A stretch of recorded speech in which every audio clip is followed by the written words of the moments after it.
Some superheroes strut around in capes, while others rock pixie boots and a trendy poncho. Because, yes, you are looking at a real superhero. Hi, I'm Annie, and I'm from New Jersey. Don't be fooled by my cute pink locks and dazzling big blue eyes, because as it turns out, I'm also a bit of a crazy, jealous maniac. You know, every superhero has a weakness. Mine was my dad. My dad was the center of my world. Mom left when I was 3, so it was always me and him. We'd hang out all day, and he'd do whatever I wanted. Let's jump on your bed and then go fishing for sharks in the park.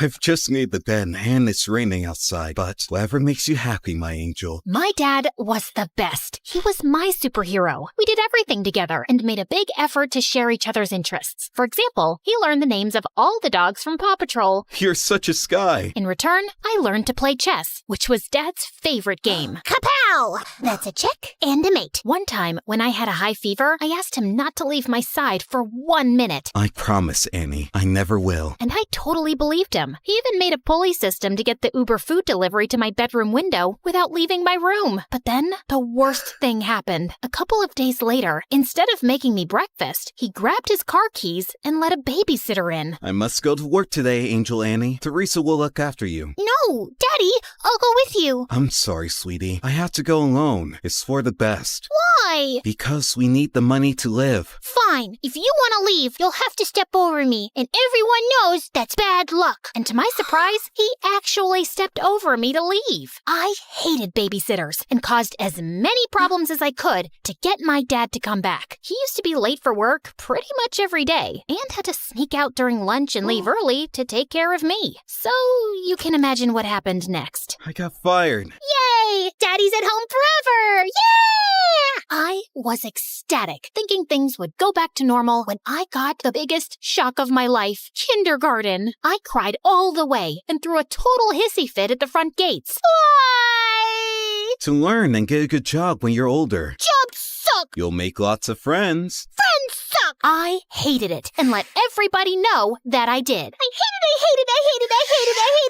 Stop! Dad got more calls from the kindergarten than the principal's secretary. I know what you're thinking. I was a little monster. And yes, I was. I just couldn't help it. I wanted to be with my dad so bad. Soon, kindergarten turned to school, but things didn't improve. I felt so alone and sad without my dad, and I was always getting into trouble. But then one day, I got the best news ever. I know how unhappy you are at school, so I talked with the principal and I'll take a job at your school as a janitor. This way, we can spend all the time you want together, and I can have a job. God knows we need the money. I know it's not glamorous, but would it be too embarrassing for you? What? Just you and me again?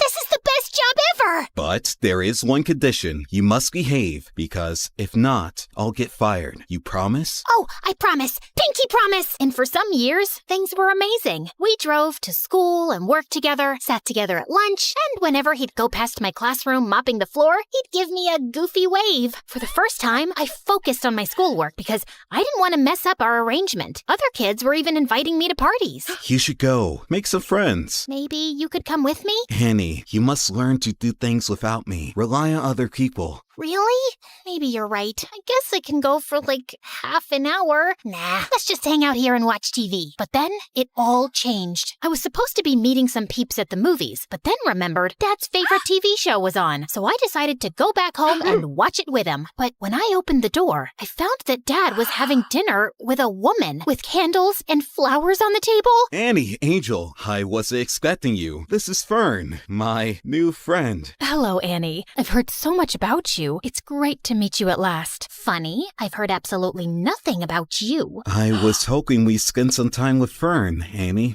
Three's a crowd. Suddenly, I felt so jealous. Why would he want to spend time with her and not me? Soon, Fern became a permanent fixture at our place. Despite my grumpy face when she was around, she was always super nice to me. Wanna hit the shops? I have the biggest discount card. Maybe you can use it to buy another book on winning over skeptical teenagers. And at school, Dad was always calling her. She even joined us for lunch some days. I tried to do everything to get his attention when they were together, like the time in the canteen. She'd made us all sandwiches, and I pretended to choke. Poison! But they were too busy staring into each other's eyes to notice. Soon, Fern moved into the house, and even though I kept moving her things around, she was always calm and supportive. You can always talk to me about anything, you know. I'm fine. You and your dad have such a special relationship. I wouldn't want to come between you two. Well, cheers for that. You can rely on me too. I'll always have your best interests at heart. Yikes, is that the time? Gotta run. It felt like Dad was slipping away from me. But at the same time, I was also starting to become independent. During that time, I joined the chess club and quickly showed talent, no doubt thanks to all those games with my dad. I even won the school tournament and got invited to represent the school in an international tournament in Belgium. I knew it was a life-changing trip, but I also knew that my dad's job as a janitor didn't pay much. He would not be able to afford the expenses of such a trip, so I had to decline the offer. I was pretty sad about it, and soon things got even worse. That same afternoon, I got to class, and one of the more popular girls was sitting in my seat, slurping on a milkshake and making fun of me. Look at me. I'm Annie, and I'm so lame because my dad's my BFF. Great, that's really mature. Now move your butt from my seat. Oh, no. You better call your personal janitor to clean up this mess. What mess? I shouldn't have asked, as she threw her milkshake on the floor on purpose. This mess. What are you waiting for? You better call Daddy. I jumped on her and tipped the rest of the milkshake over her, and that's when the teacher intervened. I got after-school detention. I was really scared that Dad would find out, but thankfully, he went home after finishing his shift. I was super relieved. But then, on my way out from detention, I heard a weird rustling noise from one of the classrooms. That's odd. Everybody went home already. I thought it was best to get out of there. But suddenly, a man in a ski mask rushed out of a classroom, holding a bag full of the school laptops. Oh no, a thief! I froze in my spot as he spotted me and stopped for a few seconds, then started running down the hallway. As he ran past me, he accidentally hit me with the bag of laptops, and I yelled in pain as I stumbled to the floor. Oh my God, are you okay? I looked up in shock as I recognized that voice. Dad?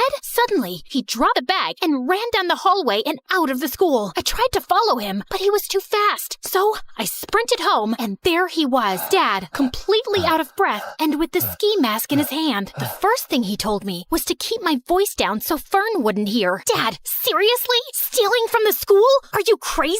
Annie, you've got it all wrong. Oh, really? Ski mask? Swag bag? Come on! Keep it down, will you? We can't let Fern hear this. Start talking. I did it for you, Annie. Professor Carker told me about the chess tournament and the trip to Belgium. He told me that you turned him down without even telling me. I want the best for you. I don't want you to lose out on something like this because of me. But the moment I saw you, I knew I couldn't go through with it. Now, we can't let the police know. They'll lock me up. If you think about it, no harm was done. Nothing was stolen, so everything's great. Of course, everything wasn't great. While his intentions were sweet, he made a huge mess in school. The principal had reported the attempted robbery to the authorities, and I had to testify in front of the police as the only witness. I couldn't turn in Dad, so I had to lie. I told them that the thief was super short and had green hair. I hoped to keep a low profile about the whole thing, but the next day at school, I was treated like a hero. The girl who saved the school. My hair would have just frizzed out in fear. You're like a real superhero now. Yep, I guess that's me. Want to hang out with us and tell us all about it? And oh, let's snap a selfie. I need to boost my feed with some genuine hero vibes. But the worst thing was, since I caught Dad red-handed, he'd become increasingly clingy and hardly left my side. I guess he was scared I'd confess the truth, but it was really annoying. Like when this really cute boy Warren, who I liked but I didn't think had ever noticed me, talked to me. Hey, Annie. I'd love to take you out for a burger. Sorry, she's busy. Dad? Come on, hun. It's lunchtime. The first one to our seat wins the pudding. Sorry, Warren. I'll just have to go now. A burger soon, though. Sure. But soon, I started hanging out with Warren and his new friends all the time, while Dad's excuses to drop by became increasingly awkward and downright embarrassing. I came by to check if you seen my lost, mop. Thought I might have wandered into your classroom. And he'd always pick the worst times to barge in. I think I'm falling for you in a big way. I think we need to clear the air here. Dad? I'd had enough, and on the way home, I thought of ways to let him down gently. But I ended up screaming the truth at him in the driveway. Dad, it's time for a reality check. You can't shadow me forever. How about picking up a hobby that doesn't involve stalking me? You're suffocating me. Then he looked down and rolled his puppy dog eyes. I began to feel very guilty. But then big news popped up on my phone. A very short man with green hair had been arrested for the school robbery. And it was all because of me. Annie, we must go on the run. No, Dad. You need to confess. Confess to what? And suddenly, we both turned around, and Fern was standing there with the groceries. To not cleaning the bathroom properly. You have never cleaned it properly, Annie. Oh, I think my sock drawer needs some reorganizing. Annie, you can tell me anything. I'll always take your side. You can trust me. I didn't tell Fern. I thought she wouldn't understand. I tried to forget the whole thing, but I felt so guilty. That innocent guy was in jail because of me and my dad, and we needed to set the record straight. But I just couldn't turn my father over to the police. That night, I didn't sleep at all. I was so angry at my dad that the next morning, I skipped breakfast and took the bus to school. But when I got there, I saw him getting into a cop car. Dad! Loads of people were standing around, watching and filming, and I was mortified. I tried to make my way through, but when I reached the police car, it drove away from the school. Then the principal came over and pointed at me. Warren and my friends were shocked. It seems Annie isn't a superhero after all. She was an accomplice to her dad. I've never felt such deep shame. If I had superpowers, I'd have vanished right there or zapped myself to the North Pole. I covered my face, crying, and was ready to run away from there, but a cop caught my arm. Time to face the music and confess. But when I finally told the truth, I felt like a weight had been lifted from my shoulders. They let me off with just a warning since I was a minor, and my dad took full responsibility. Fern came to pick me up, and I was enraged with her. I knew she couldn't be trusted. How could you betray us like that? I must confess that I heard you guys whispering around. I quickly understood what was happening, and I knew I had to step in. You didn't deserve to live with that huge secret and with the guilt. I knew it was the right thing to call the police, and I was about to do it, but then I just couldn't. Not to save your dad, but because I know how close you guys are and how devastating it would be for you. I just didn't want to hurt you. I started crying. Thank you, Fern, for everything, and I'm sorry for being a brat with you. Fern hugged me firmly, and I hugged her back. During those hard times, we became really close. She took me home and stood firmly by my side through it all. But if you didn't turn him in, then who did? Some weeks later, they allowed me to visit Dad. I confess everything myself. It was unfair that someone else was arrested, and it felt even worse that you lied for me. I was afraid you'd start hating me for dragging you into my mess, so I gave myself up. I'm so sorry for being such a terrible dad. Dad started crying, and I soon joined in. No, Dad, you've been the best. I'm sorry I've been so difficult, and you don't need to feel like I'm missing out on anything. Promise, you won't ever do anything like this again. Pinky promise. And now, a few months later, Dad has been released, and we're moving with Fern to a new city for a fresh start, and I'm looking forward to making new friends.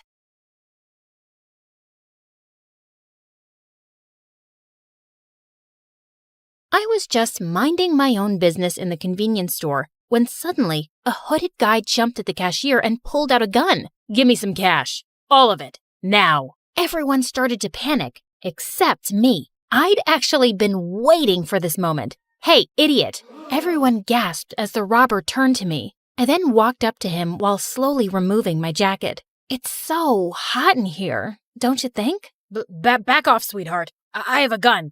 Not anymore. He tried to dive for it, but I immediately locked him in a tight grip and pinned him to the ground. It's jail time, baby. And that's how you catch a criminal. Hi, my name is Artemis, and I've always wanted to become a detective, just like my dad. Before I continue, MSA will give $1,000 to one lucky person who subscribes in the next 7 days. Tell your friends, your sister, brother, and mom to subscribe now. As the robber was being arrested, someone approached me with a proud smile on his face. My favorite police detective, Lewis. I'd met him during a Future Detective summer program for high school students last year, and we'd kept in touch. You're really something else, kid. Kid? He was just 5 years older than me, but he kept treating me as his little sister. And it was so annoying because I actually liked him. I learned from the best. If you're free tonight, do you want to have dinner with me? Would he finally confess his feelings for me? The anticipation was killing me. He took me to a romantic restaurant and my heart was racing. I'll get to the point, Artemis. I know that you've been waiting for this moment too. You bet I have. We're having a big and difficult case right now, and we need your help. Oh, I suddenly felt stupid. Tell me about it. It's a gold smuggling case, and the suspect's name is Mr. Anderson. We need some hard evidence against him. And how can I help exactly? He has a son, and his name is Chase. He's a senior high school student, reckless, clumsy, and spoiled. He's looking for a female bodyguard, and she should be very attractive. So, you want me to pose as his bodyguard while spying on Mr. Anderson, right? Exactly. I need you to find where he's keeping all those gold bars. Mission accepted, officer. Dad had trained me in martial arts since I was 2, and now I could finally put it to good use. Lewis prepared my fake documents for the application, and luckily, I was chosen. I was so excited about this mission, but little did I know that I was about to get involved in the biggest mess ever. I tried so hard to keep my cool when I finally met Mr. Anderson. His face literally screamed danger. I was secretly scanning my eyes around his office as we discussed the job. There were surveillance cameras everywhere. It was going to be harder than I thought. I love my son more than anything, so do your best to protect him. I'll make sure you won't regret hiring me, sir. He gave me a very thick portfolio of Chase, and the first thing I noticed was his face. It was very attractive. Mr. Anderson told me that Chase was waiting for me in this room, and the moment I opened it, I was caught off guard when someone suddenly jumped on me. It was him, and he looked like a scared little puppy. Is everything okay? Take that disgusting little creature away from me. I looked around and noticed a cockroach crawling toward us. I immediately stepped on it and crushed it to death. Don't worry, it's gone. He finally opened his eyes, and I almost dropped my jaw when we both stared at each other. He was the most handsome man that I had ever seen. And I wasn't exaggerating. Just then, he jumped away from me and cleared his throat. I just find it really dirty, that's all. Anyway, you must be the new bodyguard. Artemis, at your service. Dad surely knows my type. Do you want to make out? Do you want to die? Playing hard to get. I like that. I was hired to be your bodyguard, not your girlfriend, sir. You'll still end up being one, so why waste time? He was about to touch me, but I gave him a powerful blow that sent him flying to the wall. Are you crazy? You're being paid to protect me, not kill me. Sorry, it's just a reflex. Fix your stupid reflex or I'll tell Dad to fire you. Loud and clear, sir. I'll officially start my duty tomorrow. Have a nice night. Later that night, while everyone was sleeping, I tiptoed around the mansion and installed some spy cameras to watch Mr. Anderson's every move. I had to catch him soon and get this job over and done with. The next day at Chase's school, boys immediately flocked around me like I was a celebrity, and Chase didn't look too happy about it. Just then, he started throwing some dollar bills at them. $1,000 for each of you to back off and stop looking at my bodyguard, losers. And with that, they all closed their eyes and ran away like rats in the dark. Excuse me, sir, but why did you do that? I can take care of myself. I want you to focus on me. Those idiots will just distract you. There's no need to do that. I'm not usually distracted by stupid things. But he just ignored me and continued walking. Suddenly, he slipped on a piece of tissue paper, and before he could hit his head on the ground, I caught him in my arms. Our faces were so close, and for a moment, I felt lost in his beautiful blue eyes. Just then, a pretty girl came running and screaming, "Hubby Boo! What is the meaning of this? Are you cheating on me?" Based on his file, it must be Vanessa, his girlfriend. On reflex, I dropped Chase to the ground. This girl is my bodyguard. She was just protecting me. Oh, what a relief. I'm your one and only, always and forever. Right, hubby boo? She then jumped on him and started kissing him like a vacuum cleaner. Vanessa was clinging onto Chase all day and kept sticking her tongue out at me. What was her problem? Later that day, Chase suddenly dragged me into the janitor's closet. I actually don't like Vanessa. I just dated her because she's just so obsessed with me. I felt bad for her. And why are you telling me this, sir? Don't be jealous. Huh? I'm sorry, but I really don't get you. Forget it. I already broke up with her many times, and she's like an annoying leech. From now on, I want you to keep her away from me. Make sure she doesn't come near me. Copy that, sir. Later that day, I snuck into the bathroom to check the surveillance video on my phone and saw Mr. Anderson enter the mansion, and then he went straight into his room. I needed to have access there too. On my way out, I bumped into someone, Vanessa. Listen, girlie, you may look tough and all, but I'm not scared of you. I need you to stay away from my future husband, my hubby boo. Sorry, I can't do that. I'm being paid to be by his side 24/7. And besides, you have nothing to worry about. I'm not attracted to him. She burst out laughing.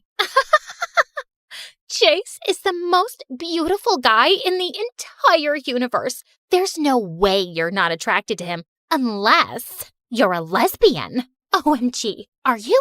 Do you like me instead? Maybe. I can't blame you. I'm perfect, but I'm sorry. You're not my type. That's too bad because I think I'm obsessed with you. I leaned in closer and pouted my lips for a kiss. Ew!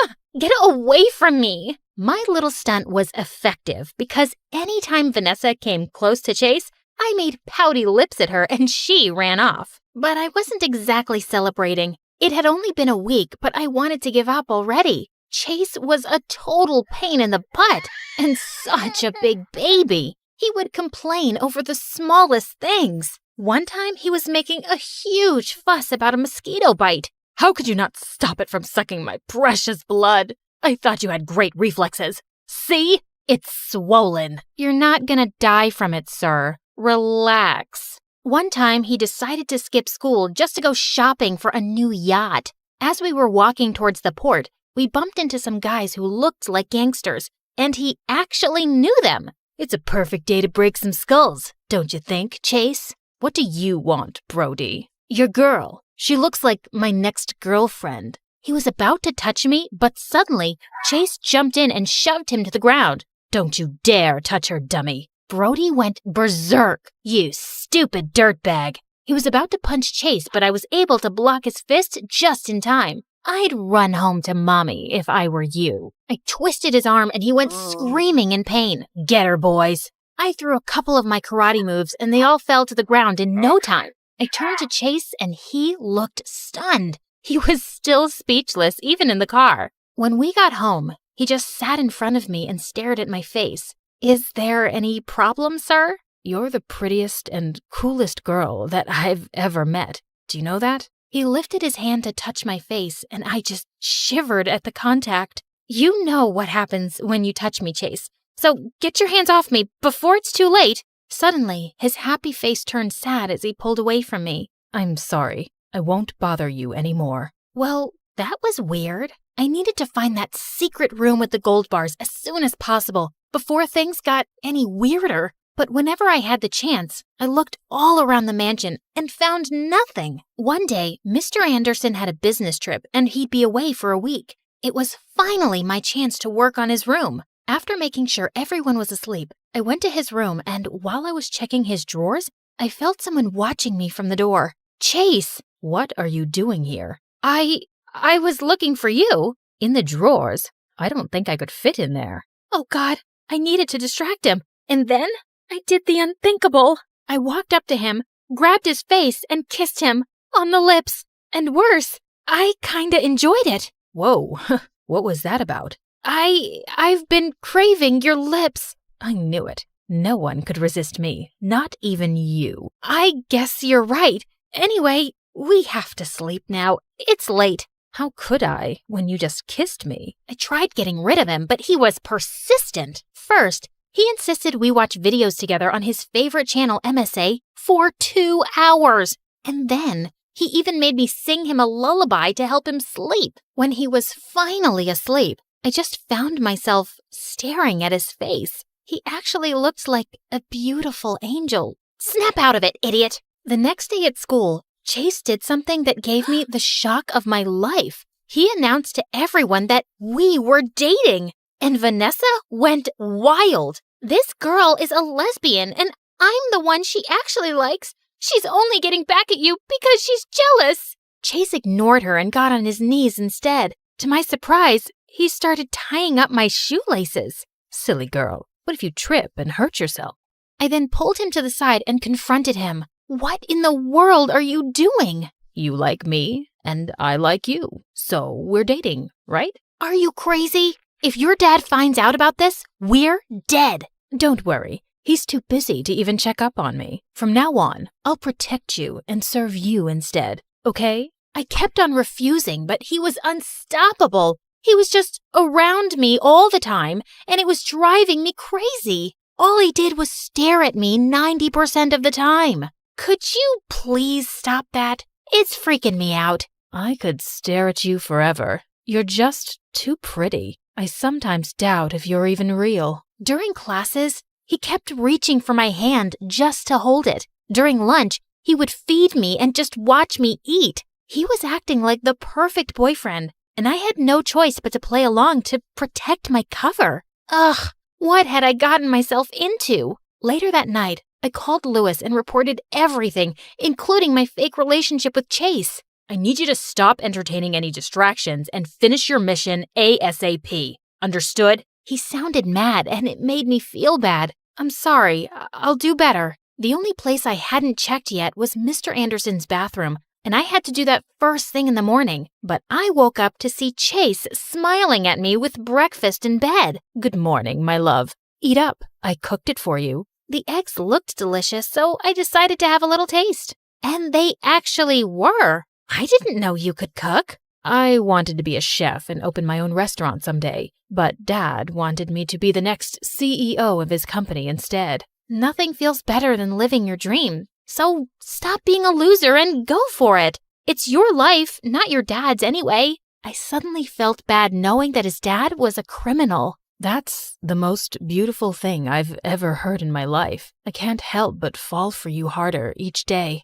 He sounded so real, I almost fell for it. You're pretty good with words, aren't you? I'm serious about you. To my surprise, he gave me a quick peck on the lips, and it made me blush like hell. One weekend, he insisted that I train him in boxing. When we got inside the ring, he was so hyped up. Are you sure about this? Heck yeah. But the moment I threw a single punch, he went flying like paper. I worriedly rushed up to him, but he immediately got up. I wasn't ready, but this time, I'll show you. No mercy. I decided to make him win and let him knock me out this time. You cheated. You let me win. No, I didn't. He was pouting as he sulked in the corner, and suddenly I felt bad. Fine, I cheated. I'm sorry. I'll accept your apology if you'll have a date with me. I agreed, and he took me to the park. I waited for him on the bench as he bought me ice cream. There were a couple of kids playing around, and to my surprise, he called them over and bought ice cream for all of them, and even gave the vendor a huge tip. He wasn't really that bad after all, and I just found myself smiling. Oh no, I couldn't fall for him. I had to get rid of these stupid thoughts and focus on my goal. The next day, I told Chase that I wasn't feeling well, so I couldn't go to school with him. As soon as the coast was clear, I slipped into his dad's room and went straight to the bathroom. I checked every corner and space until I saw a button underneath the sink. I pressed it, and to my surprise, the bathtub slid away, revealing a trap door beneath it. I tried all the combinations in the passcode lock until it finally opened. I went down the stairs, and I couldn't believe my eyes. The room was full of gold bars. I immediately called Lewis for backup, and while I was taking some pictures, someone suddenly smacked my phone out of my hand. It was Mr. Anderson, back from his trip, and he was raging mad. You little witch. Just in time, Lewis and the police barged in and finally arrested him. As he was being escorted out, Lewis came up to me and hugged me. Good work, future detective. I'm so proud of you. You can even get rid of that little punk and hang out with me again. I miss you. Suddenly, someone spoke from behind us. So, it was all about this, huh? I turned around and my smile instantly disappeared upon seeing Chase standing by the door. The hurt look in his eyes broke my heart. Chase, let me explain. No need. Congratulations on your successful mission. I watched him walk away with tears in my eyes. I wanted to run after him, but I guess this was for the best. I didn't see him again, and he also never contacted me. I should be happy I was done with him, right? Wrong. It kept on bothering me. A lot. One day, Lewis took me out for dinner, and I was expecting him to give me another case. But he completely surprised me by saying, I like you a lot, Artemis. Will you be my girlfriend? I had been waiting for this moment. I should be happy. But why was I thinking about Chase? I'm so sorry, Lewis, but I think we're better off as friends. You like someone else, don't you? I just bowed my head down and smiled. It didn't matter now because I'd ruined his life. 2 years had passed and I was finally studying criminology at university. One day during lunch, I decided to try the new restaurant around the corner, and I was shocked to see who the chef was. Chase! It's so nice to see you here. How are you doing? I'm doing great. I took your advice and here I am. He looked even more handsome than before. I didn't know what to say. It's really good to see you, Artemis. You too. I wanted to hug him and tell him that I missed him, but I couldn't. He then excused himself and walked up to a familiar girl who had just entered the restaurant. It was Vanessa, and they were hugging sweetly. I felt so jealous. I just got up to leave. As I walked out of the restaurant, I felt someone running after me. Are you jealous? Huh? What are you talking about? Vanessa realized that she actually likes girls, and we ended up being good friends. Oh, wow. I didn't expect that. Just then, he stepped closer and held my hands. I've been in love with someone else for a long time now. I bet you know her. You're supposed to be mad at me for putting your dad in jail. I'm not. He's a criminal, so he deserves it. I'm upset because you pretended to love me. When did I say that I was just pretending? You weren't. He looked so cute as he blushed, and with that, I grabbed him by his collar and kissed him. Sorry, it's just a reflex. Let's make it a habit then.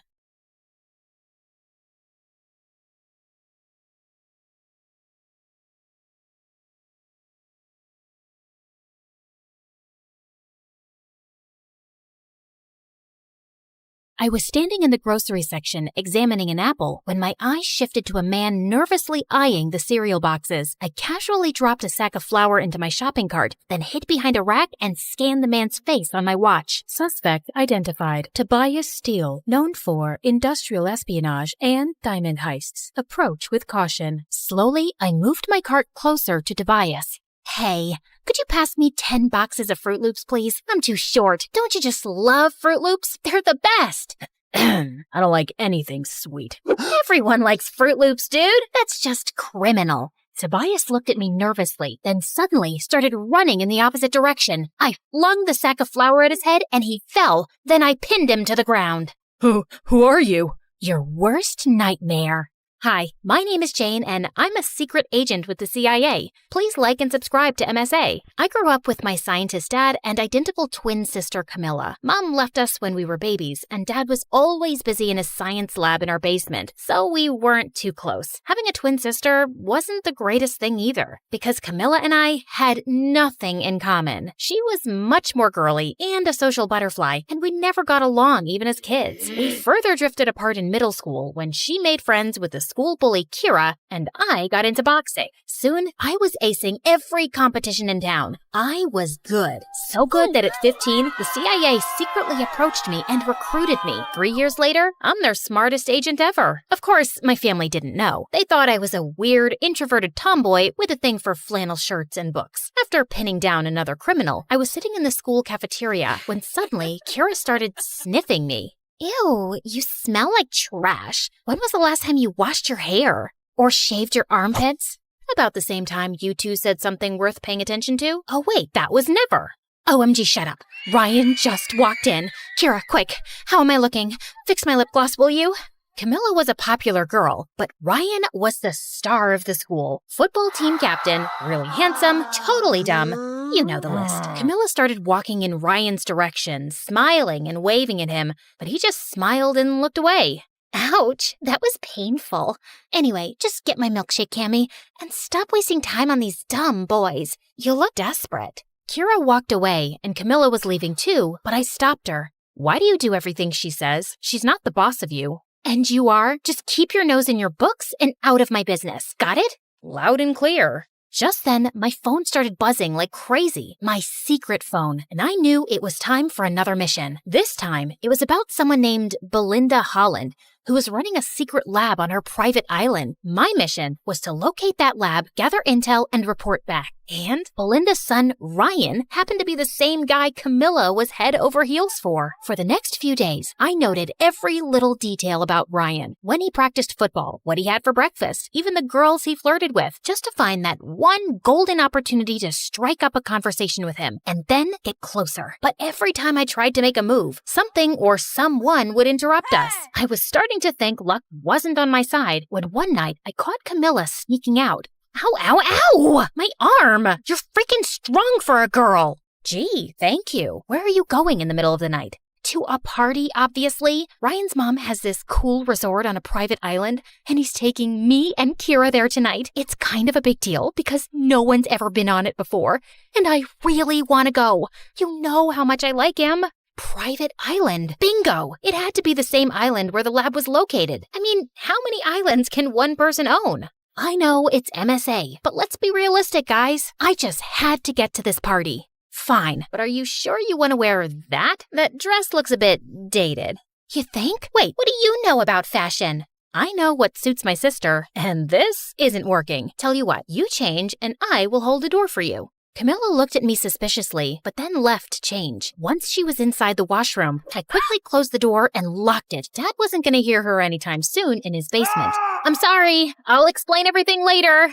I fixed my hair, did some makeup, and when I was done, I looked exactly like Camilla. Yeah, we were identical, but this was the first time I actually saw it. I took a cab to the dock and got there just in time. I was just getting my bag out when this guy tapped on my shoulder. Are you excited? I've never been to one of Ryan's exclusive parties before.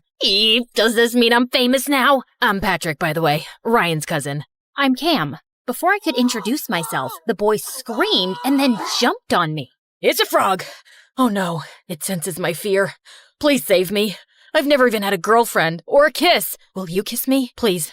It's my last wish before I die. Or no, wait, kiss the frog and maybe it'll turn into a prince or something. What? It doesn't work like that, and it's gone, so you can get down. You're awfully heavy. Patrick let me go, and soon after, we boarded the sailboat along with Kira and Ryan and headed for the island. As soon as we got there, I started scanning the place, but it just looked like a regular beach. And I noticed that we had no signals on our phones. I know you guys are wondering where we are, but trust me, this will be the best experience of your life. I just have a feeling. Before Ryan could finish, a huge coconut fell on his head and knocked him out. Is he dead? It's a coconut, Kira, not a meteor. He'll be fine. Only he wasn't. We waited for Ryan to wake up on his own. Since it was too dark and none of us knew the way to the resort except Ryan, we decided to camp on the beach. And the next morning, I woke up to Ryan screaming his lungs out. Oh my god, what am I doing here? Who are you? And why are you sunbathing next to me? Ha ha, very funny. Stop the games and let's go to this resort. I really need to pee. What? I don't know you, okay? Or do I? My head is hurting. God. Ryan, what year is it? 2015? That's when I realized that the coconut probably hit him too hard and Ryan was suffering from amnesia. I quickly woke up the rest and we decided to go back to the city to get Ryan checked. But when we turned around to leave, we saw the boat had drifted into the ocean because Patrick forgot to anchor it properly. You've got to be kidding me. I was still recovering from the whole frog thing. Are we gonna die here? Wait, did you guys kidnap me? I might not remember everything, but I know for a fact that I'm rich. Oh, I know what we can do to save our lives. My aunt taught me this ritual. Suddenly, Kira got down on her knees and started chanting something. Oh, my Lord, Kumbaya, please save us. Don't let us get eaten by dolphins. As a sacrifice, I'm giving up my vintage Chanel sunglasses. Please accept this. Hoo la la la, hoo la la la, hoo. Kira, can you please not act like an idiot for once and let me focus? What's gotten into you, Camilla? You're not usually this snarky, and I was just helping. It's not like I forgot to anchor the boat. I said I was still hung up on the frog. Can someone please tell me what's happening? Shut up, all of you! Focus. We have two choices. Either we stay here crying about a boat, or we walk till we find the resort. Everyone calmed down and decided to go with the second option, which was to find the resort. But the heat was killing us, and we couldn't spot anything for hours. To top it all, Kira was an absolute brat and kept asking me to piggyback her. When I refused, she threw a fit, and one of the boys had to step in. It wasn't until sunset that we came across a big building that looked really creepy. Thankfully, it wasn't so bad on the inside, and we slept like babies. But in the middle of the night, I woke up to a faint humming sound. I was sure it was coming from somewhere in the room and carefully scanned every corner trying to find the origin of the sound when I saw a tall figure standing at the end of the hall. Who's there? No answer. I can hurt you really, really bad. I know kickboxing and kung fu. Still no answer, and the sound kept growing louder as I got closer. It was too dark. I couldn't see the face and was sweating bricks when suddenly Patrick jumped out of the shadows wearing headphones. Ah, what are you doing? What are you doing? And why were you making that sound? I was just singing. It helps calm me down. You should try it. I relaxed a bit, and both Patrick and I sat down. As we got talking, I asked him more about Ryan and Belinda. He was Ryan's cousin, after all. I've never really met Ryan before. I was here on vacation, and when he heard I was in town, he invited me to this party. My mom hates his family because she thinks Ryan's mom is kinda snooty. Rich and pretty people are often snooty. Well, I guess that means you're not rich then. But you are pretty. I'm sorry, I didn't mean to say you looked poor. I meant, watch out! Just then, Patrick pulled me in as a lizard fell from the ceiling. We were so close, I could practically feel him breathing on my face. He wasn't so bad to look at, actually. Ew, no, Jane, snap out of it. That was a close call. It's a lizard. Also, you're kind of strangling me. Sorry. Patrick and I left for bed soon after, and the next morning, I woke up extra early to check the places for clues when I noticed that Ryan was missing. I searched for him everywhere in the house, but he was nowhere to be seen. So I rushed outside and walked around till I spotted Ryan standing under a coconut tree. What are you doing? I figured if I stand here long enough, a coconut might fall on my head again and I might get my memory back. I don't think that's how it works, Ryan. Let's go back. We started walking back when I noticed a weird-looking bird following us. I grabbed it to take a closer look when I saw a small camera under its tail. Holy cow, this was a surveillance bird. Just then, the bird started flapping its wings like crazy, making loud beeping sounds, and within seconds, a black van arrived and 2 guards came running in our direction. You're outnumbered, sweetheart. Surrender peacefully, and we might go easy on you. Please, I fought tougher men than you before breakfast. Let's dance. I launched into some of my best boxing moves, knocking one of the guards to the ground, but the other guard pulled me into a tight grip. I tried to fight my way, but he was too strong, and the next thing I knew, he pushed me into the back of a van with a really weird smell, and soon everything went dark. When I woke up, I was in a big room with my hands tied to a pole, and Ryan was sitting across from me playing video games. Oh hey, you're up, finally. Care for some candy? No, you idiot, untie me. Oh yeah, sorry. I've been a little in and out with my memory since Mom got me here this morning. There, all done. As Ryan untied me, I quickly got up to run, but just as I turned around, a woman walked in, and I immediately recognized her from the photos. Belinda Holland. She saw my hands untied and screamed at Ryan. What have you done, you moron? Guards, catch her! I bolted towards the door and managed to escape the room, but just as I turned the corner, I saw the guards running towards me, blocking the exit. Come on, Jane. You were trained for this. Knock him down. I took a defensive stance and was ready to attack when suddenly the window next to me shattered and Patrick jumped in. What are you doing here? Saving your butt, of course. Where's Kira? You didn't think I'd bring her on a rescue mission. Good call. Also, that glass could have hurt me, hero. Oh, yeah. Didn't think that through. Dude, look out. Guard incoming, 9 o'clock. But Patrick failed to react in time and the guard pinned him to the ground. But I kicked the guard in the face. Next time, just say duck or dodge or something. I'm bad with directions. Got it. We started throwing punches and kicks left and right, and we were surprisingly well synchronized. I didn't know Patrick could fight like that, and he looked so hot doing it. After knocking the guards down, Patrick and I ran like crazy up some stairs. We must have climbed over 7 floors before stopping in front of a door with a passcode. Maybe it's Ryan's birthday. It's his mom's place after all. Patrick started punching numbers like crazy. Okay, it didn't work. Maybe it's his parents' anniversary, could be his jersey number or locker combination, his blood report number. Are you in love with Ryan or something? How do you know so much about him? Because I did my homework. Special Agent Patrick Yapper, NSA. You're an agent? So am I. CIA. So you're not Ryan's cousin? I am, but I'm also an agent. It was my mission to stay close to the family and get information about some secret lab. And can you stop talking? I'm trying to concentrate. Yeah, sure. Dude, you're like the clumsiest agent ever. That was just my cover. I'm not that clumsy, okay? Sure, whatever you say. How did you find me? I heard some loud beeping sounds, ran out, saw you get abducted, and followed you here. Also, I maneuvered through a laser maze, fought almost 1,000 guards, and came here to save you.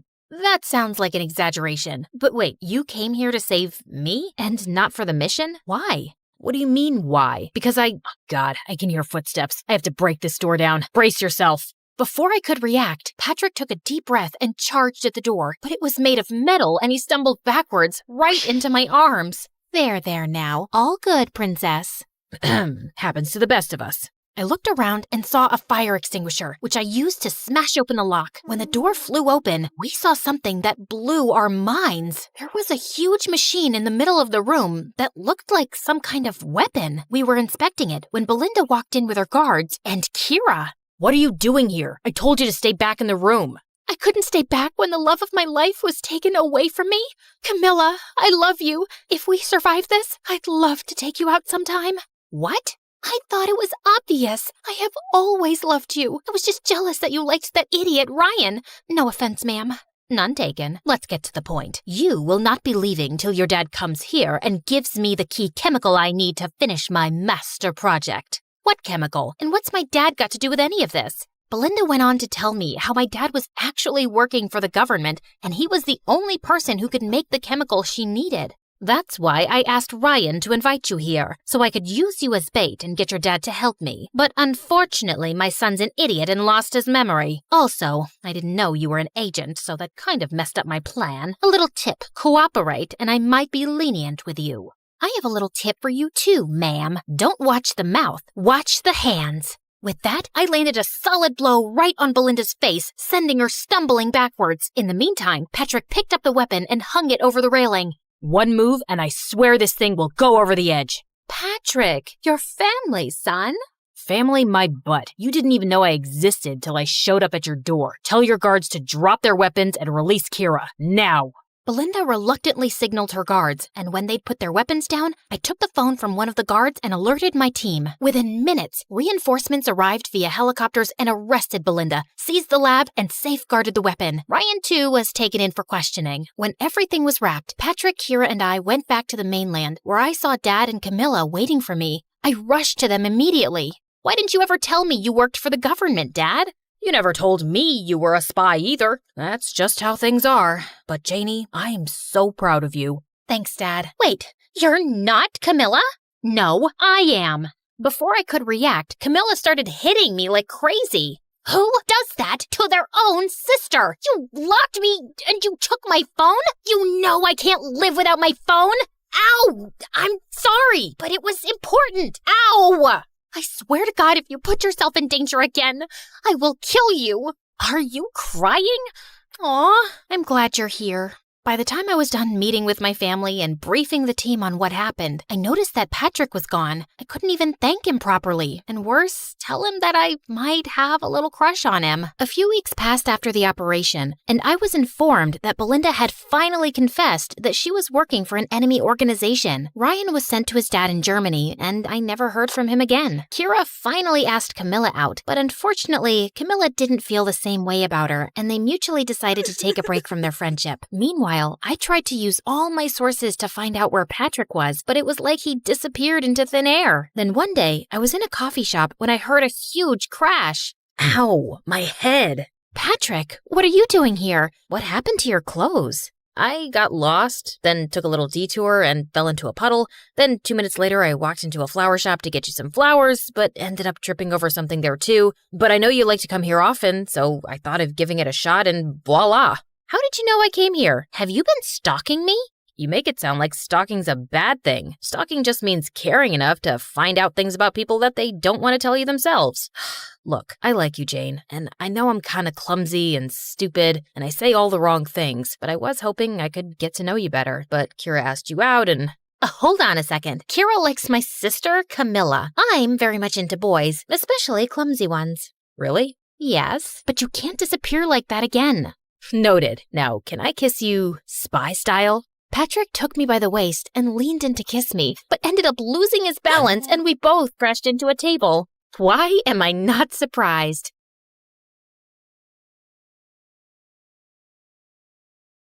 Hi, I'm Mishi, and I live with my dad and brother Biku, who's 2 years older. Before I continue, please like and subscribe to MSA. My dad was a mountain climber, and our house was filled with trophies and awards he'd won. It was his dream that both his kids follow in his footsteps, so he started training me and Biku pretty young. I was a natural. Biku struggled a lot. Stop climbing like an old lady, Biku! Care to pace up? We don't have all day! Dad kept screaming. Biku got nervous and slipped. Meanwhile, I absolutely nailed my first day of training. Dad was so happy, he praised me all day long. I'm gonna make you the best mountaineer the world has ever seen! What about me? What about you? A snail can climb faster than you, Biku. Being a mountaineer is not in your blood.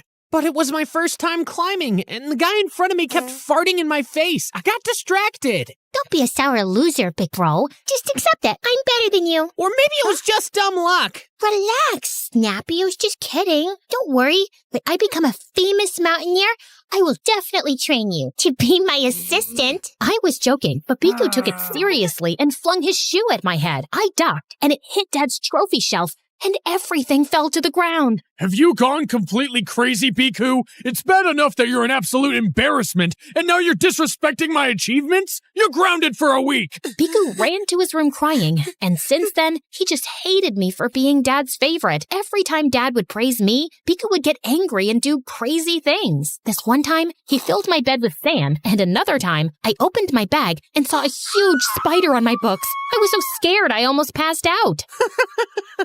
Not so tough now, are we? What's the matter with you? You know I hate spiders. And I hate you, but I'm dealing with it. That makes no sense. But Biku just grinned and left. Soon after, Dad started training me, and by 13, I was winning competitions all over town. But one day during training, Dad slipped and injured his knee. He was put on bed rest, and while I stayed up all night looking after him, Biku hardly came to see him. Instead, he skipped school, failed his classes, and started dating this girl in our school, Leela. She was my dad's colleague's daughter, a national-level climber and my biggest competitor. At first, I thought Biku was dating her to get back at me, but one night while I was getting some water, I saw Biku enter Dad's room. I peeked in and saw him stealing from Dad's wallet. What are you doing? What does it look like? I need money for my date with Leela, and since Dad won't give any, I decided to take it myself. All his money belongs to me anyway. I'm his rightful heir, and you're just an extra. I'm not letting you steal. Bite me! I tried snatching the wallet, but Biku held on to it tight. We fell into a fight and went crashing into Dad's desk. He woke up, and I had no choice but to tell him the truth. Just when I think you can't embarrass me further,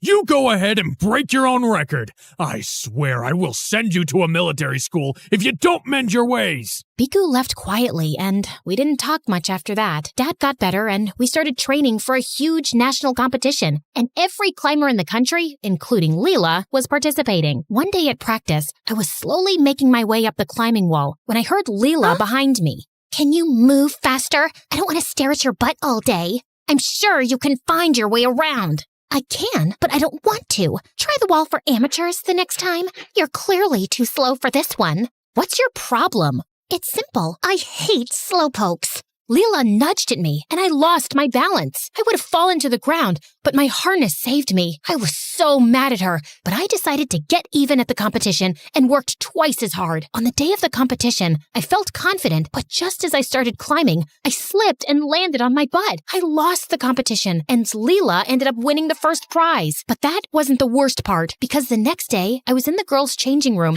and heard Leela talking to her friends. Why are you dating that loser Biku? He looks like a frog. Well, that frog pays for all my shopping, and he's so charmed by me. In fact, he is so blind in love that he sabotaged his own sister. Totally worked in my favor. Leela went on to say that Biku was the one who scratched the sole of my boot so I would slip and lose the competition. I quickly took out my phone, recorded the conversation, and went outside. Leela looked startled to see me. What are you doing here, loser? It's bad manners to hear other people's conversations.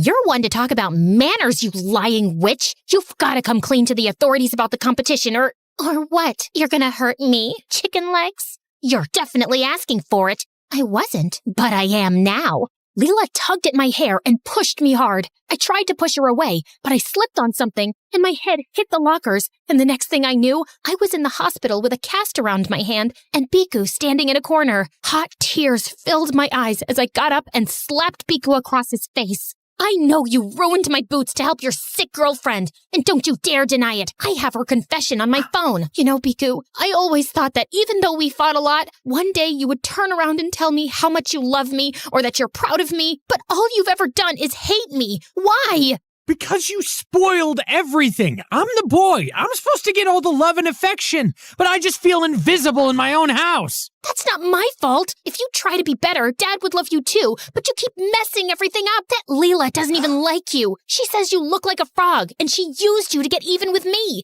You're just saying that to hurt me. Leela loves me. No, she doesn't. She's a lying witch, but you're so dumb and blind that you fell for her tricks and ended up hurting your own sister. I hate you, Biku. Just get out. Biku tried talking to me, but I was too mad to respond. I told Dad everything, and he gave the recording to the authorities. Leela ended up getting expelled, and I never saw her again. The next morning, Dad spoke to his friends at the military school, and a week later, Biku was gone. I missed him, but I guess it was for the best. It took me some time to recover, but eventually, I got better and started climbing again. When I turned 18, I was chosen to represent my school at the International Camp for Young Mountaineers. On my first day, I was pretty excited until I went to my room and saw Leela. You've got to be kidding me. No way I'm sharing a room with you. Wait, Mishi, I'm sorry for what happened. I never meant to hurt you. But you did. I can never forgive you. At least give me a chance to make it up to you.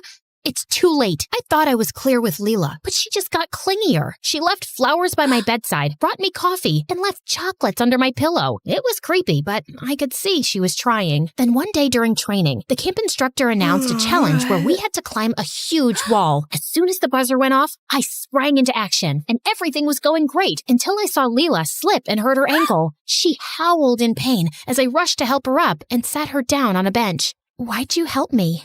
Because you were in pain. Don't think that I've forgiven you. Look, I know what I did was wrong, but I never asked Biku to ruin your boots. He did that all on his own. That's supposed to make me feel better? Biku was stealing from Dad to take you out on dates and shopping. Did you know that? No, I never asked him to do that either. Look, Mishi, what's done is done, and I'm sorry for it. We can either stay in the past and be bitter, or move on and be happier.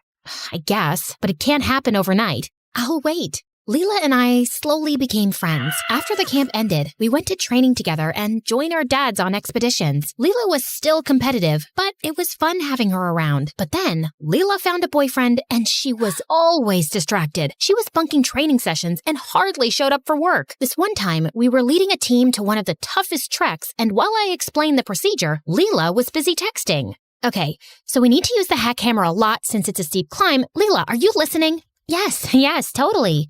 Really? Then repeat what I said. Okay, fine, I wasn't paying attention. But we've already been through this so many times. I know what to do. No, you don't. Last week, you turned up late for an expedition. And then the week before, you almost cost us a rescue mission because you were texting in the middle of the climb. It's called multitasking. We are leading a team this time. It's a huge deal. So get your head back in the game or I can go on my own. Fine, count me out then. Leela didn't show up for the trek the next day, and I was too busy to care. After hours of climbing, my team and I stopped at a small cafe. I was waiting for my coffee when the most gorgeous boy walked up to me. Care for some hot chocolate? It's my specialty. I love chocolate boys. I love boys who make chocolate. I love chocolate. Whatever you say. I'm Danish, by the way. Mishi, Danish and I ended up talking all evening. He was a few years older and had migrated with his family from India. He was running a cafe, but mountaineering was his real passion. And eventually, he joined us on the trek. After the trek ended, Danish and I asked me out for dinner, and we were sitting by the mountains when he leaned in for a kiss. But when we pulled away, he looked worried. Was that not good? It's everything I imagined, but Mishi, my parents are really orthodox and would only like me to date someone they choose. So until I talk to them first, you can't tell anyone that we're together. Promise me. I found it a little weird, but Danish was already looking stressed, so I agreed. We started dating officially, and things were going smoothly. But it killed me that I couldn't share this amazing news with Leela, who was still mad at me. So I decided to be the bigger person and get her dessert from Danish's cafe, where I found Leela making out with Danish. What the heck? Get away from my boyfriend! Did you hit your head somewhere? Danish is with me. No, he's not. We both turned to Danish, who looked like a deer in headlights, and then ran for his life. I don't believe this, Mishi. How could you stab me in the back after everything we've been through? I stabbed you in the back? You're the one who never told me about your secret boyfriend, and it's not the first time I've caught you lying anyways. Seriously? In that case, Danish asked me out first, so if anyone's at fault here, it's you. He wouldn't have had to come to me if he liked you enough. Okay, that was harsh. I take that back. Don't bother. Lena flung her bag and walked away. I followed her, apologizing, but she simply ignored me and left. I even tried calling her 1,000,000 times, but she didn't answer. I felt so lost. My best friend thought I'd betrayed her, and the first boy I kissed turned out to be a snake. Just when I thought I'd hit rock bottom, I came home to Biku waiting for me in the living room. What are you doing here? It's Dad! Biku told me that a few hours back, he received a phone call that Dad and his team had gone on a rescue mission to Everest, and they were missing. It's been more than 12 hours since they last got in touch with the base team. Aren't they sending another search team? It's a very dangerous climb. No one wants to attempt it. If no one will go, then I will. Did you not hear the part about the climb being dangerous? You're not going anywhere. Stop acting like you have any control over me. You lost that right a long time back. Saying that, I grabbed my gear and left. I took a bus to the mountain rescue headquarters. I was packing up a few things when Leela walked in with Biku behind her. What is this? Some kind of lover's reunion? I heard about your dad and went home to see you when Biku told me you've already left for the headquarters, and now I'm coming with you. So am I. You don't know jack about climbing, Biku. I'm coming from a military school. Trust me, I can do this. It's too dangerous. Then we'll face it together. That's what friends are for. Well, that and dating the same guy, but who's counting? Leela and I hugged and made up and left to look for Dad early in the morning. When we reached the base of Mount Everest, I gulped. I'd climbed cliffs before, but this was the tallest mountain in the world. It was freezing cold when we started climbing, and at one point, Leela almost slipped, but I caught her and pulled her to safety. We reached the top of the mountain, and ahead was a stretch full of white snow. And then suddenly, I saw Dad waving back at me. I ran and hugged Dad tight as he told me that he and his crew were hit with bad weather and were hiding in a cave till the weather got better. They had a few minor injuries, but no one was seriously harmed. We quickly went back to base before the weather got bad again. Biku saw us and came running. I'm so glad you're okay, Dad. There's so much I want to say, but let me start by saying sorry. Sorry for being a horrible son and brother. I guess I felt so invisible. I just wanted to get your attention somehow. And that's partially my fault. I was so focused on Mishi, I couldn't pay you the attention you deserve, and that pushed you away further. And for that, I'm sorry. And Mishi, I don't know if you'll ever forgive me, but all I can say is I will do better and earn your apology. It might take me some time, but I'm sure we can work things through. And I'm sorry for screaming at you because of a boy. You're my best friend, and I wouldn't trade that for anything. So what do you say, best friends? Fine, but no hugs. Too late. And that's when I knew that people who are meant to be in your life will always find a way back.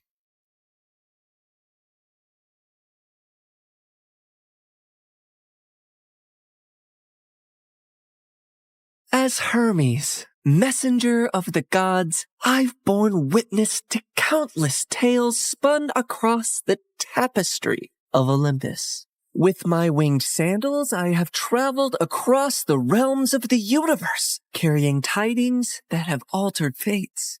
Among these tales, one that stands out in my mind is the story of Persephone, and how a twist in her fate affects every mortal until eternity.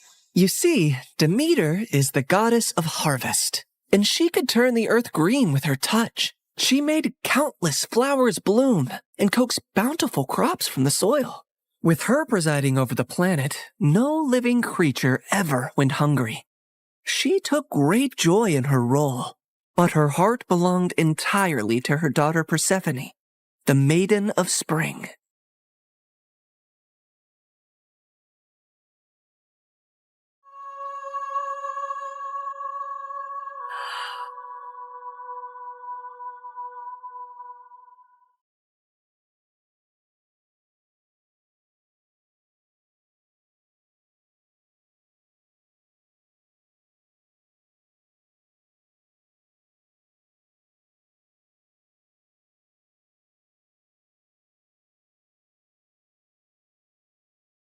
I've never seen anything like you. Are there more of you nearby? Little princess, I know of a field where the flowers bloom as far as the eye can see. I can take you there if you want. Oh, really? Oh, that would be a sight to behold. Then come with me, sweet child.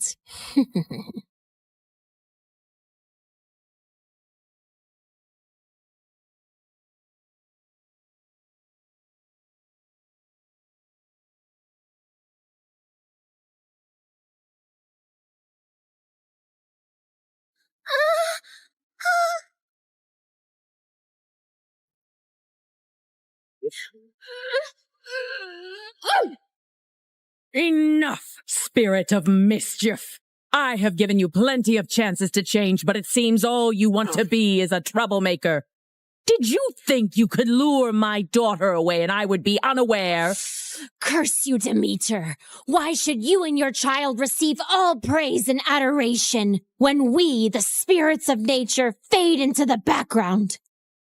A heart that is as poisoned with envy as yours cannot be cured. You are banished forevermore from these woods.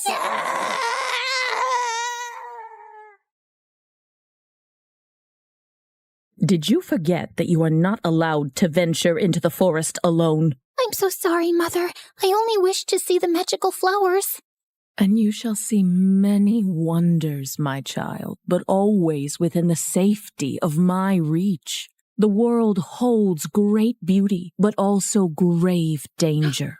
Come now, it's almost dawn. Let us go out into the meadows and make our own magical flowers bloom. That sounds perfect, Mother. Demeter always wanted to keep Persephone close to her. But as her daughter grew older, she turned into a beautiful young goddess who attracted the attention of many young suitors. Anytime a god smitten by Persephone's beauty sought her hand in marriage, Demeter sternly turned them away. I cannot marry her off, Hecate. She is too delicate for the harsh world outside. Huh? These gods who come after her, they only see her beauty, not her gentle soul. They cannot care for her as I do. Demeter, you must be mindful of what Persephone wants too, or she might grow to resent her cage. A cage? Is that what you would call it? She has everything here that she could possibly desire. She's a powerful goddess, and under my guidance she can wield life from barren soil. Any god she marries will only dim her light. No, she will be here with me forever. Innocent and loved. I do not desire to leave your side, Mother. I will stay here, forever. But fate had different plans for Persephone. On a rare trip to Earth's surface, the Lord of the Underworld, Hades, was wandering through a grove of trees when his gaze fell upon a scene that held him transfixed.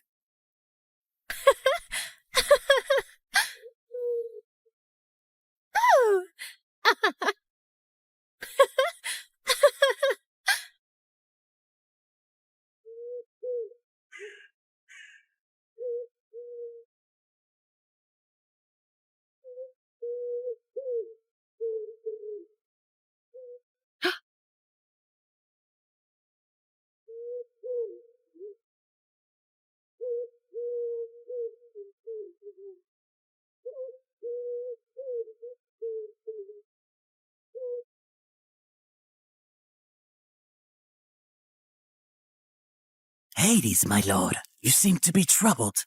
What weighs on your soul?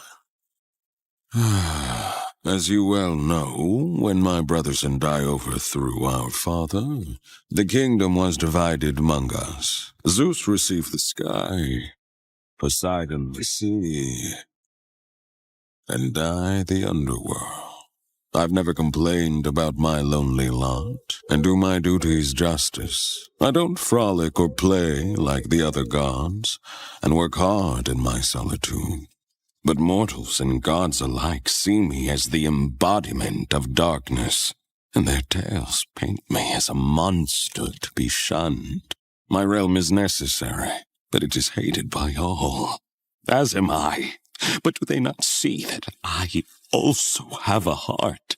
That I am made of the same cosmos as they? Even yearn for the light sometimes. What has brought this on, my lord?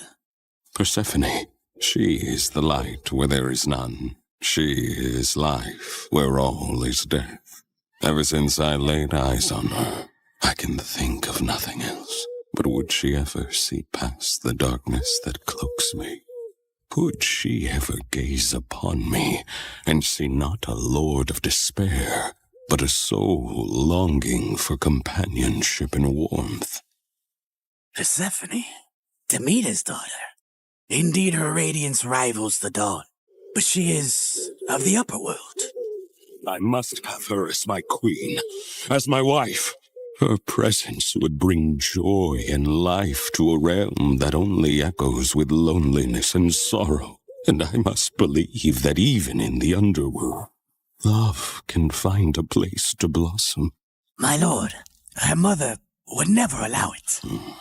Perhaps there is a rightful path to this union. I will go to her father Zeus with a proposal of marriage. I only need his permission according to our customs. Get my chariot ready and prepare for my departure. Today, either I win a queen for my empty halls, or I resign myself to an eternity of despair.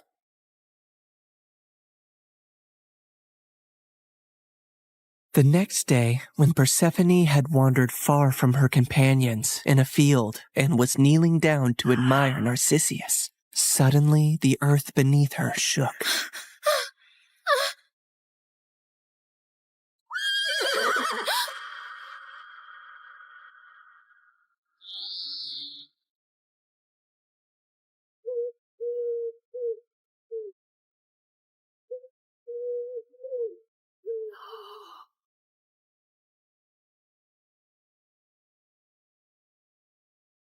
Fair Persephone, be not afraid.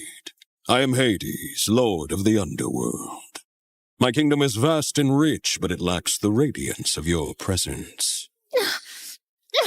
Unhand me. Come with me and rule by my side in the shadows where eternity lies. Let me go. My mother will tear the world apart to find me, and there will be no place dark enough to hide.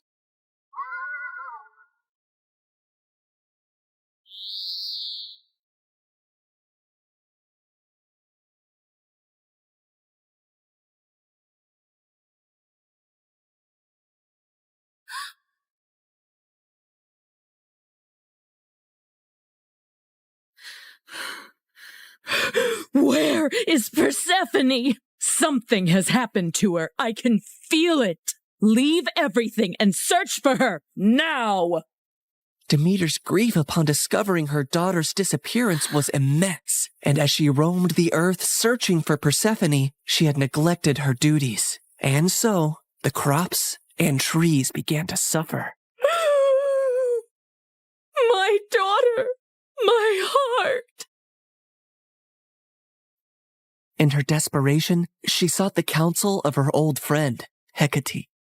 Hecate, you who see into the shadows, help me find my daughter. You must seek Helios, Demeter. His all-seeing gaze pierces through deceit and darkness. Taking the advice to heart, Demeter ascended to the chariot of the sun, where Helios guided the day. Helios, please. You must tell me where my Persephone has gone. You see everything from your throne. Surely you must know. I can't bear this pain any longer. Helios the sun god had indeed seen everything that fateful day, but had chosen not to interfere. However, he was moved by Demeter's grief. Demeter, your daughter has been taken by Hades to the underworld. He desires her as his queen. That cannot be. My daughter, queen of that cold, dead realm? I won't allow it. Perhaps it is not as dire as you fear. Persephone's grace could bring life even to the underworld.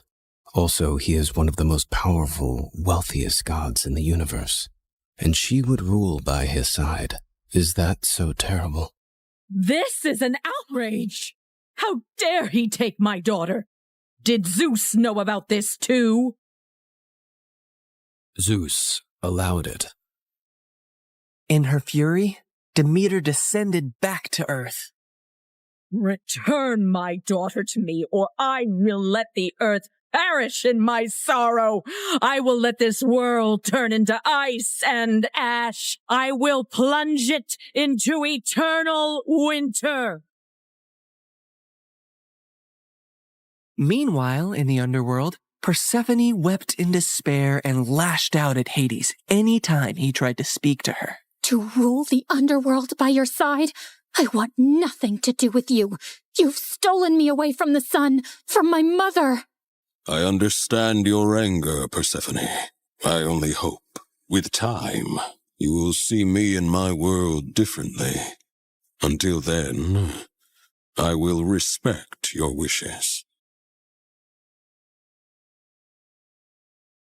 As enraged and heartbroken as Persephone was, she eventually got tired of her despair and ventured out of her chambers to observe Hades and her new home.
I built this for you, to remind you of the surface and to give you a place of peace. I've never seen something like this. It's so beautiful. As are you, my queen.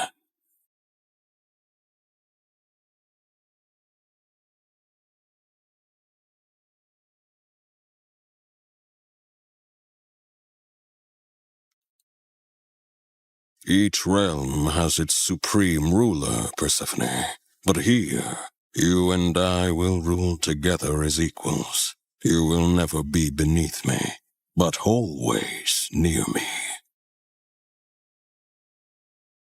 Meanwhile, on the surface, Demeter's grief and rage was a storm that screamed across the lands. Where she walked, earth cracked, rivers ceased their babble, and crops withered to dust under her shadow. As she withdrew her blessings from the world, famine began to spread far and wide. The cries of suffering mortals eventually reached the ears of Zeus on high Olympus, who could no longer ignore the matter. So he convened a meeting of the gods. Demeter's wrath endangers all.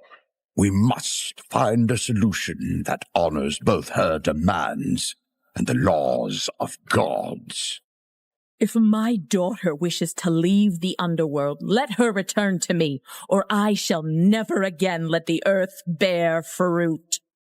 Very well, Demeter. If Persephone wishes to return, she shall, if she chooses to stay with Hades. So be it. With a heavy heart, Demeter agreed, and Zeus commanded me, Hermes, to negotiate Persephone's return. So I descended into the gloom of the underworld, where Hades sat upon his throne with Persephone by his side. Her face was as pale as the ghosts around her. Hermes, why does Olympus disrupt the quiet of my realm? Mighty Hades, Zeus commands you to release Persephone, lest the earth die with Demeter's heart. I cannot ignore the decree of Zeus or the pleading eyes of the one I love. But know this, the ties that bind us are not easily broken. What do you mean, Hades? Just then, Persephone looked down at something she was clutching in her hand, and I saw it was a pomegranate. Suddenly, the realization of what had happened dawned on me. Fair Persephone, did you eat from that fruit? I couldn't help it. 6 seeds, to be exact. Each of them has sealed her fate and has bound her to the underworld. I knew I had to think quickly and come up with a deal that Hades would accept. Otherwise, Demeter would let the earth starve forever. She only ate a small portion of the fruit, so she should only stay with you for part of the year. She will spend 2/3 of the year with her mother on Earth, and 1/3 with you in the underworld.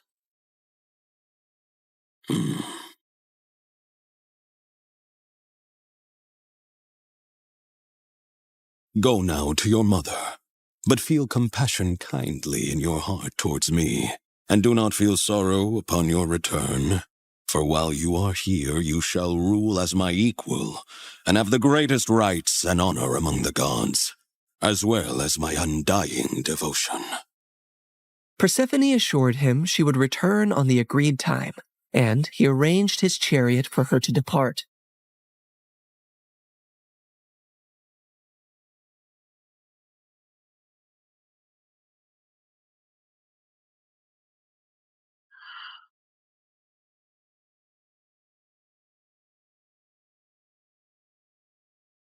Demeter's joy knew no bounds when she was reunited with her daughter, but she was furious at the deal that had been struck.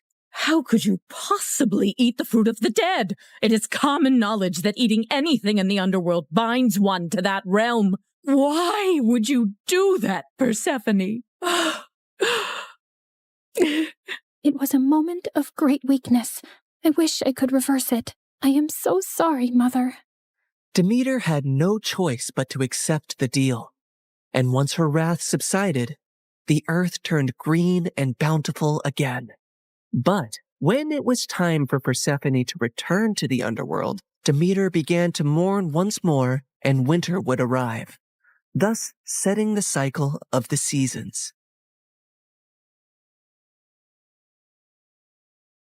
My daughter, my soul, your return brings life to this world.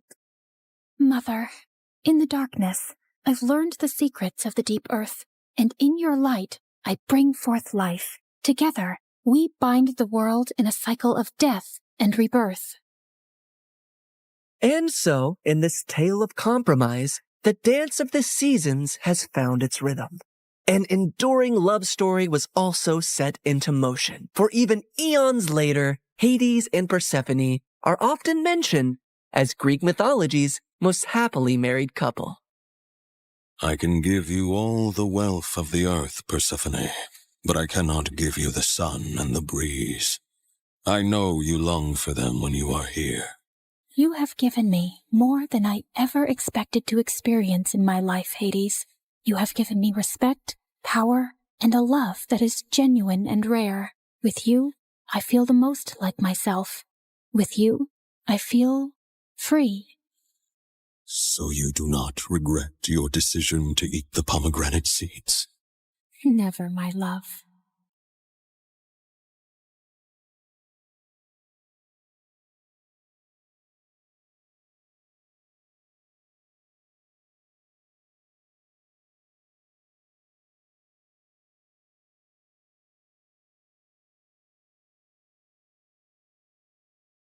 I sat in the audience for the 1,000th time watching my annoying sister Mara's talk show. I was just about to fall asleep when suddenly a spotlight shone on me. There she is, my twin sister Brooke. Come help us play the game, sis.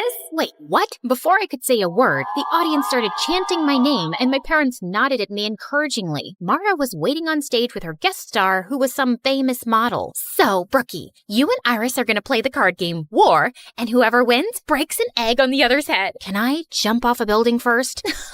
Always such a little party pooper. I played the dumb card game until I won, so I cracked an egg on Iris's head before turning to go off stage. Ow! You just hit me in the head with an egg. That was the goal of the game, genius. Well, you did it way too hard. Ow! The next day, my accidental egg assault was all over YouTube and social media. Sister of talk show host Mara gets violent with popular model Iris.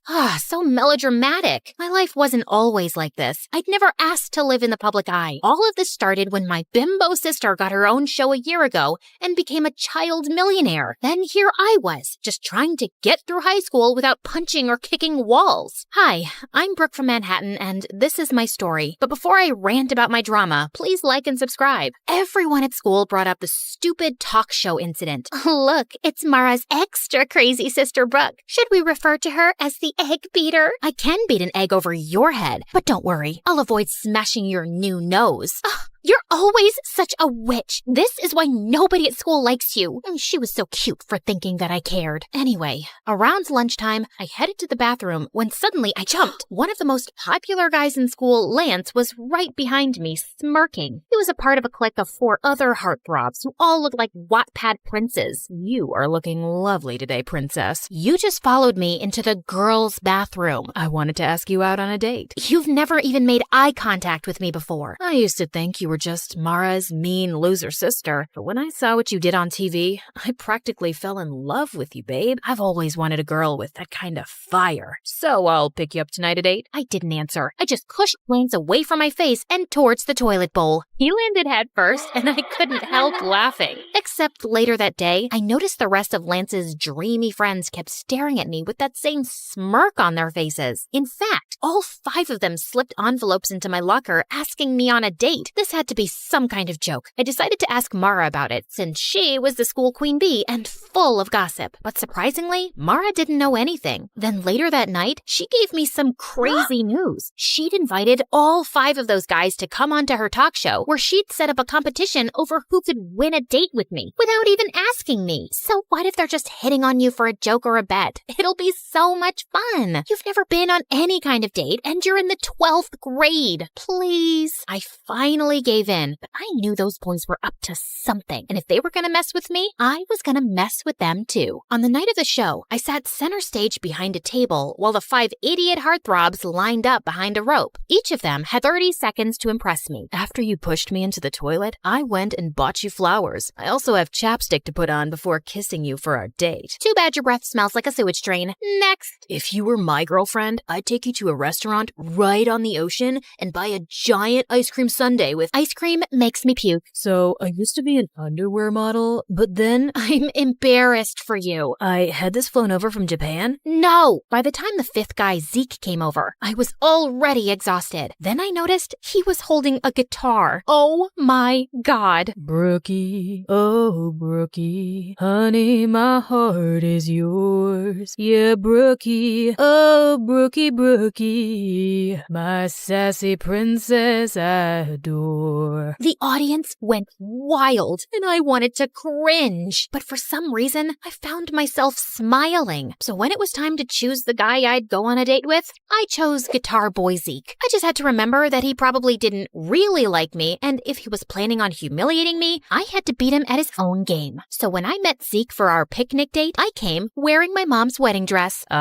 What's that you're wearing? A wedding dress. That way, we can imagine what it'll be like when we get married one day. Ever since the talk show, I've fallen head over heels for you, and after that song you sang for me, I know now that you feel the same way. I'd hoped the guy would run scared and crying, but instead, he laughed.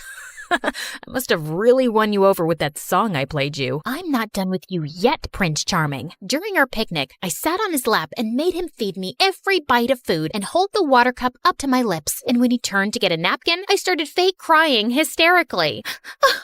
We were staring into each other's eyes, but you looked away. Is it because my eyes are ugly? Or are you breaking up with me?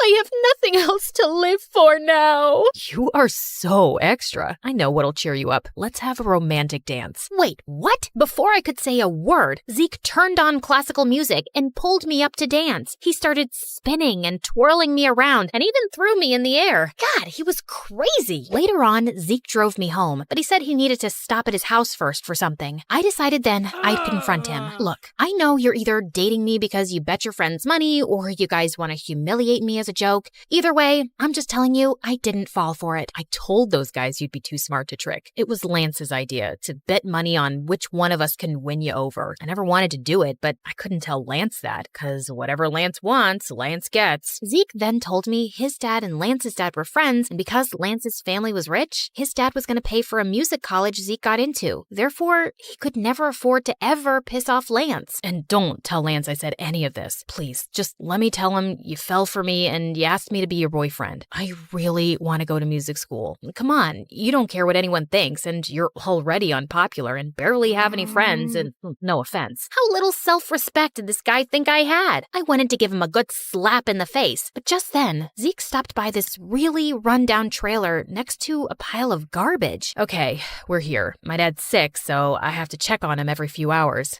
Holy crud, this is where he lived? This place was a single room, and Zeke's dad was in a bed with an oxygen tank. I guessed with his dad's medical bills, he'd never have enough money to even think about music school. So I decided to let Zeke tell Lance he was gonna keep dating me for a bet. The next day at school, I saw Lance and the other 3 heartthrobs looking at me and snickering to themselves. Even other kids seemed to be onto the bet, but I could live through it. I was doing a good deed by humiliating myself. Plus, Zeke was fun to be around, and I didn't mind having him as my fake boyfriend. One night, I decided to invite him to a celebrity party Mara and I were attending. I even bought him a suit and tie, and secretly, I thought he looked super handsome. At one point, I was walking by the entrance when suddenly I saw Zeke standing with Lance and his friends, and Zeke was saying he had to go. What do you mean? This is a huge exclusive party that I invited you to. Listen, cranky face, I came to pick up your boyfriend for some last-minute plans. Surely you two can reschedule. With that, Zeke took off with the boys, and for some reason, I felt really angry about it. Just then, Mara came over to ask if I was okay, and I ended up telling her everything. Look, I know you feel bad for Zeke because of his home situation, but you don't have to sell your dignity for charity. If you think he doesn't genuinely care about you, just dump his sorry butt in front of everyone tomorrow. Or I can talk tomorrow in school, like an actual mature person. But I know maturity is kind of a foreign concept to you and the other kids at school. Okay, listen, sis. You've never had any real friend or boyfriend before, and I'm at the top of our school's social ladder. I know how to deal with these things. I can handle this myself, thanks. Just because I don't date a different guy each week doesn't mean I need boy advice from you. So on Monday at school, I headed to the bleachers at lunch where I knew Zeke practiced guitar, except he spotted me first and immediately came over to hug me. I am so sorry about what happened at the party. Lance decided at the last minute that he wanted to have a betting party. Kids at school are betting on how I'm gonna break your heart and everything. I realize this may be going too far. It's going way too far. I tried to do a nice thing for you, but you're totally taking advantage of me. Also, how long are you going to be Lance's slave for? Can't you get a scholarship to the school or something? No, I'm not talented enough. It's cool. I'll tell Lance the truth and stand up to him. I'll just find something other than music that makes me happy. Zeke turned to walk away, but I just couldn't let him give up his friends, his reputation, and his dreams. So I told Zeke I'd help him apply for a scholarship because even though he didn't believe in himself, I knew he was talented enough to get one. And 2 weeks later, he got accepted. You just made my dreams come true. Brooke, no one has ever believed in me like that before. You're amazing. Zeke suddenly picked me up and spun me around, which made me feel butterflies. After that, Zeke and I became really close and started hanging out all the time. I helped him take care of his dad, and he helped me make some friends at school. Except there were a couple of issues. One, I started to develop real romantic feelings for Zeke. And And 2 was Zeke still hadn't told Lance the truth, even though it was part of our agreement. So finally, Zeke decided to confront Lance one day after school as I hid behind a tree to listen in. Look, man, I told Brooke about the bet. It's not right the way we're manipulating her. Plus, I've been hanging out with her, and I think I want to date her for real. You know, she helped me get a scholarship to the music school you were going to pay for. Now, you don't have to. Are you kidding me? What am I going to tell all the kids who've been giving us money, betting the different ways you can dump her? You're one of us, Zeke, and she's an unpopular loser. It'll make the whole squad look bad. If you date her, then you're dead to us. Well, fine then. You guys are jerks anyway. I'm going to get myself an awesome girlfriend. I held my breath as I watched Zeke ditch his friends for me. And just like that, Zeke and I became an item. He held my hand, kissed me in public at school, and didn't even seem to care that he'd lost all his friends in popularity. Everything seemed to be going well, at least for a couple of weeks. Then one weekend, I went away with my family for a camping trip with no Wi-Fi or cell reception. But when I arrived back at school on Monday, something horrible happened. I was sitting in the cafeteria when suddenly Zeke stood up on one of the tables with a microphone and speakers. Can I have everyone's attention? I have something to say to my girlfriend, Brooke. I'm sorry, babe, but I just can't date you anymore. I've realized that I don't want to be with a stuck-up sourpuss who's way below my league. It's also really lame that you've never dated anyone before. So for all of you out there who bet money how I'd dump Brooke, the ones who selected public humiliation win. I stood with shock as I watched a bunch of kids run over to Zeke, Lance, and the other guys with cash. None of this made any sense. Had it just all been a setup? I ran out of the room and into the hallway to collect myself when I saw Zeke behind me. Brooke, I am so sorry I had to do that, but I had a good reason. What good reason could you possibly have for humiliating me like that? Please, just listen to me. My dad had to have an emergency medical procedure over the weekend that I couldn't pay for, and since there was no way to reach you, I had to ask Lance for help. He said he'd only pay for it on the condition that I publicly dump you. I'm so sorry. I still want to be with you, though. It just might have to be in secret. You know what? No, I don't care what your reasons are. I am so freaking sick of all of your excuses to manipulate and humiliate me. We're done, Zeke. That night, I refused to let myself cry. Zeke didn't deserve my tears. I didn't need any cowardly idiots in my life anyway. The next afternoon, I was studying in the library when I decided to take a break for some coffee and MSA videos. But while I was relaxing, Lance suddenly sat down next to me. Ooh, MSA. I watch them on TikTok all the time. Let me help you pick an episode. If you come anywhere near me or my computer, I'll squeeze your head until your brain pops out. Oh wait, I forgot. You don't have a brain. Probably why you watch MSA on TikTok instead of YouTube. You know, YouTube, the site for smart people.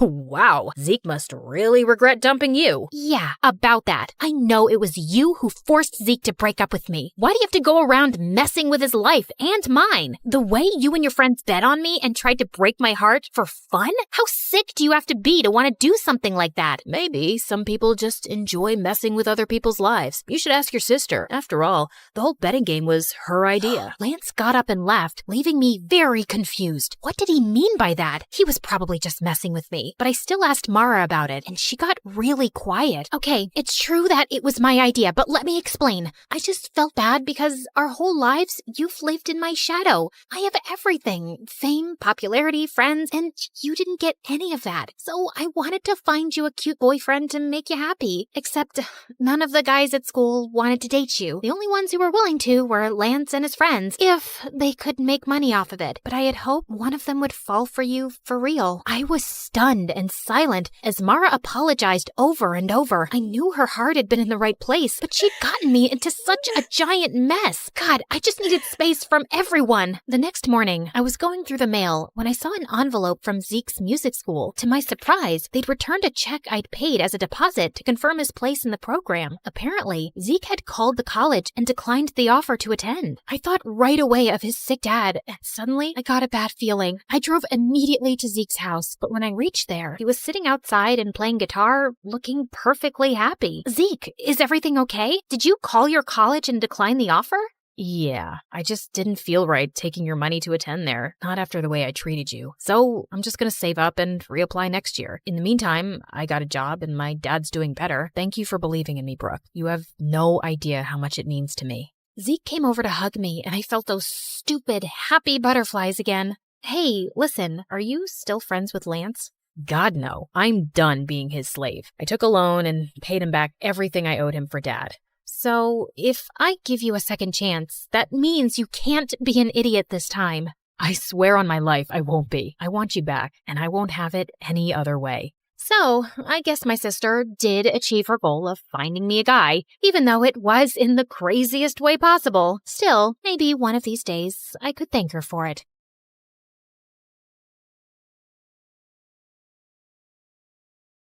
I was about to shoot my target when suddenly someone appeared from the shadows and snatched the apple away. It was the most popular guy in school, Travis, and lately he'd been flirting with me every chance he got. Let's play a game. If you miss the target, I'll have to kiss you. But if you hit it, then you'll have to kiss me. What do you say? Sure, why not? Everyone knew how good I was in archery, and as expected, it was a bullseye. Deal's a deal, cream puff. As he closed his eyes for the kiss, I called for the school cat Loki and whispered something to it. You can open your eyes now. Loki scratched his face like a wild animal as I walked away, in total satisfaction. Hi, my name is Bianca, and I'm incapable of falling in love. Well, that's what I thought. But before I continue, please like and subscribe. My mom owned a huge chain of hotels, and I was the sole heiress to the business empire. Our family name was well known already, but I'd really made us famous. Teen heiress seen kissing alleged gangster? Spoiled princess seen at archaeological site closed off for public? Princess Bianca announces to pay any amount to straighten the Leaning Tower of Pisa. Oh, each headline is worse than the one before. Alleged gangster, Mom. We broke up. And you know my keen interest in history. I had to see that site. And come on, am I the only one annoyed by that Leaning Tower? When will you ever get serious, Bianca? I have a private jet to catch, but we're not done with this conversation. Yes, go to your meeting, Mom. You didn't even remember to wish me a happy birthday, but I was still celebrating in style. I was having a huge birthday party at the newest club in town, but my night was ruined when I saw an uninvited guest, Travis, and he was approaching me and my BFF Carmen as if he was God's gift to women, despite that scary face. Hey, sugar lips, wanna dance? Aren't you supposed to hate me for making you look like Frankenstein? What's love without a little pain? And I adore your feistiness. He was all over me the whole night. Eventually, I had to make Carmen distract him and try to escape, but he noticed and followed me like a madman. I'm not done with you, my love. I turned around a corner and opened a VIP door at the end of the hallway. There were some men in suits playing poker, and they all turned to me like I was an alien. Oopsie, wrong room. Thought it was the toilet. But may I say, sir, your jacket is really cool. Very vintage 90s. Michael Jackson kind of vibe. Okay, I won't bother you guys. May the best man win. Bye. Travis was nowhere to be seen, so I took the chance to finally leave the club. But of course, I couldn't avoid him at school, and he was being such a nuisance that eventually I got a restraining order against him. My life was finally peaceful till a few days later when Carmen told me that her cousin from the village would be joining our school. Since when do you have a cousin? Ever since he was born? You never told me about him. I love to collect snake skins and samurai swords in my basement. I didn't tell you about those either. What? Friends should share everything. I think some secrets are good. Oh my god, my cousin's here. I turned to this guy who was walking towards us like he was the king of the underworld. Judging by his walk, he knew he was a fine specimen of the male species. But suddenly, he tripped over nothing and fell into the fountain nearby. And then he immediately got up like nothing happened. I felt like I was watching a comic cartoon strip. Are you sure he's not some hot model you paid to act as your clumsy cousin? Nice way to say that he's hot and adorable. He then spun her around like she was a cotton ball. Carmen, my favorite girl. I missed you so much. The guy turned to me and I was stunned. He was even more handsome up close and also really familiar. You must be Bianca, Carmen's best friend. I'm Slater. Nice to finally meet you. Did you just curtsy? And have we met before? No. Is this how city people greet each other? Excuse us a moment. Carmen pulled me out of Slater's earshot. What you doing? Talking to my best friend's cousin? Why does that require you to bring your face so close to his? I just thought he looked really familiar. What's your problem? I just think you're finding an excuse to flirt with him. Now listen up, Bianca. You're never serious about any boy, and you just play with their feelings and dump them. And you're not allowed to do that to my cousin. He's not even my type. Relax. Just don't get involved with him that way, or it's friendship over. Understood? Loud and clear, ma'am. Since then, the three of us started hanging out together, and I was having a hard time believing someone like Slater existed. Sheer perfection on the outside, but with the poorest balance a human could possibly have. He tripped, slipped, and stumbled everywhere. He even got a black eye while tying his shoelaces. But one night, while I was admiring one of the paintings at home, it hit me like a bolt of lightning. I remembered where I'd seen Slater before. You gotta trust me, Carmen. Your cousin's up to something shady. Mom and I attended this art exhibition downtown last month, and Slater was there. He was one of the artists. We even bought a painting from him. Only his hair and eye color was different, but it was him, and he wasn't clumsy. He must have been a look-alike. Slater has lived in the village his entire life and just got here last week, and he can't even draw a circle, trust me. I even showed Slater's picture to Mom, and she said it's him too. Now she's contacted the artist to buy more of his work, and he's coming soon, and I'll finally know the truth. You just need to give yourself something to be excited about. Do what you want, but you're wrong. A couple of days later, the artist called Mom to say that he had to go out of town and he'd come to meet her next month. How convenient. I decided not to say anything to Slater and try to get to the bottom of his secret identity. He was always hovering around me and Carmen like an annoying fly. He was sure to slip up at some point. I'd be watching him. But one day, I was spying on him at the gym, and after seeing him miss the 100th basket, I got really bored. I decided to skip the rest of school that day to get a manicure. As I was walking to my car, a van suddenly stopped next to me. "Good day, child. Would you please buy some apples from me? I run an orphanage, and I'd like to get some toys for the children." "Sure thing. Just give me a basket and I'll give you $100,000. I was about to take the basket from her when Slater suddenly popped out of nowhere and crashed into me. Hey, you. Who do you work for? Show me your ID. The poor lady looked terrified and just drove away. What the heck was that? Didn't your parents ever tell you not to take candy from strangers? What if she was trying to poison you? Dude, those are apples, not candy. And who am I? Snow White? And that cute granny is trying to poison me because I'm the fairest girl in all the land. This isn't funny. You don't know how dangerous some situations can be. Oh, please. I swam with sharks last year and jumped off a hot air balloon when it malfunctioned. I laugh in the face of danger. And that lady just wasn't dangerous. I know you're from the village and probably think everyone in the city's evil, but please stop being a weirdo. But Slater just got weirder. Like another time, the three of us were at a restaurant, and as soon as the waiter served our order, he started sniffing mine. If you wanted me to completely lose my appetite, you succeeded. What's wrong with you? He also started sniffing his food and Carmen's. That's how we do it in the village. The first whiff of food tells you everything you need to know. About what exactly? About how organically the food was grown, if the farmer sang to his crops and cows.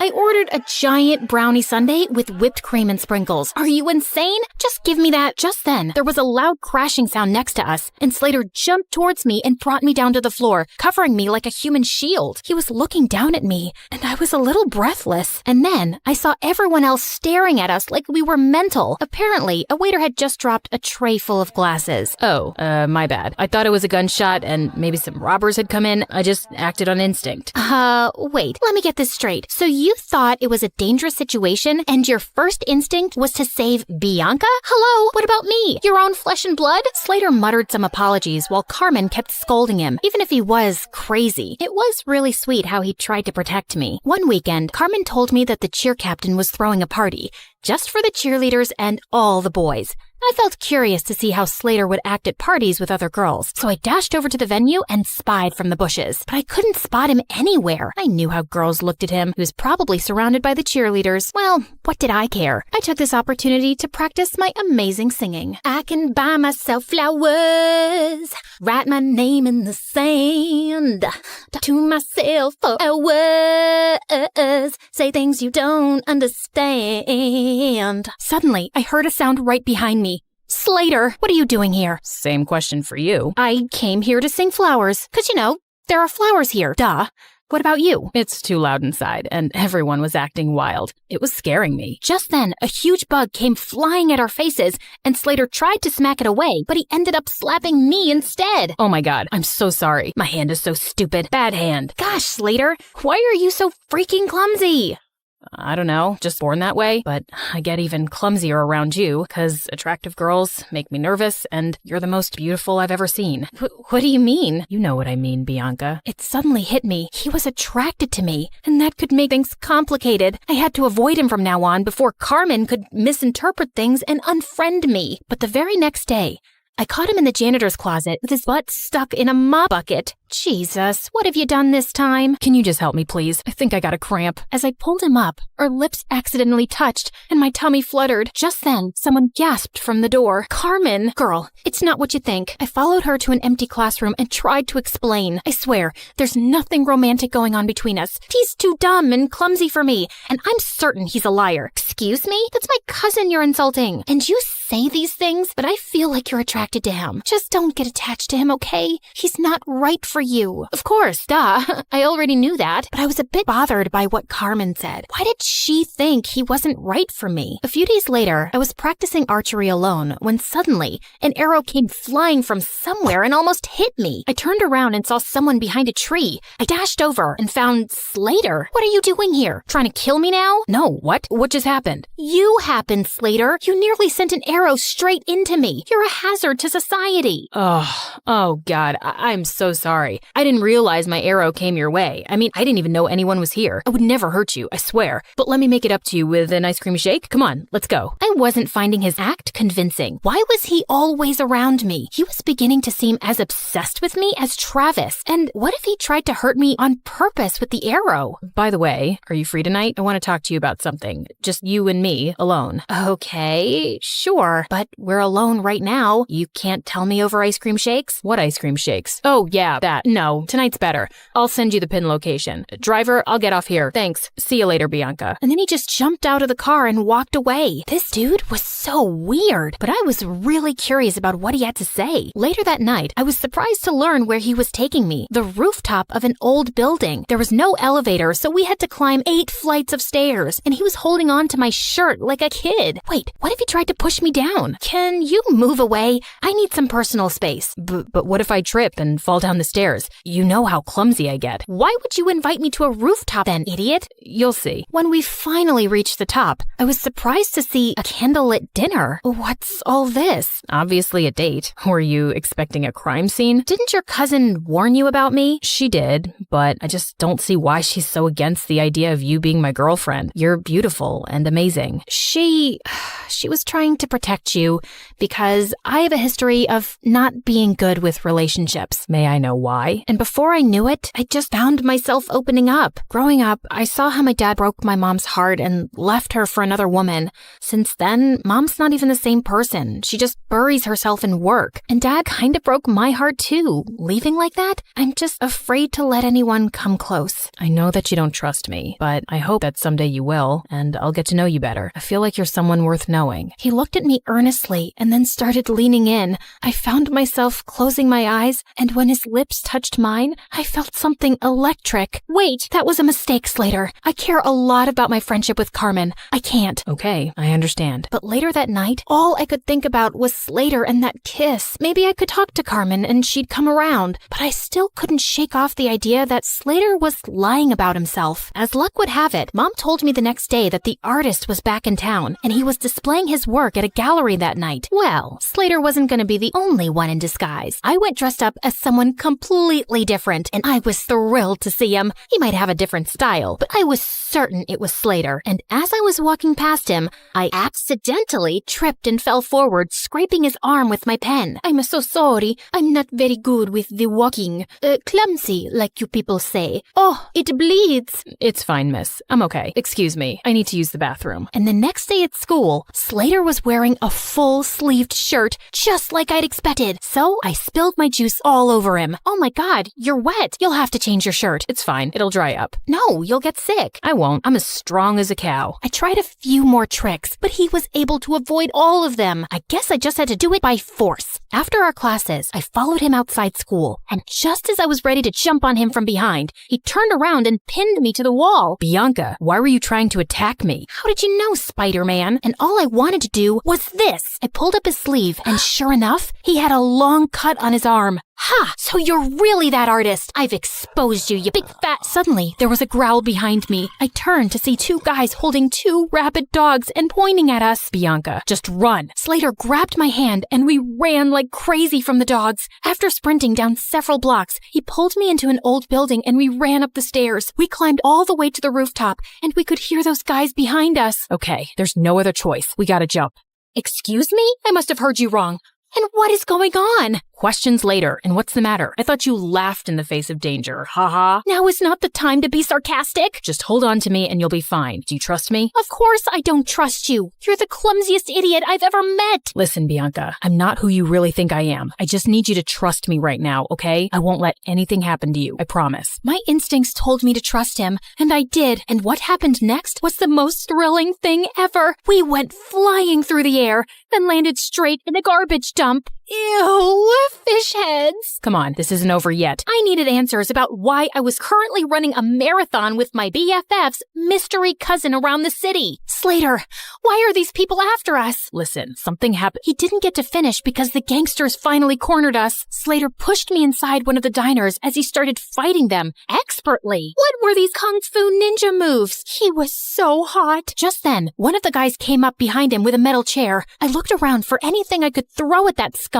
before he could hurt Slater. Bullseye. That's my girl. Just then, a bunch of policemen arrived and surrounded the men, and Slater pulled out a badge. You're under arrest. What? He was a detective? As those jerks were being taken away, Slater finally told me everything, starting with how I unknowingly got involved with an international mafia gang. You walked in on them one night at the dance club and saw something you weren't supposed to see. You've been in danger since then. Oh, those guys. But I swear I didn't even see anything. They couldn't be sure of that, so you've been their target since. I was already in town looking for this gang and posing as an undercover artist, but when we found out that they were looking for you, I joined your school to be closer. We also thought we could catch them using you. You mean using me as bait? I didn't mean use you like that. We just knew they'd come after you. So that date on the rooftop, was that also a ploy to get the gang members there? Well, yeah. We had police hidden all over that building, but I think the gang realized it was a trap. Everything made sense now. He was just pretending to be interested all along so he could be around me for my protection and to catch the bad guys. I was just a mission for him. You saved my life. Thank you. I just did my job. I'm glad you're safe now. I gotta report to headquarters soon, so... Yeah, great job. Goodbye then. As I walked away, I suddenly felt sad and empty. And the next day at school, Slater was gone. I demanded more answers from Carmen. Slater really is my cousin. He became a detective at a young age, and he doesn't tell us much about his job. But after that restaurant incident where he was clearly protecting you, I asked him what was going on,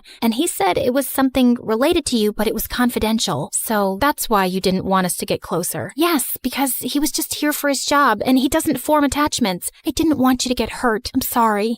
What for? I can see it in your eyes, Bianca. You're in love with him, but I don't think he can make you happy. Oh, please. I've told you, I'll never fall in love with anyone, if you say so. Over the next few days, I tried my best to get back to normal, but I couldn't get Slater out of my mind. Even Mom noticed something was up with me. Haven't seen any crazy headlines lately. No new adventures? Yeah, it's been kinda quiet, but I did make one stupid mistake, falling in love. Mom sat down beside me and then pulled me into an awkward hug. Sweetie, I know you've been affected by what your dad did, but don't close your heart off. Falling in love isn't stupid, and you'll find the right guy one day, and it'll be amazing. Trust me. Mom decided to take some time off work and we planned a vacation together. But just as I was leaving for the airport, I heard a loud crash from the main hall and saw Slater had pinned Travis to the ground. Slater? Travis? What are you both doing here? Bianca, my cream puff. I couldn't go on any longer without seeing you.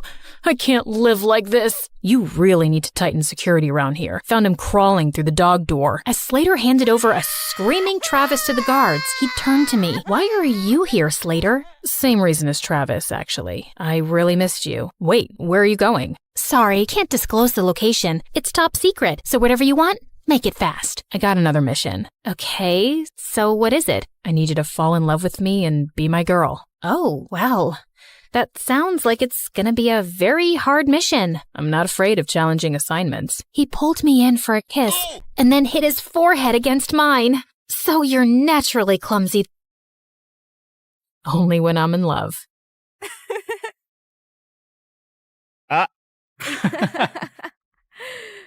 I was standing in the grocery section examining an apple when my eyes shifted to a man nervously eyeing the cereal boxes. I casually dropped a sack of flour into my shopping cart, then hid behind a rack and scanned the man's face on my watch. Suspect identified. Tobias Steele, known for industrial espionage and diamond heists. Approach with caution. Slowly, I moved my cart closer to Tobias. Hey, could you pass me 10 boxes of Fruit Loops, please? I'm too short. Don't you just love Fruit Loops? They're the best. I don't like anything sweet. Everyone likes Fruit Loops, dude. That's just criminal. Tobias looked at me nervously, then suddenly started running in the opposite direction. I flung the sack of flour at his head and he fell. Then I pinned him to the ground. Who are you? Your worst nightmare. Hi, my name is Jane, and I'm a secret agent with the CIA. Please like and subscribe to MSA. I grew up with my scientist dad and identical twin sister Camilla. Mom left us when we were babies, and Dad was always busy in his science lab in our basement, so we weren't too close. Having a twin sister wasn't the greatest thing either, because Camilla and I had nothing in common. She was much more girly and a social butterfly, and we never got along even as kids. We further drifted apart in middle school when she made friends with the school bully Kira, and I got into boxing. Soon, I was acing every competition in town. I was good. So good that at 15, the CIA secretly approached me and recruited me. 3 years later, I'm their smartest agent ever. Of course, my family didn't know. They thought I was a weird, introverted tomboy with a thing for flannel shirts and books. After pinning down another criminal, I was sitting in the school cafeteria when suddenly Kira started sniffing me. Ew, you smell like trash. When was the last time you washed your hair? Or shaved your armpits? About the same time you two said something worth paying attention to? Oh wait, that was never. OMG, shut up. Ryan just walked in. Kira, quick, how am I looking? Fix my lip gloss, will you? Camilla was a popular girl, but Ryan was the star of the school. Football team captain, really handsome, totally dumb. You know the list. Camilla started walking in Ryan's direction, smiling and waving at him, but he just smiled and looked away. Ouch, that was painful. Anyway, just get my milkshake, Cammy, and stop wasting time on these dumb boys. You look desperate. Kira walked away, and Camilla was leaving too, but I stopped her. Why do you do everything she says? She's not the boss of you. And you are? Just keep your nose in your books and out of my business. Got it? Loud and clear. Just then, my phone started buzzing like crazy. My secret phone. And I knew it was time for another mission. This time, it was about someone named Belinda Holland, who was running a secret lab on her private island. My mission was to locate that lab, gather intel, and report back. And Belinda's son, Ryan, happened to be the same guy Camilla was head over heels for. For the next few days, I noted every little detail about Ryan. When he practiced football, what he had for breakfast, even the girls he flirted with, just to find that one golden opportunity to strike up a conversation with him, and then get closer. But every time I tried to make a move, something or someone would interrupt us. I was starting to think luck wasn't on my side when one night I caught Camilla sneaking out. Ow, ow, ow! My arm! You're freaking strong for a girl! Gee, thank you. Where are you going in the middle of the night? To a party, obviously. Ryan's mom has this cool resort on a private island, and he's taking me and Kira there tonight. It's kind of a big deal because no one's ever been on it before, and I really want to go. You know how much I like him. Private island. Bingo! It had to be the same island where the lab was located. I mean, how many islands can one person own? I know it's MSA, but let's be realistic, guys. I just had to get to this party. Fine, but are you sure you want to wear that? That dress looks a bit dated. You think? Wait, what do you know about fashion? I know what suits my sister, and this isn't working. Tell you what, you change and I will hold the door for you. Camilla looked at me suspiciously, but then left to change. Once she was inside the washroom, I quickly closed the door and locked it. Dad wasn't going to hear her anytime soon in his basement. I'm sorry. I'll explain everything later. I fixed my hair, did some makeup, and when I was done, I looked exactly like Camilla. Yeah, we were identical, but this was the first time I actually saw it. I took a cab to the dock and got there just in time. I was just getting my bag out when this guy tapped on my shoulder. Are you excited? I've never been to one of Ryan's exclusive parties before. Does this mean I'm famous now? I'm Patrick, by the way, Ryan's cousin. I'm Cam. Before I could introduce myself, the boy screamed and then jumped on me. It's a frog. Oh no, it senses my fear. Please save me. I've never even had a girlfriend or a kiss. Will you kiss me? Please. It's my last wish before I die. Or no, wait. Kiss the frog and maybe it'll turn into a prince or something. What? It doesn't work like that, and it's gone so you can get down. You're awfully heavy. Patrick let me go, and soon after, we boarded the sailboat along with Kira and Ryan and headed for the island. As soon as we got there, I started scanning the place, but it just looked like a regular beach. And I noticed that we had no signals on our phones. I know you guys are wondering where we are, but trust me, this will be the best experience of your life. I just have a feeling. Before Ryan could finish, a huge coconut fell on his head and knocked him out. Is he dead? It's a coconut, Kira, not a meteor. He'll be fine. Only he wasn't. We waited for Ryan to wake up on his own. Since it was too dark and none of us knew the way to the resort except Ryan, we decided to camp on the beach. And the next morning, I woke up to Ryan screaming his lungs out. Oh my god, what am I doing here? Who are you? And why are you sunbathing next to me? Ha ha, very funny. Stop the games and let's go to this resort. I really need to pee. What? I don't know you, okay? Or do I? My head is hurting. God. Ryan, what year is it? 2015? That's when I realized that the coconut probably hit him too hard and Ryan was suffering from amnesia. I quickly woke up the rest and we decided to go back to the city to get Ryan checked. But when we turned around to leave, we saw the boat had drifted into the ocean because Patrick forgot to anchor it properly. You've got to be kidding me. I was still recovering from the whole frog thing. Are we gonna die here? Wait, did you guys kidnap me? I might not remember everything, but I know for a fact that I'm rich. Oh, I know what we can do to save our lives. My aunt taught me this ritual. Suddenly, Kira got down on her knees and started chanting something. Oh, my Lord, Kumbaya, please save us. Don't let us get eaten by dolphins. As a sacrifice, I'm giving up my vintage Chanel sunglasses. Please accept this. Hoo la la la, hoo la la la, hoo. Kira, can you please not act like an idiot for once and let me focus? What's gotten into you, Camilla? You're not usually this snarky, and I was just helping. It's not like I forgot to anchor the boat. I said I was still hung up on the frog. Can someone please tell me what's happening? Shut up, all of you! Focus. We have two choices. Either we stay here crying about a boat, or we walk till we find the resort. Everyone calmed down and decided to go with the second option, which was to find the resort. But the heat was killing us, and we couldn't spot anything for hours. To top it all, Kira was an absolute brat and kept asking me to piggyback her. When I refused, she threw a fit, and one of the boys had to step in. It wasn't until sunset that we came across a big building that looked really creepy. Thankfully, it wasn't so bad on the inside, and we slept like babies. But in the middle of the night, I woke up to a faint humming sound. I was sure it was coming from somewhere in the room and carefully scanned every corner trying to find the origin of the sound when I saw a tall figure standing at the end of the hall. Who's there? No answer. I can hurt you really, really bad. I know kickboxing and kung fu. Still no answer, and the sound kept growing louder as I got closer. It was too dark. I couldn't see the face and was sweating bricks when suddenly Patrick jumped out of the shadows wearing headphones. Ah, what are you doing? What are you doing? And why were you making that sound? I was just singing. It helps calm me down. You should try it. I relaxed a bit, and both Patrick and I sat down. As we got talking, I asked him more about Ryan and Belinda. He was Ryan's cousin after all. I've never really met Ryan before. I was here on vacation, and when he heard I was in town, he invited me to this party. My mom hates his family because she thinks Ryan's mom is kinda snooty. Rich and pretty people are often snooty. Well, I guess that means you're not rich then. But you are pretty. I'm sorry, I didn't mean to say you looked poor. I meant, watch out! Just then, Patrick pulled me in as a lizard fell from the ceiling. We were so close, I could practically feel him breathing on my face. He wasn't so bad to look at, actually. Ew, no, Jane, snap out of it. That was a close call. It's a lizard. Also, you're kind of strangling me.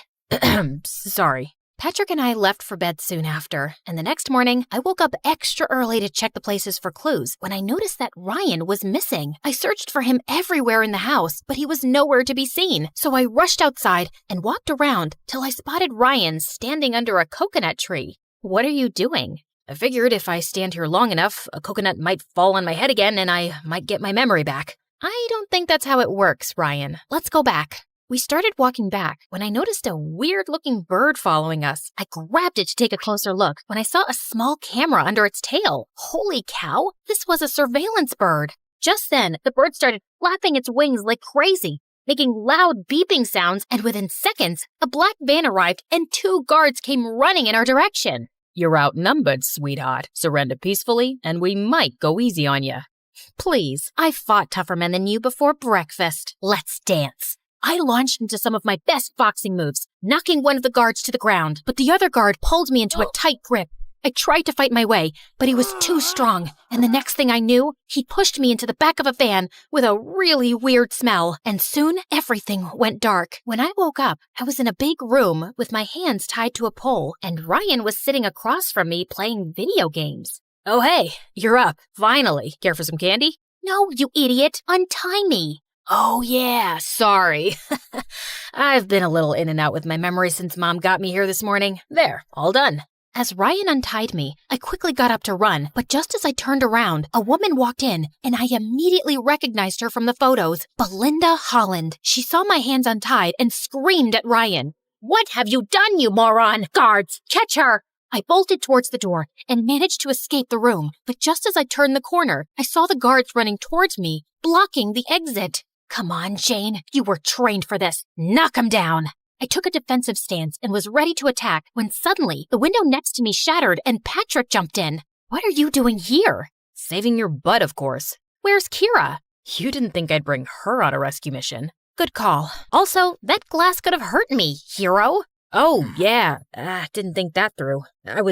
Dude, look out! Guard incoming, 9 o'clock. But Patrick failed to react in time and the guard pinned him to the ground. But I kicked the guard in the face. Next time, just say duck or dodge or something. I'm bad with directions. Got it. We started throwing punches and kicks left and right, and we were surprisingly well synchronized. I didn't know Patrick could fight like that, and he looked so hot doing it. After knocking the guards down, Patrick and I ran like crazy up some stairs. We must have climbed over 7 floors before stopping in front of a door with a passcode.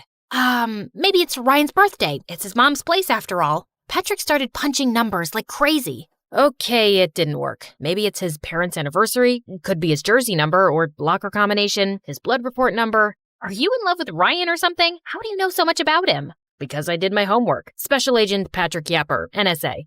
You're an agent? So am I. CIA. So you're not Ryan's cousin? I am, but I'm also an agent. It was my mission to stay close to the family and get information about some secret lab. And can you stop talking? I'm trying to concentrate. Yeah, sure. Dude, you're like the clumsiest agent ever. That was just my cover. I'm not that clumsy, okay? Sure, whatever you say. How did you find me? I heard some loud beeping sounds, ran out, saw you get abducted, and followed you here. Also, I maneuvered through a laser maze, fought almost 1,000 guards, and came here to save you. That sounds like an exaggeration. But wait, you came here to save me? And not for the mission? Why? What do you mean, why? Because God, I can hear footsteps. I have to break this door down. Brace yourself. Before I could react, Patrick took a deep breath and charged at the door, but it was made of metal and he stumbled backwards right into my arms. There now. All good, princess. Happens to the best of us. I looked around and saw a fire extinguisher, which I used to smash open the lock. When the door flew open, we saw something that blew our minds. There was a huge machine in the middle of the room that looked like some kind of weapon. We were inspecting it when Belinda walked in with her guards and Kira. What are you doing here? I told you to stay back in the room. I couldn't stay back when the love of my life was taken away from me. Camilla, I love you. If we survive this, I'd love to take you out sometime. What? I thought it was obvious. I have always loved you. I was just jealous that you liked that idiot Ryan. No offense, ma'am. None taken. Let's get to the point. You will not be leaving till your dad comes here and gives me the key chemical I need to finish my master project. What chemical? And what's my dad got to do with any of this? Belinda went on to tell me how my dad was actually working for the government and he was the only person who could make the chemical she needed. That's why I asked Ryan to invite you here, so I could use you as bait and get your dad to help me. But unfortunately, my son's an idiot and lost his memory. Also, I didn't know you were an agent, so that kind of messed up my plan. A little tip, cooperate, and I might be lenient with you. I have a little tip for you too, ma'am. Don't watch the mouth, watch the hands. With that, I landed a solid blow right on Belinda's face, sending her stumbling backwards. In the meantime, Patrick picked up the weapon and hung it over the railing. One move, and I swear this thing will go over the edge. Patrick, your family, son. Family, my butt. You didn't even know I existed till I showed up at your door. Tell your guards to drop their weapons and release Kira, now. Belinda reluctantly signaled her guards, and when they'd put their weapons down, I took the phone from one of the guards and alerted my team. Within minutes, reinforcements arrived via helicopters and arrested Belinda, seized the lab, and safeguarded the weapon. Ryan, too, was taken in for questioning. When everything was wrapped, Patrick, Kira, and I went back to the mainland, where I saw Dad and Camilla waiting for me. I rushed to them immediately. Why didn't you ever tell me you worked for the government, Dad? You never told me you were a spy either. That's just how things are. But Janie, I'm so proud of you. Thanks, Dad. Wait, you're not Camilla? No, I am. Before I could react, Camilla started hitting me like crazy. Who does that to their own sister? You locked me and you took my phone? You know I can't live without my phone. Ow! I'm sorry, but it was important. Ow! I swear to God, if you put yourself in danger again, I will kill you. Are you crying? Aw, I'm glad you're here. By the time I was done meeting with my family and briefing the team on what happened, I noticed that Patrick was gone. I couldn't even thank him properly. And worse, tell him that I might have a little crush on him. A few weeks passed after the operation, and I was informed that Belinda had finally confessed that she was working for an enemy organization. Ryan was sent to his dad in Germany, and I never heard from him again. Kira finally asked Camilla out, but unfortunately, Camilla didn't feel the same way about her, and they mutually decided to take a break from their friendship. Meanwhile, I tried to use all my sources to find out where Patrick was, but it was like he disappeared into thin air. Then one day, I was in a coffee shop when I heard a huge crash. Ow, my head. Patrick, what are you doing here? What happened to your clothes? I got lost, then took a little detour and fell into a puddle. Then 2 minutes later, I walked into a flower shop to get you some flowers, but ended up tripping over something there too. But I know you like to come here often, so I thought of giving it a shot and voila. How did you know I came here? Have you been stalking me? You make it sound like stalking's a bad thing. Stalking just means caring enough to find out things about people that they don't want to tell you themselves.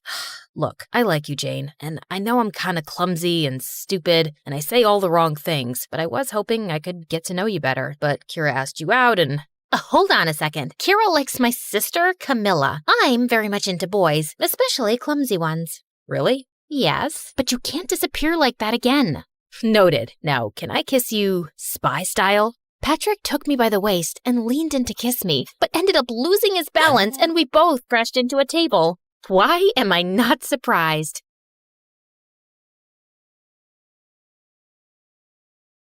Hi everyone, my name is Marina and I'm from Nevada. Please like and subscribe. I was raised in a small town by my aunt who owned a small bakery and loved me to bits. Aw, honey, today's your first day at school, so I packed muffins for all your classmates so you can make a lot of new friends. You're awesome, Aunt June. She wasn't super rich, but she was the richest person at heart, and that's why everyone loved her so much, including me. I always wanted to be just like her, so I'd help her out at the bakery. Marina, I'm going to go out for a bit. Can you put the pink icing on the cupcakes? Sure thing. Later, when the customer came to pick up her order, it turned out I'd caused a disaster. This was supposed to be for a gender reveal party, but you put yellow icing on the cake. Ugh!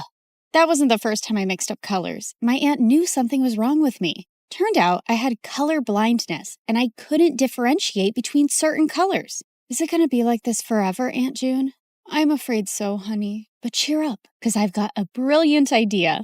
The next day, everything in the house and all the ingredients in the bakery were labeled along with their colors. Aunt June made things so easy for me, and our life was just perfect. Until one day, when I was in second grade, an old man walked into our bakery and offered to buy it. This bakery has been passed down from generations in our family, and there's no way I'm going to sell it. But the man's tone just got more rude. You should have signed these papers while I asked you nicely, but now you're just going to pay for your stupidity. If you don't leave now, I'm going to smash your car, and then you'll have to pay for your stupidity, sir. The old man left at my warning, but the next week, another man was back with some papers that claimed that the bakery didn't belong to my aunt because her parents never signed the deal in her name, and now we had to move out. My aunt looked around for help, but the legalities were too complicated and no one was ready to help. So eventually, we had to give away our bakery and move to the city. Thankfully, Aunt had enough savings to rent a small place, and she started working in a small grocery store. And while I was trying to adjust to this new life, I saw a kid my age in the front yard one day, choking on something. I immediately ran to help him, but the moment the food stuck in his throat came out, I was shocked. Why were you eating a doll's head? I wasn't. He pushed me back and ran into his house next to ours. Turns out he was the landlady's kid, Timmy, and he was so weird. Whenever I'd try to go close to him, he'd just run away. Even when I joined school, I saw some kids throwing popcorn at him, but he wouldn't budge. Hey, why won't you say anything? Why do you let those kids bully you? But instead of answering me, he just ran out of there, and I decided I wasn't going to bother with this guy anymore.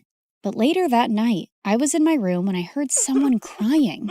I looked out of my window and saw it was Timmy crying in his room. So I climbed onto the tree outside my window and jumped into his room. And he freaked out. What are you doing here? Look, I don't know the deal with you, but if there's some issue, you really need to talk about it. At first he hesitated, but then he broke down. I miss my dad. Ever since Mom and he got divorced, I haven't seen him, and the kids at school always make fun of me because of that. I hate it here. Hey, it's gonna be all right. I told him things were gonna be easy only if he fought back and didn't let those kids get to him. And it seemed like my advice worked. The next day, I saw Timmy was surrounded by a bunch of kids. I heard the cupcakes we gave you last time had Barbie heads in them. We're so sorry for that. Here, take these. They have cockroaches. And to my shock, Timmy pushed the bad guy away. Get away from me. And don't trouble me anymore or I'm going to tell the principal about you. The other kids ran away scared, and Tim turned to me with a bright smile. Did you see that? I wasn't scared and what you said worked. After that day, we started getting along and became the bestest of friends. And Tim grew up to be really protective of me. He'd keep me away from all the bad guys and trouble in school. Then on my 16th birthday, I told him I was going to start working to support my aunt. But he had a weird reaction. No, you can't do that. Your aunt wants you to study and make a life for yourself. You shouldn't be waiting tables. And if you need money, you can always tell me. Tim was a genuine friend, and I loved how he always cared for me. But now I really wanted to support my aunt, so I took the job without telling anyone. But the very first week of my shift, something weird happened. I ended up making a mistake because of my color blindness, and the customer went bonkers on me. I want to see the manager right now and get you fired. But I told you it was a genuine mistake. But he kept shouting and started pulling my hand when one of his friends got up and stopped him. Let go of her hand and apologize to her right now. Dude, you want me to apologize to this low-life waitress? As soon as he said that, the guy landed a punch on the bad guy's face and my jaw dropped. Holy jeez! The manager immediately threw all of them out, but after my shift was over, I saw the guy who stood up for me was still sitting in the alleyway and his hands were bruised. I immediately got some ice for him. Excuse me, sir, you can use this. But for some reason, he looked really mad at me. Who do you think you are trying to act all nice, huh? Just leave me alone. I could see his eyes were red, like he'd been crying, and I thought it was best to leave him alone. But to my complete shock, I saw the same guy in my class the next day. The teacher introduced him as a new student, James. While the girls were drooling over his handsome looks, he kept staring at me the entire time, and the moment class was over, he came up to me. I don't want you spreading any rumors about me from last night. Do you get that? Before I could even reply, he just stormed away, and Timmy came running to me. What happened? Was that guy bothering you? I didn't want Timmy knowing about my job or anything about how I knew James, so I brushed it off and went ahead to prepare for my chemistry practicals. But turns out, James was already there. Minutes into the practical, I realized some of the labels on the chemicals were missing, so I asked James to help me differentiate, but he didn't even look at me. That jerk. I continued guessing and mixing the chemicals, but suddenly they caught fire, and I almost got hurt when James jumped in and pushed me out of the way. I quickly got up and put out the fire. What are you, nuts? Did you want to die? Suddenly, my eyes went to the burn on his hand, and I rushed him to the nurse's room and gave him first aid myself. Seems like you're always helping people who are hurt. Yeah, especially those who get hurt because of me, and with you, it's every single time. And that's when this tough guy finally let out a smile. You don't look so bad when you smile. I know. I don't want the chicks going crazy over me, so I keep it under check. This guy had multiple personalities. As time went by, we started spending more time together because we had similar projects, and James turned out to be a really fun person to hang out with. He'd often walk me to my work after school, and we'd enjoy all sorts of treats on our way. And even though he was a little mysterious, he was growing on me by the day. But there was someone who just hated our closeness. What's going on between you and that new guy? He's bad news. Stay away from him, Marina. What are you talking about? And how do you know he's bad? Oh, come on. Haven't you seen? He's always covered in bruises. Just stay away from him, okay? Well, I could understand Tim's concern, and there were things I wanted to know about James too. A few days later, we were at a friend's party playing Truth or Dare when I was given a dare to kiss James. My heart raced with excitement, but I saw Timmy looking at me with furious eyes. I wanted to run out of there, but thankfully, James got up and left first, and I let out a loud sigh. But later, when I went out, he was waiting for me. Was it that bad, huh? The idea of kissing me so you sighed with such relief when I left? No, it's not like that. It's just that there's only so much I know about you, and I didn't... Suddenly, he pulled me close and looked deep into my eyes. What do you want to know about me, Marina? Well, why did you cry that night in the alleyway? And is there something that you keep from me? My mom is really sick, and she was admitted to the ICU that day, and I couldn't help but... Shh, it's okay. You don't have to say any more. With that, I pulled him in for a kiss, and he whispered into my ears, I love you, Marina. Gosh, I loved him too. But the very next day at school, my fairy tale came to an end when I received a message from James's phone. Here's my parting gift to you, Marina. There were several pictures of me kissing him and me working as a waitress with ugly captions, and he shared them with everyone in the school. What in the world? I tried to call James about what was going on, but he wouldn't answer it. And I felt so embarrassed and furious about everything, but then Timmy came to me. Hey, are you all right? I thought he'd question me about the pictures, but he just took me home and comforted me. I don't believe what's going on, and I can't even reach James. He left, Marina, and he's never coming back. He then showed me the newspaper articles of how James was the grandson of the same businessman who took away my aunt's bakery. I heard his grandfather sent him here as a punishment because he used to be a jerk at his old school, but looks like he's still going around messing with people's feelings. Gosh. There was no way I was going to forgive a jerk like him, but I wasn't going to cry over him either. I blocked him everywhere and decided to shift to another city for my college, along with my aunt. And after graduation, I joined a top law firm and helped my aunt open a nice bakery in the city itself. For the opening day, we sent out invites to everyone across the city, and it all went so well. After we were done with the day, we were about to close up when Timmy took me to the roof and proposed to me. I love you, Marina. I have always loved you and... Oh, Timmy, please stop. I liked him too, but he was my friend and I could never see him any other way. What is it now? Don't tell me you still love that moron. Timmy, what are you saying? You know I hate him. Then why won't you say yes to me? I tried to explain to him, but he wouldn't listen. And suddenly he pulled me in and tried to kiss me. God, Timmy, just stop. Just then, I saw a man pull him away and punch him hard. James, what in the world are you doing here? How dare you touch her, you filthy. I pulled him away before he could hurt Timmy anymore and slapped him hard in the face. Who do you think you are walking into my life again? Didn't you already mess around enough last time? Marina, what are you saying? I never messed around with you. Oh, really? Then why did you leave? And what about those texts and pictures? What? I have no idea what you're saying. I know it was my fault to leave you like that, but I told Timmy everything. What? What do you mean? That night after you left the party, I received a call that my mom had passed away. My grandfather wanted me to return home. Timmy was right there, and I asked him to inform you. What? I even tried to contact you, but you had me blocked everywhere. And when I called Timmy, he said you hated me and you were with him now. Timmy, what is he saying? Did you hide this from me and lie to him? Yeah, I hid the truth. I didn't want you to be with a jerk like him when I've loved you all my life. So I lied. For you. But those messages from your phone and those posts. I have no idea, Marina. I lost my phone the same night. You didn't lose it, moron. I stole it and sent those messages and those pictures. Timmy, I can't believe you. You son of a witch. No, James, just let him go. He's a jerk and doesn't even deserve that. Oh, Marina, please don't cry. I'm here. I'm here for you now.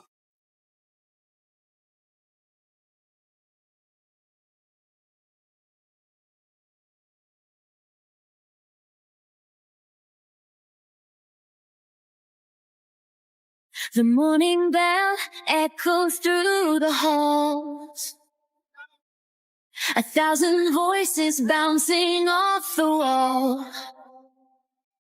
From the quiet corners of the library floor to the laughter leaking through the classroom door, we're walking hallways where the legends grew.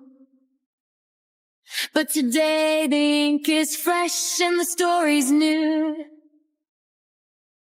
A student stares at a blank white screen while an artist paints the things unseen. The scholar's lamp burns through the night. The athlete runs towards the morning light. A teacher sighs, hoping the spark they lit survives. Finding the light when the halls get dark. Oh, welcome to the light that MSU, where the story's changing and the lead is you. So carve your name in the wind, let the legacy breathe. There's a world in the pages that we're starting to weave. Not just a school, but the soul of a story. Turning our scars into stars and our grit into glory.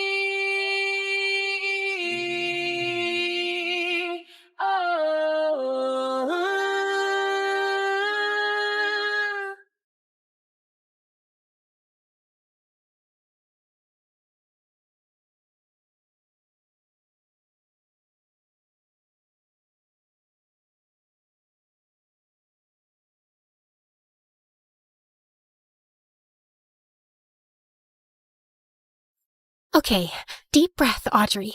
This is it. First day as a freshman at my dream school, the place everyone spends their whole life trying to get into. For kids like me, who can't even dream of affording the tuition, there's only one option. Grind like your life depends on it. I don't have any special talents to get a sponsor. It's just my brains, coffee, and a very unhealthy relationship with practice tests. And the grind paid off.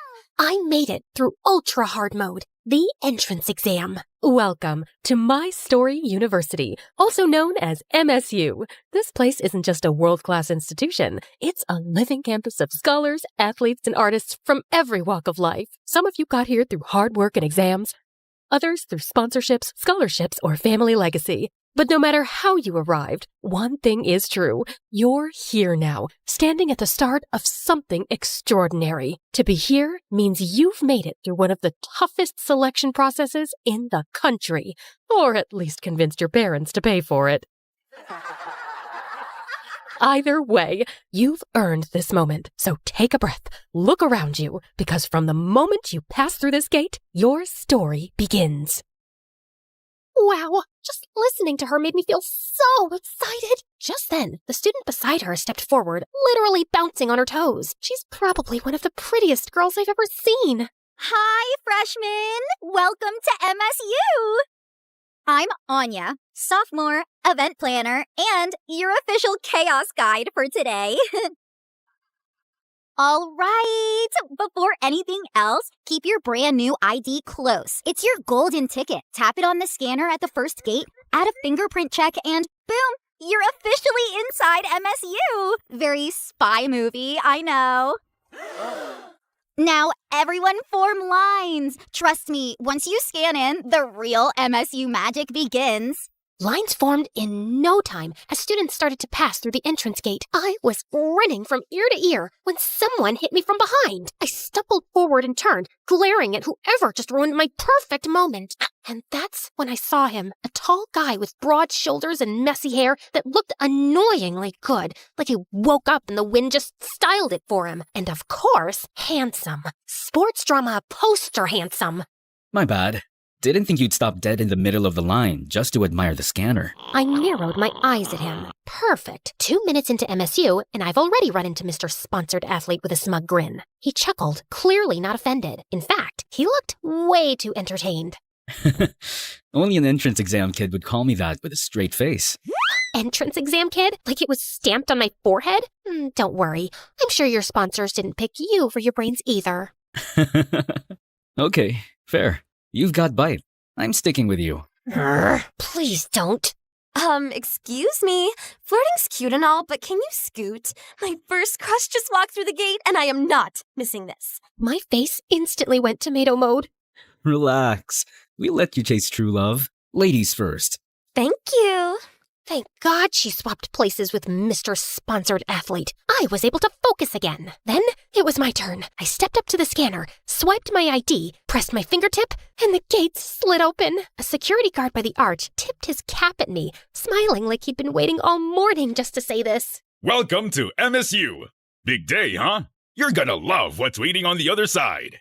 I gave him a smile as I walked toward the side entrance, and my breath hitches as I stared at what I can only describe as a dreamlike paradise. Rows of cherry blossom trees arched overhead, petals drifting like pink snow across a stone bridge that seemed to glow in the sunlight. Students slowed down, phones snapping, voices hushed, like we'd all walked into some dream sequence. So this is the famous Blossom Bridge of MSU. This was the kind of moment you wanted to bottle up forever, the kind that made every sleepless night, every exam, every meltdown feel worth it. I clutched my pamphlet tighter, grinning without even meaning to. For a second, everything felt perfect. Beautiful, right? You'll see this every day on your walk to school. Okay, now on to important people. Introducing our student council president and vice president. The student council president looked intense, posture straight, sharp eyes scanning the crowd, practically glowing with authority. Meanwhile, the vice president had this cheerful, approachable vibe, like the type who'd hand out snacks during finals week. Welcome to My Story University. You should all be proud because earning your place here is no small achievement. But pride alone will not carry you. MSU demands discipline, excellence, and respect. Your time here will test not only your abilities, but your character. Remember that. The air went heavy. Students straightened their backs like we'd just been drafted into the military. My grin slipped into something closer to panic. Don't let him scare you too much. Yes, MSU is prestigious. Yes, it's challenging, but it's also where you'll find friends, discover passions, and create memories you'll never forget. The tension broke instantly, and I felt my shoulder relax. To help with that, we have a special event for the whole day. You may form your own groups, but if you're too shy, we'll group you. Like, for example... Her eyes swept the crowd, and then landed right on me. Her perfect couple here. My eyes went wide. Perfect couple? Me? But with who? I glanced sideways and saw Mr. Sponsored Athlete standing way too close to me. He grinned at me. Told you. I'm sticking by you. I'm Tyler. And you? Before I could roast him, a camera shutter snapped. A boy popped out of nowhere with a massive camera, already crouching like he was shooting for National Geographic. Yes, that's the shot! You two are like campus power couple material. Vogue cover, MSU edition. Don't mind me, just documenting history. I'm Jaden, future photography club icon, and future sponsored legend. Once the universe wakes up.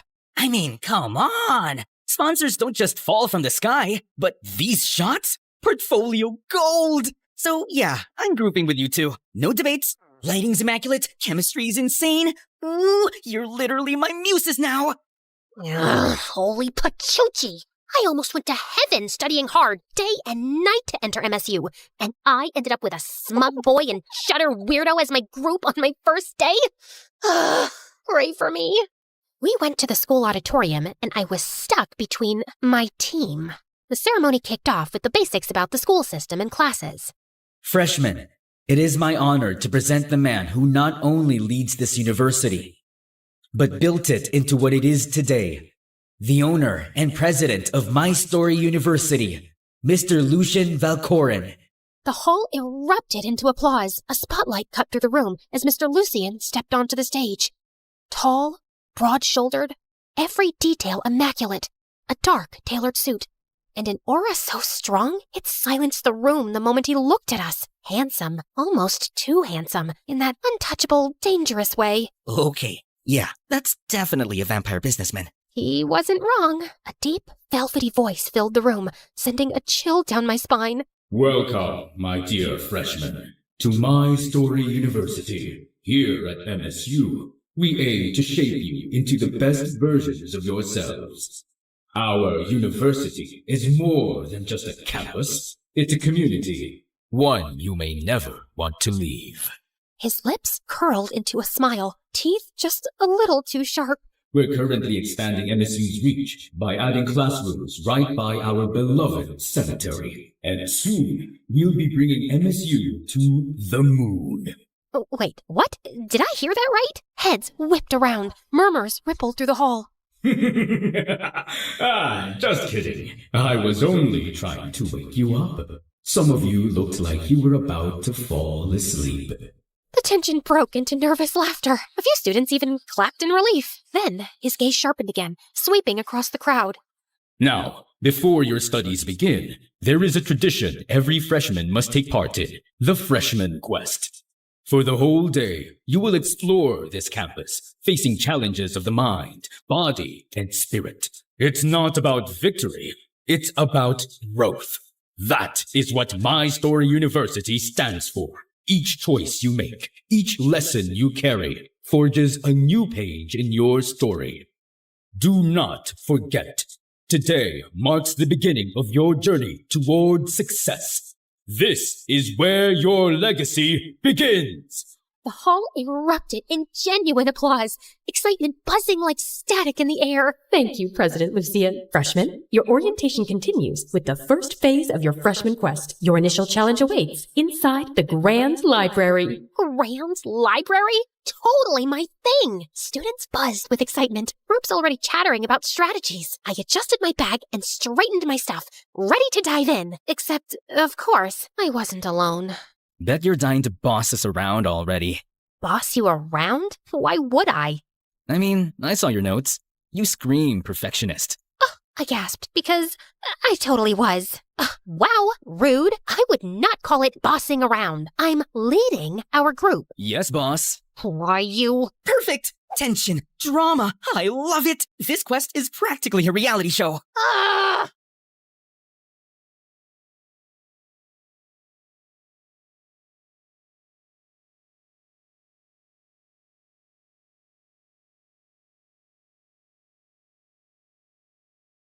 Welcome to MSU's Grand Library. Now, for your challenge, decode the riddle, find the hidden phrase within the library, and present it to the librarian's desk. You only have an hour. The ones who will solve it by the given time will be rewarded by MSU prestige points. The room erupted into murmurs as groups crowded around the pedestal. I leaned in, scanning the parchment, my brain already piecing it together. Guardians of the word, keepers of time. Knowledge is locked in order and rhyme. Seek the author whose name holds 3. On the second floor, row 63. Next, take the tome of silver spine, 5th from the top where the lamps still shine. Last, find the scholar who never wrote. His number alone keeps wisdom afloat. Bring them together, letters align. Reveal the message hidden by design. Yeah, that wasn't a riddle. That was a boss fight in poem form. Other groups started discussing right there. Some already arguing over what the poem even meant, and some I knew from one look, our competition. If I wanted to win, I needed to focus. I dragged Smut Boy and Shutter Weirdo to a quiet corner. No way I was letting the entire freshman class eavesdrop on my strategy meeting. Okay, listen, we're not solving this in the middle of the stampede. Everyone's confused, which means we can get ahead if you two actually listen for once. Love the confidence. Totally giving team captain energy. Yes! Secret strategy meeting! Love it! Focus! The first clue points to authors with 3-letter last names. Second floor, row 63. Tyler, that's your job. You can climb faster. The second clue is a silver-spined book, 5th from the top, near the lampposts. Jaden, you can handle that. And the last clue, the scholar who never wrote, that's a call number with no listed author. Reference section. That one's mine. Yes, boss. I rolled my eyes. Come on, chop chop! Tyler sprints up the second floor like a man on a mission. Jaden hops onto the ladder and zooms across the shelves dramatically. Guess I nearly choked. Why is he like this? He came back with the books and lined them up. As soon as I arranged them correctly, the secret phrase appears. Welcome, story makers. See? Genius. First place was practically ours. Whoa, okay, that was genius. brainy main character energy. Love it. Pose with the books? Yes, perfect. Save it. We need to move. But then, Jaden bumps into the table, and the silver-spined book slipped from the pile. Tyler lunged to grab it, but he crashed straight into Jaden. And boom, camera bag exploded. Several things cluttered, and Tyler scrambled after it like this was a sports drill. Jaden literally dived onto the floor. Not the lens! And 2 nearby groups tripped over the mess. It's absolute chaos in just 3 seconds. Okay. Not my smoothest save. Oh, come on! We scrambled through the mess of Jaden's stuff, books, and people. My heart raced as I dug for our pile, panic setting in. By the time I dragged both the guys in the books to the librarian's desk, another group was already standing there with the answer. Group 12, first place. Group 14, close behind. The crowd applauded while Tyler and Jaden looked so proud. And me? I am not even the slightest happy. Close behind? Second place? We should have won, thanks to Dumber and Dumber here. Relax, boss. It's not losing. It's character development. Character development? I don't need character development. I need first place. Holy Pachuchi. So much for my first day at MSU. Students would remember me as a viral TikTok sound waiting to happen. The next quest, art challenge. I hid behind my map like it was a security blanket, trying to block out the stairs. And of course, Tyler and Jaden were crackling like hyenas behind me. Apparently, my rage and humiliation are their new favorite hobby. We finally stopped in front of the art building. Its glass doors framed with colorful murals painted by past students. Anya bounced ahead of us, waving both arms like she owned the place. Welcome, freshmen! This is MSU's art building, one of my absolute favorites. We've got cozy rooms for solo artists who like to brood, and big studios for collabs or group lessons. You can make anything here. Painting, sculpture, digital art, photography, even the weird experimental stuff. And right in the center of MSU, our pride and joy, the Art Museum. Only truly extraordinary work gets displayed there. If your piece makes it in, trust me, people remember you forever. Check it out later if you're curious. Jaden practically vibrated beside me. He's looking like he'd found religion. Oh, this is it. This is fate. My portfolio is gonna hang in that museum. Center stage, spotlight, destiny. The doors swung open, and someone came out, a woman in a paint-splattered apron and the most colorful outfit I'd ever seen, like a walking rainbow with glitter on top. Her hair was bright orange and curly, the pencil tucked behind her ear, and she had the kind of energy that made you want to burst into one of those children's songs about how the world is colorful and so am I, while spinning in a field of flowers. Hello, my little masterpieces! I am Orla, and today you're going to discover that art is not just what you make, it's who you are. Prepare to laugh, prepare to cry, and most importantly, prepare to get paint absolutely everywhere. Your challenge is simple, yet profound.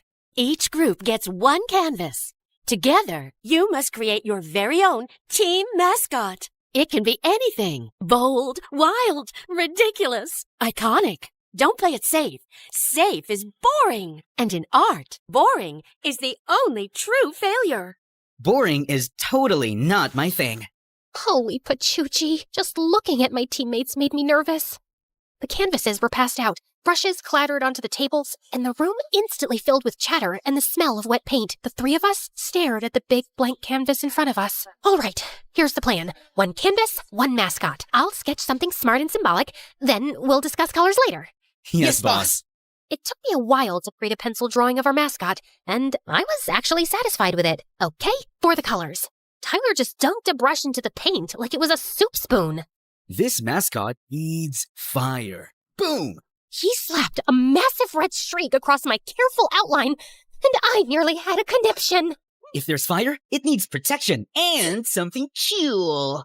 He added giant sunglasses, random accessories, and a ridiculous grin. Tyler started laughing, and Jaden doubled over with him. They continued drawing silly things, and I just can't. My drawing! Our symbolic creature looked like Memezilla on spring break. Look at his arms. He's jacked. Wait, he needs a Gucci belt. I snorted a tiny giggle, then clamped my hands over my mouth. No, Audrey! Don't encourage them.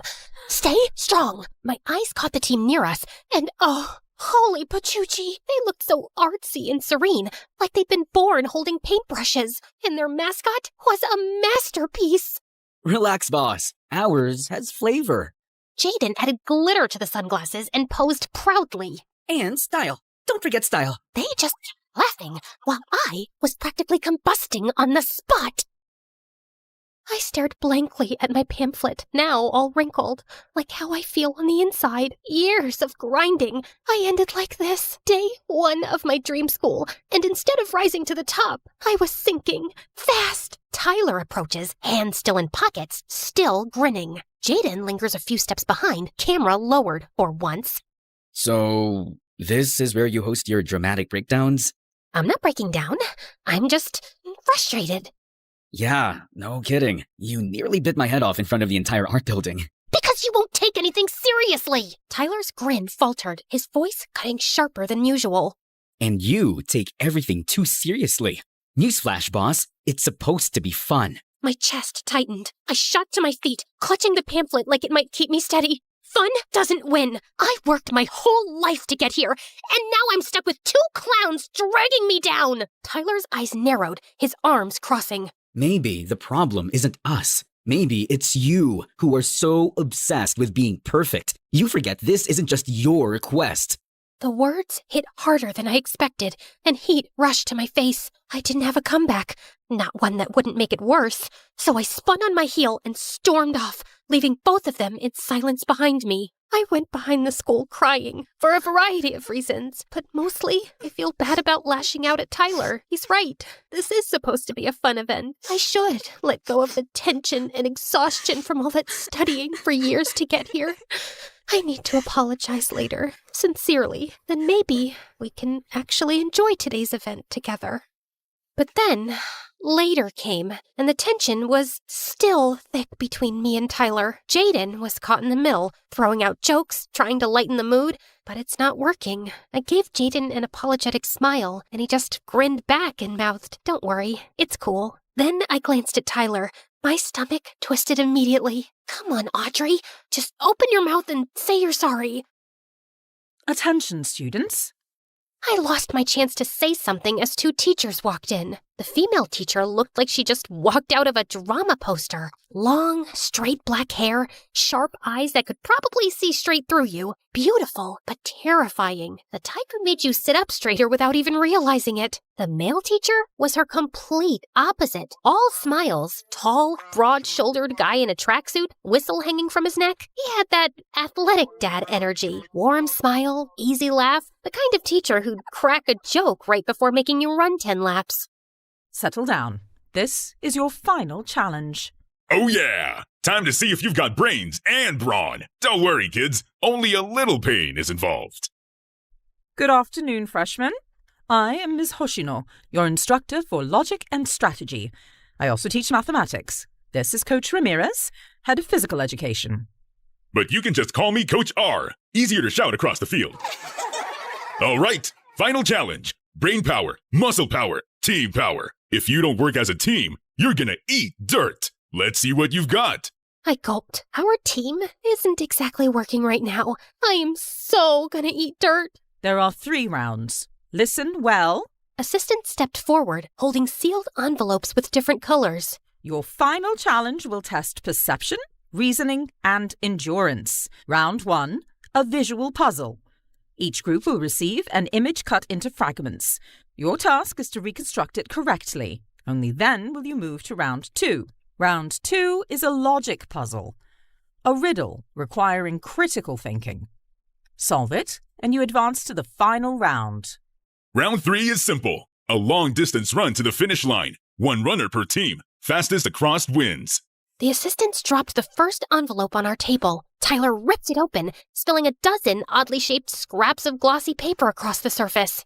Ooh, puzzle pieces! My time has come to shine! It's not just a jigsaw. Look, the edges don't even match.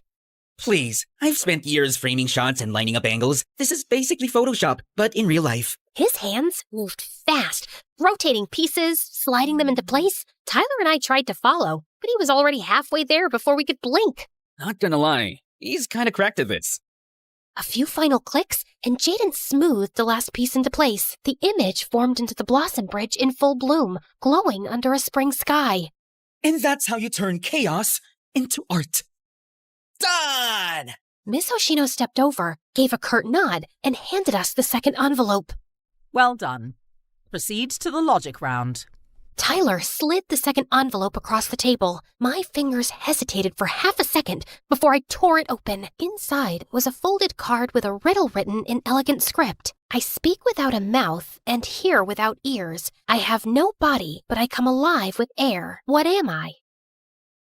Tyler frowned, scratching his head. A ghost? No. It's obviously the voice of artistic inspiration. Duh. I roll my eyes. Cute guess, but no, it's an echo. I scribbled the answer quickly onto the card and rang the bell. Miss Hoshino raised her eyebrow, a faint smile on her lips. Correct. You may proceed. Tyler leaned back with a smirk, but there was still an edge to it, not his usual playful grin. Knew you'd have it. Boss Brain saves the day again. My smile faded, and I looked down at my hands, guilt twisting in my stomach. He was trying to make it sound like a joke, but it only reminded me of how harshly I'd snapped at him earlier. I wanted to say something, anything, but my throat closed up. The tension between us was thick enough to choke on. Jaden, desperate to cut it, slung an arm around both our shoulders with a grin. Okay. Logic done. Art King wins again. Now we pass the baton to our athlete, yeah?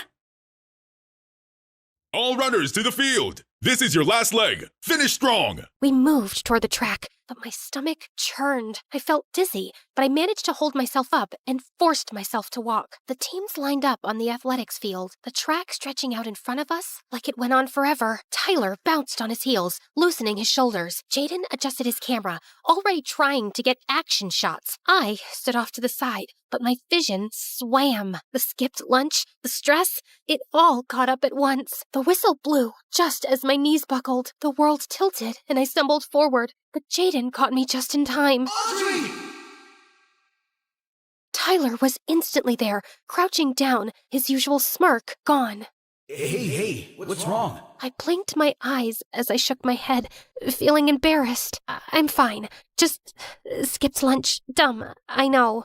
Don't say that. Just hang in there. I'm gonna call a teacher. I immediately grabbed his sleeve, stopping him in his tracks. Tyler, I'm sorry. I'm sorry for yelling at you and ruining today. It's supposed to be fun. And you're right. I was so caught up in being perfect, I forgot we should enjoy today. Together. Tyler blinked at me, surprise flickering in his eyes. I swallowed hard, my voice cracking just a little. I really wanted to prove I belong here, and I took it out on you. I'm so sorry. For a moment, silence. Then Tyler's lips curved into a small, warm smile.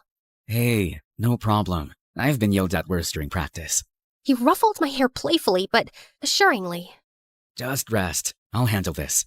That's impossible. We're already way behind. Tyler glanced at the track, then back at me with that familiar glint in his eye. Impossible? Nah, I'm a sponsored sports student, remember? I'm not called the wind of track and field for years for nothing. Before I could protest, he stood up and winked at me, and then he ran. Not just fast, blazing. Passing team after team after team, the gap closing with every stride. He was the wind. I watched in awe as Jaden and the crowd roared. The whistle blew like a song as Tyler crossed the finish line. First place, chest heaving and a wide grin. My heart skipped, then thudded hard against my chest. Faster than his sprint. I didn't even notice Jaden raise his camera, capturing me in that moment with a quiet, knowing smile. The field erupted with cheers. Everything happened so fast, but also it felt like the world slowed down. Tyler jogged back to us with his wide grin. How about that, boss? Did I make you proud? I laughed. Are you kidding? That was freaking A! Jaden snapped away like we just made history. The day wasn't over. It was only the beginning. After an hour of rest, we were all assisted to the announcement board to see our class assignments, and there it was. My name, Tyler's, and Jaden's. Same class. They really had it out for me, huh? We stepped into the classroom and instantly started bickering over seats. I wanted the front row, Tyler claimed the window, and Jaden tried to sit in the middle just to capture the tension from both sides. From there, the tour kicked off. The science laboratory was first. The second I walked in, my heart fluttered. Rows of microscopes, glass cabinets of specimens, lab coats hung neatly on racks. The air even smelled like potential. The gym was huge, a full-size court echoing with the sound of basketballs. Tyler's eyes lit up instantly. Just behind it was the sports field.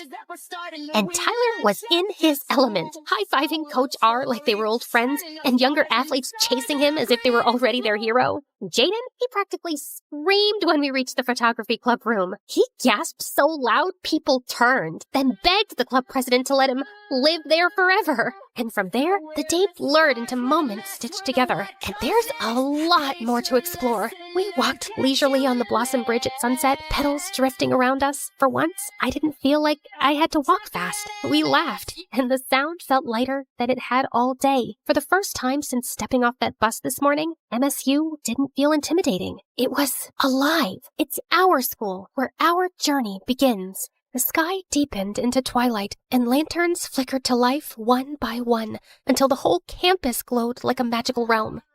Booths lit up the central campus, the air filled with laughter, music, and the smell of food.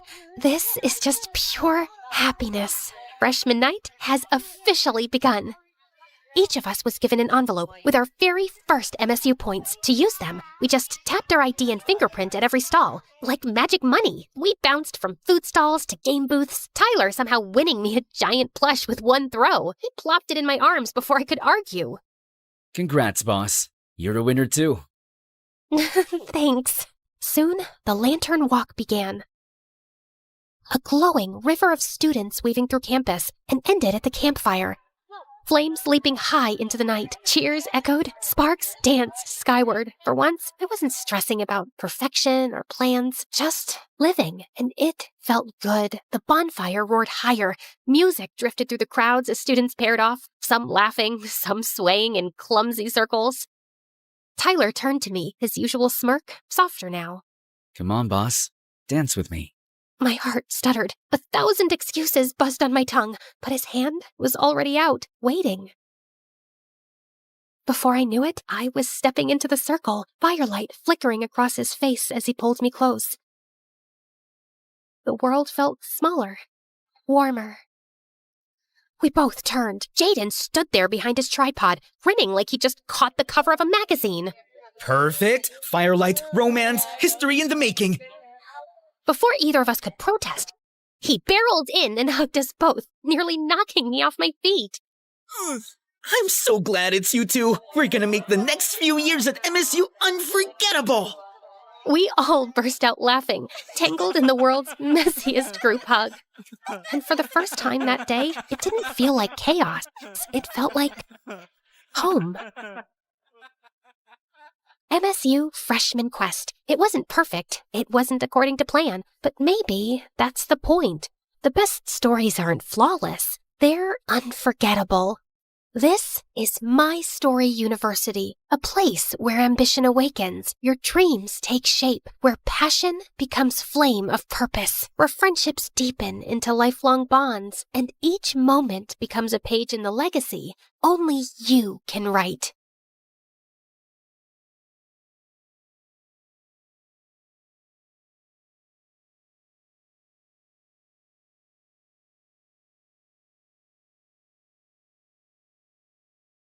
You've heard of a rags to riches story, but how about a riches to rags one? Like and subscribe to hear my reverse Cinderella story. Hi, MSA Nation. My name is Patricia, but since we're friends, you can call me Trisha, but not Patty. I hate Patty. Growing up, I was extremely rich, like next level rich, like Oprah meets Rihanna meets King Charles rich. It was all thanks to my mom, who the world knew as Cheryl. She was the most impressive person I knew. She and her best friend, whose name I won't mention for reasons that will soon become clear, were business tycoons who got a ton of investors and created a huge mega corporation right out of college. Ever heard of Amazon? Their business was kind of like that. Let's call it BFF Enterprises. It employed thousands of people all across the country, and Mom and her friend reaped the rewards of their extraordinary efforts. I aspired to have a BFF like Mom's. As a VIP daughter of a VIP, I was enrolled in etiquette classes immediately. By the time I was 5, I was practically Julie Andrews, you know, the queen from the Princess Diaries, only smaller. I was treated like a princess, with people attending my every need. When I showed an interest in art, I was gifted all of the finest art supplies, and was even able to practice by creating portraits of some of the coolest celebrities. I can neither confirm nor deny that those were the celebrities who I painted. Yeah, my life was pretty much perfect, until someone ruined everything. One day, there was a huge commotion next door at Mom's best friend's house. All of a sudden, the door swung open, and I was shocked to see Mom's bestie in handcuffs. It turned out she who must not be named, that's what I called her, had been stealing a ton of money from their company. Because of that, their business went under, and thousands of people lost their jobs. To make matters worse, an angry former employee was convinced that Mom must be to blame too. He put together a whole manifesto and brought Mom to court. Fortunately, Mom was declared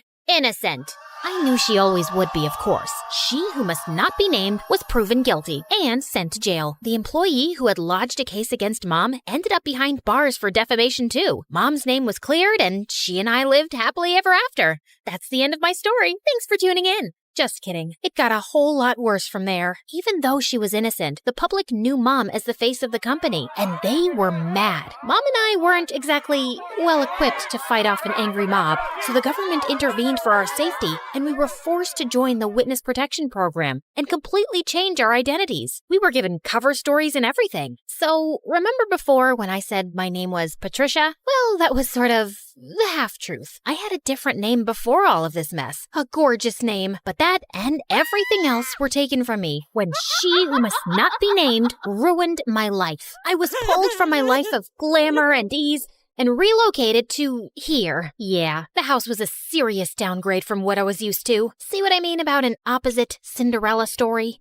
I know this is different from what we're used to. At least we still have each other. One day, we'll live in a big mansion again. I hoped she was right. In the meantime, Mom set up security cameras everywhere. She was afraid someone would somehow find out who we were and try to break in and steal whatever valuables we had left. That fall, I started up at my new school. I thought it would be a breeze. I'd never had any problems making friends before in my fancy school, back when I had money. But here, everyone was staring at me as I walked in. I felt like a total fish out of water. What, are you like from Gossip Girl or something? It got worse in the classroom. May I use the washroom?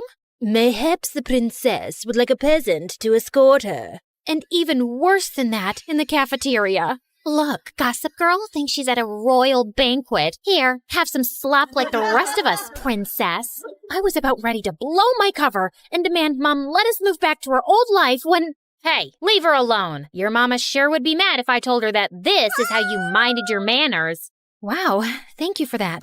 Don't mention it. Someone has to show you some proper small-town hospitality. I'm Sally. Patricia. Where are you from, Patricia? I grew up in the big city with a ton of money. My paternal grandparents invented trail mix, but my dad walked out on me and my mom and took all of our riches with him. Oh my goodness. I'm so sorry to hear that. We used to have more money too, but, well, it's complicated. It's hard, what with being one of 6 kids. Hey, if you'll let me, I would love to help you learn the ropes of a small-town life on a budget. Under Sally's wing, I started to really get the hang of my new life. She taught me all the tips and tricks to finding the best deals while thrift shopping. $5, final offer. The art of sandwich making. The more cold cuts, the better. Even how to use a lawnmower. She was a hoot. While all the other neighborhood kids were riding bikes, Sally would show up places driving her dad's lawnmower. And you don't need a license for this? Nope.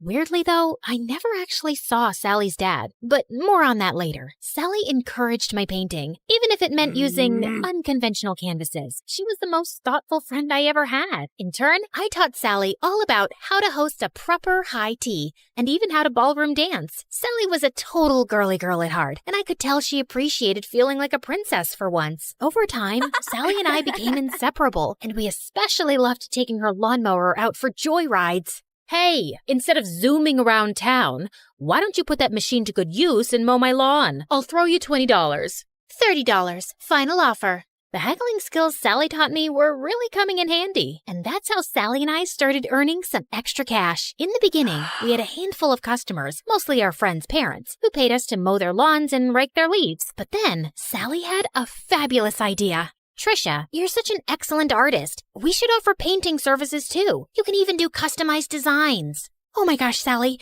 you're a genius. We showed up to the hardware store, excited to get all the materials we'd need to expand our business, but were shocked when we saw the prices. We were in over our heads. I went home, defeated, but then I thought of someone who just might have some good advice. Janessa, the apple certainly doesn't fall far from the tree. I'd be happy to jumpstart this business for you too. We'll finally have a new way to make money. But first, I want to see your business plan. With Mom's guidance and funding, S&T's Landscaping was born, and with her savvy advertising, our client base expanded quickly. Plus, I was having a blast customizing people's houses with my art. With Sally by my side, I was starting to finally feel at home in this small town. There was just one weird thing. Sally never invited me to her house. She always made excuses why we should meet at my place instead. Oh shoot, I totally forgot. My crazy Uncle Louie's at my house this week. He always brings all 17 of his pet chickens. We should probably just hang out at your house. I fell for it when she told me about Aunt Linda and her 6 boa constrictors, but 17 pet chickens? Yeah, right. One day, curiosity got the better of me. When Sally told me she was heading home after school, I pretended I was going to my place, but I followed her instead. What could she possibly be hiding? I followed Sally to the outskirts of town, the bad neighborhood.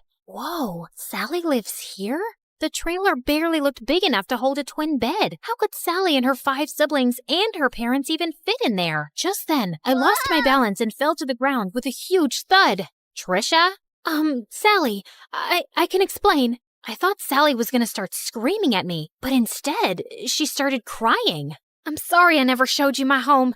It's just, well, I was embarrassed of this ugly trailer. My dad used to have an excellent job, and we had a big house and a big yard, but Dad lost his job a few years ago and ended up in jail. Ugh! If it wasn't for BFF Enterprises, we would never be in this mess. He was just trying to stand up to their evil owners, and instead Cheryl hired her cronies to make it look like Dad was lying and put him away. It felt like my stomach had dropped out of my butt. Sally's dad was the angry former employee who'd made a case against Mom. Thank goodness Sally had no idea who Mom and I actually were, thanks to our aliases and dye jobs. But why was she blaming Mom when it was really her dad who put us in this mess? I knew I shouldn't say anything or risk Sally getting suspicious, so I ran home before I put my foot in my mouth.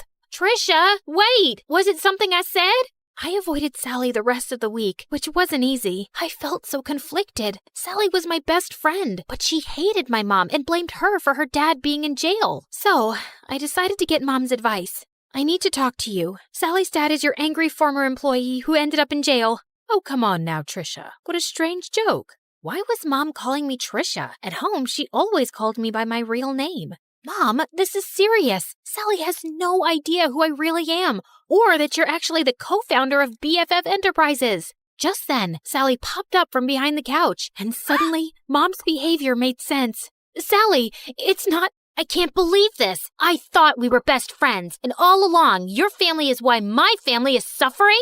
Sally, please, leave me alone. I don't want to talk to you ever again. I've heard of surprise birthday parties gone wrong, but never this badly. I probably lost my BFF forever. But Mom was more preoccupied that Sally would out us both. What are you doing? Follow her. Make sure she doesn't talk. Do whatever it takes. I hadn't seen Mom this stressed out since the trial. I tried texting, calling, even showing up at Sally's window, but she wouldn't even look at me. I returned home completely hopeless. Did it work? Will she keep quiet? She won't even talk to me. Just then, Mom turned into a fire-breathing dragon. Well, not literally, but I'd never seen her this angry.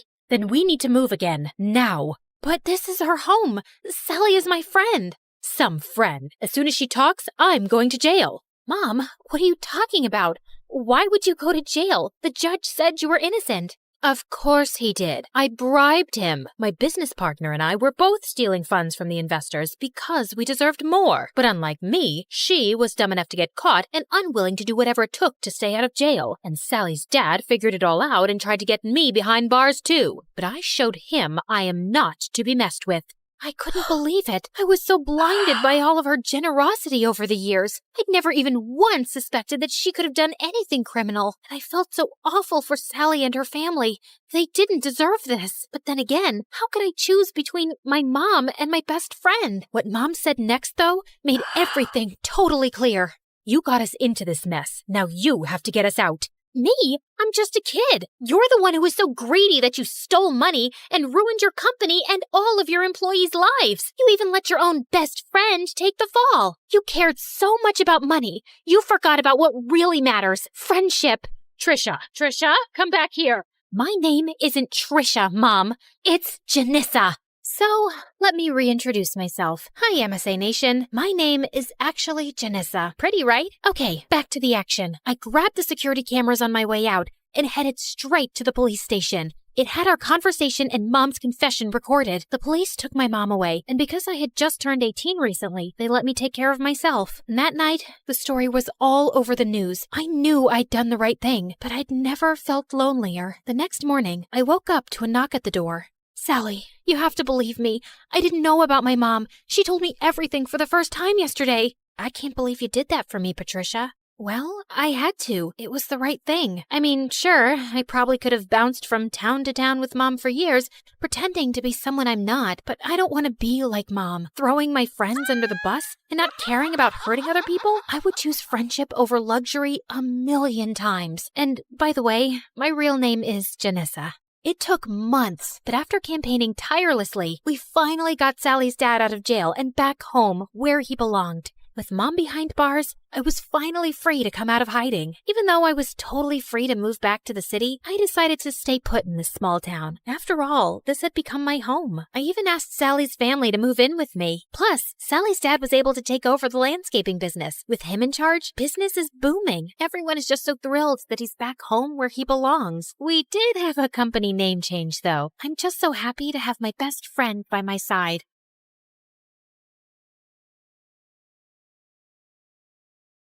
Contestant 9, please state your name. Sierra? Looks like a nightmare, right?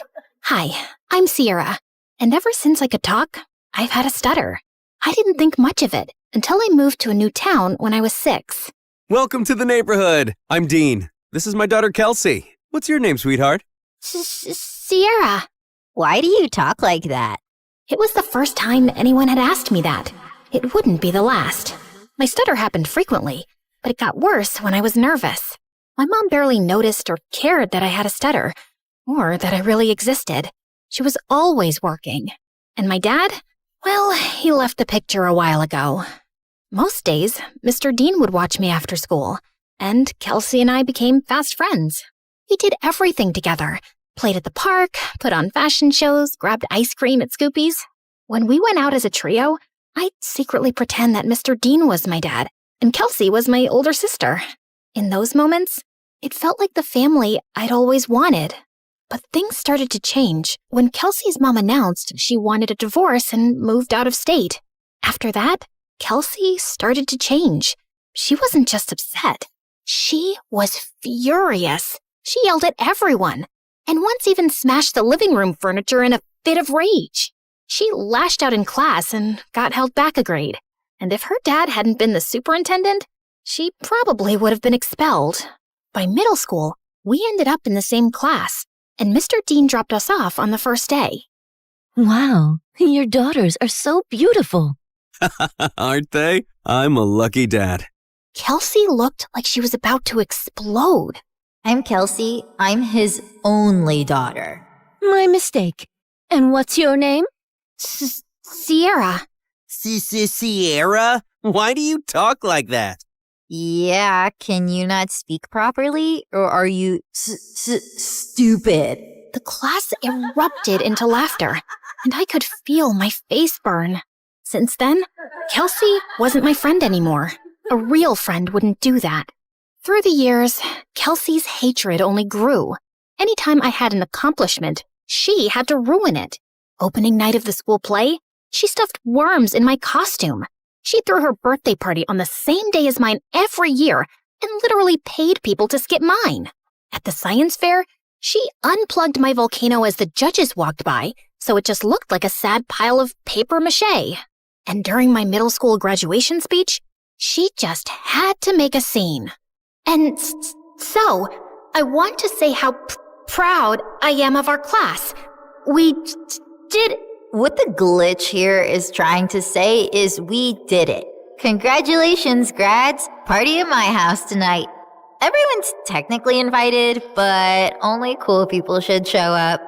If it weren't for being her neighbor and still being close with Mr. Dean, I would have liked to never see Kelsey again. I'm sorry about my daughter. Ever since her mom left, she's been a different person.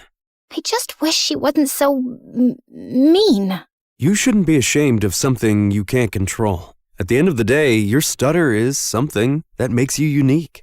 I held on to that going into high school. My stutter didn't bother me much anymore. In fact, it was getting better with age. He was right. It did make me different. And I liked that. One Friday in English, we were doing a vocabulary spelling exercise, and I was totally killing it. ESOTERIC. Esoteric. QUERULOUS. Querulous. VACILLATE. Vacillate. Everyone was surprised at how well I was doing. And honestly, so was I. Who knew I was that good at spelling? Sierra, there's a regional spelling bee in a few weeks. You should join. Who knows, you may make it all the way to nationals. That night, as I sat in my room looking over the spelling bee brochure, loud music suddenly rattled my walls. Kelsey was throwing a party in her backyard. A few classmates waved me over. Fine, just for a little. The party was fun, but I couldn't stop thinking about the spelling bee, and I decided I would sign up. I was about to leave when... What's this? She snatched the brochure out of my hand. A spelling bee? Oh, please. Like you could ever win one of these. In case you didn't know, you trip over your words. Give that back. Not so fast. I'll help you practice for your big day. She pulled out her phone and turned the flashlight on as if it were a spotlight. Some other people gathered around and did the same.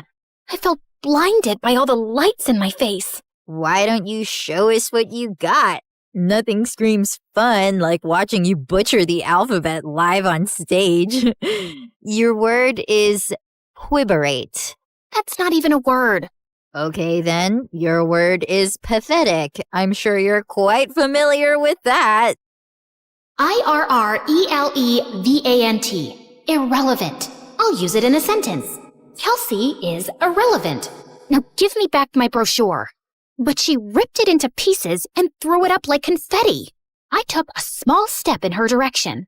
Kelsey took a step back and fell into the pool. Ugh! You pushed me! Yeah, right. I didn't push you. Your attitude just slipped. She climbed out and stormed over to me, and I bolted. As I ran, I saw her shoving people in her way into the pool. I made it home and locked the door just as she started kicking and clawing at it. My heart was racing. By Monday, the whole school was talking about it. Someone had filmed everything, and she looked completely unhinged. I avoided her all day. After class, I asked my teacher if she would sign off on my spelling bee application, and she wrote a letter of recommendation. That night, I was recording myself practicing when I heard Mom come home early. I rushed downstairs to tell her about the bee, but she really wasn't listening, as usual. Sierra, that's great and all, but I'm working and I don't need any distractions tonight. And the Mother of the Year award goes to... Feeling annoyed, I went back upstairs and found Kelsey sneaking through my bedroom window. What are you doing here? Get out! Relax, Miss Broken Record. I'm just here to apologize. Apologize? Yeah. I saw the video from the party over the weekend. I looked crazy. It wasn't okay how I was treating you, so I'm sorry, okay? Thanks? I'm not really sure what to make of this. Yeah, well, we used to be friends or whatever. I think it's time to put the bad blood between us to bed, right? Trust doesn't just snap back into place, not after everything that's happened between us. I understand. I intend to prove it to you. Do you mind getting me some water? Climbing up the vines was harder than I thought. Uh-huh. Sure. This certainly wasn't on my bingo card for how the night would go. I brought her water, which she downed in one gulp. Thanks. I'll see you tomorrow. Maybe we can sit together at lunch? Maybe. Also, never sneak into my room again. Then she climbed out the window. What a strange interaction. But maybe we really were turning over a new leaf. The next day, I walked into class feeling good about the new era I was in, where I tried new things and made up with old friends. But that confidence vanished when I found my teacher waiting for me, looking pissed. Sierra, you will not be attending class today. I've contacted the spelling bee and pulled my recommendation for your application. What? What did I do? You should be ashamed of yourself. The principal is waiting for you in his office. What was going on? It has come to our attention that the English exam answers were sent to your entire English class yesterday. I'm sorry. I have no idea what you're talking about. That's strange. Given the exam answers were sent from your email address, you'll be suspended for 3 days. Your mom is on her way here to come get you. What? This wasn't possible. I didn't do it. When Mom showed up, the veins in her forehead were practically bursting. I begged her to believe me the whole way home, but she didn't say a thing. When we pulled up to the front of the house, she told me to get out of the car. I can't believe I missed an hour of work for this. You're grounded.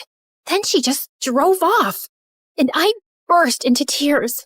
I was wrongly accused, suspended, banned from the spelling bee, and all my mom cared about was missing work. Over the next few days, I stayed home and studied, and I kept practicing spelling words anyway. Failure. Failure. Dismay. Dismay. Okay, maybe I was leaning into the drama a little. When I finally got back to school, everyone basically hated me. A bunch of students had used the answers sent from my email, so the teacher failed the entire class, and now everyone was blaming me. Next few weeks were so lonely. I walked straight out of school one day and went to get an ice cream cone from Scoopy's, and Mr. Dean happened to be passing by. I told him everything that happened. Let's go talk to the principal right now.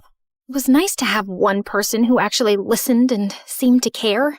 Back in the office, Mr. Dean demanded answers. It was sent from her email account. My hands were tied. Steve, you're talking like you weren't the biggest troublemaker back in school. Honestly, I'm shocked you became a principal. Mr. Dean insisted on seeing the email with the timestamp. It was around the time I was practicing spelling. Wait, I had recorded myself doing that.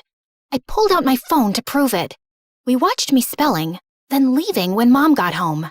Then Kelsey climbed through my window and went for the laptop, but I walked in. Once she sent me away for water, she sat down and typed out the email. She did this. They called her into the office.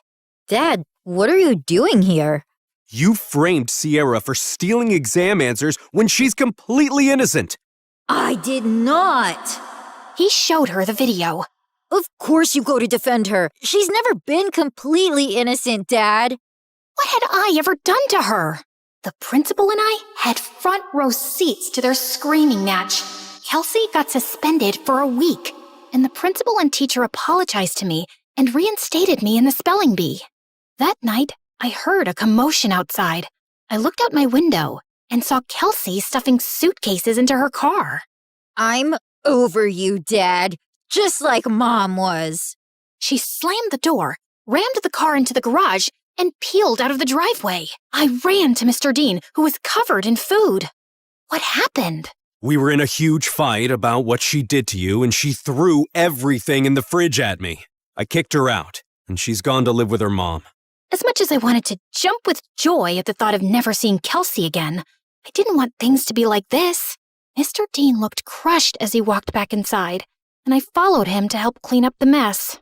At school, word got out about what Kelsey did, and people started being nice again. Things weren't just back to normal, they were better. I gave an incredible anti-bullying speech at a school assembly that got a standing ovation. I started a support club where victims of bullying could share their stories. And at every free moment, I was practicing for the spelling bee, often with Mr. Dean's help. He still seemed down about being alone, but when I was around, he cheered up. He drilled practice words with me every day until regionals. And on that day, he was there in the audience. My mom wasn't. I got second place and was qualified for nationals in a month. Afterward, the top contestants did a group photo shoot. I was smiling for the camera when someone put an arm around my shoulder.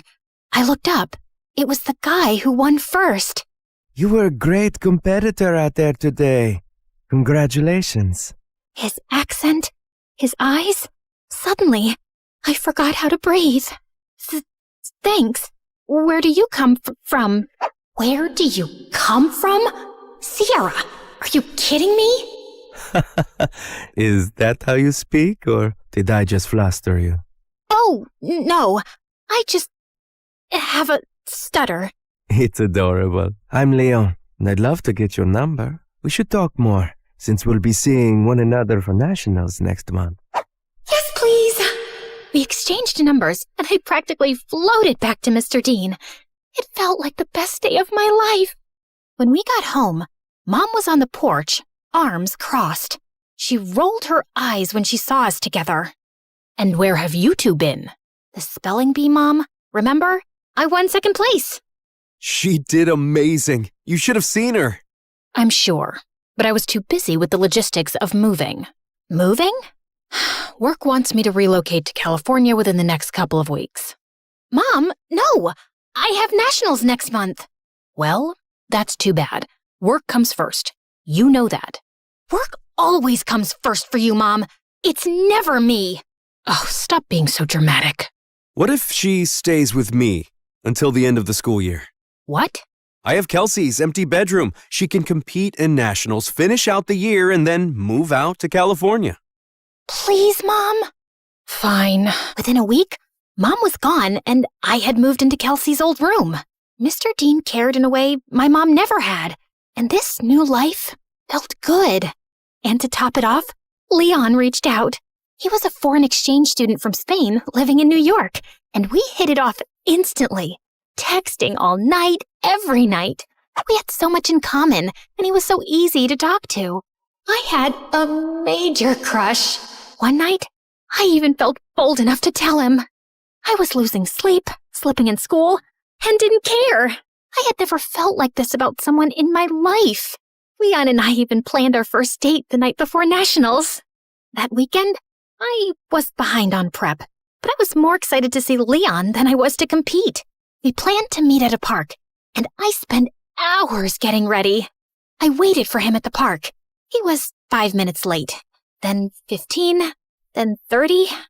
After 2 hours, unanswered calls, and 20 unread texts, I gave up and walked home. I got in bed and cried. Had something happened? Had I been stood up? I barely slept that night. The next morning, I was exhausted. Mr. Dean and I headed to the B. I checked in and looked for Leon. Nothing. When it was time to go on stage, I scanned the crowd. No Leon. But then backstage, I heard whispered voices. I turned and saw Leon talking to someone behind him. No, I can't keep doing this. Leon, come on. It's not that hard. He pulled away, and I gasped. Their heads snapped towards me. Kelsey laughed, while Leon froze like a deer in headlights. Was this all just a setup to mess with me? Sierra, wait! My ears started ringing, and I don't remember anything else that happened until... Contestant 9? Contestant 9, please step forward! A contestant sitting next to me tapped on my shoulder, and I walked up to the mic, trying to steady myself. Sierra? Why do you talk like that? Yeah, can you not speak? Are you stupid? You should be ashamed of yourself. Like you could ever win one of these. In case you didn't know, you trip over your words. Contestant 9, please state your name. Sierra?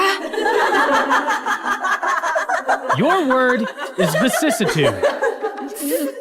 Vicissitude. VICISSITUDE. That is correct. And just like that, my first round was over. With every ring of the bell that told me I got the word correct, my confidence rose. I shut Kelsey and Leon out of my mind.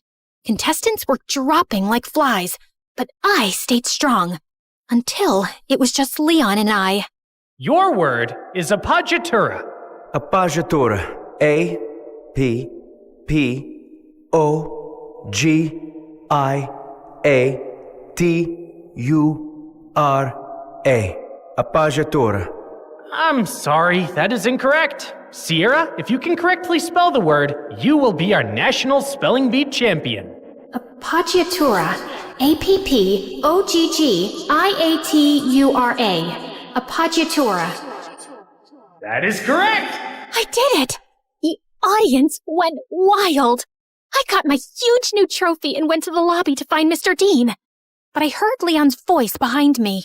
Wait, Sierra, please. Leave me alone. Sierra, please, let me explain. It was all Kelsey. She put me up to this. She wanted to get in your head so you'd lose. Wait, don't go to the lobby. I walked through the doors, but Leon lunged at me and pushed me out of the way.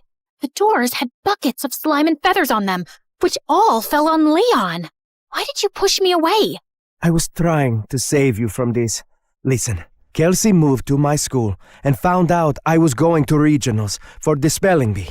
She said she'd pay me to flirt with you and distract you from studying. I'm so sorry. I was just a game to you? I only agreed because I really needed the money for my mom's treatments. That's why I'm even competing in the bee. I didn't expect to end up having real feelings for you. When Kelsey found out, she stole my phone and smashed it. She even threatened to get me kicked out of school. Just then, my mom and Mr. Dean walked up. Mom, what are you doing here? Mr. Dean convinced me to attend, and I had no idea you were so talented at this. We're so proud of you, Sierra. And then Kelsey walked in. Of course my dad is here to support perfect little Sierra. And Leon, I see you've betrayed me too. Guess your mom isn't going to get any better. Why are you so evil? What did I ever do to you, Kelsey? You stole everything from me. Everything! She didn't steal anything from you, Kelsey. Oh, really? Because I remember the night you and Mom screamed at each other when she found out about your little affair, when we both found out Sierra is your daughter. What? Oh, yeah. My neighbor was actually my half-sister, the girl who ruined my family and took my dad away from me. Is this true? Yes, it is. Even though this was the craziest day ever, the news warmed my heart. I'd seen Mr. Dean as my dad since I was a kid. You didn't lose your dad to me, Kelsey. You lost him because of you. You could have told me the truth. You could have been my sister. But you chose to be a liar, a bully, and a sad little lowlife who only feels powerful when someone else is hurting. I may stutter, but I never had to hurt people to be heard. And why didn't you guys tell me sooner? I'm sorry. He didn't know until I told him once we moved in next door. I wanted to tell you right away, but then my wife left me and Kelsey took the news really hard and started lashing out. We thought it would be best for you to not know. For your sake and Kelsey's. I was planning on telling you. I figured since we live together now, it was the right time. You live together now? She screamed, grabbed my trophy, and hurled it through the convention center's windows. She got arrested for property damage and spent some time in juvie before going to live with her mom. I told my mom I wanted to stay with Mr. Dean for the rest of high school, and thankfully, she allowed it. I gave the prize money to Leon to help his sick mom, but I refused to date him even after all his apologies. My self-worth wouldn't allow me to be with someone who thought it was okay to play with my feelings for any reason. I'm so proud of you, Sierra. Thanks, Dad.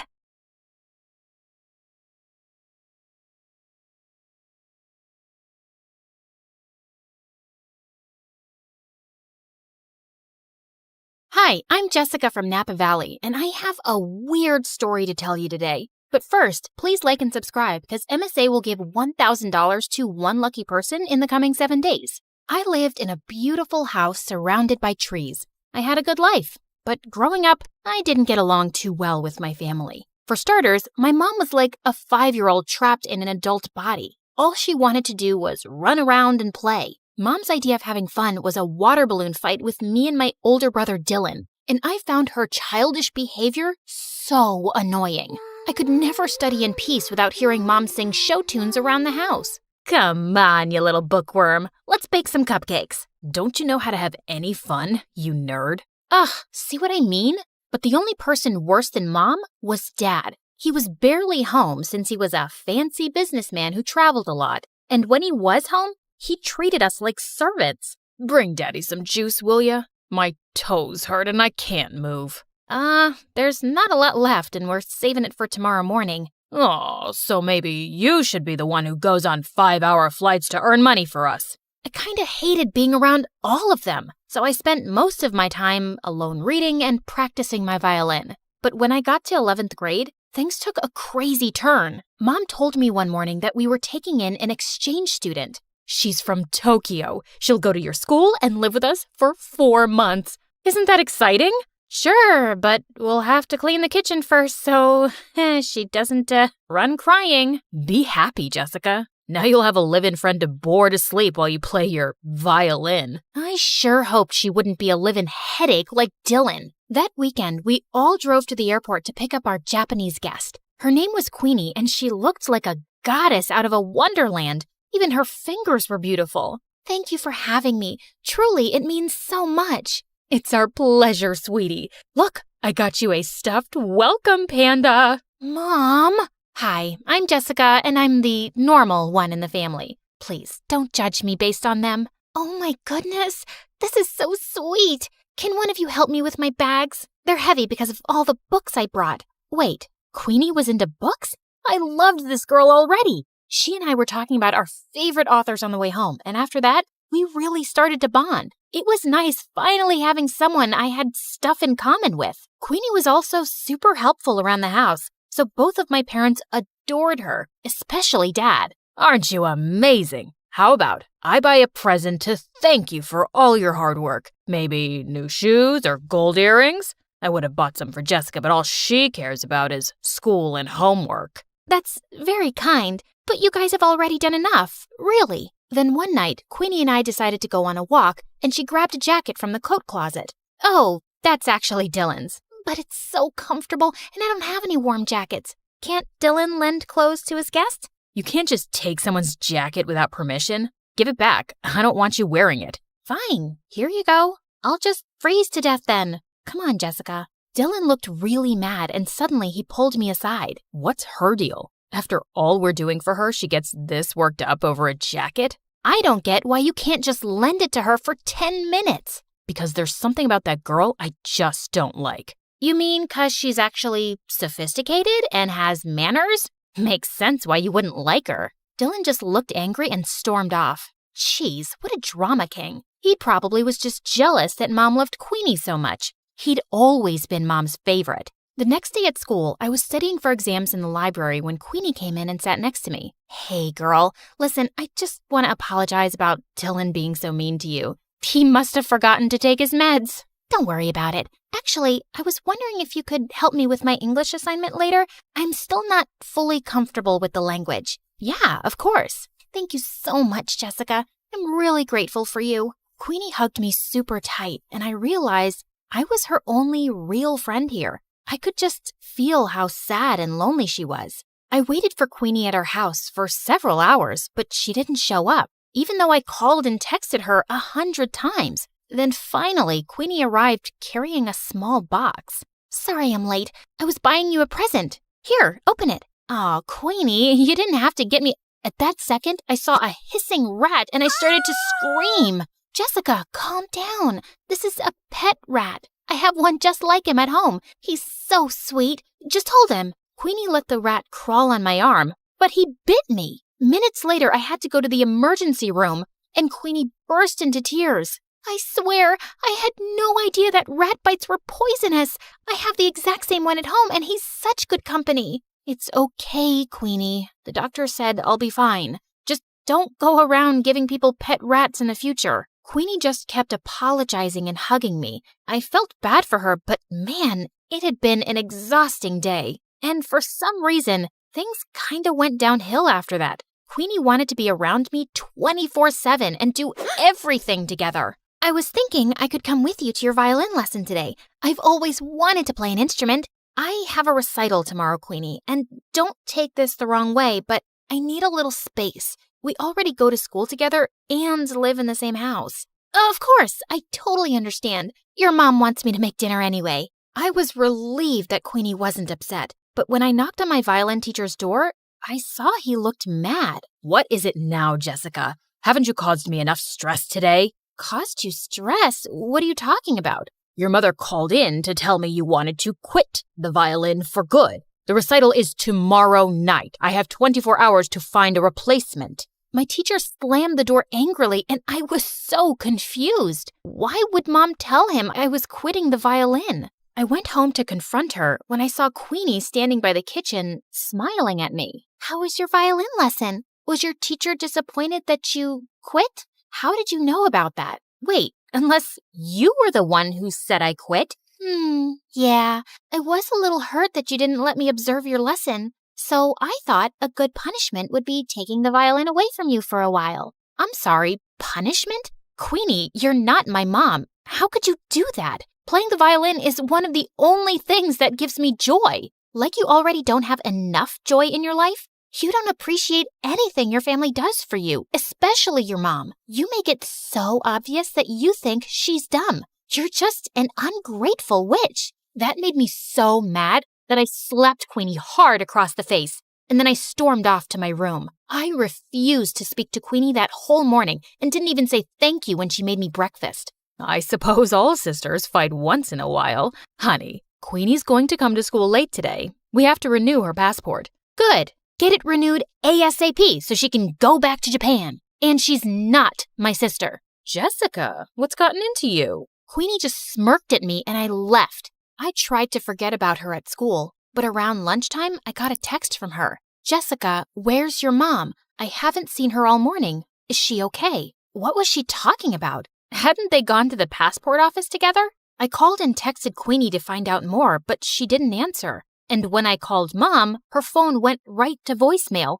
I started panicking and went home as fast as I could to see what was going on. And I found Dylan on the porch looking super upset. I just got a text from Queenie asking where Mom is and if she's okay. What is she talking about? Neither her or Mom are answering their phones. Why would Queenie send a text like that? Something's going on. We have to call the police. Okay, but go tell Dad first. I found Dad in his office and told him everything, but he shrugged like it was nothing. What's the big deal? She'll turn up soon enough. So you're not worried at all if Mom's okay? You don't think those texts were weird or... Quit bothering me, Jessica. I could use a break from your mom. Get a little peace from her morning singing. What? What kind of monster was my dad, not caring if Mom was safe? I would have to take matters into my own hands. But just then, I heard yelling coming from Dylan's room, and I opened his door to find Queenie sitting on his bed, while Dylan looked furious. What is going on? Queenie, you've been home this whole time? Do you know how many times we tried calling you? What is going on with our mom? Sorry, that's not a question I can answer. Jessica, this girl's a creep, and I know she had something to do with Mom being missing. Look, Queenie, I know we had a fight yesterday, but we really need your help. Queenie didn't answer me. She just walked towards the door with her arms crossed. You two won't find your mom anytime soon. I'm making sure of it. You're making sure? Queenie, tell me right now where Mom is, or what? You'll go to the police? You'll accuse a poor, helpless exchange student of making your mom go missing with no proof? I don't see that working out, and I'm not done with you guys yet. In fact, I've just started. With that, Queenie pushed me off of her and walked out of the room. Dylan and I immediately went to the police station and reported everything. They sent out a search team to look for Mom and then did an investigation on Queenie. And to our shock, they discovered Queenie wasn't an exchange student at all. She'd faked her application. She wasn't even from Japan. She lived in LA. So she's just this stranger who came into our lives and made Mom go missing? Who is this girl and what does she want from us? I don't know, but that chick gave me weird vibes from the start. She's obviously out to get us. We stayed at the police station for several hours, waiting for any news. Then finally the police came back with Mom.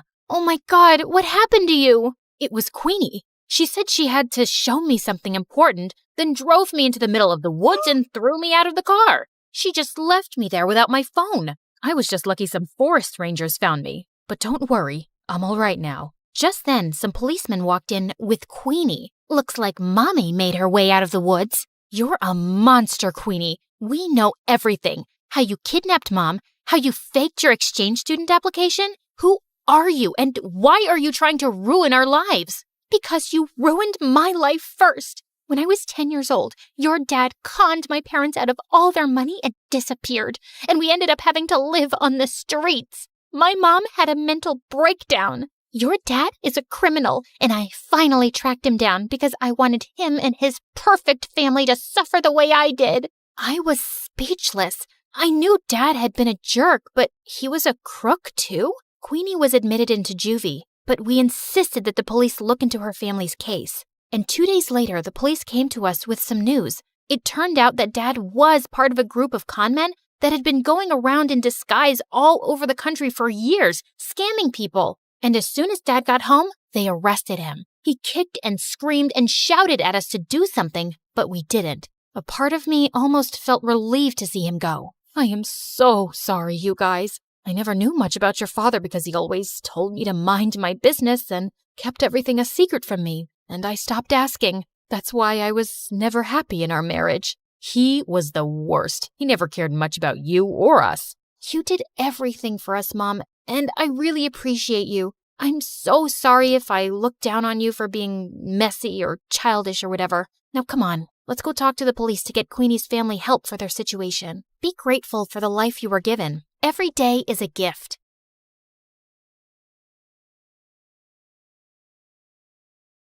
Hi, my name is Elena, and I'm from Seattle. Please like and subscribe. I was born to a single mom who used to travel from one place to another, entertaining people on the streets. And after I was born, I became part of her gang too. She'd wrap herself in bandages and dress me up in shabby clothes, and then we'd go out and put on little acts in front of people. I'd feel weird about this, but seeing Mom's face light up after getting the money from people would make me happy too. Oh, honey, ever since you've come into my life, I've been bathing in riches. You're so lucky for me. Mom adored me and often took me to parks and picnics, and we'd put on our little acts there too. Our life was perfect, but there was one issue. I couldn't speak. No matter how hard I tried, not even a single word would come out of my mouth, and it really upset me. Honey, you're gonna be fine. We love you just the way you are. But when I was 7, I discovered something really shocking. Like always, Mom asked me to put on an act and faint in front of an approaching bicycle one evening.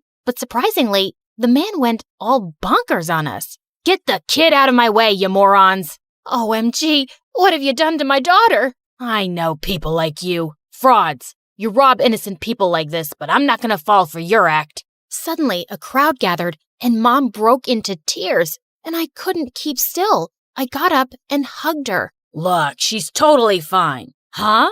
So you want my mute daughter to die now? You heartless jerk. But the fight just got worse, and in all that chaos, I somehow let out a loud scream. Stop! Everyone turned to me. They are frauds. The girl's not mute. Catch them! Mom grabbed me and we ran from there. But when we reached our van, she looked at me suspiciously. Why didn't you tell me you could talk? I'm the one who tricks people, but you've been tricking me this whole time?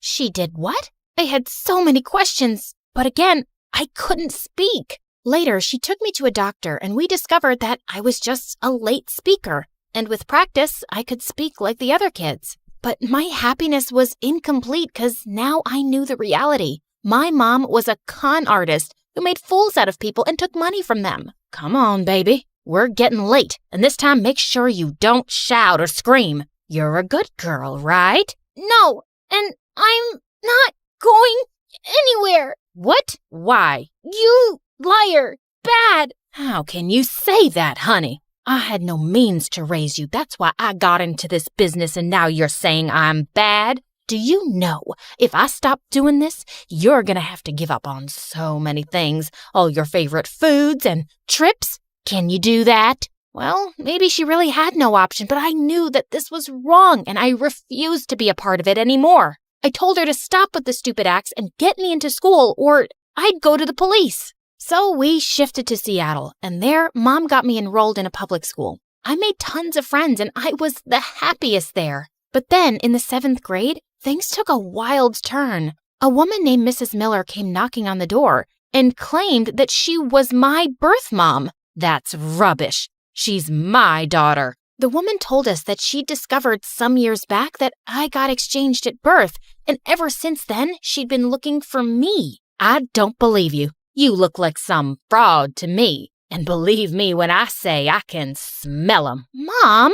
I know it's hard to trust me, but I'm sure you're my daughter, Elena. Please, give me a chance to prove it. But Mom pushed her out, and I felt really uneasy about this. What if she was actually telling the truth? And then a few days later, the unthinkable happened. Cops came to our house and arrested my mom. Wait, what are you doing? My mom's innocent. But the cops showed me CCTV footage, and it turned out Mom had robbed a bank this time, and now she was going to serve time in jail. As a result, I was sent to a foster home, and it broke my heart. It was worse than prison, and I was ready to run out of there. But then Mrs. Miller came to see me there one day. Oh, Elena, I saw everything that's happened on the news, and I didn't want to leave you alone, dear. She tried hugging me, but I pushed her away. My own mom lied to me. I wasn't going to trust some stranger now. I know you can't trust me, but I don't want you to live in such a place when your mom can take care of you. And I will get you the proof you need.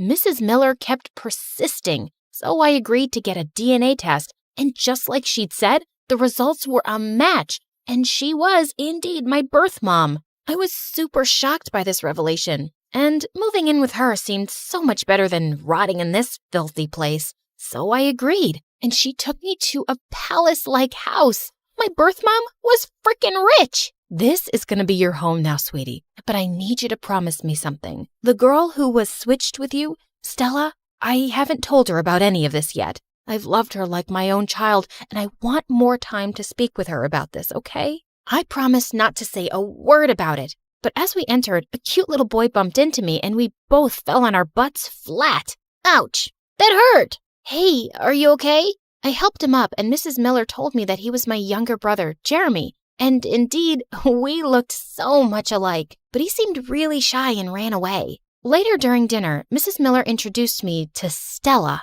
A distant relative? But how come I've never heard about her, Mom? Because she lived very far away, honey. But now Elena's gonna stay with us for a while, and I want you guys to be good to her, okay? Don't worry. I'm gonna take good care of her, and we're gonna be like besties. Stella seemed like a very nice girl. She showed me around the house and even let me borrow some of her gorgeous dresses. I'm having a sleepover tonight with my friends, and we're gonna have so much fun. And she was right. It was a blast. Everyone loved me and kept complimenting me. Your cousin is amazing, Stella. You should invite her to all our sleepovers. And I guess we won't even miss you because she's so much more fun.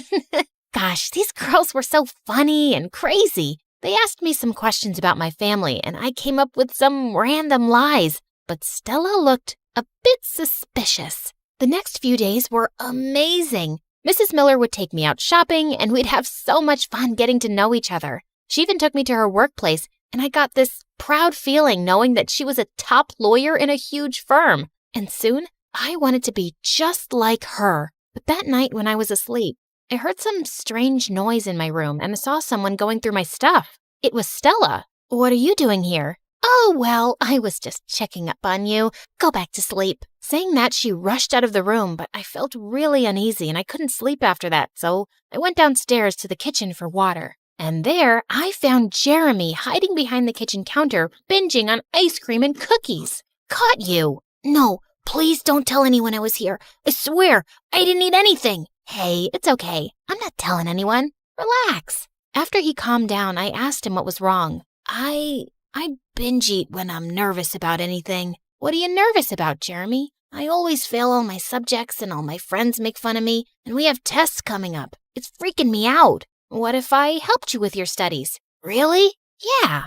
And we can teach those nasty kids a lesson so they won't ever pick on you ever again. You're so amazing, sis. Saying that, he hugged me tight, and after that, I'd spend all my evenings teaching Jeremy in his room. Over time, I discovered that we had so much in common and we bonded so well together. I'm so happy to see you guys getting along, Elena. Yeah, I've been helping him study, but I guess he's too exhausted for the day, so I'll go now. I was leaving the room, but just then, Mrs. Miller took my hand gently. It's a good thing that I never gave up on looking for you. I'm so glad you're here, my daughter. I'm glad too, Mom. When I said Mom, her eyes lit up and she hugged me tight. Then a week later, I started school, and all of Stella's friends were so happy to see me there. Who's the gorgeous girl, Stella? Why don't you introduce us? Well, I'm not sure either. Why don't you go ask her? Saying that, she ignored me and went away with her friends. But I didn't like her being this way with me. So later that night, I went to ask her, Hey, what's the matter? You've been acting weird lately. Yeah? That's because I know something's up. And you and Mom are both lying to us. Oh, really? Is that why you were going through my stuff the other day? Don't act, Elena. Nothing you say ever matches up, and it's been so many days and no family member ever calls you. What are you hiding? I knew she'd figure out something was up sooner or later, but I couldn't tell her anything now, so I just left. Soon it was our birthday, and Mom decided to throw a huge party for both of us. And I got a really awesome gift for Stella to make things up with her again. Hey, you look so pretty. I got this for you, and I'm sure you're gonna love it. She opened the box and her eyes lit up. I've got something even better for you that's gonna blow your mind. I wasn't quite sure what she meant till something terrible happened at the party. While everyone was enjoying themselves, Stella got onto the stage and grabbed the mic. Hey everyone, as you all know, it's my birthday, but it's also Elena's birthday. And I've got a great surprise for her. But before that, you should all know who Elena is. Saying that, a slideshow opened on a screen behind her, and it had pictures of my mom and all the news about her being a con artist and a robber. That's Elena's mom, and Elena's a fraud, just like her. Stella, stop this nonsense at once. Oh, this ain't nonsense, Mom. This is the truth. And now I want to know why you brought this street rat here and hid it from me. You're such a horrible person, Stella. Oh, do you want to cry like a little baby? Stop it. Don't hurt her. She isn't the con woman's daughter. You are. Suddenly, a loud silence swept across the room. Have you lost it, Jeremy? What are you talking about? Stop hurting Elena. She's my real sister. No, Jeremy, stop. Stella looked at Mom with questioning eyes. What? What is Jeremy saying? Mom?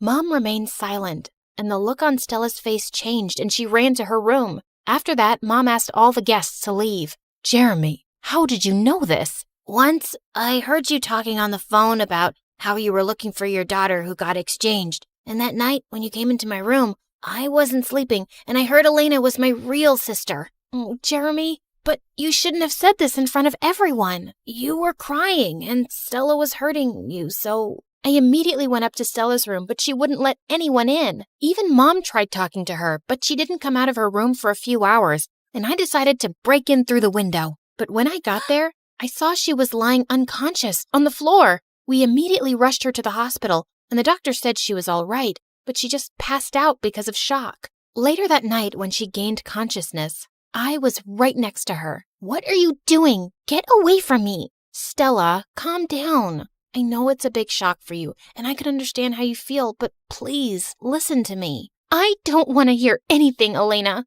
I hate you. I'm going to lose all my family and my home because of you. You're not losing anything, okay? Mom's loved you for so long and brought you up like her own daughter. How can you even think that she'd replace you? Elena's right, Stella. You're my daughter and my family, and you're always going to stay here with us. But Elena's your real daughter. Isn't that why you brought her here?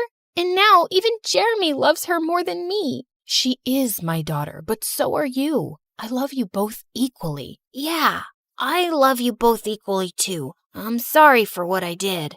So, you promise you're never gonna let me go, and I'll always be important to you? I promise, honey. Suddenly, she pulled Mom in for a tight hug, and I joined too. You guys, I'm here too. Come on, then. What are you waiting for?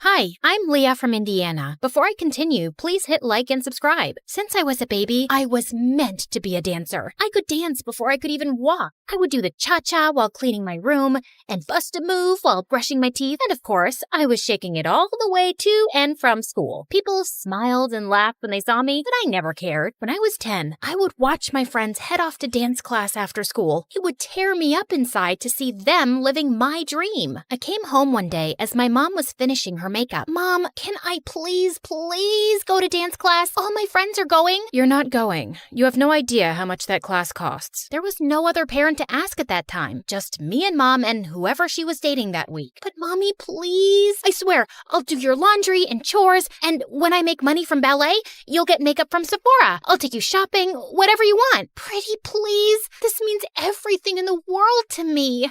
We'll see if that ever happens. Right now, I don't have time for this. I'm going to be late. The answer is no, and that's final. She left me alone in the cold house while she sped off in Ted or Fred's Ferrari to some fancy dinner. For me, another night of instant noodles. I felt devastated with how my life was going, just dreaming about my dream of dancing. But then I turned 12. I was alone, like always, and before I could blow out my candle on my plain cupcake, it flickered out. Oh no, there's still so much to wish for. I was about to leave for school when Mom barged in. Hold on, Leah. You have mail. My mom handed me a card with my name and address on it. Who's it from, Mommy? To Leah from Aunt Lucy. Who's Aunt Lucy? I haven't spoken to her in years. I don't talk to that side of the family. She gave me a ticket. Mom snatched it immediately from my hand. That's not a ticket. It's a check for $10 million. My mom went crazy. It was like she stepped into a Louis Vuitton fever dream. I didn't even know she was that loaded. I could do so much with this. I could buy a Gucci dress, an MK bag, and a diamond set. And I can't wait to see the look on Mary's face. She'll be fuming. And oh, that Tony who dumped me, he'll come crawling back like a puppy, begging me to take him back. I didn't remember the last time my mom looked so happy. She showered me with hugs and kisses, even making me twirl around like a ballerina. I had so much to ask Aunt Lucy, but Mom said she didn't have her number or anything. And when I turned 14, Mom decided to move. So we packed up everything and headed to New York City. That's right, the Big Apple, the city that never sleeps. We were ready to start a new life. I finally signed up for dance lessons at an art school. Me, the girl who used to have holes in her shoes, had ballet slippers. I practiced every day until my legs cramped, but I was ecstatic. My mom also had new friends, like Tiffany, Chanel, and Fendi. I had always wanted to be close to Mom, so I joined her shopping sprees, and it worked out great. I guess that's what I was always missing. We would spend our time stalking the malls for the best clothes, handbags, and of course, shoes. Oh, Leah, we have to get these too. I was covered with shopping bags and balancing shoe boxes while scooting through the aisles. I could barely see in front of me through Mom's haul. Hurry up! We don't want to miss the first drop of Balenciaga's new collection. I'm right behind you. But honestly, when we were in these very posh stores, I felt like a princess. I was offered fancy drinks, tried on expensive dresses, and best of all, I felt so close to my mom. I walked out of the dressing room in a sparkling dress. Now spin around. Oh, beautiful, so beautiful. We'll take it. I looked at myself in the mirror. I could barely recognize myself, but maybe this is who I was supposed to be. I carefully teetered in the heels my mom had picked out for me, but crashed into the mirror. Do you think we could look at some flats? While I spent so much time with my mom, I might have been distracted from my dancing. My dance teacher seemed to be losing patience with me. Okay, Leah, you're up next. Saute. I smiled nervously at my dance teacher, attempting to jump, but fumbled the landing. The other students giggled at me. Have you been practicing? Yes, of course. I lied. What time did I have to practice? School was out at 3. I told my mom I would be at Bloomingdale's by 4. I mean, it was so unreasonable. Besides, I never looked more like a ballerina. The clothes, the hair, the shoes, the makeup. I was the definition of what a ballerina looked like. It wasn't my problem if my teachers couldn't see it. By the time I was 16, me and my mom had our routine down. Shopping, dining, and dining. Mom had friends she'd visit while I was in school, and we'd chat about them over dinner. And you wouldn't believe her hair. It's turned this terrible orange color. And her roots? Oh, her roots could be seen from outer space. Honestly, Leah, I'm beginning to think you're my only real friend. She loved me. My mom loved me. Just then, 2 men walked into the restaurant and surrounded us with serious faces. Jeannie Roberts? Yes? What is your problem? They flashed their badges at us. It was the police. You have to come with us. Excuse me? I am not done with my dinner. I want to speak to your manager. Jeannie Roberts, we need to talk to you about your tax evasion. This is ridiculous. You don't have the right person. They're gonna ruin my blouse. Mom, what's going on? Leah, I will call you as soon as I can. Can you let up a little? This is silk. The police dragged my mom out of the restaurant. I didn't know what else to do, so I ran back to our apartment. I paced and cried, staring at my phone. My mom was arrested. What on earth could I do? Finally, at midnight, the doorbell rang, and it was Mom. Mom, what's going on? Listen, I have to be quick. You need to get help. Otherwise, they'll put me away for good. They said tax evasion, but you haven't done anything. We have the money. Tell the police we have millions of dollars. We don't, Leah. It's gone. My stomach dropped. I need you to get me out of this trouble. I need you to go see Aunt Lucy and ask for the money. They have people watching me. They'll pounce on me if I try to leave the city. But you said you didn't know anything about her. Yeah, I just remembered her address.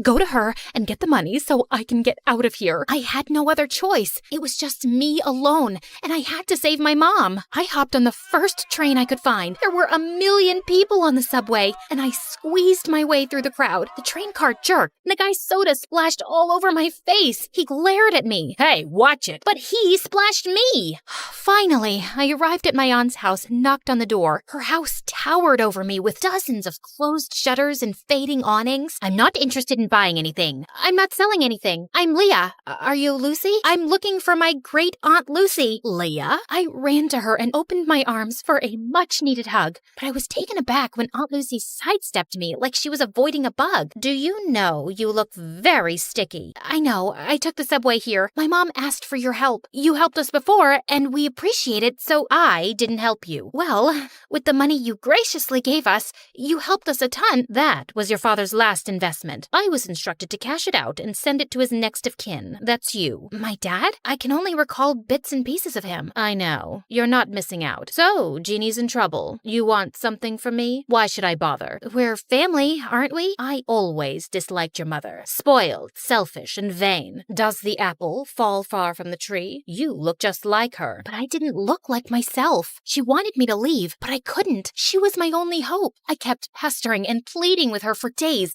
buzzing around her like a pesky fly. Finally, after what felt like forever, she talked to me. This used to be a hotel, you know. I took care of everything, and I was great at it. But it's hard for a person my age to manage everything around here. There's too much space and too many stairs. I have a few guests coming over, but I don't have much staff. I would like to see how useful you can be. Whatever you need, I can do it. I needed to win her over to save my mom, so I got to work by cleaning out the fireplace. Large chunks of ash rained down on me, covering the floor in a thick blanket of gray. Ugh, oh my God, what a mess. Leave this and go wash your face. And when I scrubbed the windows, one of the panes cracked and a large piece of glass fell. I caught the glass right before it hit the floor. Oh no! I heard some guests coming, so I quickly shoved the glass under the bedspread. A large older man entered the room and plopped down on the bed. The glass made a large crunching noise and the man screamed. New sheets! You must need new bed sheets! I scampered out of the room and caught Aunt Lucy giving me the death stare. On the way to get new bed sheets, I bumped into a flower vase and knocked water everywhere. I sprinted off into the hall and grabbed the mop to clean, and then thud! The rest of the guests slipped and fell. Oops,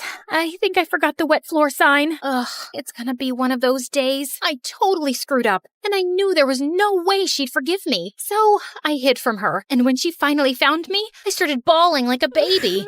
She couldn't be mad at a sobbing girl, right? I could see her face soften, and I figured I had a chance to get on her good side. I tried to make up for all the mistakes I had made. I gave my aunt a foot massage, made her fresh juices and warm soup, and in my final efforts, I polished her dresser and found a music box. Don't break it. Oh, I wouldn't. I love it. I'm a ballerina too. Well, maybe. I used to be. You're a little young for used to be anything. For me, this ballet feels like... Aunt Lucy and I were finally talking, and it felt like the ice was melting. She told me how she used to be a dancer. When I was a baby, my dad would tell her all about how much I loved dancing. I finally got through to my aunt, but I still needed her help. I brought up how desperate I was to save my mom. I was wrong. You're not like your mother at all. Okay, enough of all this. Let's go. We took a car downtown and met my mom. What on earth happened, Jeannie? You are still as disappointing as ever. Ugh, here we go. Why did you even bother to come here? You could have sent the money with Leah, but I guess belittling an innocent woman is more your speed. Aunt Lucy asked Mom for her tax forms, but all she got was silence. Mom, just give her the paperwork. She'll help us. What's wrong with you? Okay, fine. I'll just leave. And then Mom spilled the beans. She had conned us. The cops were fake. The tax problem was fake. All a scheme to get money from Aunt Lucy. I can't believe this, Mom. How could you do this? I had to. The bank was going to take the apartment, so I had no choice. I was in debt and knew only you could convince your aunt. I'm sorry. I know I spent a little, but I spent on you too, and it was for us, right, Leah? It made you happy, right? You were happy, and that's what made me happy. But I'm behind on all of my classes. We're out of money, and we don't even have the apartment. And now you're definitely not happy anymore, so I'm not happy. And I don't see how I could ever become a dancer. Enough. Leah, you need to go to school and work on your studies. You want to be a ballerina? Yes, of course. Then you are coming with me. And Jeannie, you need to pay all of this off. You'll need a source of income to dig your way out of this. This is an impossible situation. I know I made a mistake, but I want to change, and I can't live without you, Leah. I had doubts, and I was furious too. I even stepped outside with my aunt to leave, but then I realized I couldn't abandon my mom, not even after all the things she did. Okay, Mom, I think we should try to be a family, all of us together. I believed that this time it was going to work out. The three of us went back to the hotel and were ready to start our new lives together. But the next morning, Mom, I ran around the hotel but couldn't find my mom. Her clothes and purse were gone. I searched up and down until I got to the front desk. The cashier's box was completely empty. She left and took my Aunt Lucy's money. I was devastated. I brought her here, and it all happened because of me. What should I do? I had brought on enough trouble, and I had to earn and return every penny back to my aunt. Leah, are you leaving too? I'm so sorry, Aunt Lucy. I just wanted us to be a family. I don't want to cause you any more trouble. I thought it would be better if I just left. I'm so sorry about my mom. I wanted to believe that she would be different, but she wasn't. Just the same horrible, selfish woman. Leah, you don't have to go. It's not your fault. We're family. Sometimes the family you're given isn't the family you end up with, and that is okay. Really? Really. I love you. And I do have some good news. I made a few phone calls, and you have an audition next week. Oh, thank you. I love you too, Aunt Lucy. At the audition, I danced my heart out, and for the first time ever, I was supported and loved by my Aunt Lucy, and that sounds like the perfect kind of family to me.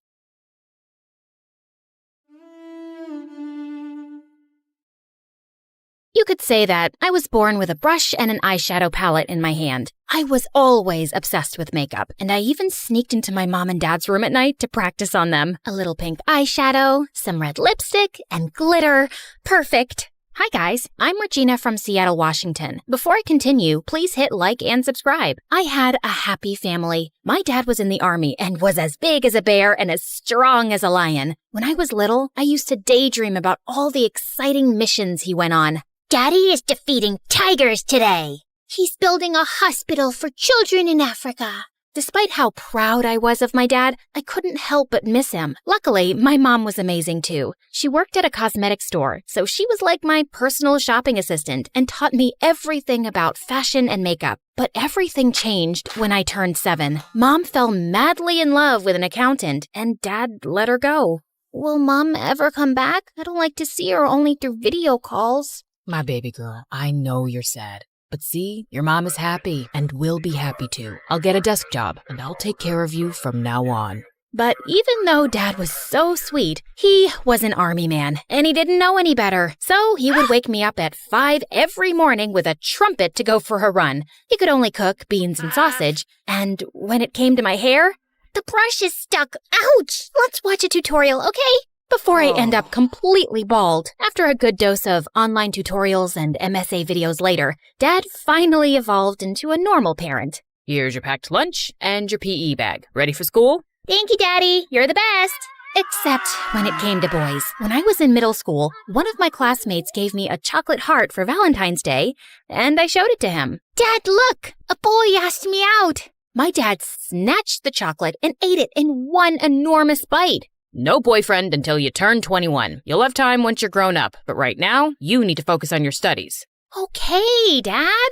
And the day after, the boy who had given me the gift transferred to another school. What if Dad scared him off? I felt furious about Dad and told Mom everything when she video called me. But suddenly, she hung up, and I realized it was because of her new husband, who didn't really like her talking to me. And gradually, she ended up only calling on birthdays and Christmas. I learned to live with it and got busy watching makeup tutorials and trying makeovers. But then, in my junior year, I met Simon, and he was so perfect. It was no wonder I forgot everything else, even my passion. I'm sure Dad'll change his mind when he sees him.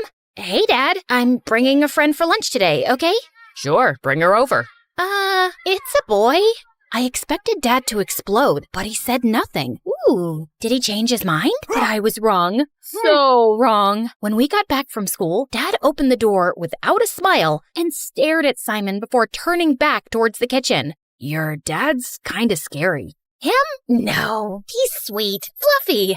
I dragged Simon into the kitchen. See? He made fried chicken. He likes you. Sit down, sit down. But after he'd filled our plates, Dad grabbed a piece of chicken tight and, looking Simon in the eyes, he snapped it in half. Simon literally squeaked and shot to his feet.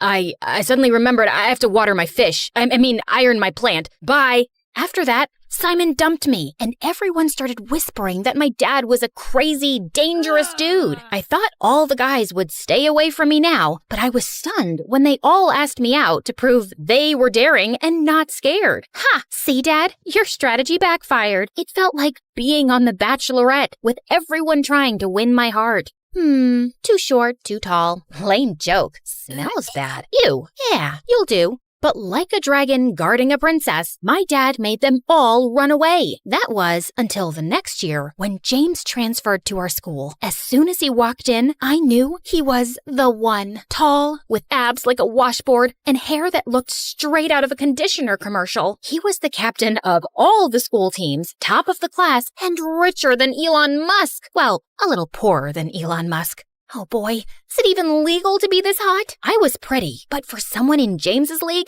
I had to up my game. The next day, I woke up at 3 a.m., and after literally hours of careful styling, I was ready. That day at lunch break, I gathered my courage and went straight to sit beside James. Hi, I'm Regina. And I'm amazed. Haven't I seen you on TikTok? You look like a celebrity. Then he kissed my hands like a gentleman. Played cool. Breathe. James asked me out a few weeks later, so I brought him home. There's no point in dating him if he can't get past Dad. Just so you know, my dad can be a bit hyperprotective. Don't worry, he can't resist me. Dad pulled the same tough guy routine, but James was unflappable. When Dad told James to carry super heavy stuff, James did it whistling. Then they got into an eye-staring contest, and James didn't back down. Okay, I'm going to bed. Have fun, you two. Eventually, Dad ran out of ideas. Now that he's survived my dad's trials, we can start dating for real. We had so much fun, but then James started to get a little bit too enthusiastic. Every time we were alone, he tried to kiss me, and I wasn't ready. But I didn't know how to tell him, so every time he got closer, I dodged. During the movie, I spilled soda on myself. Oh, I'm so clumsy. In the library, I sneezed. Oh, allergies. Walking home, oh look, a penny. Ouch. Oh no, are you okay? No, I'm not okay. What is wrong with you? He'll understand. Tell him. Can we take things a bit slower? What? I like you, but maybe we should get to know each other better. You know what? I only dated you because everyone said your dad was too scary, but he's not all that. You're breaking up with me? It's more like we never even dated since you don't want to kiss me. What a loser. As James left, I felt my heart break in two. That night, I was too ashamed to tell my dad what had happened with James, and I didn't want him to tell me, I told you so. But at dinner, I couldn't hold it in anymore, and I started crying into my soup. Dad got up and hugged me until I stopped. You were right, Dad. I'm sorry I didn't listen. Baby girl, I don't care about being right. I just don't want to see you hurt. Remember, you don't need anyone. You're a smart girl, and I know you can succeed. But don't forget yourself. Didn't you love makeup? You haven't given me a makeover in years. Oh, Dad, you're the best. And then I vowed to myself, no more boys. From that day on, I only focused on my life and school. I made friends with a few awesome girls, and I started to go back to my passion, which was makeup and fashion. Once, when our teacher invited the whole class to her wedding, my friend couldn't believe I didn't hire a professional stylist. Your makeup is flawless. Maybe you could give me a little touch-up? Of course. Let me ask my dad to bring my beauty case. When my other classmates saw my friend's new look, they all wanted a makeover too, including my teacher. After that moment, word went around that I would give the best makeovers, and I became the school's unofficial fashion guru. Girls and boys lined up after class to talk to me. Have you tried an autumn palette? Ironic bow ties are for clowns only. You cut these bangs by yourself, didn't you? I liked how makeup positively affected my friend's self-esteem, and I spent all my pocket money on it. I wielded my brush like a Japanese samurai's sword. But then, one day, a girl came to me with a problem I couldn't solve. I want to go blonde, but the bleach ruins my hair. Is there an alternative? After Googling for a day, I realized that the only way to go blonde was to damage the hair. But what if I can find an alternative solution? Imagine how many people I could help. And so I went down the rabbit hole of research. And when I thought I had found a solution, I got permission from my teacher to use the chemistry lab, even though chemistry was the only class I had failed. Okay, hair sample, check. Dye sample, check. Now, if I put this here, and then a drip of that there, OMG, it's on fire! My hair sample is on fire! A boy in the lab came to help me. Oh, thank you. You saved me. I'm Regina, the girl who has a scary dad. I'm Tyrell, and I'd love to know why you were setting fire to my lab. Your lab? Let's say I'm the resident chemistry nerd. I looked at him. Pimples, thick glasses, bad haircut, and oh my god, are those khaki pants? Gosh, this guy really needs a makeover. But I wasn't in the business of giving unrequested advice, so I told Terrell about my research instead. He gave me suggestions, and I realized that my love for all things beautiful was totally rooted in chemistry. Who knew science could be so glamorous? But no matter how much I wanted to learn, I kept messing up with chemicals. How did you do that? Instead of getting mad, he helped me fix it. In exchange for all his help, I offered to tutor him in English. Spanish was his first language, so he needed it. And I invited him to my house to do homework. Don't worry, Dad, he's just a friend. He's still a boy. Door open at all times. Yeah. Like I could fall for a guy like Terrell. He's not my type. I needed to test all my beauty products, and since Terrell was always around, I convinced him to be my guinea pig. One facial cleanser and haircut at a time, Tyrell turned into a hottie. You can't help yourself from turning frogs into princes, eh? But he's so cute now. No, don't think like that. You said no more boys. The more I tried to stop developing a crush on Tyrell, the more I realized how cool he was. Until he walked into the lab with a gorgeous girl at his side. Oh no, he has a girlfriend? Why does this feel so horrible? Hi? Hey, Regina, this is my older sister, and she's an angel investor for women's startups. I told her about your ideas, and she'd like to invest in them. I was so relieved to hear that she wasn't his girlfriend that it took me a moment to register the rest of the sentence. An investor? You deserve a lot of success. But you helped me out a lot. It's hard to say no to a beautiful and smart girl like you. Tyrell blushed to the tip of his ears, and I couldn't resist. So I kissed him, and he kissed me back. I thought I was just a friend. You can be my friend and my boyfriend. Really? But your dad. I'll talk to him. Tyrell was nothing like the boys I had been with before, and I hoped that he could see it too. But when I explained, he refused. If he really likes you that much, he can wait a few years. No, that's not fair. It doesn't have to be fair. Now, didn't I promise to take you to the mall? If you think you'll mollify me with some shopping, you're mistaken. Dad really seemed determined to make me forget, and he said yes to everything I wanted. But I had other plans. I texted Tyrell to meet us in the garage where we had parked. If I can't convince him by myself, maybe Tyrell will. But when we were in the elevator to get to the car, it suddenly stopped, and the lights went off. I switched on the torch on my phone and pressed all the buttons, but nothing changed. It looks like we'll be stuck here for a bit. Dad didn't reply. He was staring at the floor. Dad? He doesn't look so good. I'm sorry, baby girl. Dark, small spaces bring back bad memories. My chest. I feel like I can't breathe. I looked at my dad, stunned. I always thought he was invincible, but the truth was, he was just human. I pressed the emergency button, but nothing happened. Dad started breathing very fast. He's having a panic attack, and there's no signal in here. Sit down, put your head between your knees, and think about nice things. I miss your mom most of the time. I sat beside my dad and wrapped my arms around him. I miss her too, but we are happy together, and you've been an amazing dad. I'm so proud of you. And I am of you too. I kept talking to my dad until he was a little bit calmer, and then the doors to the elevator opened. It was Tyrell and the firemen, and they were getting us out. My hero! I'm glad you're okay. I got worried when you weren't answering the phone. I realized the elevator was stuck, and I called the emergency service. That was very clever of you. I think your daughter is amazing. I came here to convince you to let me date her, but I know how much she cares about you. And if it's really important, I'll wait for her for a few years. But just maybe, please don't let me wait forever. Dad looked at me, and I could see something changing in his eyes. You have shown me that strength is not always in the muscles. Some old memories brought me to my knees, but you kept your cool and helped me through it. So yeah, I think you're strong enough to take care of yourself. And I like this guy. Oh, thank you, Dad. But if you hurt her, I'll crush you. Like a can. That is very clear, sir. Luckily for me, Dad didn't have to crush anyone because Tyrell was the perfect boyfriend who grew up into a perfect man. With his help, I developed a makeup line that became a global sensation, and Tyrell became my head of research. Knowing I was in good hands, Dad retired early and started traveling the world, challenging himself to explore the darkest caves. And in one of those caves, he met a spry, adventurous widow, whom he married the next year. See, Dad, true love always finds a way.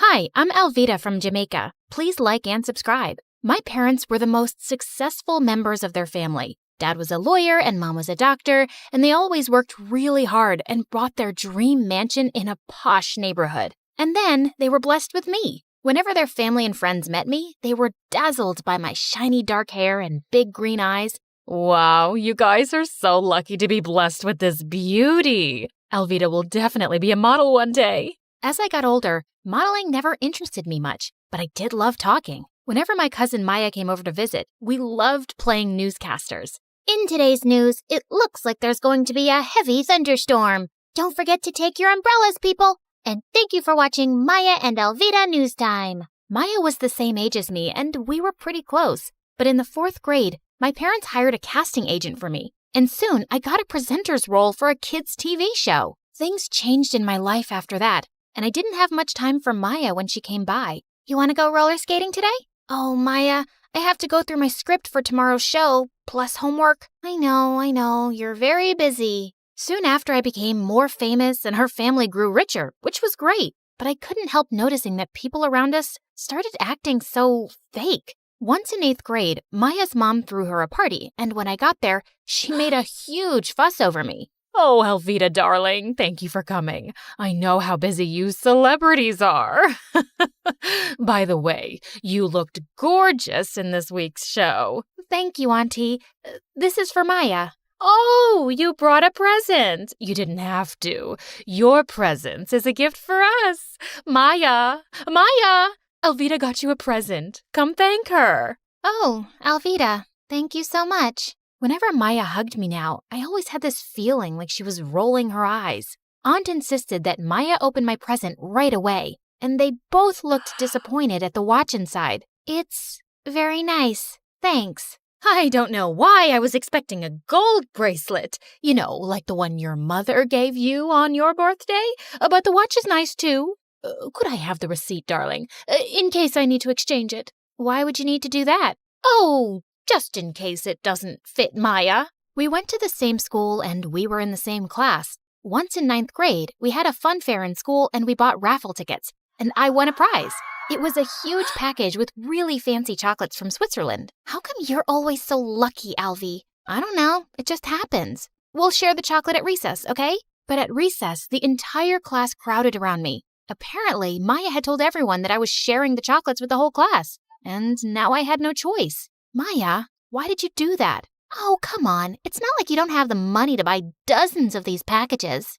Yeah, but this was my prize, and I get to choose who I share it with, no? But Maya tried every way to sponge off of me and make other kids do it too. Sometimes I wished we weren't related so I could just ignore her. I felt more comfortable when I was in the studio with people like me. I loved performing, and I loved Chris, my boyfriend. He took care of all the sound and background music for the show. Every day after shooting, we'd hang out together, and he always found a way to make my day with some thoughtful gift. He was the sweetest. Then one day in 11th grade, the show decided to add another presenter to join me on the show. It was a guy named Mason, and he was gorgeous. I had to show him how everything worked around here, which was a bit difficult because Chris kept popping up. So normally, when we face the camera, we stand like this. Hey, I brought you some coffee. Oh, I just had some a minute ago. Sorry, babe. It's okay. You know what? I can help you mark the floor so Mason knows where to stand. It's easier this way. Chris pushed us apart and started marking the floor with chalk.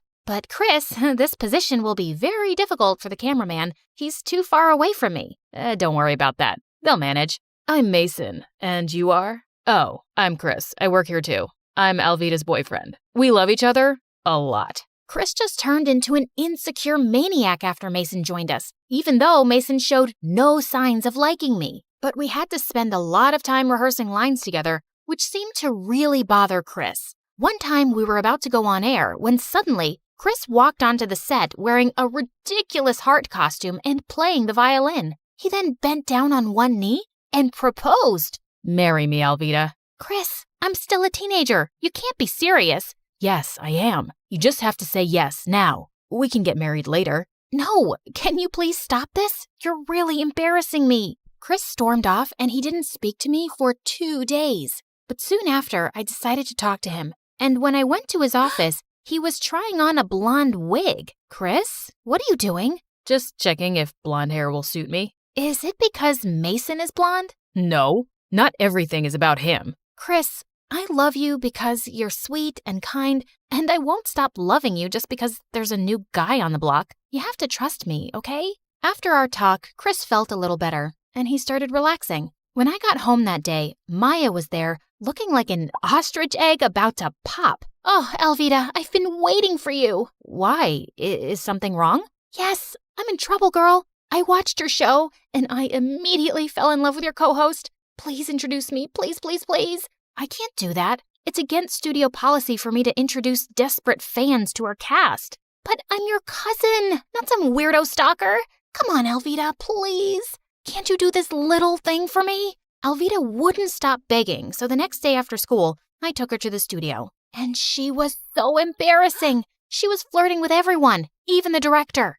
Everyone in school says I'm so beautiful and that I belong in front of a camera. What do you think? Maya, can I speak to you, please? Not now, Alvida. But I grabbed her arm and pulled her aside. Can you please behave? The people here are very busy and you're just making a fool out of yourself. Your director was about to give me a role in the show, but I guess you just want all the fame to yourself. She walked off and sat down on the director's chair, and during the live show, she screamed, "Cut!" Everyone in the room panicked, and bodyguards took Maya out. I managed to improvise so the audience wouldn't notice anything was wrong. After the show, Mason caught up with me. Your cousin played a real number on us today. Yeah, I'm so sorry about that. Don't be. You did really well to cover up. You're actually quite good. As we walked outside together, Maya suddenly came running towards us. Seriously? Your bosses are jerks, Alvida. I've been freezing outside. Hi, Mason. I'm Maya. I'm Alvida's cousin, but everyone says we look like twins. Maya couldn't stop talking, and just then Chris came out. What are you guys up to? Oh, Chris. Mason just asked me out on a date. Wait, I did? Really? That's amazing. Why don't we all get dinner now? We can make it a double date. I don't think that's a good idea. Why, babe? Come on, it'll be so much fun. I felt bad for Mason, who was too polite to turn down Maya. We went to a nearby pizza joint I visited all the time, and Maya excused herself for the bathroom. But she came back just in time for our food, and moments after I took my first bite, I started choking. Alvida, what's wrong? Something in the pizza. My face was blowing up like a balloon, and Chris quickly called the ambulance. There was red pepper in the pizza, and everyone in that pizza joint knew I was allergic to it. My parents threatened to sue the chefs, but they insisted that they hadn't used any pepper. Meanwhile, the doctor advised me to take 2 weeks off from work while my swelling went down. So Mason took care of the show on his own. I felt really upset, and when Maya came to see me, I lashed out at her. You know what, Maya? Just drop the act already. I'm tired of you pretending to care about me when you actually hate me. What are you talking about? Why did you take so long in the bathroom during dinner? How do I know you didn't leave the table to put pepper on the pizza? You really think I'd do something like that? Yes, you've been jealous of me ever since I got the presenter role. But I would never hurt you. Maya left my room crying, but I was too mad to care. I was convinced she'd tried to harm me. While I was at home recovering, Chris visited me every day. This one time, he came with candles and Chinese food and set up the table, and it was so romantic. Aw, Chris, you didn't have to do all this. You mean the world to me, and I would do anything for you. He turned on the music, and as we slow danced, Maya came barging in. Elvita, I have to tell you something. I don't want to see you or talk to you ever again, Maya. Please, hear me out. Hey, we're having a romantic moment here, so please, get out. But Maya glared at Chris and just switched off the music. Elvita, you have to see this. There aren't any security cameras in the kitchen, but there is one in the restaurant's back alley. I tracked this video down from the city police's office. The video on Maya's phone showed a customer entering the kitchen from the back. Chris, why does this person have the same jacket as you? I don't know. And what are you saying? I was with you the whole time. Yeah, but I also remember you had a phone call and you went outside. Chris's expression changed, and suddenly he knocked over our table and the candles, and food landed on the floor. A rug caught on fire, and Maya rushed to throw a blanket over it. Chris, it was you! Oh my gosh! You were getting so close to Mason, so I had to do something. Aren't things so much better between us since you've been away from the show? You just needed to see how much I love you, Elvita. No! You made me so sick you could have killed me. That's not love. Well, if I can't have you, then no one can. But before Chris could do more damage, we heard police sirens. Too late. I already called the police. Chris tried to run out, but the police caught him and he was taken away. Maya, I owe you an apology. Maybe you were right, Elvita. Sometimes I have been jealous of you, but I swear I'd never hurt you. I know, and you have every reason to hate me. I don't hate you, but do you really have something going on with Mason? No, and there never will be. I know you like him. A few days after, I went back to school and my job, but a lot of things had changed in such a short period. Mason was now showing me what to do. The director really likes all my ideas. We've decided that now you only need to come in to introduce the next program. But that's just 10 seconds on the screen. Yeah, but that's what the show wants. I was so disappointed, but I went with the flow. One day after the show, I was leaving when Mason caught up with me and took my hand. Mason, what are you doing? I see the way you look at me, and I think I like you too. What? Are you... Elvita, what are you doing? I turned around to see Maya behind us, and Mason was still holding my hand. Maya, this is not what you think. But Maya ran off angrily, and I stomped hard on Mason's foot and went after her. Maya, there's nothing going on between us. Yeah, right. So you were just holding his hand because it's part of the show? No, he took my hand and just save it, Elvita. She refused to talk to me for days and ignored me in school too. And I just hated being on the show with Mason. So one day at the studio, I made a big live announcement. Hey guys, today is my last day on the show, but you'll definitely see me on screen again. Maybe with my talented cousin Maya, who was my first co-host. See you around, folks. The director was furious with me, but I didn't care. If he wanted Mason to run the show, he was welcome to have him. I was out. Later that evening, Maya came by. Hey, you want to play newscaster? We're too old to play it now, but we'll be doing it for real. Did you really mean that? I just got a call from my producer who wants to help me with my own show. She says my ratings are much higher than Mason's. And yeah, you'll be my partner. It'll be the Maya and Elvita show. Wow, this is a dream come true. Thank you, Elvita. And I'm sorry I jumped to conclusions about you and Mason. It's okay. I forgive you. I did the same thing too once before. And if you really want to see Mason, you can ask him out. Although, I think he's a jerk. I think I trust you on that one. I learned that you must never let jealousy and misunderstandings get in the way of your most important relationships. It's better to get the whole story before jumping to conclusions.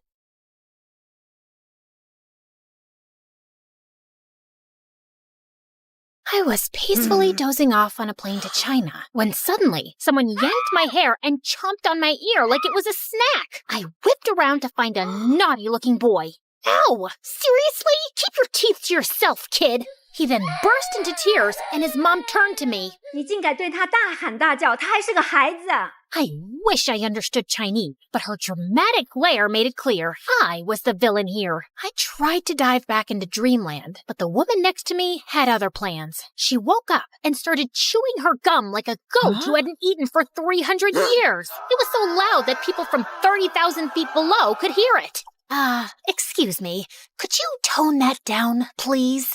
Tone down the what? Oh, great. Her voice was even more annoying. I shrugged it off and reached for my trusty earphones instead. But before I could enjoy some music, the guy on my right suddenly smacked my shoulder. What is wrong with this flight? Everyone was driving me nuts. Left, right, front, and back. The culprit was so engrossed in some stupid adventure game on his phone. Hey, quick question. Do I look like a punching bag to you? A little bit. You can't play your stupid game without attacking a real person, you know. Chill, girl. It's called reflexes. Maybe if you had better ones, you wouldn't get hit. The audacity of this guy! I couldn't help but think, why do these online gamers waste their time in a virtual world when there's a beautiful one right outside the window? Real life is 1,000 times better. Or so I thought. Hi, my name is Alira, and I'm an aspiring photographer who loves traveling around the globe and capturing the most beautiful scenes and moments. I had always enjoyed doing it alone, but things took a wild turn when a weird and mysterious guy started tagging along and changed my life forever. Before I continue, please like and subscribe. After dealing with all those annoying passengers, I eventually fell asleep after listening to music while letting my imagination run wild. Soon enough, the plane finally landed, and I headed straight to my beautiful hotel. I took a short beauty sleep while waiting for nighttime to roll around, and when it finally came, I excitedly jumped out of my bed, took my camera, and immediately rushed outside. Stunning views, beautiful people, inviting lights, glowing lanterns, and the sweet traditional vibes of China.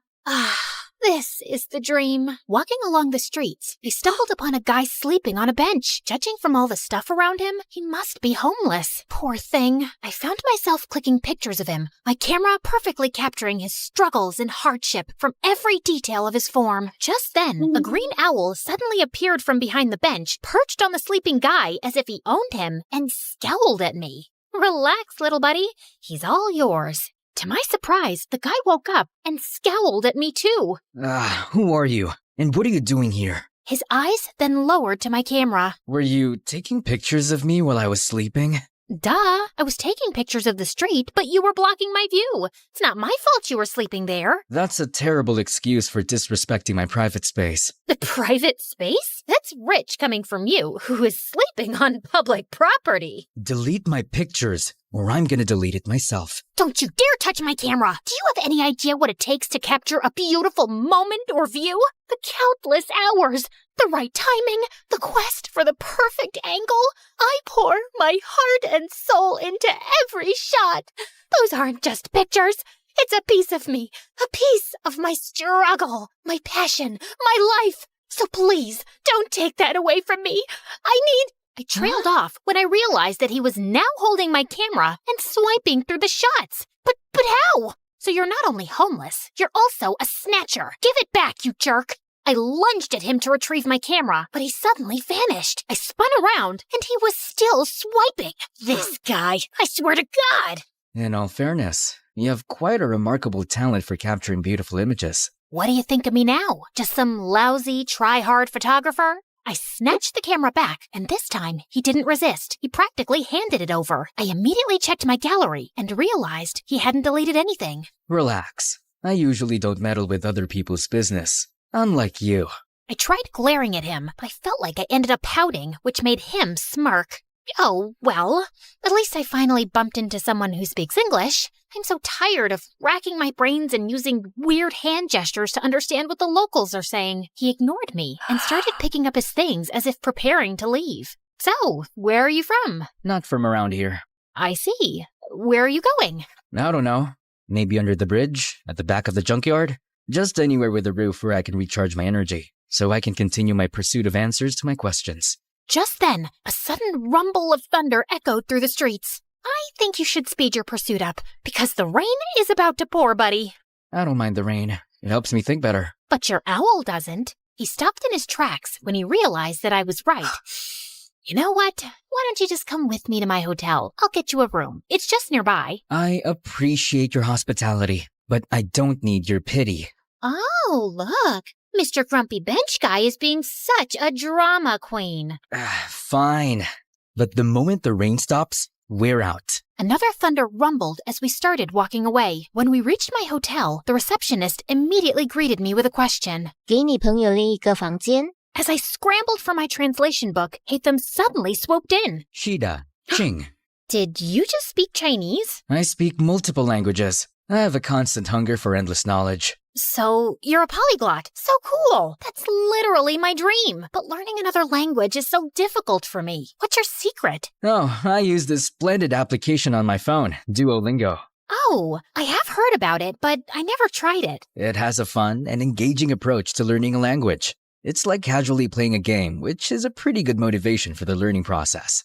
Okay, that sold me. I immediately downloaded the app and was greeted by a cute green owl named Duo, who looked very familiar. I turned to his pet, who was sitting on his shoulder. Whoa, Duo looks exactly like your owl. They have the same name too.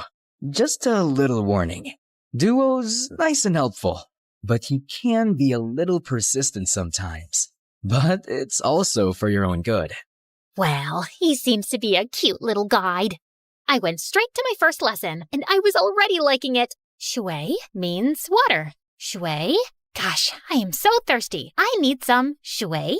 Okay, got it. Okay, so this is my room, and yours will be that one. I was talking to him, but he seemed preoccupied with something over my shoulder. I turned around and realized that he was looking at my collection of postcards on the wall. To my surprise, he suddenly barged inside. Where did you get these photographs? Those are the places that I captured with my precious camera. And these right here are my goal destinations. They're beautiful, aren't they? He looked so ecstatic as he gawked at one of the pictures, like it was the most delicious meal he had ever seen. Where is this place? That's my next destination, the Tianzi Mountain. It's one of the reasons why I visited this country. Take me with you. Consider yourself lucky, my friend, because I'm going there tomorrow. I always preferred traveling alone, but maybe it was time for me to try it with a travel buddy this time, at least for a day, and just for fun. The next day, we traveled to the mountains, and when we got there, Hatham's calm demeanor instantly changed to ecstatic. The stone forest. An image of a familiar place seemed to have flashed right before his eyes. The stone, what now? He ignored me and started navigating the place, running around like he owned it. Dude, wait up! We rode a cable car, crossed a river, and jumped from one stone to another, and after an hour, I felt like collapsing. Slow down, Spider-Man. I'm not a marathon runner with endless stamina, you know. Jeez. When I finally caught up, I found him standing in front of a mysterious and ancient-looking monument. He fiddled with a rock against it, but nothing happened, and he looked super frustrated. Hello? I would really appreciate it if you would tell me what's going on. What is that thing? And what are you trying to do with it? This is a totem, and I need an electroelement to activate it. What do you mean, electroelement? Electroelement. Something, anything that produces lightning. Oh, you mean electricity? Huh? Lucky for you, I've got something here. What is that? You don't know what a taser is? It's my go-to for self-defense. Zaps people with electricity or whatever you call it. Interesting. He immediately took it from me and tried it on the totem. After a few sparks, it suddenly got triggered and a glowing symbol appeared on top of it. Holy cheeky bananas! Is that a hologram or something? He found 2 more totems, and after doing the same thing to each of them, a strong streak of light came from above, forming a pillar. What in the world is happening? Is this some kind of secret experiment from the government? And what's your deal with all of this? I've been traveling from place to place looking for these runes. Since I'm not from around here, I don't know where to go. I need to activate these beacons in 6 places scattered around the world. With your knowledge and resources, Things are going to get easier for me now. But for what? Why are you doing all of this out of this world stuff? We need to go. Dude, you didn't answer my question. Sometimes, the journey to find answers is more important than the answers themselves. Whatever you say, Plato. After activating the first beacon, we embarked on a thrilling and action-packed adventure of a lifetime. After Tianzi Mountain, we rushed straight to Huanglong River, which Hatham kept calling Luhua Pool Liu. There, we had to light up some fire totems. There were 5 of them, but according to him, only 3 needed to be activated. Of course, those 3 we needed were surrounded by water. Great, right? Hatham was all business, using his fancy tricks to get those waterlogged totems blazing, while I just snapped pictures of these outrageous moments. Our next stop was the breathtaking Matterhorn in Switzerland, aka Dragonspine, according to my travel buddy, where we faced a puzzle with circular platforms and wall signs. The place was so cold that I had to huddle by fire torches just to keep myself from turning into a popsicle. I let Mr. Mysterious Smarty Pants solve the puzzle by himself, while I continued my Duolingo sessions. You know I can't miss those streaks. With each beacon we activated, I felt a mixture of excitement and curiosity. What was this leading to? And why did it feel like the world had turned into one big adventurous playground? During our flight to our next destination, I found myself fully immersed in my new favorite app, Xin Ten Toila Elira. You could take a break sometimes, you know? I need to learn the basics, at least for now, and I like how Duo keeps reminding me with his cute little expressions. When we finally reached Vietnam, I decided to try out what I learned by asking the locals about the directions. Xin Loi, Bang Ko Te Chung Toi Duang. The woman stared at me as if she was solving the most difficult math puzzle. Ko Te... Xin lỗi, nó ngàn cùng đích chỗ, chúng tôi viết đúng viết vinh, ha lồng đục trong. Được chứ, bạn chỉ cần đi thẳng, rồi đi qua cái cây khổng lồ kia, sau đó rẽ phải và đi bộ khoảng 200 mét sẽ thấy một khoảng đất trống. Okay, I guess it was too early for me to attempt a conversation. After learning the direction, Hatham continued walking towards the bay. Ugh, why is this guy so good at everything? You still have a long way to go, Elira. I literally just started. Just wait and see. I'll be leading the leaderboard with an unbeatable streak in no time. I commend your determination. Keep it up. Soon enough, we were greeted by the beautiful emerald waters and towering limestone islands of Halong Bay, or as Hatham called it, the Golden Apple Archipelago. While I was snapping pictures left and right, Hatham got to work immediately. He solved a music rock puzzle thing, and after activating the place, we toured around the city and enjoyed their local food. I even tried conversing with the locals with the help of my brilliant travel buddy. It got me even more determined to learn more. So during our flight to Scotland, I got really busy with leveling up and earning rewards. I never knew that learning could be this fun. Learning could also be done in silence. Sorry. And soon, we finally reached our next destination, the Isle of Skye in Scotland, or as Hatham called it, the Star Snatch Cliff, Mondstadt. After walking around, we came across a green fan-like object. I watched in amazement as he applied some wind pressure to activate it, unleashing a powerful upward current. Whoa, that's so dope. So, what's next? Time to fly. After taking a large cloth from his bag and holding onto it, he wrapped his arm around me, and we gracefully floated in the magical breeze. I never thought I would experience flying like this, not even in my wildest dreams. If this is a dream, I hope I can keep enjoying it and not wake up too soon. Our imaginations know no bounds, Elira. They possess the extraordinary ability to unlock infinite possibilities. We then found 2 more fans along the way before we finally activated the totem at the top of the cliff and summoned the pillar. I stood there for a while and looked ahead at the seemingly endless horizon, thinking about how Hatham sees this beautiful world in his own vision. Finally, we were down to the last one, Deshra Desert Sumeru, or as we call it, the Great Pyramids of Egypt, my favorite. Hatham looked so nervous and excited while I was taking some pictures of the legendary structures. After hours of touring around, I followed him as we headed to the group of old, weathered columns. So, how do we solve this one? We need to hit the larger columns until you match them with the corresponding symbol on the smaller columns beside them. Match all 3 big ones to the smaller ones to summon the last pillar. Aye, aye, Captain. I grabbed a tree branch lying nearby and used it to help him hit the columns until we finally summoned the last pillar. All the pillars scattered across the world that we activated should be glowing now too. I dropped my jaw in amazement when their fusion created a swirling, glowing vortex or something. Is that a freaking portal? Yes, it's a portal back to my world, Elira. To your world? So there's indeed another world out there? Before he could answer me, the earth beneath us mildly shook, and a horrifying creature suddenly appeared right in front of us. Holy crunchy potatoes! Is that a transformer? Did Hatham summon that machine from their world? What if he was actually a bad guy who was set to ruin our world? Oh my gosh, what have I done? I wasn't ready to say goodbye to our beautiful Earth just yet. I have yet to discover the other wonders of... My paranoid voice trailed off when I realized that Hatham was gone. Just then, I felt a strong, glowing presence behind me. I slowly turned around and saw him and Duo transforming into something with dust particles and glowing green projections dancing around them. Everything then cleared away, revealing a strikingly handsome video game character and his adorable sidekick. Hatham, is that you? This is my true form, Elira.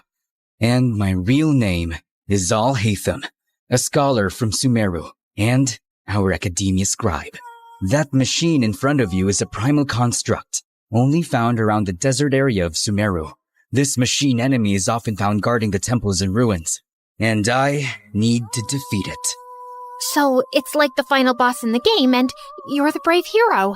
I suddenly felt bad for suspecting him as a bad guy. As the primal construct started charging toward them, 3 ethereal green mirrors popped in and hovered around Hatham, radiating a brilliant emerald light that almost blinded me. He then started fighting the monster, moving with grace and precision, consistently blending freestyle moves and rotational attacks with his sword and abilities. Watching them fight was mesmerizing, as if I had been transported into an epic video game. He unleashed a barrage of reflective attacks, boomerangs slicing through the air, slashes carving through steel. Each hit dealt a lot of serious physical damage. Soon enough, the terrifying machine was finally defeated. Dude, you were so cool! How did you do that? I don't need to fight. I only need to think. Everything else is connected. All I have to do is find the weakest link, deal with the causal factors, and everything else tends to resolve itself. Okay. Enough with your deep philosophical words, dude, and maybe start explaining everything to me properly. You know, I've been following you around like a dumb little kitten and catching up with your stamina. As a gratitude for helping me, you deserve to know the truth. My friend Kaveh and I were trying to open a domain, but something went wrong. It started malfunctioning. The rule is to hit these columns using a physical attack and never use any elemental attack. Kaveh didn't know this, so he used his elemental skill because he thought it was more efficient. It made a different reaction to the process, and instead of opening a domain, it opened a portal that connected to the human world. And before I knew it, it started sucking my friend. I tried to save him, but I was the one who got pulled inside instead. I got teleported here, which was a very different place, and I have been finding my way back for quite a long time. Thanks to my friend Duo here, who also got accidentally teleported for some reason. He's been my companion since the day I got here, and he's the one who has been helping me learn the different languages of humans. Now that makes sense, and no sense at the same time. I swear, I'm stuck in a fantasy adventure novel. Anyway, I'm glad that you finally made it. I appreciate all your help in this journey of mine, Elira. As much as I wanted to discover more about your interesting world, I need to return. Tevat needs me. Oh, well, traveling won't be the same anymore without you. I'm gonna miss you a little bit, I guess. Just play Genshin Impact, and I'm sure you will enjoy the magical beauty of our world, Tevat. We have 7 nations brimming with natural wonders that you would love to capture. You'll meet a diverse set of people with unique personalities and abilities like me. And together, we will fight exciting enemies. We'll share every adventure in this enchanting realm. I felt a lump in my throat as he extended his hand, but knowing that I would be seeing him again, I shook it with a smile. See you around, Elira. I watched them as they entered the portal, returning to their world. Come here, boy. Bam, bam. Eat that, monkey butt. All right, Hatham, time for some snacks. Ever since I started appreciating video games, I became the annoying passenger this time. These games opened my eyes to the existence of extraordinary places that remain hidden from our physical world. places that only exist in our minds, yet they possess the power to transport us on thrilling adventures. They hold captivating magic and beauty, offering a gateway to fictional worlds. Now, I embrace the opportunity to immerse myself in both realities, and because of it, I have never felt alone again. I was so into the game that I jerked when an incoming announcement sound chimed in. Ladies and gentlemen, this is your captain speaking. We will begin our final descent to Paris shortly. And now, it's time to explore the famous beauty of Paris. Bonjour, comment allez-vous? Wait, is it allez-vous? Allez-vous? Bonjour, comment allez-vous?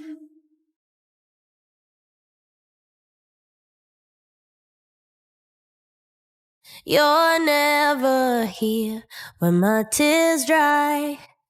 You're never around to see me thrive.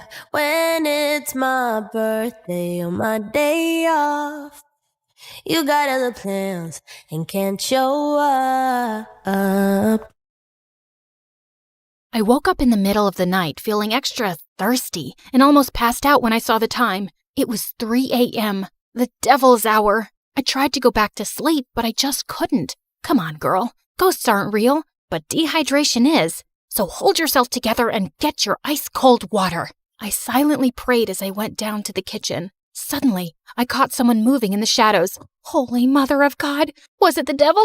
I was about to scream when I realized that it was just my older brother, Kevin, who looked suspicious. I silently followed him as he went down the basement and was surprised when he opened a mysterious door that I had never seen before. But before he could enter, he looked back and saw me. Don't you ever tell anyone about this, especially Dad, no matter what happens. Why? What's inside that room? He just patted my head and smirked. The devil himself. He then disappeared into the room and locked it, leaving me shaking in fear and confusion. Hi, my name is Kendra, and this is my story of how my mysterious brother changed my life forever. Before I continue, please like and subscribe. After what happened last night, the first thing that I did in the morning was to check that door in the basement. But unfortunately, it was padlocked to death. Kevin was definitely hiding something in there, and it was killing my curiosity. I was finally able to corner him during dinner. Are you sure that you weren't dreaming? Because that totally didn't happen.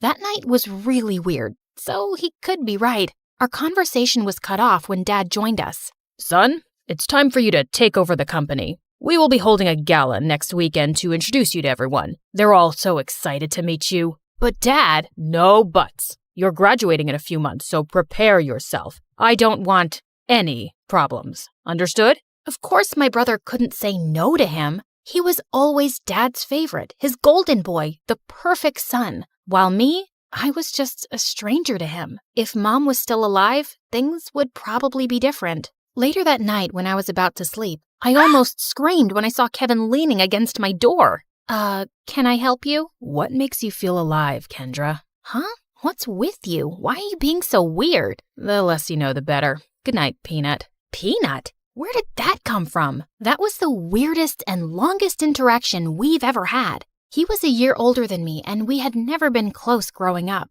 His time was spent in his room reading, in the piano corner perfecting his sonatas, or with Dad talking about business while playing chess. We also didn't see each other often at school because he was always with his best friend Cedric or surrounded by their crazy fangirls. The next morning, I woke up to Dad screaming from the library. I dashed to check what it was and found out that one of our maids found a letter under Kevin's pillow. I read it and froze. Kevin left. He didn't say where he went and when he was coming back. All the note said was, "Do not wait for him." I would expect something like this from you, but not my son. Kevin is a responsible young man. Well, the note says otherwise. The gala is this weekend. I need your brother to be there no matter what it takes. We tried looking for Kevin everywhere, but no one knew where he was. Even the police couldn't find him, and it was driving Dad crazy. One night, he just walked up to me and started inspecting my face. You would do. You were going to be him. Be who? Kevin. In case your brother is still on this stupid little adventure on the night of the gala, you will pretend to be him. But Dad, I don't think I can... Kendra, you are a capable young lady. Of course you can. You'll be saving our company from humiliation. I know I have not been very vocal about your accomplishments, but I do notice. Will you do this for me, Sweetheart. I had never heard Dad talk to me that way, and it felt really good. So I found myself giving in. Besides, it would only be for just one night, right? I just needed to hide my hair under a wig and dress up like Kevin and just smile and avoid conversation as much as possible. Simple. When the big day finally came, I was a nervous wreck. There were too many important people, and Dad kept reminding me not to mess up. Luckily, the party was a success, and I thought my little mission was finally over until Dad came up to me. You did well. Now we just have to make sure that your brother will not fail his classes so he could graduate. You'll need to attend school as him. But how about me as Kendra and my grades? I'll call the school and tell them that I sent you out of the country for an emergency. Anything you fail, you can take for a summer class. But no buts. This was already decided. And remember, no one should ever know about this. But Kevin and I were just too different. After carefully thinking about it, I finally decided to do it. It was my chance to impress Dad. I just needed to do one little thing, which was to learn everything about my brother to make it believable. I checked his room, but I didn't find anything useful. I had to ask for help from the person closest to him,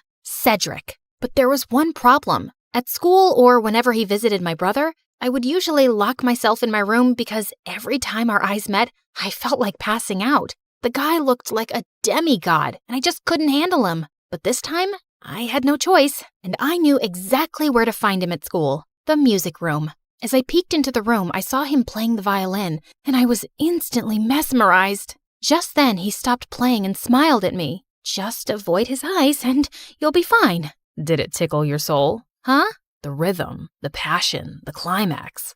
Sorry, but I'm not into music. I stepped back and he started walking towards me. How about this? Did it tickle your soul? I suddenly became mute. This is the first time you talked to me, and I'm surprised. What brings you here, Cupcake? Cupcake? I got a grip of myself and slapped his hand away. First of all, I'm not food. And second, I'm not here to talk about souls and music with you. It's about my brother. Suddenly, his face turned serious. I had already talked to your dad about it. Kevin ran away and he didn't want us to find him, and there's nothing we can do about it. I know, but I need your help with something. I told him about Dad's demands, and he suddenly laughed.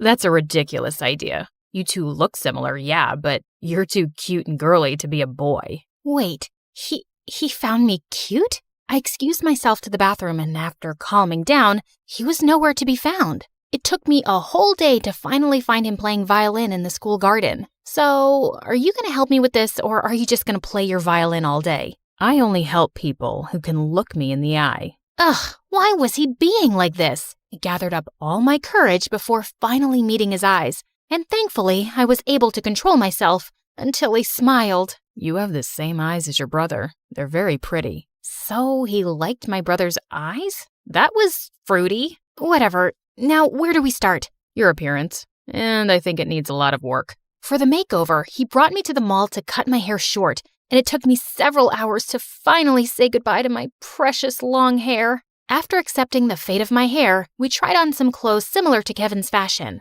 As I walked out in a leather jacket, he came up to me to zip it up. He was so close, I could hardly breathe. Looks perfect now. He then taught me about my brother's stance, walk, and gestures. I told you to walk faster, not like a gangster. And stick out your chest more.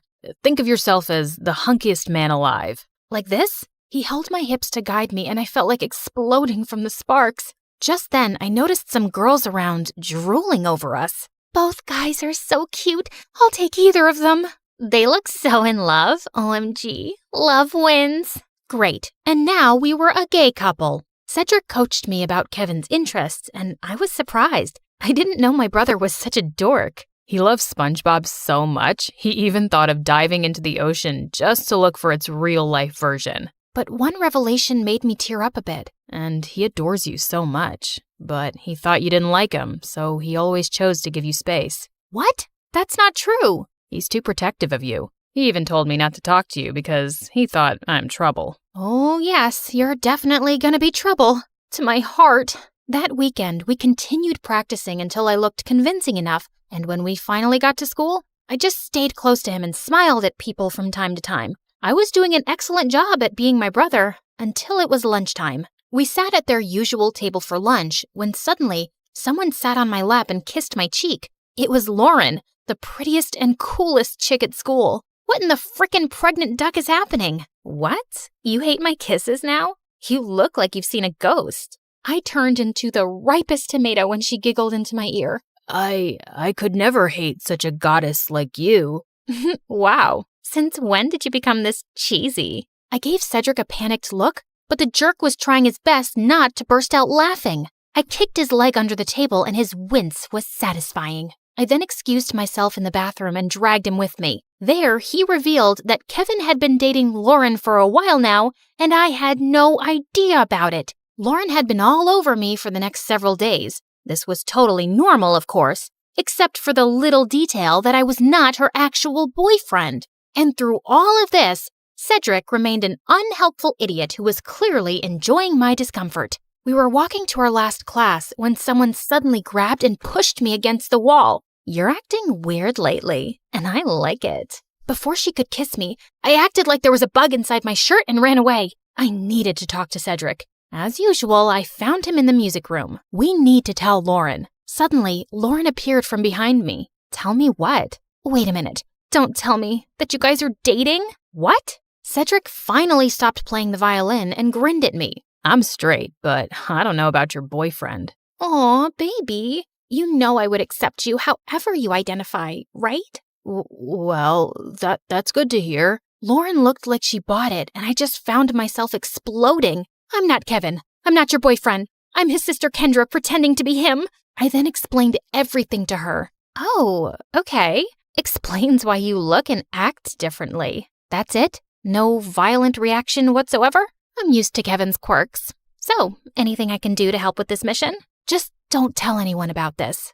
Got it, baby. Despite knowing the truth, she still kissed me on the cheek and it made Cedric laugh. I started hanging out with both of them since then. They would talk fondly about my brother and share things about him that I didn't know. It made me realize that he wasn't as boring as I thought he was. One day, Cedric dragged me to the music room and asked me to listen to his new composition. It was a wrong move to come with him, because the way his fingers moved and his handsome face played with the painfully sweet tune screamed danger to my heart. I calmed myself down and hyped him up when he was done. You really like playing the violin, don't you? I like to touch people's hearts with classical music. How about you? What makes you happy, Kendra? I'm curious. I ended up telling him about my passion, which was fashion designing. I used to draw my designs every day, but when Dad saw it, he burned all of them. He found it lame and useless to his company. I'm sorry to say this, but your dad is the biggest jerk in the world. He treats you and Kevin as assets to his company, and never as a son and daughter. You're right,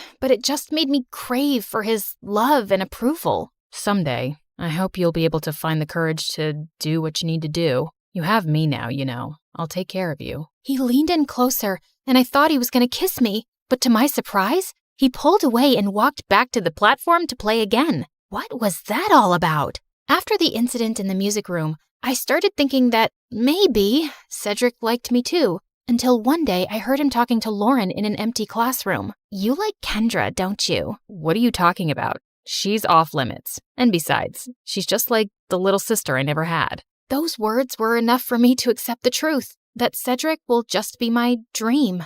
To distract myself, I invited Lauren for a sleepover, and as she was trying on some of my favorite clothes, I couldn't help but admire how beautiful she was. Just then, I found her smirking at me through the mirror.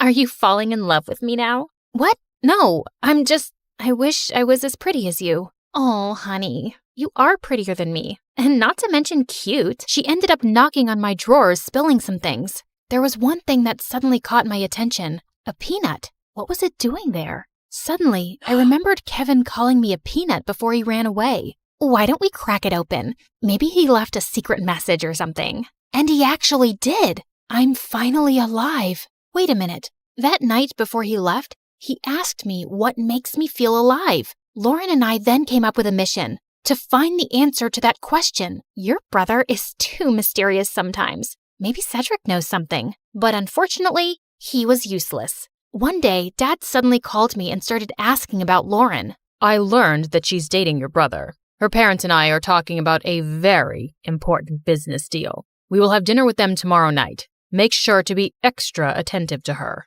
I thought it wouldn't be much of a problem until they suddenly decided to marry us off with Dad knowing that I was Kendra. He was crazier than I thought. Do you think Kevin will be home by then? I don't know if he's ever coming back. I can't believe you dated an idiot. Watch your words, honey. That's my idiot. Well, we need to find your idiot ASAP. The next day, we met up with Cedric in a cafe to talk about finding my brother. We don't even know what makes him feel alive. Shouldn't we just wait for him to come back? Our parents are talking about marriage, for Pete's sake. We're running out of time. Do you know what my parents would do if they found out they were being played? Out of panic, I remembered something again. The mysterious door in the basement. I told them about it, and we waited for Dad to be out before destroying the padlocked door, only to find out that it was actually a dark room where Kevin developed all his photographs, and it was connected to his room. And all those pictures were related to an island that only meant one thing. Kevin was staying on one of them. It makes sense now that he always disappears on weekends. I also found a camera in his bag one time, but I never saw it again. And why didn't you both tell me about this earlier? You're both idiots. And with that, the three of us were off to an adventure to get my brother back. As we traveled, I kept on flirting with Lauren to avoid Cedric. And for a moment, I thought I saw his deadly glare through the rearview mirror. Was he jealous? I wished. In a span of 2 days, we had already visited 7 islands, but there was no luck. Just when we were about to give up, we suddenly spotted someone resting on a hammock. It was Kevin. He looked shocked to see us. Suddenly, he glared at Cedric. Dude, you told them? Wait, you knew? Let me explain. No, you knew. And you kept silent while I was going crazy trying to find a way to bring back my brother so I could get me back. Kendra was equally furious. Babe, I can explain. Shut it, Kevin. You're not my favorite person right now. Kendra. Later. I need to speak to my brother. I walked away and Kevin followed me. Now start explaining the reason I'm sacrificing my identity. I'm sorry, Peanut. I didn't mean for you to be tangled up in my mess.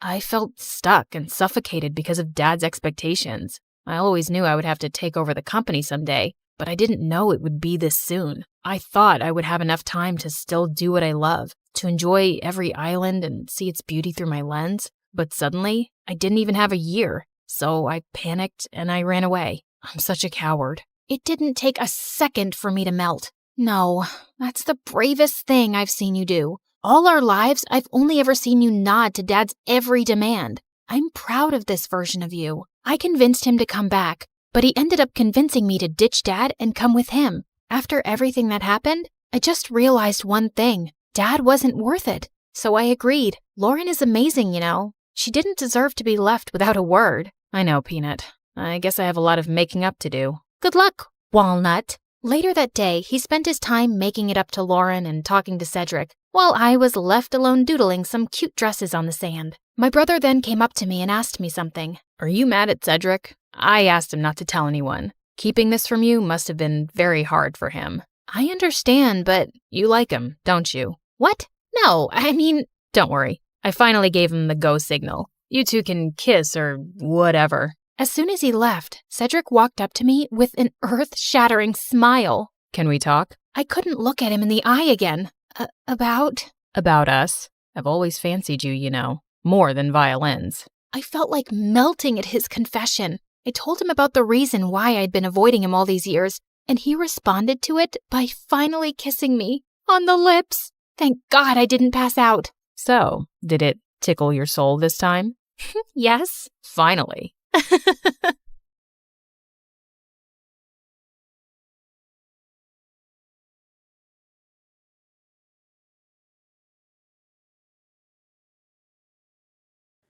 Hi, I'm Blair, and I'm about to tell you a crazy story. Before we continue, please like and subscribe to MSA. Growing up, my parents fought constantly over money. Dad was a struggling sculptor, and Mom, who was a waitress, cursed the day she met him because we constantly had money problems. She always said dropping out of school was her biggest mistake, so she made sure I studied hard. That's how I earned a full scholarship to one of the city's top schools. But my true passion was painting. I fell in love with it at 5, taught myself through YouTube, and by 13, I was winning major school competitions. Dad was proud, but Mom didn't like it one bit. Art's a hobby, Blair. You can't make a career out of it. Definitely not a successful one. It was my dream to become a world-famous artist. Well, mine and my best friend Ashley's. She was an artist just like me, and we'd been best friends since middle school. Ashley was rich, so she got to go to amazing art classes and shared everything she'd learned with me. And whenever my parents argued, I'd sneak over to her mansion. Life was just better with Ashley around, except for her annoying twin brother Dexter. He mocked our art, hid our supplies, and chased us with his paintball gun. Whenever we complained to Ashley's parents, Dexter would just put on his innocent face and get away with it. Even at school, everyone adored him for his sense of humor. Ashley absolutely hated him, and I could see why. Like on their 15th birthday, Ashley spent hours getting ready, and she looked beautiful. But the moment Dexter walked in, everyone gathered around him, completely ignoring Ashley. Look at him, smiling like he owns the world. I will never understand what people see in him. Probably his athletic body. I mean, if you look at it from an artistic point of view, Dexter's pretty much perfect for a portrait. What? I mean, so what if he's good looking? You've got a great personality. That's what you tell ugly people, Blair. You're also so much more creative and way smarter. People would notice that someday. Notice what someday? That you're a total jerk. Aw, are you jealous because no one's paying you attention? Go away, Dex. It's her birthday too. Don't make things worse. Fine, I'm sorry. Here, I got you a flower, little sis. Happy birthday. But as soon as Ashley took it, the flower squirted water all over her face, ruining her makeup, and Dexter ran away laughing. As we grew older, Dexter just got more annoying. At 17, he joined the football team, became the most popular guy in school, and a serial heartbreaker. Every day, some girl would be crying over him, and it was nauseating. As for me, my parents were fighting a lot more lately, and one day, Dad just packed his stuff and left. Shortly after, he filed for divorce, and Mom went bonkers. She refused to shower or step out of the house, and a week later, she came home and told me she'd quit her job. Between rent and expenses, we soon ran out of our savings and didn't even have enough money for food. Do you have cash? Sure, let me just grab some from the secret trust fund your dad left me. No, I don't have cash, you moron. Just run the card again. I've already tried 3 times. It's not working. Pay or leave. Mom just started yelling at the cashier like a madwoman. He called security, but as they approached, Mom grabbed a bunch of stuff and bolted in the other direction. She went round and round in circles before the security guys finally caught her and dragged her out. Since Mom was acting all kinds of crazy, I took up a part-time job at a cafe to help out. But between work and school, my life was miserable, and Ashley wasn't helping. What do you mean you're not coming for the concert? We booked this months ago. Things were different back then. Now I have to work. Ask someone to cover your shift. We're short-staffed, and I need the money. But Hank's gonna be there, and I need your help talking to him. You're not getting out of this. Ashley kept pushing me, but I kept refusing, and eventually, she gave up. The next morning, she told me Hank had asked her out, and I was happy for her. College applications were looming, and I desperately wanted to get into NYU's art program, where Ashley was applying to. It was expensive, and I needed a strong portfolio for a scholarship. I couldn't risk my mom finding out, so I stayed late after my shifts at the cafe to work on my portfolio. One day, while I was heading back home, it started raining heavily. It was already late, so I couldn't get the bus, and was waiting for a cab when someone walked up to me with an umbrella. Dexter, what are you doing here? I was just across the road running some errands, and by errands, I mean date that didn't go too well. Anyway, I saw and I thought I'd help. Dexter led me to his car, and on our way, we got talking. He asked me how I was doing, and I don't know why I ended up telling him everything about Mom and how things were really tough at home. Ashley told me about your parents' divorce, but I didn't know things were so bad. If you need anyone to talk to, I'm here. Something about the way he said it made my heart melt. And after that day, Dexter and I got closer. He would wait for me at the cafe and then walk me home. We'd debate over classic movies, argue over music, and bond over our favorite MSA videos. The more time we spent together, the more I saw a different side of Dexter. One that was kind, funny, and surprisingly thoughtful. And before long, I started having feelings for him. You know, I've always had a bit of a crush on you. Really? Why? You're kind, beautiful, smart, creative, and you're probably the toughest person I know. Wow, thanks. I always thought you're kind of annoying. Gee, thanks. What a compliment. Let me finish. But now I think you're the only person who gets me. You've shown me what it's like to really connect with someone, Dex. I guess what I'm saying is... That you like me? I like you too. And then Dexter kissed me, and it was perfect. I wasn't sure how Ashley would take it, but before we can even gather the courage to tell her, we found her crying in the school garden the next day. Hank, dumped me. He says my nostrils are too big and that my face reminds him of his dead cat. What kind of reason is that? The kind that's a lie. Hank's a total player. Why would you ever fall for him, you dumb... Ow! I mean, I'm sorry you're hurting, but don't weep over that idiot. You're stronger than that. Be a man, woman, girl, be a girl. Did you hit your head or something? Why are you even talking to me? Blair, I need a hug. The next few days were a mess. Ashley was hung up on Hank and dragged me along for endless shopping sprees and salon visits to distract herself, and I didn't think it was a good time to tell her about me and Dex, who I wasn't even getting to spend any time with. She was also home all the time, so Dexter started sneaking into my room late at night. This is not fair. You're totally ignoring me. I know, but she's miserable, and she needs me. Hey, Han, remember when you needed her, but she was too busy falling in love? Anyway, my football team's having a party tomorrow night, and I'd love for you to come. It's low-key, just close friends. How close are we talking? Close enough to do this. Dexter leaned in to kiss me, but before he could, someone knocked on my door. Ashley! He hid under the bed as I opened the door. Who are you talking to? No one. I was just humming to myself. La la la. See? You tell me, what's up? No time long see. You're being weird. Anywho, I need your help. I've heard the football team is having a party tomorrow and Hank's gonna be there. I need him to know that I've moved on and this party is perfect for that. I have the invites. You're coming with me. No excuses. But I have to work on my portfolio. I promise I'll help you after the party. Please say yes. Ashley looked desperate that I couldn't refuse. Dexter was furious, though. He didn't answer my calls or reply to my texts. Even at the party, he ignored me. But I could see he kept looking my way. Ashley had hired some guy to be her fake boyfriend, so she left for the dance floor with him while I waited for Dexter. I was near the pool when I almost slipped, but someone held on to me. Careful there, sweet cakes. You'll hurt yourself.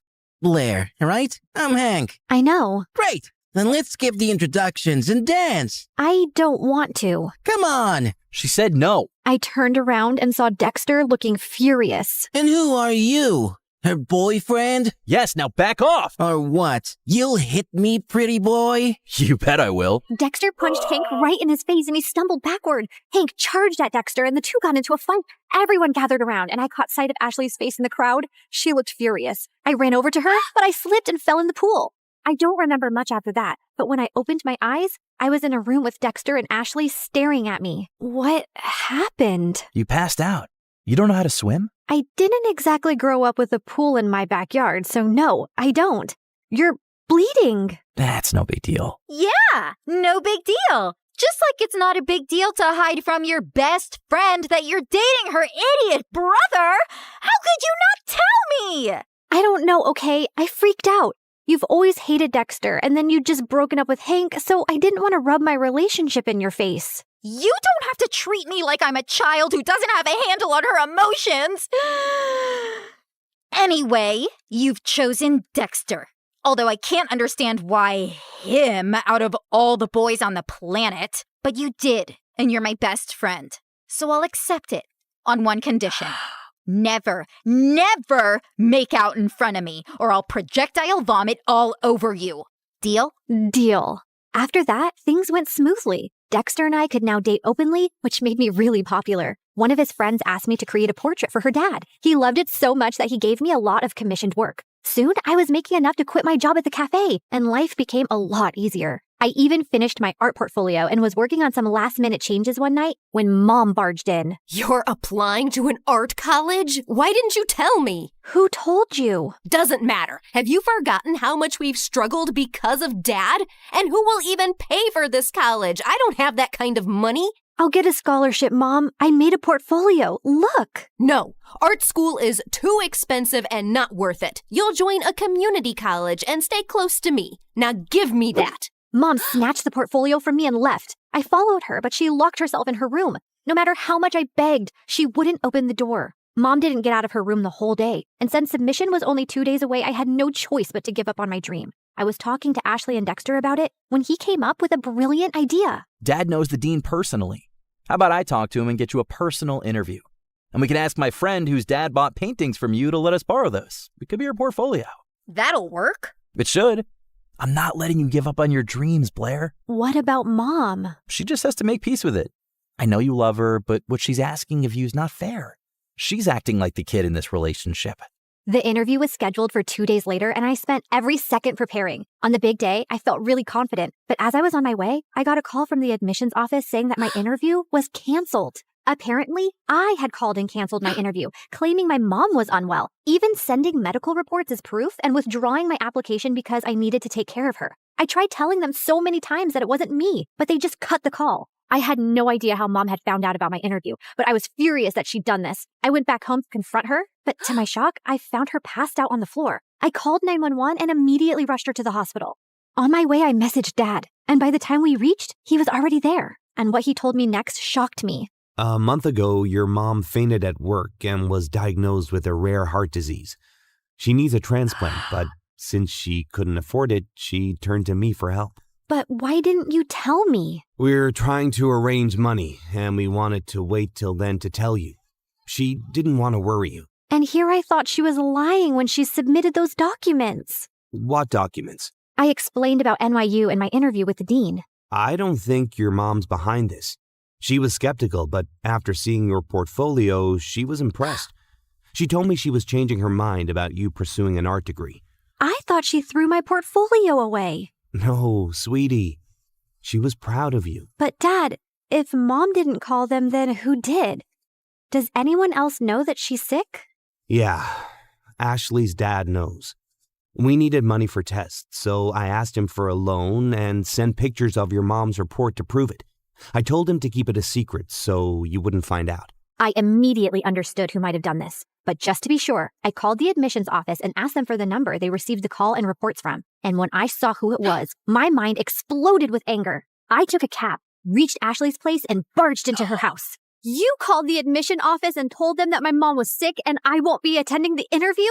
Don't even try to lie to me. I have proof. My mom was sick, Ashley. You could have told me that at least. Instead, you used that against me. Hold on, I think there's some confusion. Why would Ashley do that? Ask her. And suddenly, Ashley's face twisted into rage. Yes, ask me.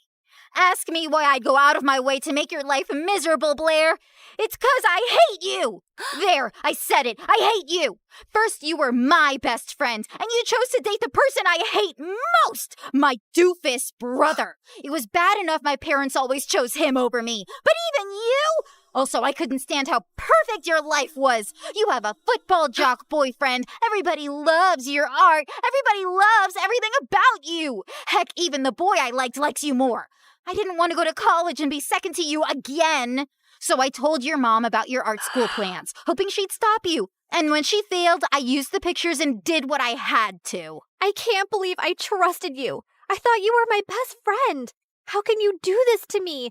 You've shattered everything we had. I never want to see you again. We're done. Don't think I'll cry over it. I'm going to NYU, Blair. I'll make new friends. You disgust me. Whatever. I never saw Ashley's face again, and Dexter told me that his parents heard her entire confession and ended up grounding her big time. She didn't even get through NYU, but I did, thanks to Dexter's dad who got me a second interview. Mom stayed in the hospital for a few more weeks before coming home. A month later, we found a donor. It was tough to get the money for the surgery, but we managed, and Mom made a full recovery. Today is my first day in college, and I couldn't be happier.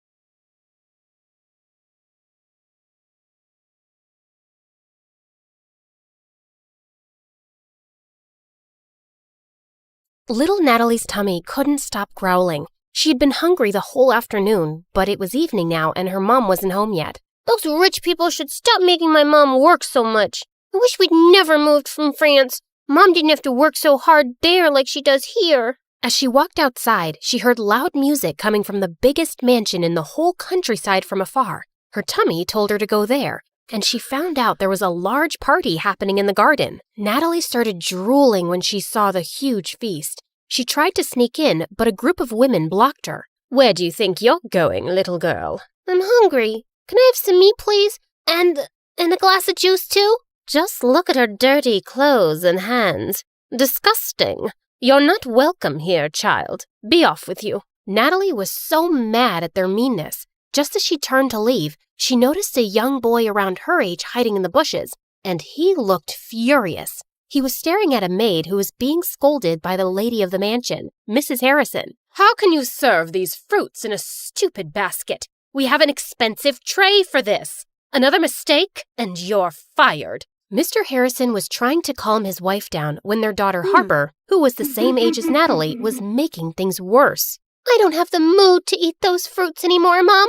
That woman ruined my night. Natalie felt so bad for the humiliated maid. She joined the boy in the bushes. I hate these people. Me too. And that's my mom they're yelling at. They don't deserve all this delicious food. I have to teach them a lesson. Wait, are you going to do something bad? Mom said you shouldn't do bad things no matter what. But he just ignored her and dragged a bag of manure lying close by. Then he started climbing a tree that overlooked the garden. But moments later, the branch under him cracked, and he went tumbling down straight onto the food table, spreading cow poop everywhere. Everyone screamed, and Mrs. Harrison looked ready to explode. She yelled for security, and Natalie thought she had to do something to save her friend. And with that, she ran towards the nearest barn, rode on a young horse, and made it run around the garden, completely ruining the party. You little rascals! Natalie grabbed the boy's hand, and they fled the scene. I can't believe you just did that! You're so cool! Natalie's tummy suddenly let out another growl. He chuckled and took out an apple from his pocket. For you! Make it 2, 'cause I saved your butt. I'll get you another one soon, promise. What's your name? Natalie. And you? Caleb. Nice to meet you, Natalie. Can we be friends? Okay. And since then, Caleb and Natalie became best friends. Growing up, they shared their love for food and their hate for rich and mean people, especially for people like the Harrisons. Caleb was 11 years old when his mom met a guy, Mr. Cross, a gardener for the Harrisons. His mom said that from now on, Mr. Cross would be taking care of them. Hello, Caleb. Your mom told me you like apples. And reading? Not long after, Mr. Cross and Caleb's mom got married, and he became the hero in Caleb's eyes. He was so amazed by his stepdad, how smart and strong he was, and how good he was to both him and his mom. When I grow up, I want to be just like you, Dad. I'm sure you'll be better than me and every wealthy man in this land, my child. He would help Caleb understand his math homework, give him tips on how to build a dove house, and he also gave him really good life lessons. My dad told me something. I want to share it with you too, 'cause you're my best friend. Really? Tell me. He said, sometimes we need to stand up for ourselves and fight back, whatever it takes. Yes, we fight back the right way. Mom said we shouldn't do bad things no matter what. I know, you told me. But is it bad to defend ourselves? Do we just let other people do bad things to us and say nothing? You always speak about how unfair the system is in this town for poor people. Yeah, I do think that. Like, if someone hurts you, I'll hurt them too. Natalie was surprised by how firmly Caleb said it. Suddenly, as she changed her position, she lost her balance and fell. Caleb laughed and helped her up. Now, I don't know how to hurt the fence or the ground, but... Caleb then kicked the fence and stomped his foot on the ground. Natalie found it funny. She liked the thought of Caleb as her protector and felt really lucky to have a best friend like him. And over the years, she grew to like him as much more, but she was too scared to admit it, too scared to ruin their friendship. One day in high school, she decided to cook his favorite food and surprise him at lunch, but her heart ached with jealousy when she saw him laughing with some girls in the canteen. She was leaving when Caleb called her name and walked up to her. Is that for me? Before she could reply, the girls jumped in and glared at Natalie. Why are you friends with that dumbhead, Caleb? Same question. Handsome boys like you should hang out with pretty girls like us. Suddenly, Caleb wrapped his arm around Natalie's shoulder. My girlfriend is not a dumbhead. She's the smartest, coolest, and most beautiful girl I've ever known. So please, stop talking rubbish about her. Girlfriend? As the humiliated girls left, Natalie turned to him. Why did you tell them that nonsense? Those girls are going to hate me forever. Are you mad? Yes, I'm mad because you lied. We're not dating. We're just friends. Fine, I'm sorry. But what if I wanted to be more than that? What do you mean? Can I hold your hand? No. I love you, Natalie. I've loved you since we were kids. Do you love me too? Caleb's sincere gaze made her melt. Yes, I think I feel the same way. Caleb started to lean in closer, and when their lips finally touched, she felt like she was on cloud 9. After that, the best friends became lovers, and Natalie was really happy with Caleb as his girlfriend. But over time, things started to get complicated. His mom fell really sick, and his stepdad's earnings weren't enough for her medicines. So Caleb was forced to take more part-time jobs around the farm. He hardly had any time to spend with Natalie anymore. Meanwhile, that night at the Harrisons, the family was having their usual dinner. Mr. Harrison was talking about the progress of their business, while Mrs. Harrison was being pushy towards their son to date someone. I don't understand the rush. I'm so young, I'll have plenty of time later on. You have plenty of time now. I don't, Mom. I'd rather focus on school than date. Love is nothing but a stupid distraction. All work and no play makes people really dull, darling. Remember Sheila? Benjamin's daughter. I think she's a nice girl. Mom, I don't like her. She's weirdly obsessed with me. Duke, she cares about you. Ah, let him be for now. Don't push him so hard. He'll eventually find someone. But Sheila might not be around till he decides he's ready. And I think she would be so good for him. She's a smart young woman. They're perfect for each other. I have no interest in wasting my time on girls right now. Oh, brother, how about boys? Do you want to share something? Shut up, Harper. Well, Sheila and her parents are visiting us soon, and you will spend time with her so you can get to know each other. Who knows? Maybe it will end in a wedding. Hearing that, Duke suddenly felt the urge to lie. I'm sorry, Mom, but I already have a girlfriend. What? I said I'm not dating Sheila because I already have a girlfriend. Since when do you have a girlfriend? Since 6 months ago, but we kept it a secret. I don't want people in my business. Duke left the table and decided to take a walk in the gardens to cool off. Suddenly, he heard someone behind him and turned around to see it was just Mr. Cross. Oh, sorry, Master Duke. I didn't mean to disturb your walk. You look a little upset. I'm not. It's really nothing. Just sometimes parents can be too much. Do you have kids, Mr. Cross? A son, the same age as you. Maybe I'll introduce you sometime. Duke was feeling too preoccupied, so he just smiled at their gardener and walked off. That weekend, Natalie's mom caught a serious flu, so later that day she went to town with Caleb to buy some medicine. While they were in the pharmacy, his stepdad called him. I need to stop by a dad's friend's place to pick up a package. Wait for me in the town square. I'll be right back. Natalie bought the medicines and sat on a bench in the town square. Her favorite thing in that old place was the old horse statue in the center. They're such gorgeous and magical creatures. Just then, she noticed that its red eye patch was lying on the ground. She picked it up, and as she placed it back on, the statue suddenly wobbled. She tried to make it steady, but it just suddenly toppled to one side and broke into pieces. Holy mighty horsey! Natalie stared at the sight in complete shock. The townspeople quickly gathered around, and they went berserk. How could you be so reckless and ruin the pride of our town? Isn't it bad enough that we have to live with a foreigner who badmouths our town and its systems? And now you've ruined our cultural legacy. Some of them even started crying, and Natalie felt panic. She tried to contact Caleb, but her phone's battery was actually dead. I swear, I didn't do anything. It was already unsteady. Please, forgive me. But the townspeople were blazing mad. Soon the police came, and as they were questioning her, everyone suddenly became silent as they made the way for someone. Natalie lifted her head and met someone's eyes. Duke, the oldest child of the Harrisons. What's going on here? This girl just caused serious damage to a public property, and we need her to come with us to the station. Duke just nodded at them, and soon, Natalie found herself sitting in a police station. Please, officer, just let me go home first. My mom is sick, and she must be really worried. But the officer just ignored her. A few minutes later, Duke came out of the main office. You're free to go. I've taken care of everything. Huh?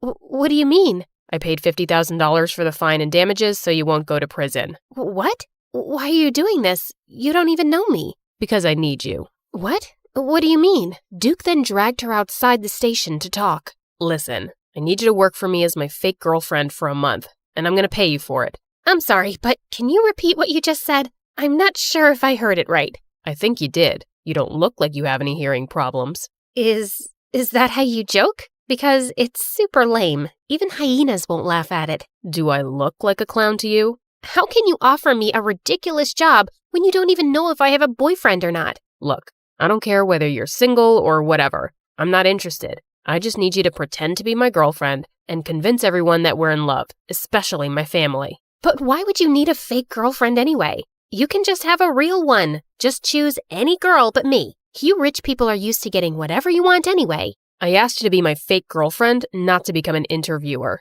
In private, we'll be practically strangers minding each other's business. I can prepare a contract tomorrow. What makes you think I'll accept your offer? I don't want this weird job. Don't worry, I'll think about another way of repaying you. There is no other way. Accept my job, or return my money immediately. It should be the exact amount that I spent to save your sorry little butt. Natalie wanted to yell at him for blackmailing her, but she knew she couldn't pay him back.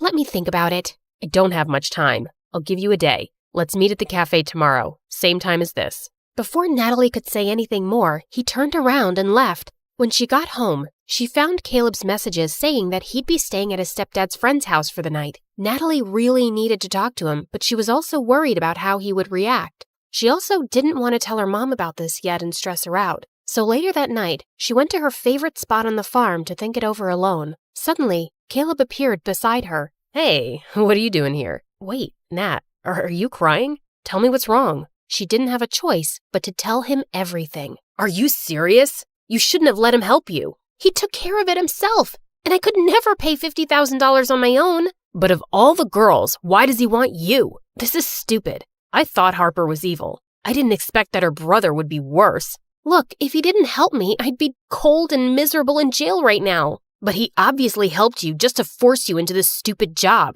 What am I gonna do? He left me with no choice. Seeing my girlfriend dating another guy is torture, Nat. It doesn't matter if it's fake or not. Caleb got up and furiously kicked some rocks. Okay, fine. I won't do it. I'll have to think of another solution then. As Natalie's tears poured, Caleb sighed and sat down. Okay, I'm sorry. Don't cry, please. Let's talk this over. You'll just be acting, and it's only for a month, right? And are you sure he's paying you a huge amount for it? Yes, I'll just be a fake girlfriend. I'll never fall in love with that jerk, ever. Okay, I'll agree to it, but on one condition. What is it?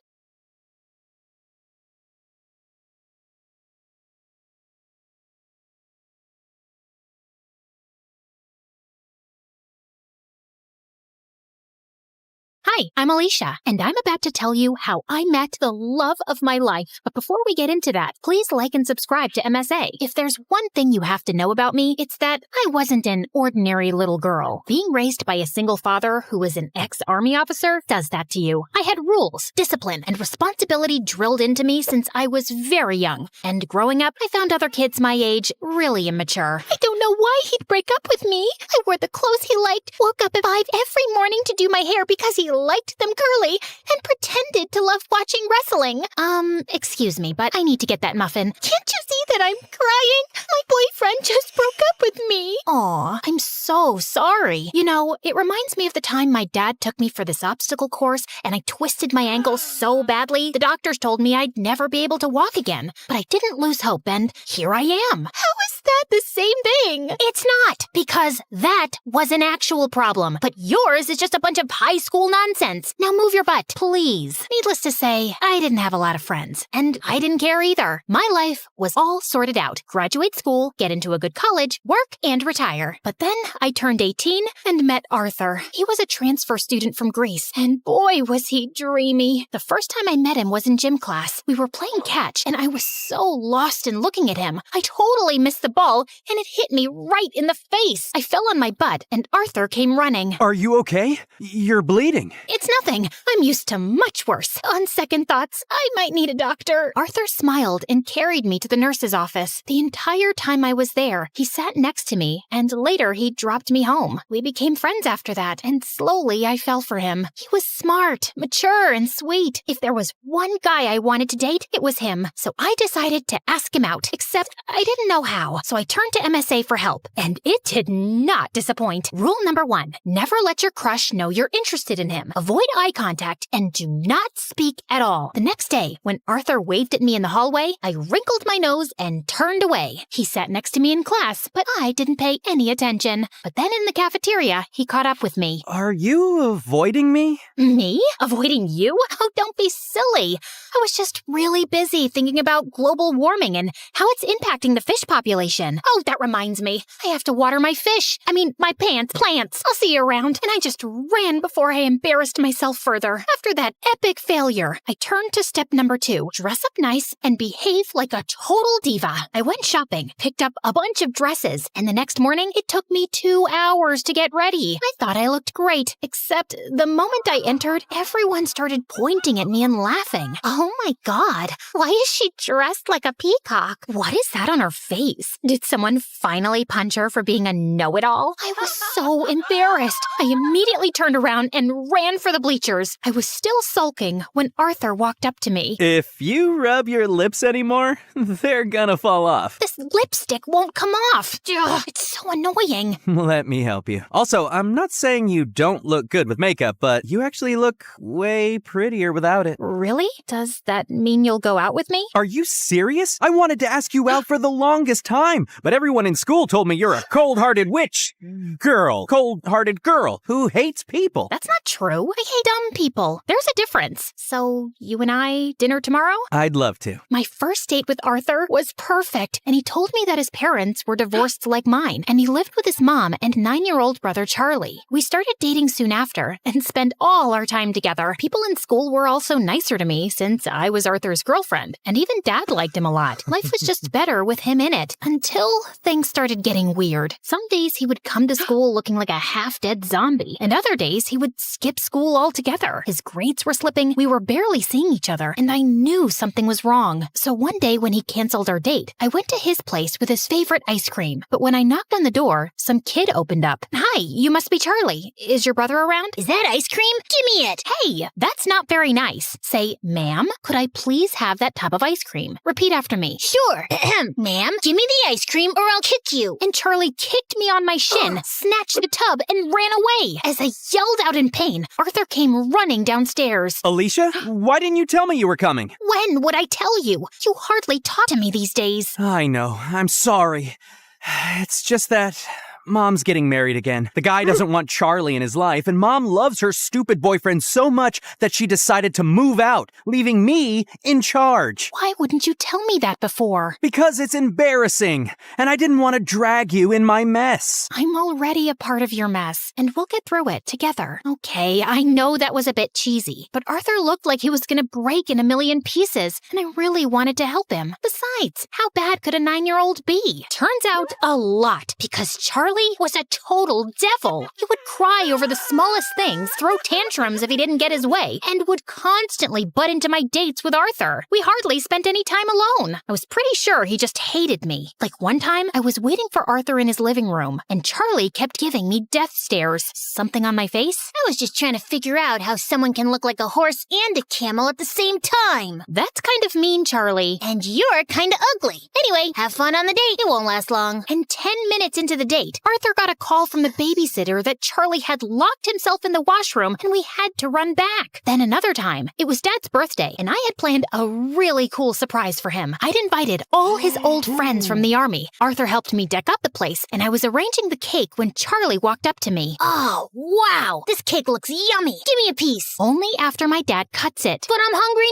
now! Then eat something else. There's a whole pizza on the counter. Are you stupid? I said I want the cake! Charlie tried to get the cake, but I got in his way. He shoved me away, and I accidentally knocked into the cake, which crashed to the floor. Whoopsie. Guess no one gets to eat it. What happened? I heard some noise. Your brother ruined my surprise. I just asked her to give me some cake. And I asked you to wait. Relax, Alicia. We'll get a new cake. I'm sure your dad won't know. That's not the point, Arthur. Your brother is a spoiled brat. He needs some discipline. You put that kid on a leash, or I swear I will. He's my brother, not some dog I can put a leash on. I know he made a mistake, but he's just a kid. You know what? We'll just leave. We wouldn't want to ruin your evening any more than we have. Perfect. Arthur took Charlie's hand and they left. I wanted to stop them, but I was too mad. Later that night, when I calmed down, I realized I might have been too rude and called Arthur up, but he didn't answer. He didn't even show up to school the next day, and neither did Charlie. So I went to his place to talk to him and saw Charlie crying on the porch. What's wrong? Arthur wasn't here when I woke up this morning,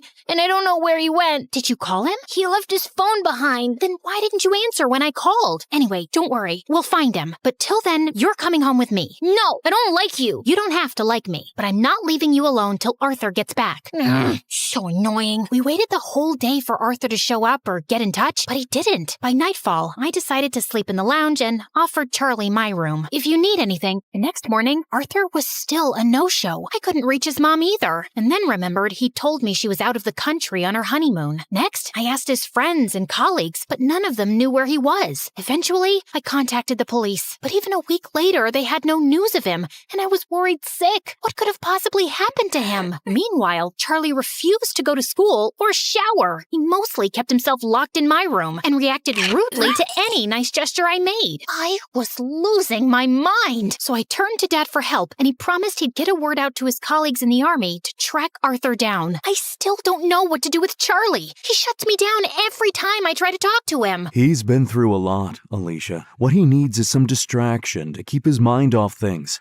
After your mom left, you were all over the place. That's why I built such a strict routine for you, so you wouldn't have time to think about her. Maybe you should do something similar. I decided to give Dad's advice a shot, and the next morning, I walked to Charlie's room and woke him up. Get up. We're going out. Is Arthur back? No. Then let me sleep and go away. Nope. You're getting up right now. Charlie resisted, but I dragged him out of bed, and somehow we made it to the bus stop. He kept cursing me the whole way, but I didn't care. And minutes later, we were at our destination, the paintball arena. I'm not going in there. Why? Too chicken to lose? As if. You're on. Charlie and I had a great time at the paintball game, and it was the first time I actually heard him laugh. Afterwards, we went to a trampoline park and jumped our hearts out. By the end, he was so tired he could barely walk, so I called a cab and took him to my favorite burger joint, but he just stood at the entrance and stared. What, you don't like burgers? No, it's just that this was my favorite place to come with my mom. Every weekend, we'd come here and play our favorite songs on the jukebox machine. And now, she doesn't even call me, and Arthur's left me too. Arthur will be back in no time, I promise you. He loves you a lot, Charlie, and no matter what, we'll always be here for you. You too? Yes, me too. Charlie cried and hugged me tight. For the first time, I saw him as a heartbroken kid who just wanted his family back. Since then, Charlie warmed up to me. We'd have breakfast together,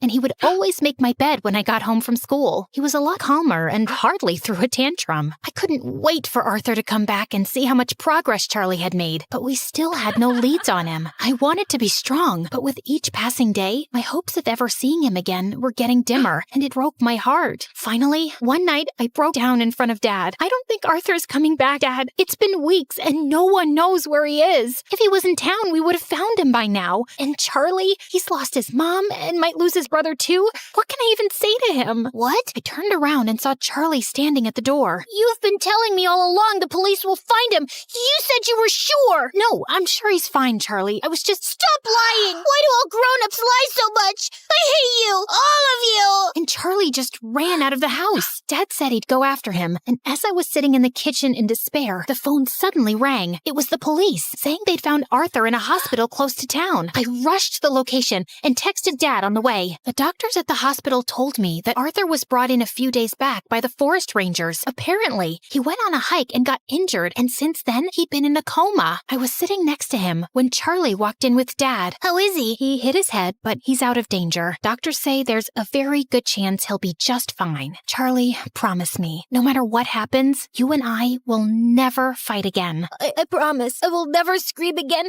and I will always be a good brother. He will wake up, right? What do you think?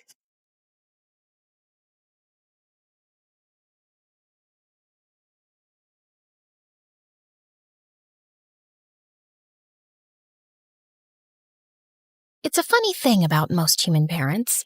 All over the world, they treat their babies like unique, extraordinary miracles. Every spit bubble and burp is celebrated. Every crooked step is recorded like it's worthy of Olympic gold. Not my mom, though.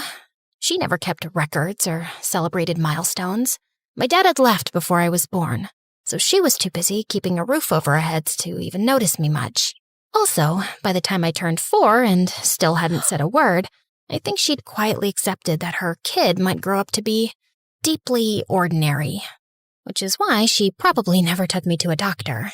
While she worked as a maid at rich people's houses, she left me all day with our neighbor, Mrs. Sharma. That son of an owl stole all my jewelry and invested it in a food truck that sells boiled peanuts. Who even eats wet nuts? He's an idiot wrapped in a moron. At least your son leaves the house. Mine's in his room making dance videos all day. Still sounds better than selling soggy nuts. Ugh, that dumb son of an owl. You're not an owl.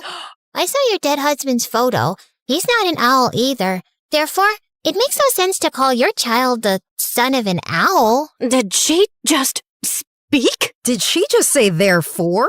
Also, owls are not dumb. They're highly intelligent creatures who have clever hiding places for food. They can also remember different hunting routes, even after seasons change. Sarah, how do you know all that? It's in that book. I read it while Mrs. Sharma was watching that soap opera with that woman who keeps coming back from the dead. I think I know why her son is stupid. That was the first time I saw Mom smile. It didn't happen again for a very long time. From that day on, it felt like every buried hope and ambition Mom ever had got pinned on me. She said I was special, and apparently that meant one thing: studying. Constantly, aggressively, and without praise. If I got A+ grades, it was nothing impressive, because she said everyone else in my class had one brain cell. School picnics and field trips, a complete waste of time. And while other kids chilled out on Sundays, I was attending the public library like it was church. Don't even get me started on my birthday, which, lucky me, fell on Halloween. Like the time I turned 8, I was trying to look happy about the advanced algebra book set Mom had gifted me when the bell rang and Mom opened the door. Trick or treat! Why would you want to be tricked or treated? If someone tricks you, you're an idiot. If someone treats you with sugar, you're still an idiot, just fatter and with cavities. And what are you even supposed to be? A zombie. I eat human brains.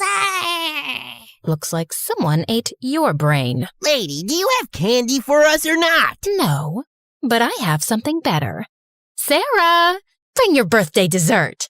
I died inside as I carried my ugly chia seed flan to the door. Yeah, I never got cake. I'll cut you a slice. It's full of omega-3s. Ew, is it supposed to move like that? I think it just blinked at me. She pushed the plate away, and it splattered on the floor. The kids ran off, while Mom yelled after them, and I couldn't stop grinning. That zombie girl was my hero. Yeah, Mom was hard on me, and growing up in that house was stressful. But I realized that life was hard on her too. Like once when I was 10, I stopped by one of the houses she worked at, just in time to walk into a meltdown. You left the cupboard open again, and my dog knocked over the wedding china trying to reach his treats. This is why I never trust the help around expensive things. I'm really sorry. Actually, I've seen your dog open the cupboard by himself before, and maybe you shouldn't keep his treats next to your plates? Sarah, stop. You know what? I was only going to dock the price of one plate from your salary. And suddenly, she grabbed 2 more plates from the cupboard and smashed them on the floor. But look what your daughter made me do. Now you'll be paying for 3. I'm sorry if I made things worse, Mom, but it wasn't even your fault. How can you let someone talk to you that way? Because people like me don't get to argue, Sarah. I can't lose this job, so I nod and apologize and swallow my pride every day. This is why you can't be average. You're going to have to study harder than anyone else and become someone brilliant. And one day, you're going to walk into a house bigger than that, not to clean it out, but because you own it. You're going to go places, and you're taking me with you. Yeah, no pressure at all. I got bumped up to the 9th grade when I was 12. Some kids looked at me curiously, others snickered and asked me if I needed a high chair, but mostly they ignored me. Till the day I was paired up for a science presentation with the most popular girl in class, Brittany. And I ended up correcting her spelling on the board while she was presenting her part. Honestly, I thought I was being helpful, but apparently I ended up crushing her fragile ego. After that day, she and her minions started playing their favorite game with me, called Oops, I'm Sorry. They accidentally bumped into me in the hallways. Oops, I'm sorry. Accidentally hit my face with balls in the gym. Oops, so sorry. Accidentally kicked my chair from under me in the cafeteria. Oops, I'm so sorry. My elbow got scraped when I fell, so I went to the school nurse to get cleaned up.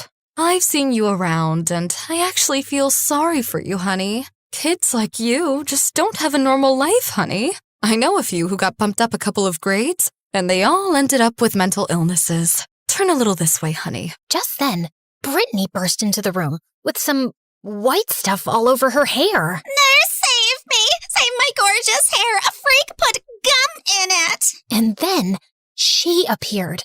A girl I'd always seen sitting at the back of our class. Don't help her, nurse. She's always bullying that one kid, and someone had to do something about it. As Brittany screamed hysterically, the nurse led her to another room and told her to wait, then returned to me. See, this is what I mean, honey. You should just go back to your old school with kids your age, or you'll end up a criminal most likely. Are you bullying her too, nurse?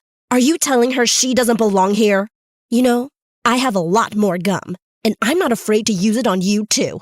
It took some yelling from the nurse and some convincing from me to make Juno back down. And that was the day I made my first real friend.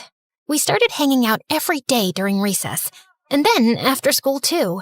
I knew Mom wouldn't approve of this friendship, but she wasn't home till late in the evening, so she didn't have to know. I tried to teach Juno important things, like studying, time management, basic grammar, and she was always trying to teach me life lessons. Oh, how could I forget the World War II quizzes today? How could I? Oh my God, I can't breathe. I'm gonna fail. I can't fail. Breathe, little nerd. You'll be just fine. Even Einstein failed a quiz one time. Try to get a life. Try to be cool. It's not life and death. It's just high school. And she was always trying to make me stand up for myself.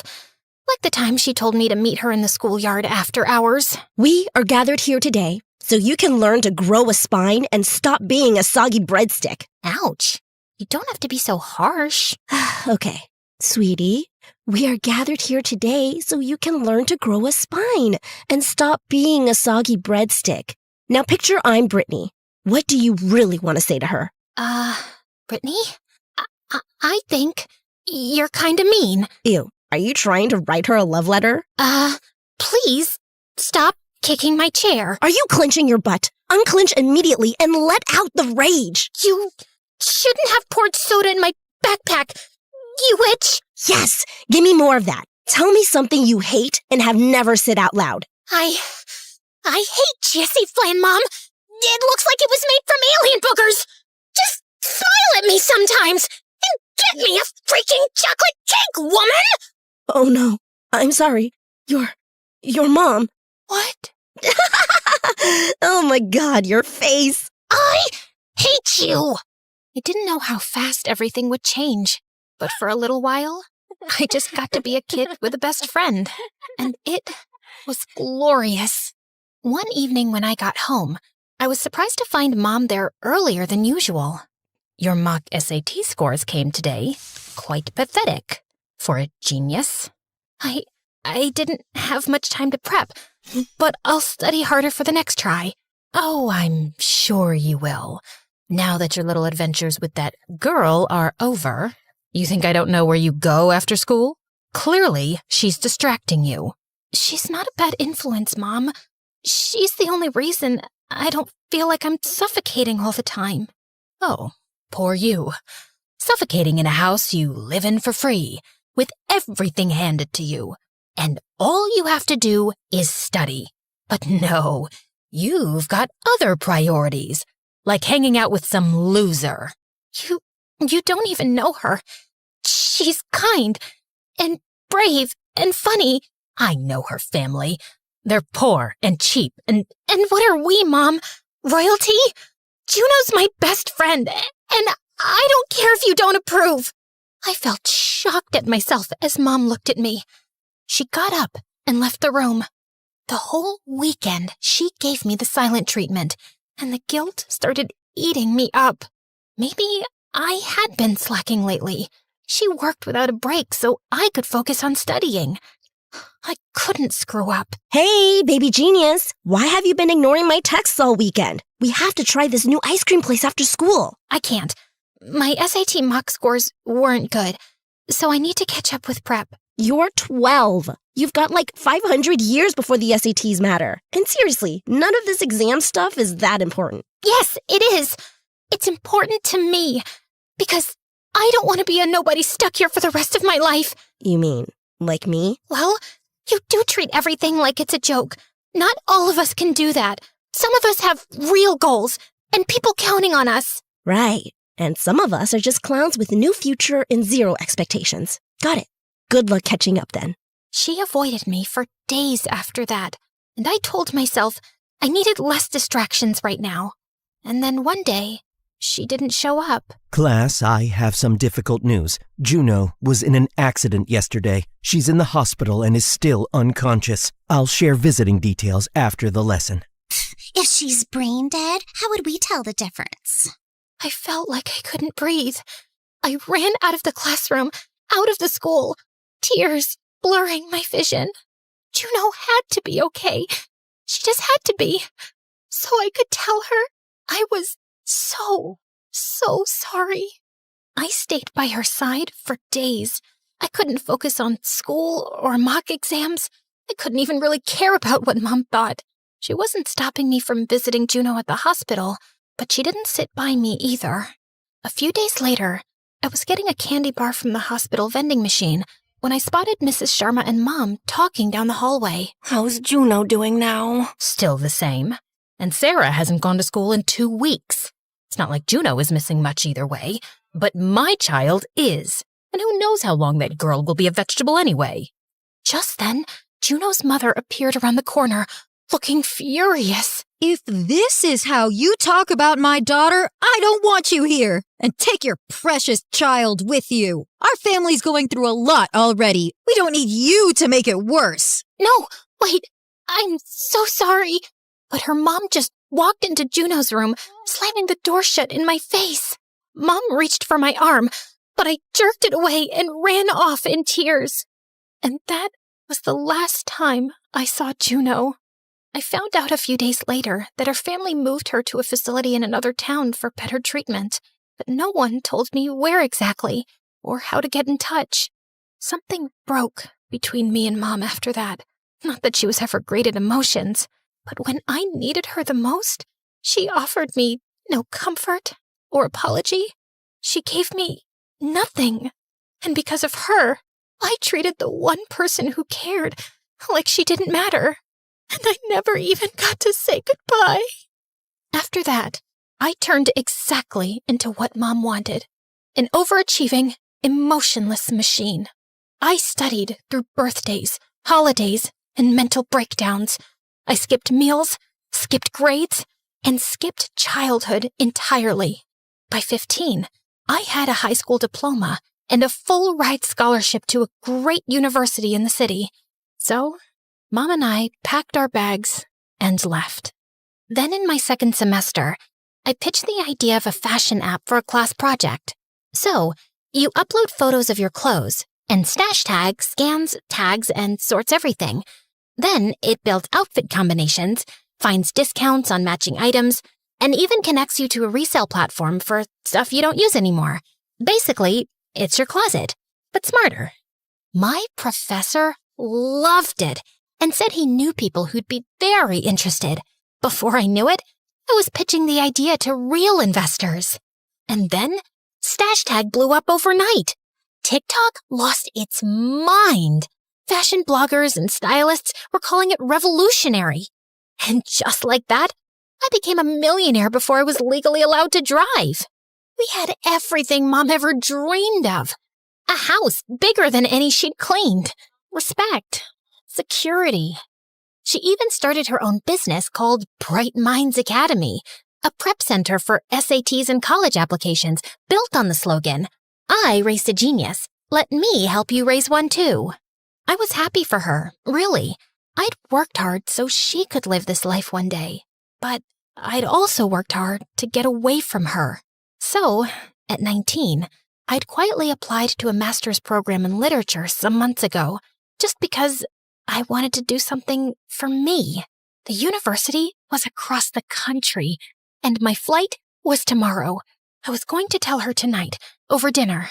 And then, I got the phone call from Mom's secretary. Miss Sarah, your mom slipped down some stairs. You need to come to the hospital immediately. The next few weeks went by in a haze of test results and doctor consults. Mom had suffered a spinal injury and head trauma, and she still hadn't woken up. And then one night, I was jolted from my sleep with a smack on my face. Ow! What the heck? Oh my God, Mom? You're awake! Get away from me. Who are you? Where am I? What? Mom, it's me, Sarah. It's okay. You had an accident. I don't know you. I don't want to be here. She yanked the blanket off herself, but she couldn't get off the bed. Why can't I move my legs? Mom, please, calm down. What did you do to me? What's wrong with me? Just then, some medical staff rushed in and calmed Mom down by giving her sedatives. And the next morning, the head doctor gave me his diagnosis. Your mother's spinal trauma caused temporary paralysis from the waist down, which will be fixed with physiotherapy and she will walk soon. But mentally, it seems like she reverted to when she was 8 years old, and we don't know if it's permanent. So, are you saying she doesn't remember me? She only remembers some of her childhood. So yes, she has no awareness of who she became as an adult or who you are. I know this is a lot to process, but we will help you both adjust. First, she ruled my life as my mother. Now, she'd forgotten that entirely and was about to rule it as an 8-year-old. She got to be a child again, and somehow I still wasn't allowed to be. After a few days of making her understand the situation, the doctor said I could take Mom home. I knew she was confused and scared, and she'd act out, but I had no idea what I was in for.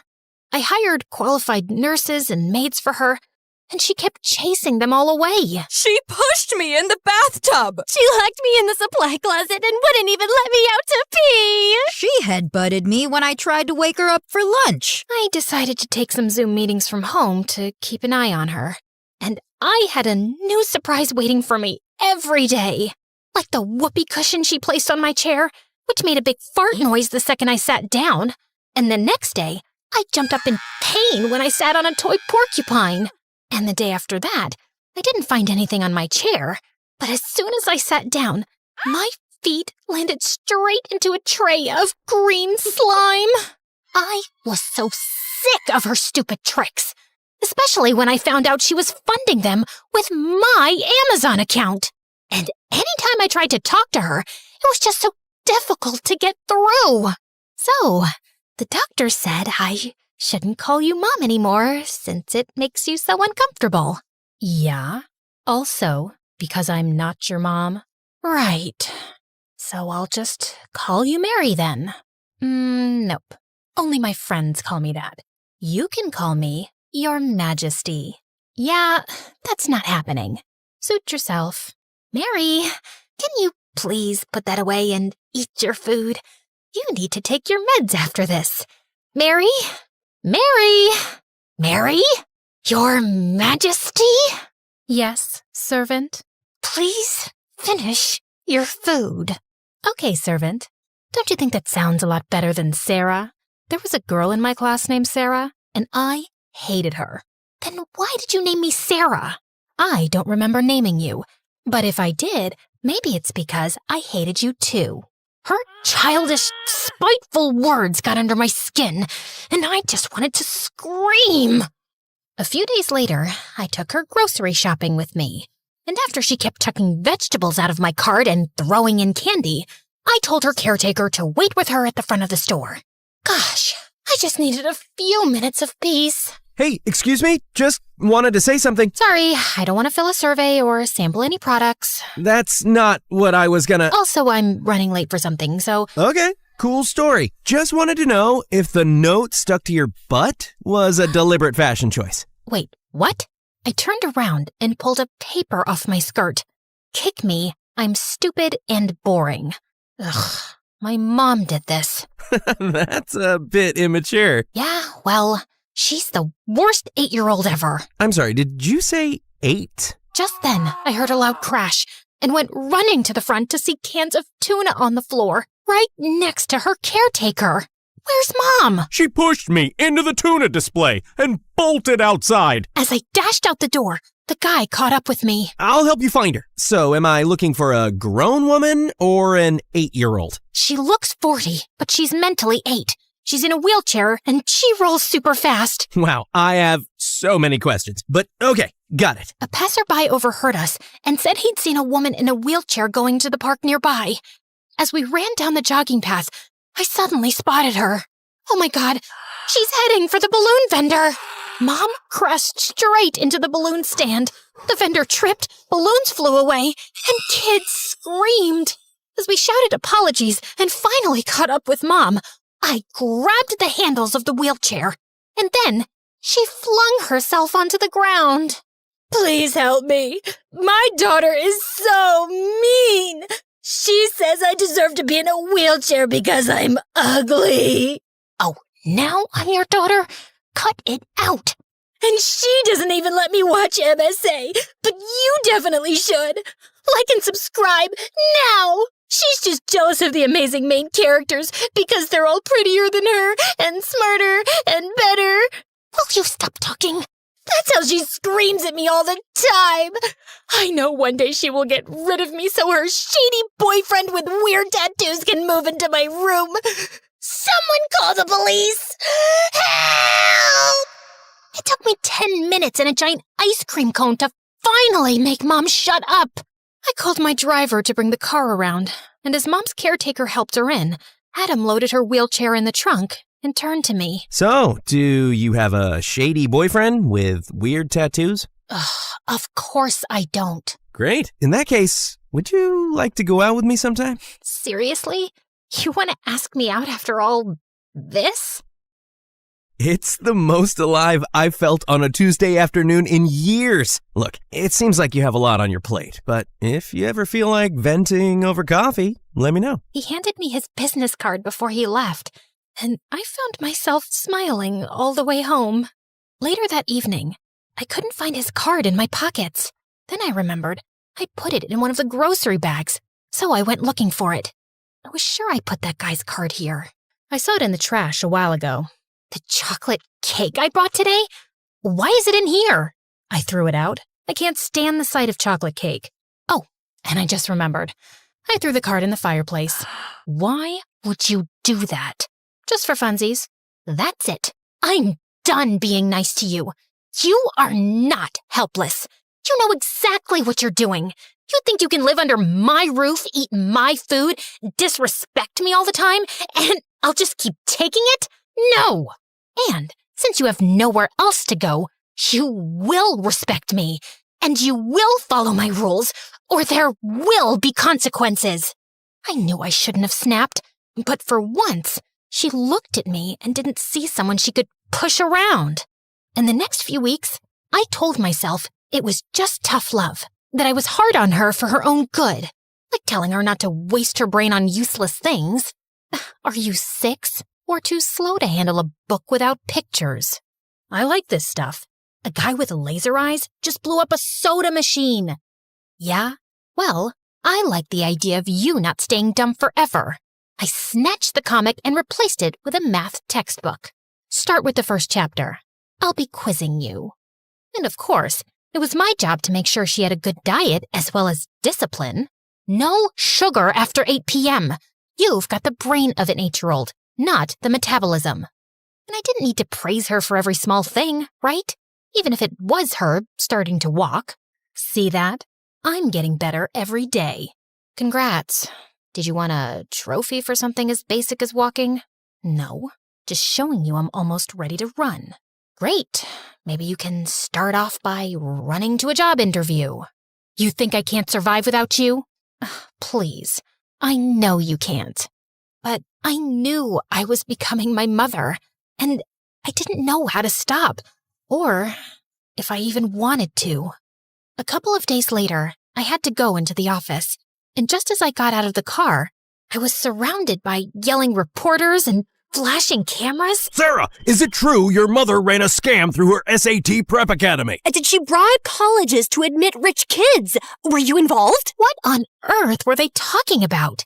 I managed to escape and get into the office, and I was shell-shocked when I checked the news on TV. Allegations have surfaced against the Bright Minds Academy, accusing CEO Mary Smith and other board members of securing Ivy League seats for wealthy students by leaking SAT answers, faking achievements, and bribing university officials. And what about her genius daughter who launched Stash Tag? Are all her academic records false too? Who knows if she even built the app herself? There were people talking about me all over social media.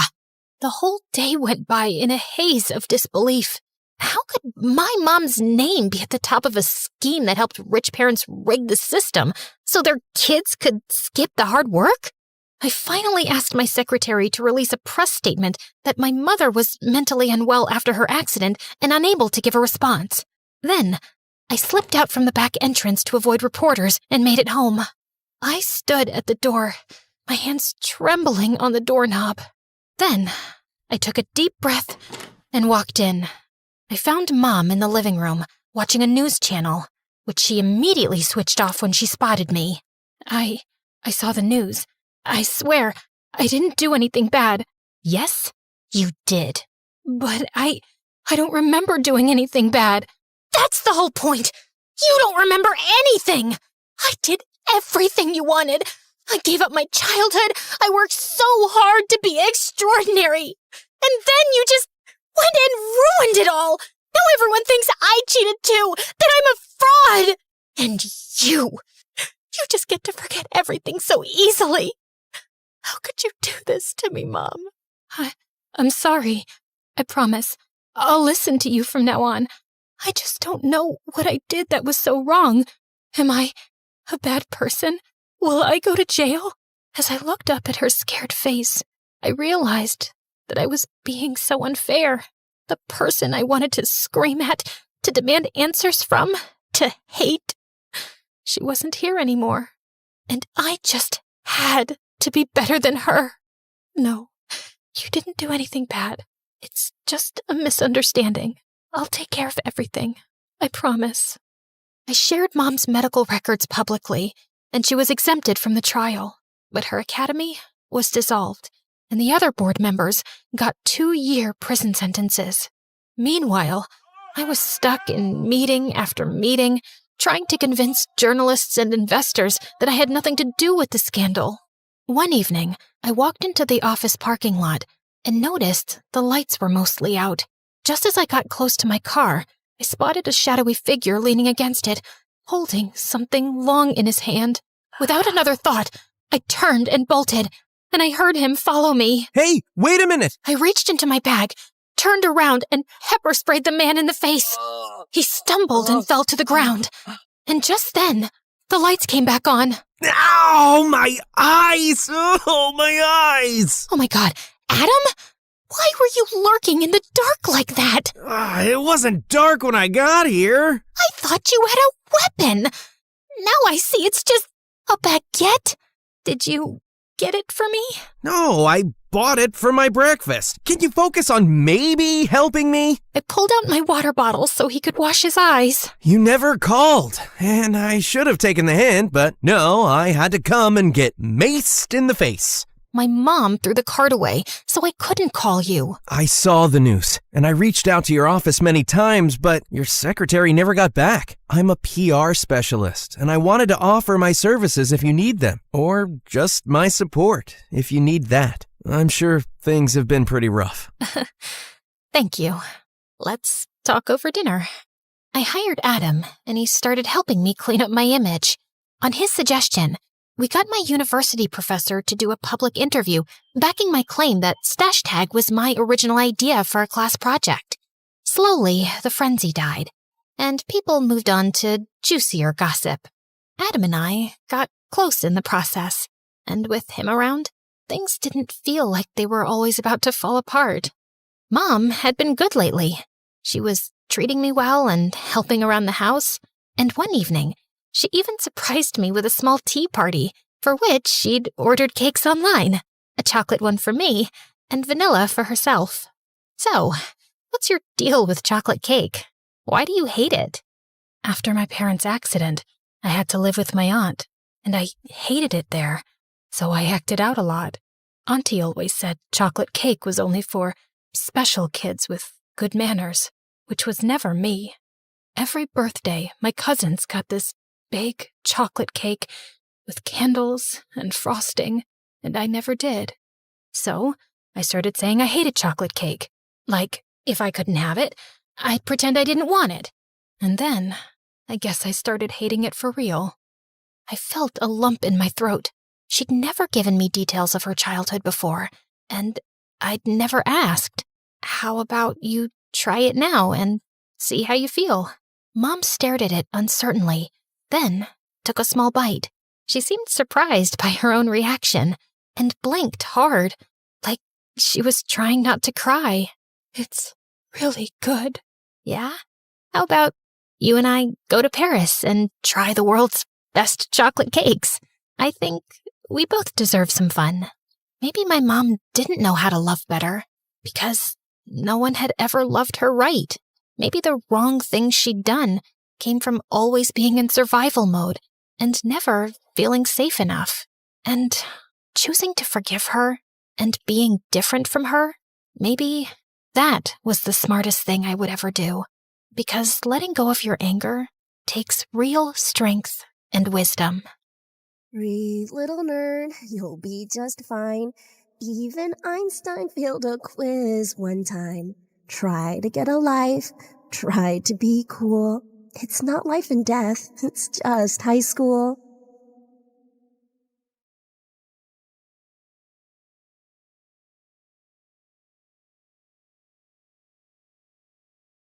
Hi, my name is Rose. When I was 10, I found out that the woman I called Mom was actually my aunt.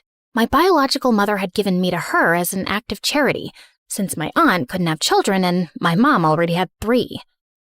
Ever since then, I haven't stopped wondering, was I an act of kindness or just an act of neglect? People always said I had a unique look, olive skin, this odd shade of green eyes. I started wearing glasses at 6, so maybe that ruined the effect. Doesn't matter. Let me just tell you up front. My life wasn't some wild adventure. Just me, drifting through school with a weirdly decent sense of humor, and a family situation no one could explain in one sentence. Now, my dad, God bless his midlife crisis, decided he wanted to be the next Steve Irwin. Not in a cute, let's volunteer at the zoo kind of way, but full-blown obsessed. Animal documentaries, snake facts at dinner, backyard traps to train my instincts. By the time I was 7, I could name more venomous reptiles than I could types of candy, which, honestly, explains a lot. So when Christmas rolled around, I didn't ask for Barbies or ponies or whatever other kids were crying about. I had one very specific, very non-negotiable wish. A snake. A real one. A snake? Absolutely not. But not just any snake. He's educational. So is watching a nature show. Why don't you print out a picture and hang it on your wall? His name is Venno. I already made a tank out of the rice cooker box. I'm not feeding it, I'm not touching it. And if it escapes, you're sleeping outside. I was that weird kid in school, obsessed with snakes, reptiles, and obscure animal facts. So no, I didn't have many friends. And honestly, I was fine with that. Apparently, not everyone else was. So, as you both know, Rose is different, and I think we should work together to help her make some friends. Well, you're saying it like there's something wrong with my daughter. Maybe all her classmates are just weird and stupid, and she doesn't want to be their friend. Honey. Mrs. McGill, I understand your frustration, but your daughter brought a snake to school, and she threw it at another student. Do you understand how dangerous that is? She threw it at Jessica, the little bully brat you should have suspended years ago? But no, let's go after the quiet, weird kid who minds her business and likes snakes. Look, I get what you're saying. I do. But this is our daughter. She'll stay like this until she grows out of it, hopefully. So please, don't call us in for these Dr. Phil meetings again. Come on, honey. That night, I did the only logical thing a lonely, misunderstood 11-year-old could do. I sneaked out to get a tattoo of Venno.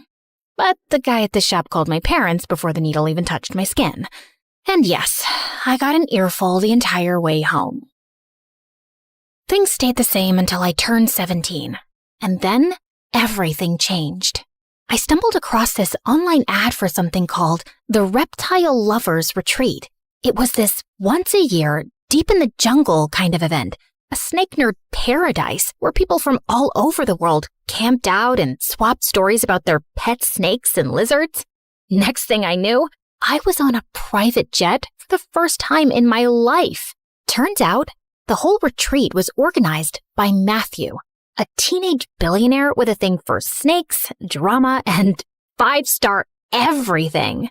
He was the kind of guy who could throw a party mid-air like it was just another Saturday, and somehow make everyone feel like they belonged there. Nice tattoo. Thanks, bro. Got it last week. Finally. Been trying to get it for years. You look familiar. Have we met before? Oh, come on. Are guys still using that line? Is that, still a thing? What? You've been eyeing me since the party started. Well, yeah. You looked familiar. Haha, see? Classic move. Old but gold. Babe, what's so funny? Jessica? What the heck are you doing here?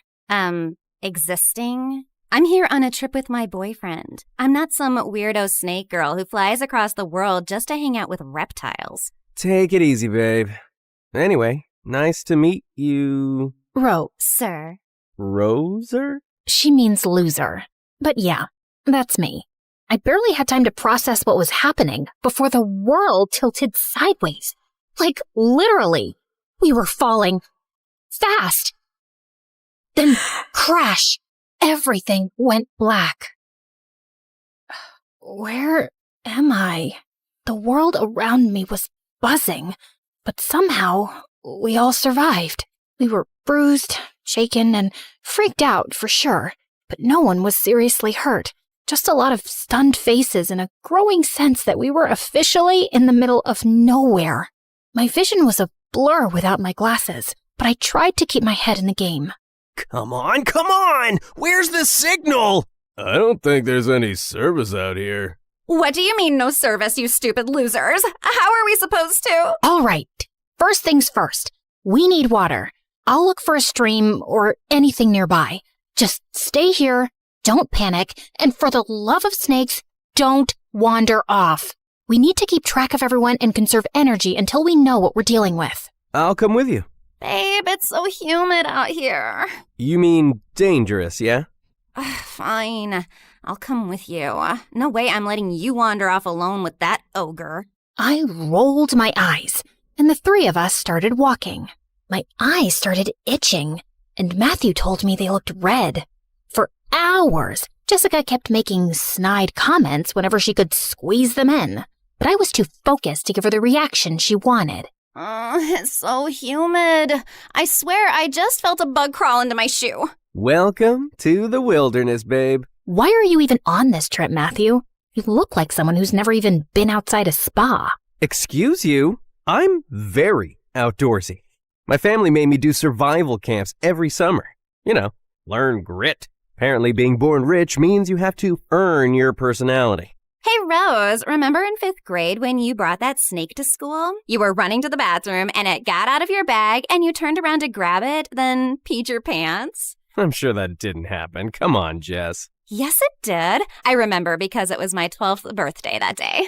Wait, why were you 12 in 5th grade? Were you held back? I saw your passport. You're older than us. She wasn't held back. Some people just start school later than others. Why are you defending her? Because she's a helpless little weirdo who will jump at any chance to be my friend. And fine, yes, I was held back. There, I said it. What now? You gonna break up with me? No, babe, I was just... Save it. I'd rather walk alone and get eaten by a wolf than spend another second with you and that snake perv. Whoa! Just then, Jessica fell into a trap. A rope whipped around her ankle and yanked her up, leaving her dangling upside down midair. Help! Help! What are you two idiots doing? Oh, sorry, babe. Not you. Her! Say sorry to Rose first. Matthew, listen. The fact that there's a trap here suggests there might be hunters nearby. Maybe we finally found someone. Wait, I hear footsteps. I'll be with you, Rose, after Jessica apologizes. Come on, Jess. I heard the footsteps getting closer, fast, so I climbed up a fallen tree trunk, crawled along the branch hanging above Jessica, and started cutting the rope, barehanded, then with my teeth. Matthew, behind you! I looked up. A group of people stood there, dressed in what looked like traditional tribal gear. They were watching us. Their leader, a tall, stone-faced man, stepped forward. Everyone went silent. I awkwardly bit the rope one last time, and Jessica fell, head first, onto the ground with a thud. Ouch! And who are these people? Are they gonna save us or eat us for dinner? They didn't speak any English, and while Matthew tried to communicate with them, I noticed their leader staring at me. Then he took a step closer, and just like that, the whole group went still. Soboki Nina Ayame. He's looking at my snake tattoo.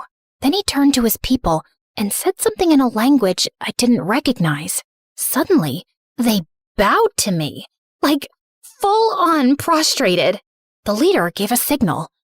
Two of them came over, lifted me onto their shoulders, and started chanting something as they carried me away. Matthew and Jessica followed in shocked silence. What are they saying?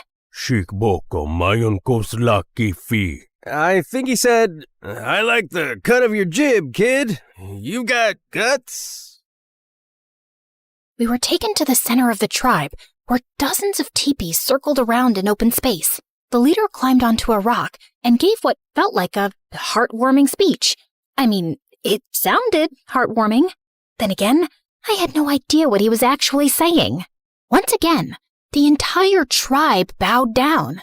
A few of them stepped forward carrying a wooden chair, decorated with ribbons and colorful fabrics. They set it down, motioned for me to sit, and then lifted it up, carrying me like I was royalty. Why are they treating her like she's their god? They do think she's their god, Jessie. All hail our goddess Rose. I looked down at all these people, delighted to have me, at Matthew's proud smile and Jessica's jealous glare. And for the first time, I didn't see myself as an act of kindness or neglect or charity. I saw myself as a gift to humanity, or maybe a god. For starters, they placed me in a decorated teepee with round-the-clock security and women assigned to care for me. They bathed me in milk, washed my hair with oils that smelled like heaven, and fed me their best food. Every evening before sunset, they paraded me through the village on my chair and set me down at the center, where people lined up to kiss my hand and touch my feet, hoping for my blessings. Matthew and Jessica were given a separate teepee, way out on the edge of the tribe. I didn't speak to them for days. I only saw them from afar, where Jessica looked visibly annoyed. I knew they wanted to be saved, to go home, to call someone, but I figured that could wait. Besides, it's not like I could communicate with the tribe very clearly anyway. The tribe leader had a habit of presenting people to me during these blessing sessions, one person each day, so I could examine them and decide if they were worthy or pure. Naturally, I said yes to everyone. Who was I to judge? But one day, he brought me a young man, maybe in his early 20s. As he got closer, I caught a whiff of something unpleasant. Let's just say he didn't wipe well. I winced. Just for a second. It wasn't dramatic, just a face. The leader's eyes widened immediately. He turned to his men and made a gesture, sharp and fast. Before I could say anything, they rushed in, grabbed the guy, and started dragging him away. He burst into tears, trying to crawl back, begging, looking right at me. He reached for my feet and cried harder. I stood up, trying to stop them. I stepped forward, blocking his path, trying to say something, anything. But the leader suddenly turned toward me and placed his hand on my shoulder. His eyes were cold, wide, steady. I froze and just stood there, watching them drag the crying men out of the clearing. And there was nothing I could do. For the next few days, I pretended to be sick so I wouldn't have to leave my bed. I just wanted to avoid those blessing sessions altogether. There was this girl, Huna. I eventually learned her name. She was assigned to be my personal assistant, but really, she was more like a babysitter. She barely left my side, day and night. Over time, I managed to learn a few words from her and teach her a few English ones too. Of course, I had to keep up the I'm sick act the whole time. You've been staring at the necklace for a while now, Huna. Do you like it? I wish I could give it to you. It's from my mom. My biological mom, actually. She gave it to me when I was 6, and even though I was too young to understand it back then, I remember thinking it was strange that my aunt would give me something so expensive. Oh, sorry, that's confusing. She was my aunt back then. When I turned 10, I found out she was actually my biological mother. She'd given me to her sister, my aunt, because she was poor and already had 3 kids, and her sister couldn't have any. I was angry and confused that day, but somehow I ended up pulling this necklace out of the drawer and putting it on. And ever since then, I haven't taken it off. Una didn't respond. She just kept staring at the necklace. Sorry, girl, I can't give you this one. But here, take this bracelet. It's from Target, but it's cute. I'll give you the other bracelet if you like and subscribe and interact with this video so more people can see it and I become more famous. Huna gave me a side eye, but took the bracelet anyway. Just then, the leader barged in. He looked furious. Without saying a word, he grabbed Huna and pulled her to her feet. He started scolding her and pointing at me. My guess was that he figured out I was faking being sick and that Huna was covering for me. He tried to drag her out. I panicked. I didn't want her to get in trouble, especially not for me. I jumped up to stop him. The moment he saw me on my feet, his eyes widened. He shouted even louder at Huna. And I don't know what came over me, but I slapped him. He froze, stunned.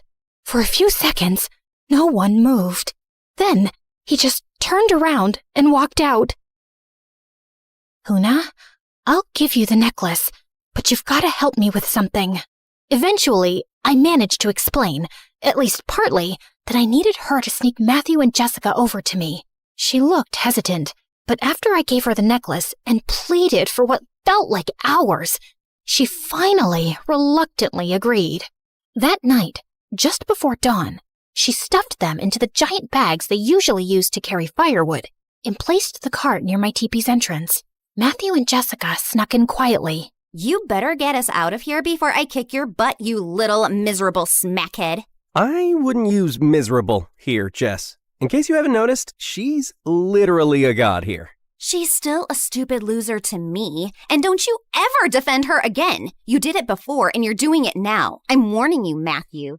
What are you gonna do, Jessica? We're stuck in the middle of some weird cult tribe, and this is what you're focused on? Belittling Rose? What has she ever actually done to you? It's okay, Matthew.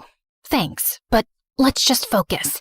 We need to figure out how we're getting out of here. Oh, now you care about us? Do you have any idea what we've been through?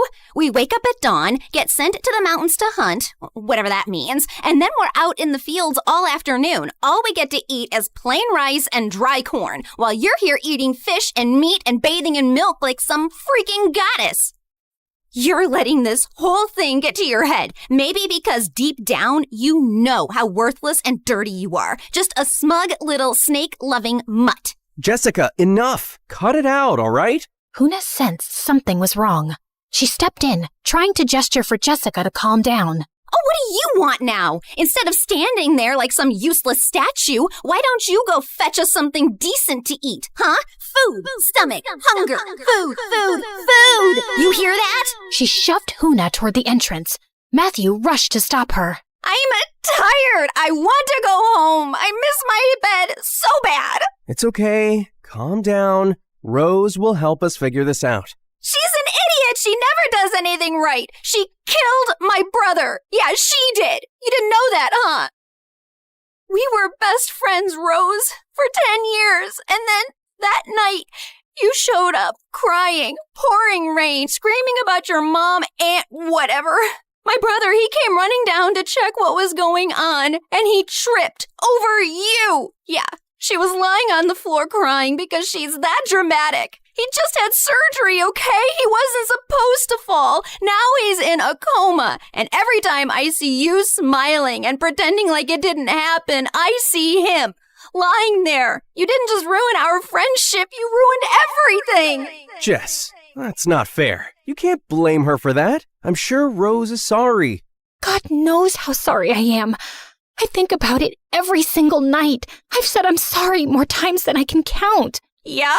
Look how sorry you are. Getting pampered like royalty while we rot out there. You and your crocodile tears. I'll never forgive you. I'm sorry.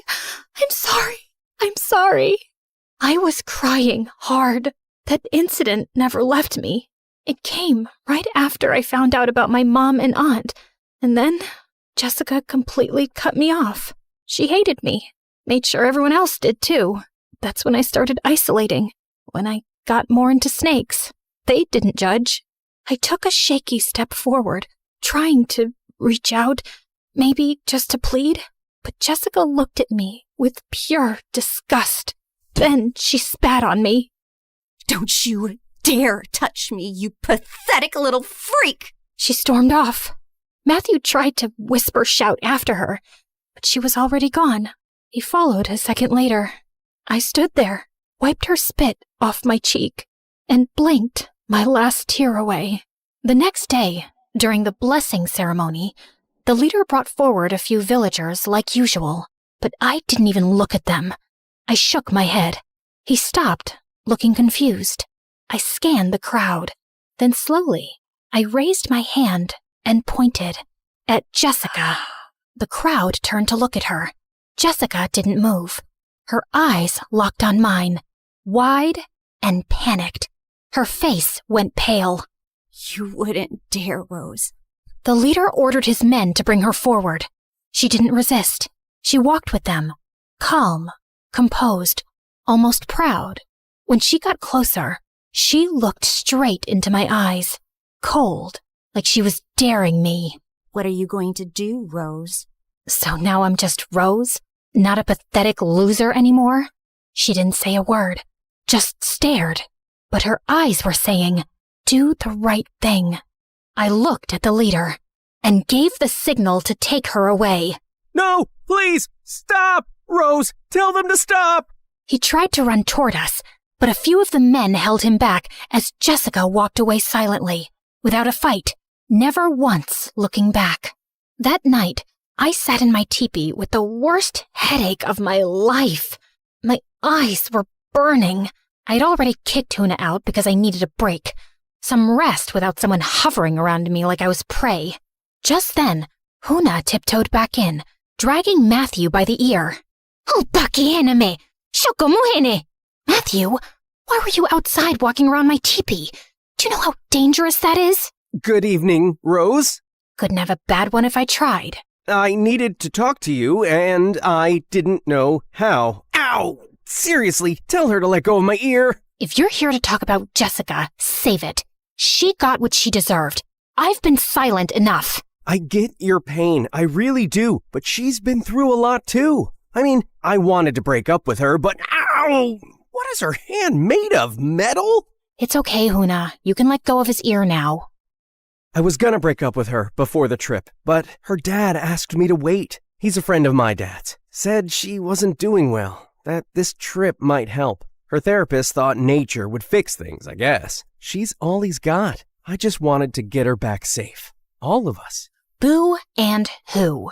Come on, Rose, show empathy. Her going through stuff doesn't mean everyone else has to suffer for it. Her therapist should have taught her not to be a jerk, not to go out and connect with the trees. Now, if you don't mind, it's time for my nap. Huna pushed him toward the exit. Wait, Huna, right? Here, I picked this flower for you. Thought it looked cool. I've never seen anything like it. Huna clutched her chest, visibly touched, then promptly threw the flower away. Shokuri! It's poisonous, you idiot. Now get out. Huna gave him one last glare and dragged him out. That night, we had one of the biggest ceremonies yet. A celebration marking the night of arrival. A sacred tradition passed through generations, where they believed a god would descend from the sky to guide them. Apparently, I was that god. At one point, I noticed a kid staring at me with hatred. It was the first time I'd seen that kind of look directed at me here. Huna caught the tension. From what I could gather, the man they dragged away during the last blessing was his father. I was so tired of people blaming me for things that were completely out of my control. I mean, I was sorry it happened, but it wasn't my fault. Not really. So I stuck my tongue out at the kid. He hid behind his mom. A few moments later, the men came to carry my chair for some ritual. They lifted me high into the center of the gathering. Some people cheered, others bowed, and as I sat above them all, I felt it. No matter what I did, they would keep worshiping me. Even that boy from earlier had been pushed forward by his mom to join the celebration. Funny how I was someone's discarded kid. Now I'm someone's god. I still don't know which one hurts more. The boy stared straight at me. Then he pointed behind him. I followed the direction he pointed, half expecting nothing.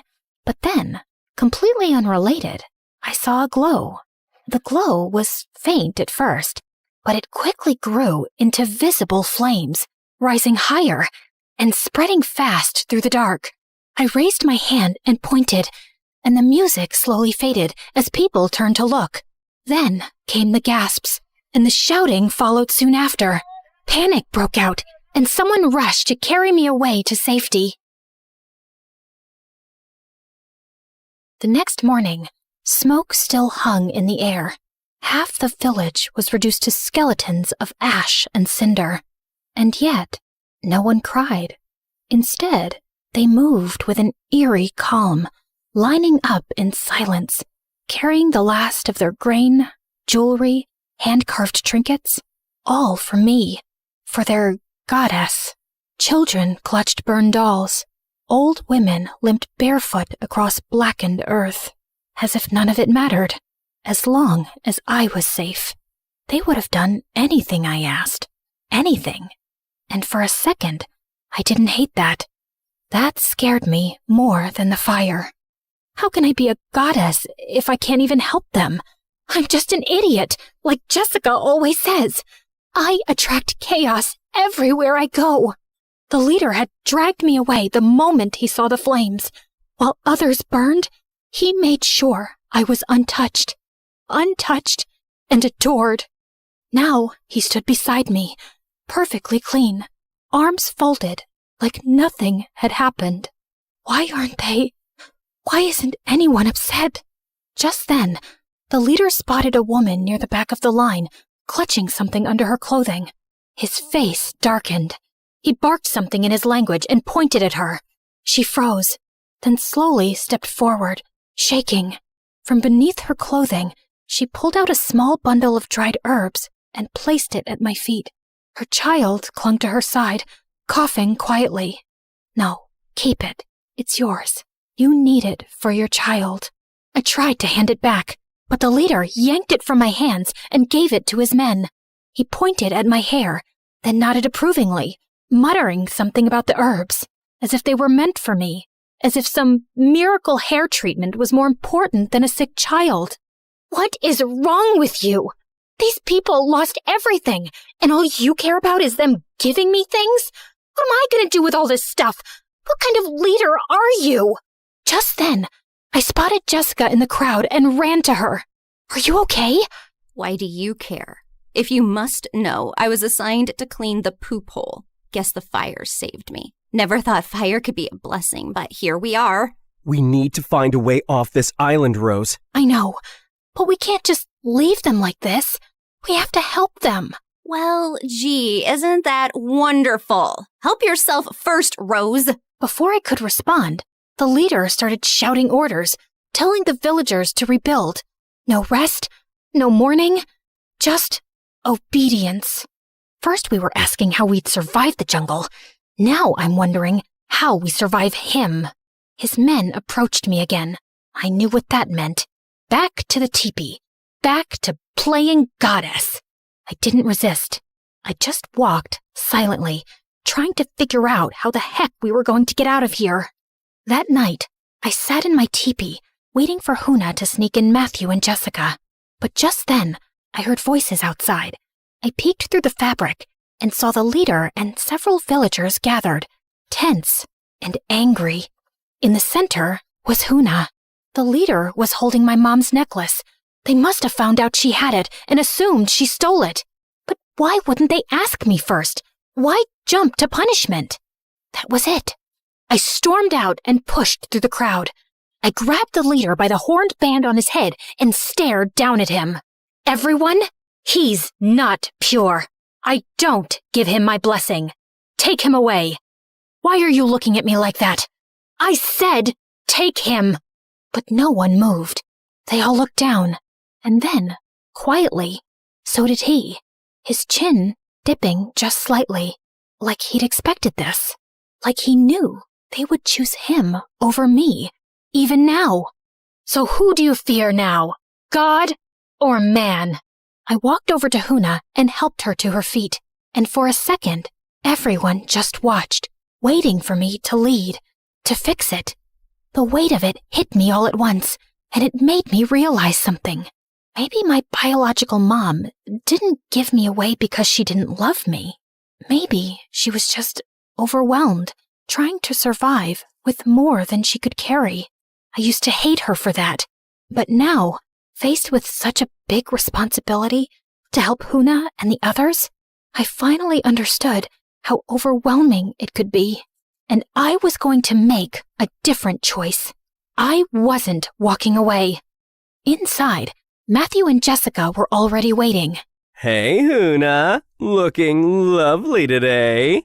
Anyway, Rose, we found a boat on the shore. It looks solid, newly built. Since everyone's busy rebuilding the village, we figured we could take it. Tonight. Get ready. And leave everyone? With that jerk still in charge? You didn't seem to mind when he was pampering you. Yeah, and you're really making it hard for me to regret punishing you. She rolled her eyes. Anyway, you guys can go. Try to get help. Sounds like I'm the only one who can stop that man from hurting more people. I'm their god, remember? I'm safe. Just then, Huna reached over and squeezed my hand. Father, leader. Wait, he's your father? Wow.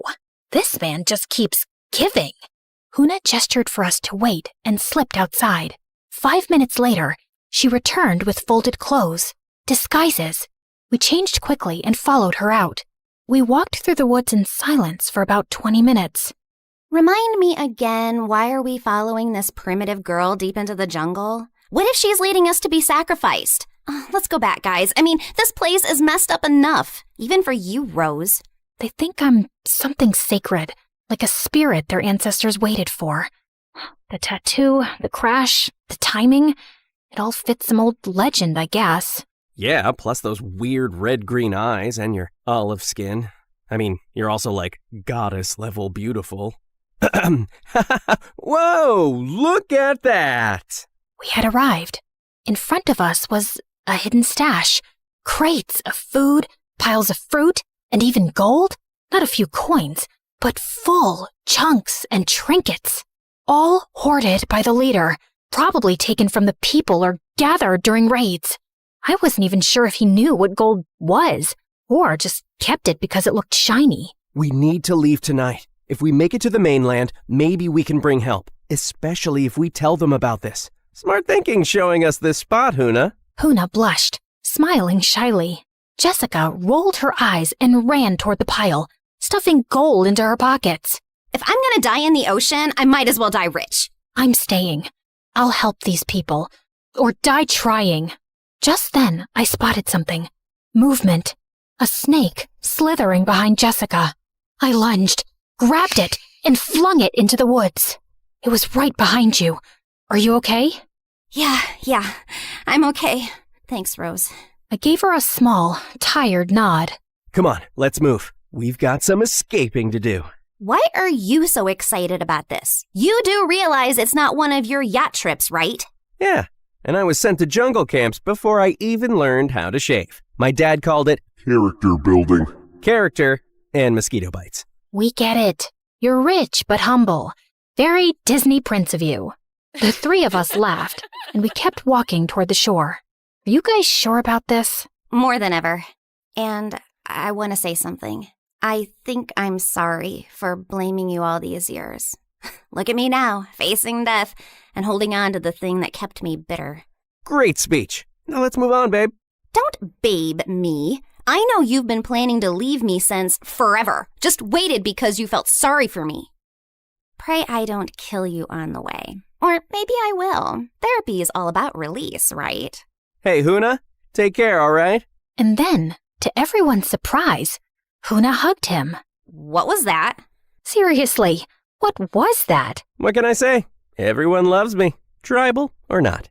The next morning, I didn't wait for anyone to carry me out. I stepped out of my teepee on my own, hair tied up, eyes tired, but clear. The sky was still gray with ash, but the smell of smoke had dulled overnight. All around me, people were back to working, repairing what they could with what little they had. They didn't look up when I passed. No one bowed. Maybe they were tired of pretending. Maybe I was too. I walked up to the group building a new shelter frame and rolled up my sleeves. Where do I start? Before anyone could answer, the leader stormed over, his expression tight. Tako mohana, biki hana so. He pointed toward my teepee. It was clear. He wanted me to go back, to sit on my chair, to play the part again. No, I'm not going back. He stepped closer, his eyes narrowing. You want a goddess? Fine. But what good is a goddess who sits around while her people rebuild the world? I'm not above them. I'm one of them. And if I stay, I help. He didn't answer, just stared for a long time. Then, without a word, he turned and walked away. That was the last time he tried to stop me. Over the next few days, I did everything I could. I carried water buckets on my back, helped tie wooden beams with vine rope, sat with the old women, and learned how they cooked with next to nothing. Huna showed me how to sharpen sticks into tools, and even taught me the word for thank you in their language. I said it a lot. Some of the villagers still looked at me with confusion, others with quiet surprise. But a few started nodding back, offering me fruit, smiling, just a little. It was a slow shift, but it was real. This is how freedom is made. Working together, sharing what we have. Don't you want to live in a place where we smile at each other as we pass, instead of hurrying away worried you might be punished? Where you get to choose your leaders, not fear them? I took Huna's hand and spun her around into a playful dance. She laughed, shy at first, then let herself enjoy it. Freedom doesn't mean chaos. It means you get to choose when to work, what to believe, who to follow. You don't have to give your food or your herbs or your memories to a god just to feel safe. You're already worthy. You're already free. You just forgot how to be. And then, on the 5th morning, I heard the sound. A low hum at first, then louder, unmistakable. A helicopter. I dropped the woven basket I was holding and ran. Others followed behind me, some hopeful, some scared. We burst out of the trees just in time to see it land in the open field beyond the village. Doors swung open. Medic stepped out first. Then 2 people ran past them. My dad and my mom. And behind him, her, my biological mother. I froze. She ran to me first, arms wide, eyes brimming. Rose! Oh my God, Rose! I let her hold me. She was shaking. I didn't know what to say, so I said nothing. I just let her cry into my shoulder. Eventually, The rescue crew tried to approach the villagers. They offered help, food, clean water. Some of the villagers nodded politely, but backed away. Others disappeared into the trees. They didn't want saving, not from strangers. I didn't blame them. Before we left, the leader and Huna approached me one last time. I stepped forward and hugged her tightly, burying my face in her shoulder. Come with me. You don't have to stay here. You can go to school, dance when you feel like it, be away from him, be free. But she gently pulled away and gave me a small, sad smile before stepping back beside her father. I wanted to scream at her, tell her to run while she could, but I didn't, because deep down, I knew what it felt like to still need the person who failed you. I reached back into my bag and took out my mother's necklace. I pressed it into Huna's hand and closed her fingers around it. She blinked at me, stunned. It's yours now. The leader held something out, a single, rough chunk of gold. I stared at it for a long moment, then slipped it into my bag. I'd never say where it came from. Some things deserve to stay buried, but some people, even the broken ones, deserve the right to choose what freedom means to them.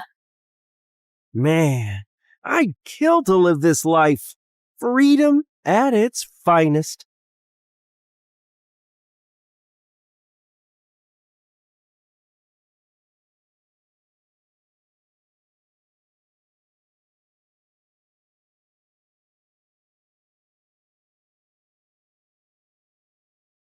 Imagine being on a date at the best restaurant in town, and then the waiter trips and drops his tray full of live lobster, and one of them pinches you. And this is not even the most embarrassing thing that has ever happened to me. Let's take it from the beginning. My mom was a Red Cross advocate for women's rights, and my dad was her bodyguard, so they were always off to this gala or the other, and they left us back with an army of nannies. And when I say us, I mean me and the Chaos Crew, also known as my 5 younger siblings. Food battles, mud fights, glitter bombs, they were so extra. Even Mary Poppins would snap her little umbrella and shuffle up a chimney to escape from them. Every time another nanny left, we got the talk. I'm disappointed in all of you, but especially you, Martha. You're the oldest. You should lead by example. I haven't done anything. Exactly. How are you supposed to become a leader of the future if you can't even lead your siblings? If you were home teaching us instead of running around, I wouldn't have to take charge. What I do is important. More important than your family? When Mom didn't immediately reply, my heart shattered. I rushed to my room and locked it when Mom came to talk to me later. Martha, I'm sorry. Of course I love you. Then don't go. I have to.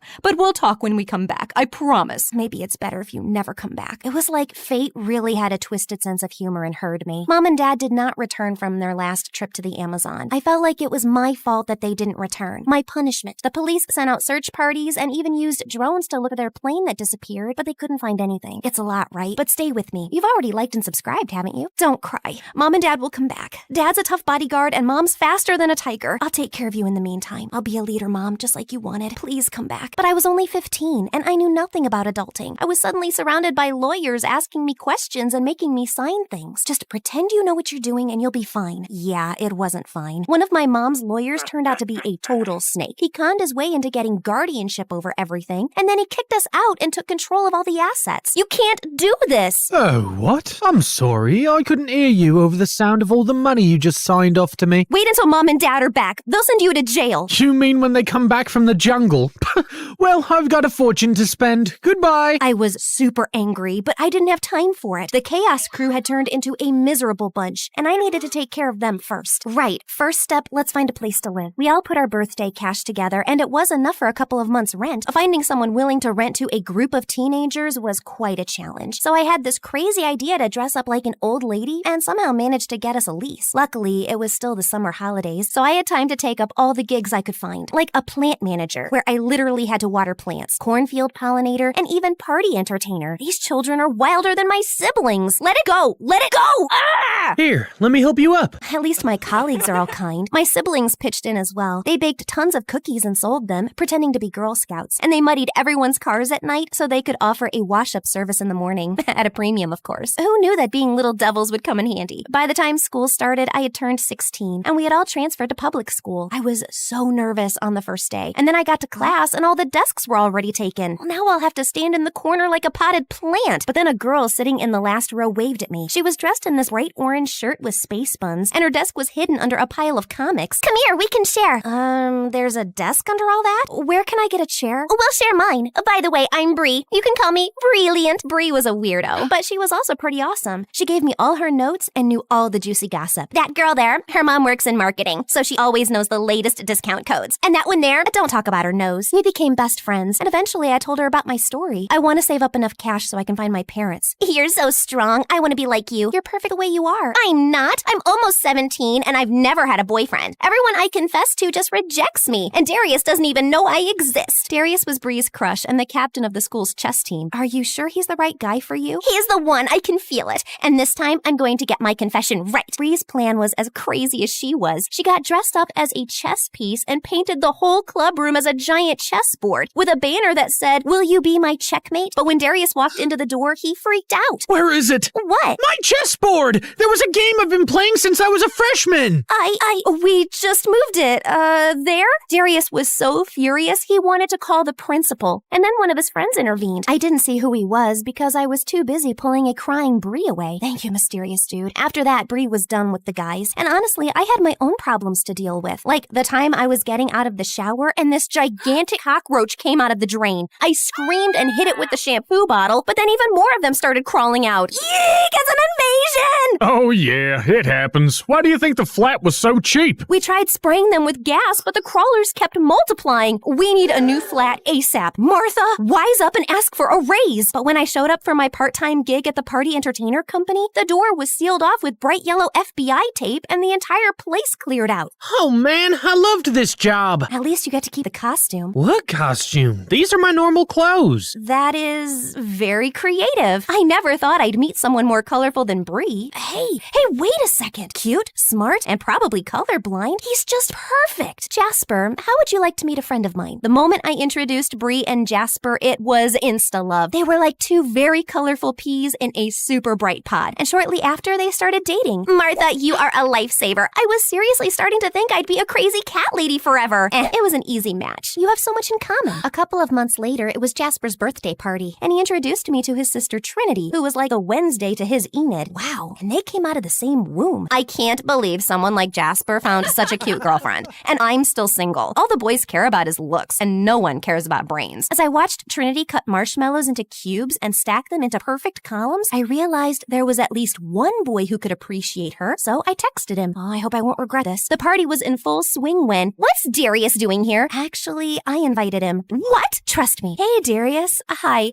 this is Trinity, and she likes cube-shaped marshmallows. Round marshmallows make no sense. Finally, someone who gets it. And just like that, Darius the ice cube started melting. See, I told you he wasn't the right one for you. She is. OMG, you're right. You're like the matchmaking queen. I realized how happy Bree's words made me. Helping other people is so cool. But fate was once again ready to kick me down because I got a call from the hospital. What happened? They're saying my brother picked up a sandwich from the bin, but it had some glass in it and now he needs stitches. This is all my fault. If we had more money, he'd never pick food from the bin. And now how am I going to pay for the operation? We don't have insurance. I even tried to call the snake lawyer, but... Oh, I love that you think I should care. Bye. Luckily, the operation was a success, and my brother was okay. When I got to the hospital and asked for the bill, the receptionist told me it had already been paid. It was a young guy. There, he's just walking into the elevator. I tried to catch up with him, but the elevator doors shut in my face. Gosh, I swear his back looks so familiar. Who is he? Thanks to my mysterious angel, the accident had resolved well, but it had shown me how much I needed a new job. After Darius and Trinity became a thing, the whole school was buzzing with the rumor that I was the one who set them up. People were begging me to find them their perfect match. Every time I opened my locker, I was buried in a pile of profiles and love letters. How do I fix this? I'm happy to help, but I can't keep doing this for everyone. I gotta focus on finding a new part-time job. Well, why don't you open a matchmaking agency? But I feel bad to ask people to pay for love. Then only ask for a donation from the successful ones. And who knows, maybe you'll find the right match for yourself as well. Right, like I have time for that. But Bree is right. This is something I'm good at. I should at least try. So the next day, I got Bree and Jasper to help me throw my first matchmaker party. By the end of the night, the donation box was bursting with cash, and everyone was coupled up. Almost everyone. As I stepped into the bathroom, a girl ran up to me, and she was dripping wet. How could you match me up with that dimwit? I told him, pass me the water, and he poured it on me. Him as in, I checked my notes. Kuro? Kuro was one of my top candidates. 1 year older than me and a looker. Plus, he aced all his classes. Oh, and he loved hamsters and gaming. And, to be honest, I might have stalked his online profile a bit. Can't help that he's so cute. And then he called my mom your grandma. It has to be on purpose. I'm sorry. I'll find you a new match. How about Timothy? Thankfully, Timothy was a total catch, so the girl was happy and my reputation was saved. My agency was killing it, and my siblings and I finally moved out of Cockroachville. But to track down Mom and Dad, I needed some serious cash, and that meant tackling my biggest issue. Kuro, what's up with him? On paper, he's a catch, but every girl I set him up with comes back with a nightmare story. He took me on a boat trip and we almost sank. We went ice skating, but he didn't know how to stop and we crashed. We tried a cooking class and he somehow managed to burn the spaghetti, set off the fire alarm, and evacuate the entire restaurant. He's ruining my perfect score. How can someone be really that clumsy? Maybe you need to find out by yourself. Bree was right. So I bought a wig and contact lenses and set up myself for a date with Kuro. As soon as he entered the restaurant, he tripped on his own feet and crashed into the waiter, and everyone was looking at us. But instead of being angry, I just smiled. So Kuro, tell me about yourself. Well, I'm kinda clumsy. I'm sorry.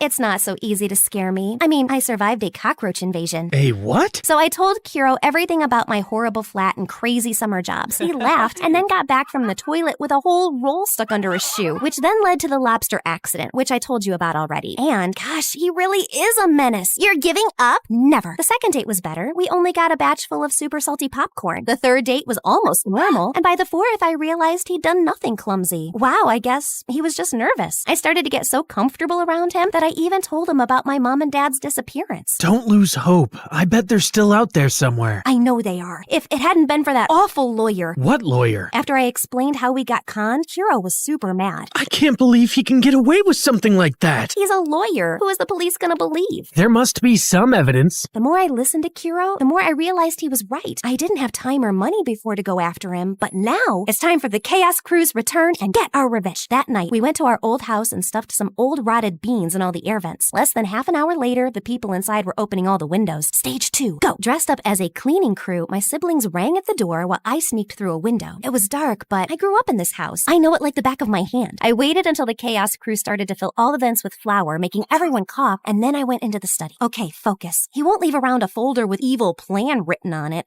but as I looked into a drawer, that's exactly what I found. As I scanned through the pages, everything became clear. My parents! I can't believe they— Drop that! I looked around to see if there was anything I could throw at him, but he had me backed into a corner. I thought I smelled a rat. Now be a good girl and— Conk! The lawyer dropped, and behind him was Kuro holding a big law book. The power of knowledge, eh? OMG, thank you. But how did you find me? I might have followed you. Sorry, I was worried. While Kuro tied him up and called the police, I whipped out the phone and called the number I had found in the evil plan folder. Sugar Leader's Bakery? Yes, I have to place an order for 27 cinnamon rolls. Thank you. Please work. Please work. Attack! Mistaking Kuro for a bad guy, my siblings jumped him. And by the time I pried them away, the police had arrived. Arrest them! They're trespassing! It's not your house. My parents are missing, not dead. So by law, my signatures are invalid. But the evidence was clear, and the police dragged him away. It turns out we weren't the only family he had conned. He's going to be in prison for a very long time. A few days later, my siblings and I returned to our parents' home. I invited Kuro, Bree, and my friends to celebrate, but I couldn't sit still. Finally, the doorbell rang, and when I opened the door, my parents were there, alive and well. My babies! We're so sorry. We were working with native communities to stop illegal activities, but we were forced to go underground to save the project. We left our lawyer a number and a safe message so that you could reach us in case of an emergency. That's the call you made? Yes! That arrogant man had written everything down. He was supposed to explain everything and take care of us.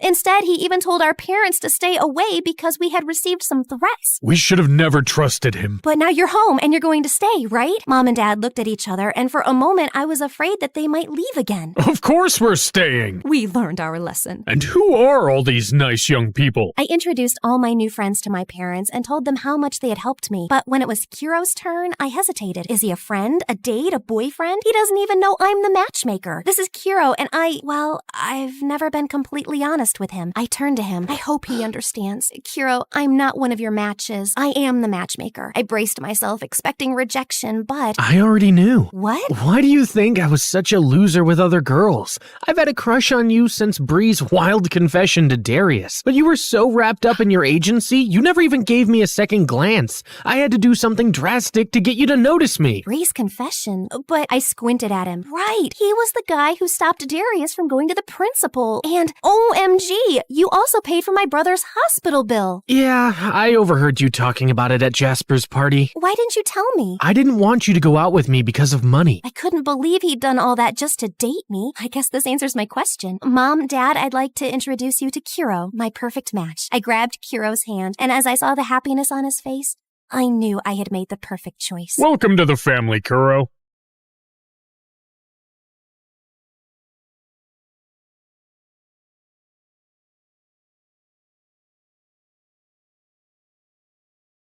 Hi, I'm Monica from California. Please like and subscribe. I was born to middle-class parents. Dad was a lawyer and Mom was a sculptor, and unfortunately, she wasn't as good as she thought. Is that a monkey's butt, Mom? Yes, it represents freedom. You won't get it. I don't think anyone will. Growing up, I was closer to my dad. He would read to me every day and tuck me into bed, while Mom stayed in her room making weird structures from mud. Every time Dad asked her to get a real job, she would lock herself in and not come out for days. One evening after an argument with Dad, Mom left the house in the middle of the night. We searched everywhere and found her in the park, crouching under a tree. What took you guys so long? Look what I made. Mom, we were going crazy looking for you. Oh, but I was right here, darling. Things changed after that. Mom and Dad started avoiding each other even more, and Dad got busier with work. I started reading to keep myself distracted, and by 17, I'd read almost all the books in Dad's library. One night, I was studying for a test when I heard Mom and Dad arguing again. I work hard all day and night, and you go behind my back to get these useless things? I'm trying to build something amazing. I knew you wouldn't give me the money if I told you. Just relax. No, I won't. I've had enough. I'm leaving. What? No, Dad, wait. Dad didn't even turn around. I was so mad at Mom for driving him away that I didn't talk to her for days. After Dad left, things went downhill quickly in terms of money. I was a straight-A student, so we got an extension on the fees, and somehow I convinced my mom to get a job in the diner so we wouldn't go completely broke. But a few days later, I came back from school to find Mom sitting outside the house. What? What happened? The landlord threw us out. We didn't have the money for rent. But I thought you got a salary. Yes, but then I saw this beautiful sculpting kit and I couldn't stop myself. Can't you ask for an advance at your job? Oh no, I can't. I quit. Waiting on people is not my thing. You quit? Mom, are you crazy? We're homeless because you spent everything on those stupid supplies. This is not stupid. This is my dream. And what about my dreams? You know I want to study law.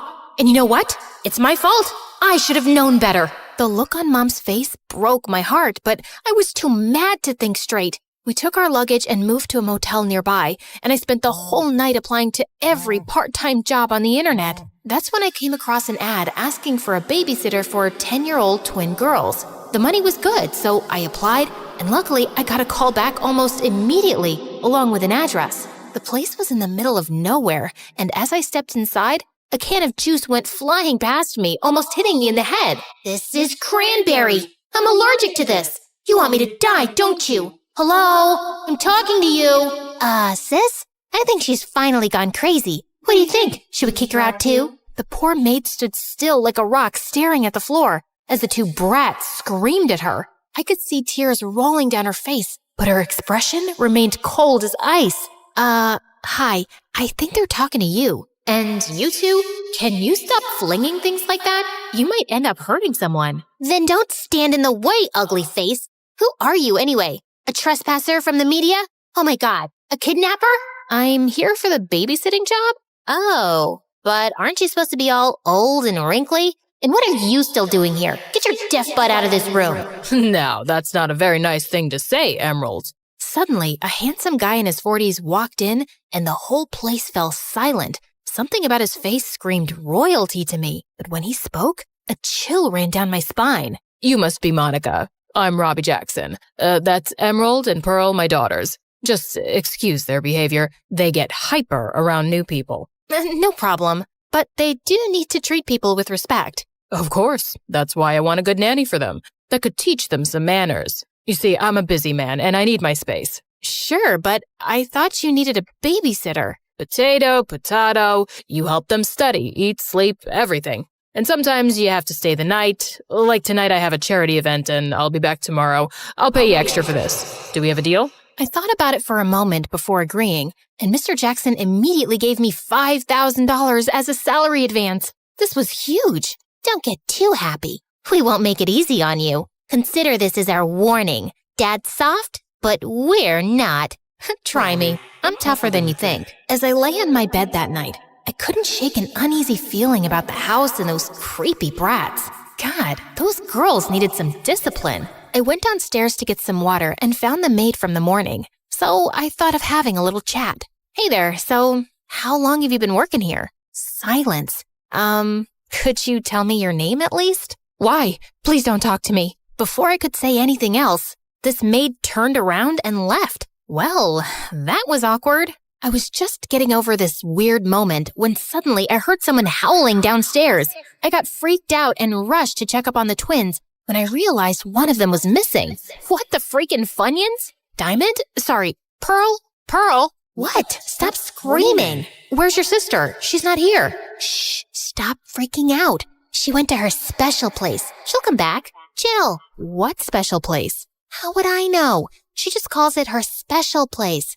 She goes there every night and comes back later. Just try to shut up. I'm trying to get some sleep. Pearl simply pulled the blanket and turned around. Helpless, I tried looking for Emerald everywhere, but it was like she disappeared into thin air. The next morning before leaving for school, I went straight to Mr. Jackson to talk about it. Don't think about it too much. Just be careful around the girls. They've taken a hit after their mom got into a coma. If you take good care of them, you'll never have to look for another job. Mr. Jackson looked desperate, and in some ways it reminded me of my own dad around Mom trying to get her to work. Over the next few days, I tried everything to warm up to the girls, but they were just horrible. They burned my assignments, superglued my chair, and one time they filled my bag with broken eggs. It took me hours to clean that. One day at work, Mr. Jackson informed me that it was the twins' 11th birthday, and he wanted to throw the biggest party ever. But an hour before guests started pouring in, he left for an urgent business meeting, leaving me in charge. When I told the girls, they went ballistic. He always gets away with it. Not this time. He's gonna regret missing out on our birthday. Emerald pulled a lighter out of her pocket and rushed to the library. I chased her all the way up in this maze of a house and found her with a lighter under a massive painting. I wonder how he'll feel when we burn his favorite painting down. You can't! You won't! Listen, Emerald, I'm sure something important came up. That doesn't mean he can abandon us like that. And what do you know? You probably have both of your parents loving you. Actually, no. I told the girls about my issues regarding Mom and Dad, and suddenly they went softer. Emerald pulled the lighter down, and after that day, she was surprisingly kinda well-behaved. The week went by peacefully, and soon the school announced the annual scholarship test. I asked Mr. Jackson if he could spare me for a week, but he suggested I just move in instead. It didn't sound half bad, so I agreed, but when I told Mom, she said she had a bad feeling about it. Well, I would have preferred if she had a job instead of a bad feeling, but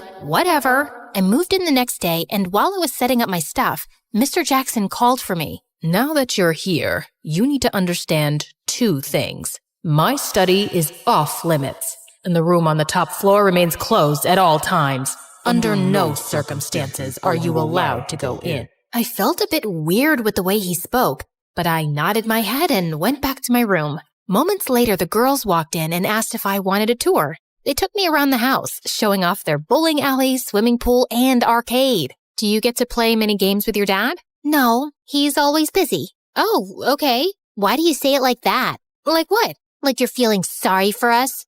Oh, look at those poor little girls. They don't have a mom, and their dad is too busy. I'm sure you're thinking that. But guess what? Our daddy loves us deeply. Hey, I didn't mean it like that.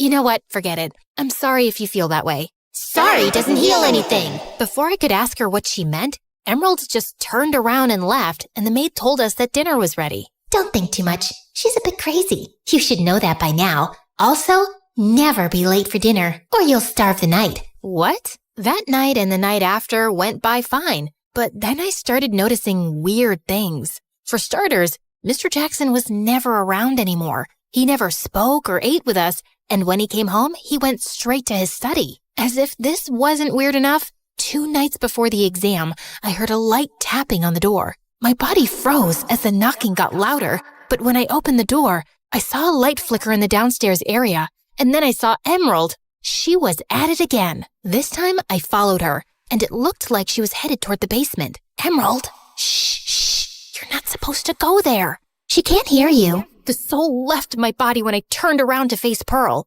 You scared the bejesus out of me. Sorry, but I just wanted to stop you before you did something stupid. Pearl then told me that Emerald went down to the basement almost every night, and sometimes she even sleeps there. It's got all of Mom's stuff. No one, not even Dad, disturbs her. Ever since Mom went into a coma, that's how she comforts herself. That explains why she went missing the first night I was here. But if you knew that, why didn't you tell me before? It was just fun watching you get creeped out. Anyway, you should sleep now. I'll keep an eye on her. I believed Pearl and went back to bed. But an hour later, I woke up again, and this time it was to the smell of smoke. My room was drowning in smoke. As I made my way to the hall screaming for the girls and dialing the fire brigade. Monica! Oh my God, are you okay? What happened? I don't know. I was waiting for Emerald and passed out on the floor. When I woke up, there was fire everywhere. Hold on. Where's Emerald? The 2 of us rushed toward the basement, but the fire was totally out of control. Luckily, the fire truck arrived just in time and rescued Emerald unharmed. They said that the fire was caused because of a candle in the basement. I was just lighting up some of Mom's favorite candles, and I didn't realize when I dozed off, I burned everything that belonged to Mom. I'm so sorry. As long as we found you. Emerald started sobbing and I hugged her tight. Just then, Mr. Jackson arrived looking horrified, and when the fire guys told him what caused the mess, he lost his mind.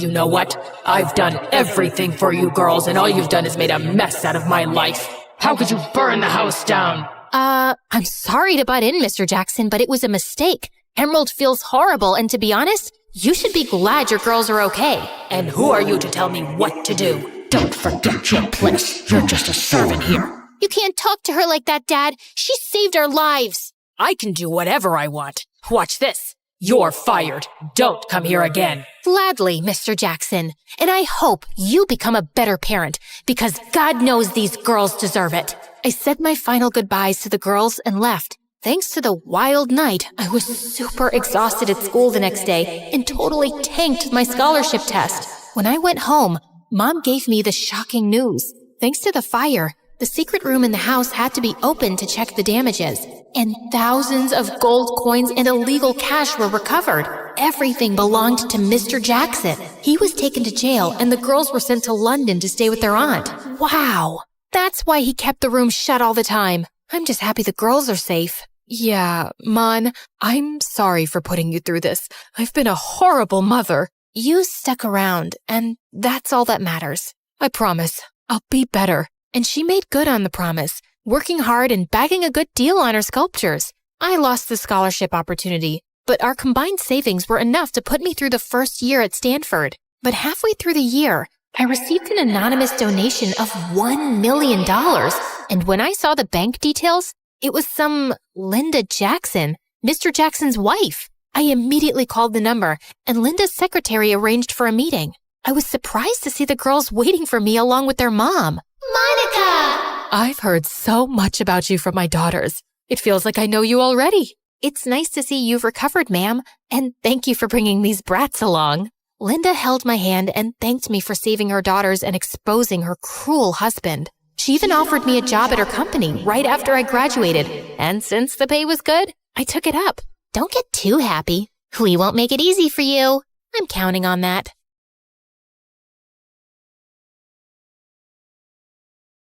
People call me the Queen of Entertainment, a famous pop icon, a musical superstar. You can take your pick. As for me, I like to be called the Queen of Hearts. Hi, I'm Ariana Grande. I was born in 1993 in Florida to overachiever parents who were super successful in their careers. Right since I was a toddler, I loved to sing. Mom would sing me lullabies and I'd sing along with her. You have a beautiful voice, my baby, just like an angel. I'm not so sure.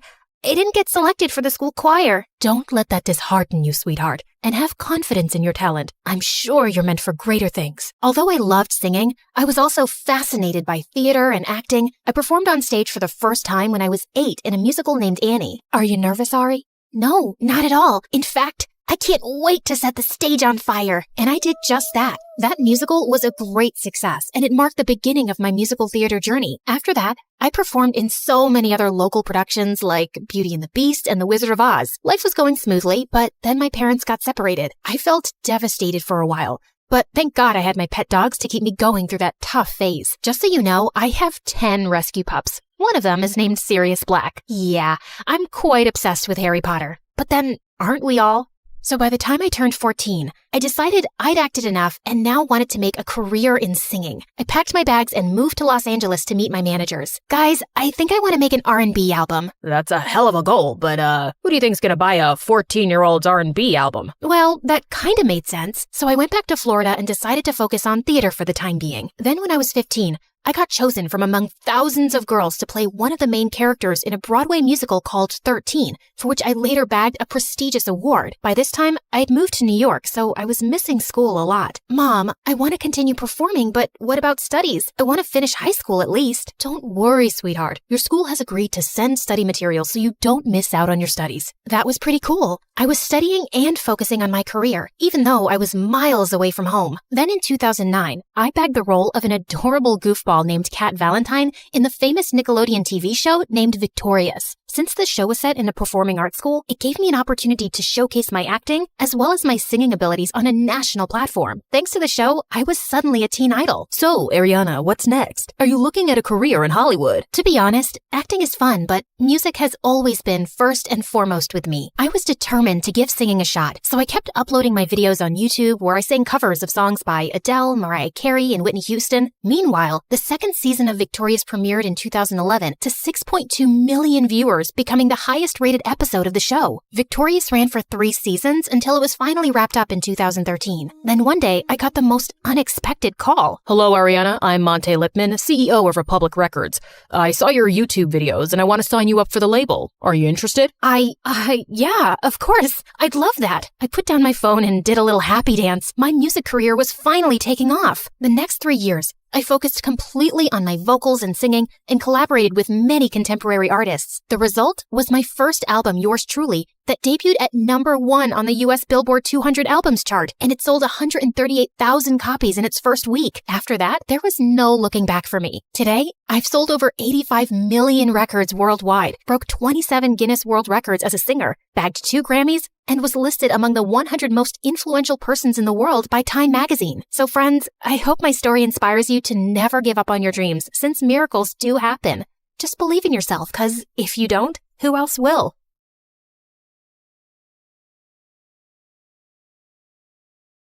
Okay, if you hate everything and my car so much, why don't you just get out? This isn't funny. It's freezing, and it's dark out. Is this a joke? Does it look like a joke? Call an Uber. My jaw dropped as he sped off. I was waiting for the driver when I suddenly heard glass shattering and a loud alarm. I looked behind me and saw a man in a dark hood running out of a jewelry store. We both froze. Hi, I'm Layla from New York. Before I tell you the rest, don't forget to like and subscribe. I had a perfect family. I grew up in one of the most expensive penthouses in all of New York City. We had a personal chef, designer clothes, everything. My dad was the president of a huge company, and he loved my mom and I more than anything in the world. We had it all. But when I was 5, my life turned upside down when my mom left, and my dad started spending all his time at work, and a few years later, he married Gwendolyn, who was some random supermodel, and they started jetting off to exotic cities for her work every weekend. At first, I hated how they left all the time. I even tried going with them once. All packed up for the trip, Daddy. Oh, Layla, you didn't really think you were coming with us, did you? Tomorrow's my 7th birthday. Right.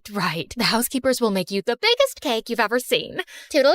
But as I got older, I got used to them being gone for weeks, and eventually, I totally loved it. Who needed actual parents when you had their credit card? An empty house meant having epic karaoke parties, movie marathons, and makeover parties whenever I wanted. My parents didn't care as long as no one broke anything that cost more than $10,000. Having the best party house in an elite private school was like being royalty among royalty. Oh my god, Layla, your party this weekend was incredible! incredible. When's the next one? Don't think I didn't see you break my stepmom's favorite vase. For you, there won't be a next one. Like any queen bee, I had to keep my hive in line. And most importantly, I had to have a super hot king by my side. So I had a boyfriend, Jackson, who was the heir to a massive family fortune. Hey, babe, want to take my dad's helicopter to the Bahamas this weekend? Ooh, the Bahamas. Should we ask our parents? Good one. We even won prom king and queen 2 years in a row. I mean, it's not like it was a surprise. Life was totally perfect. But when I was 17, everything changed. Jackson was driving me home from dinner one night, and we got into the dumbest argument. He was always throwing tantrums. Okay, if you hate everything and my car so much, why don't you just get out? This isn't funny. It's freezing, and it's dark out. Is this a joke? Does it look like a joke? Call an Uber. My jaw dropped as he sped off. I was waiting for the driver when I suddenly heard glass shattering and a loud alarm. I looked behind me and saw a man in a dark hood running out of a jewelry store. We both froze. He was turning to run when a huge gust of wind blew his hood off. I immediately noticed this huge scar on his forehead. Luckily, the alarm must have called the police. The flashing lights and sirens sent him running. I told the officers everything. They dropped me off at home. Jackson didn't take my call, and I had to sleep with all the lights on. The next morning, I woke up to the sound of someone banging on my door. It must be Jackson, begging for forgiveness. Surprise, surprise. You better have a whole bouquet of flowers for me. You're not Jackson. 2 giant men in dark suits with gold badges were standing at my door. FBI, Layla, you need to come with us now. Is this about last night? I told the police everything. The man you saw is some psycho who's connected to robberies all over the city, and he's extremely dangerous. We've already contacted your parents. With your family's high profile, we're putting you in witness protection. Witness protection? Doesn't that only happen in movies? You'll be living with a new family in a discreet location until he's captured. He barely saw me. My dad will never allow this. Dad? Wait, what? Can't you just come home to protect me? Apparently, Gwendolyn signed all the paperwork and sent it to the FBI that morning without even asking me first. You can't do this to me. I wasn't even allowed to say goodbye to my friends or take my phone. And I dozed off in the car until we pulled up to a small house in the desert. A woman and a little girl stood at the door waving and holding up a handmade sign. Eunice? Who is Eunice? Welcome home. Miss Celia will tell you everything you need to know from here. Good luck. Walking into the house felt like the beginning of a nightmare. Everything was so old. Even the floorboards were creaking under my feet. I know this is probably a lot for you, Eunice, but we're here to make you feel like home.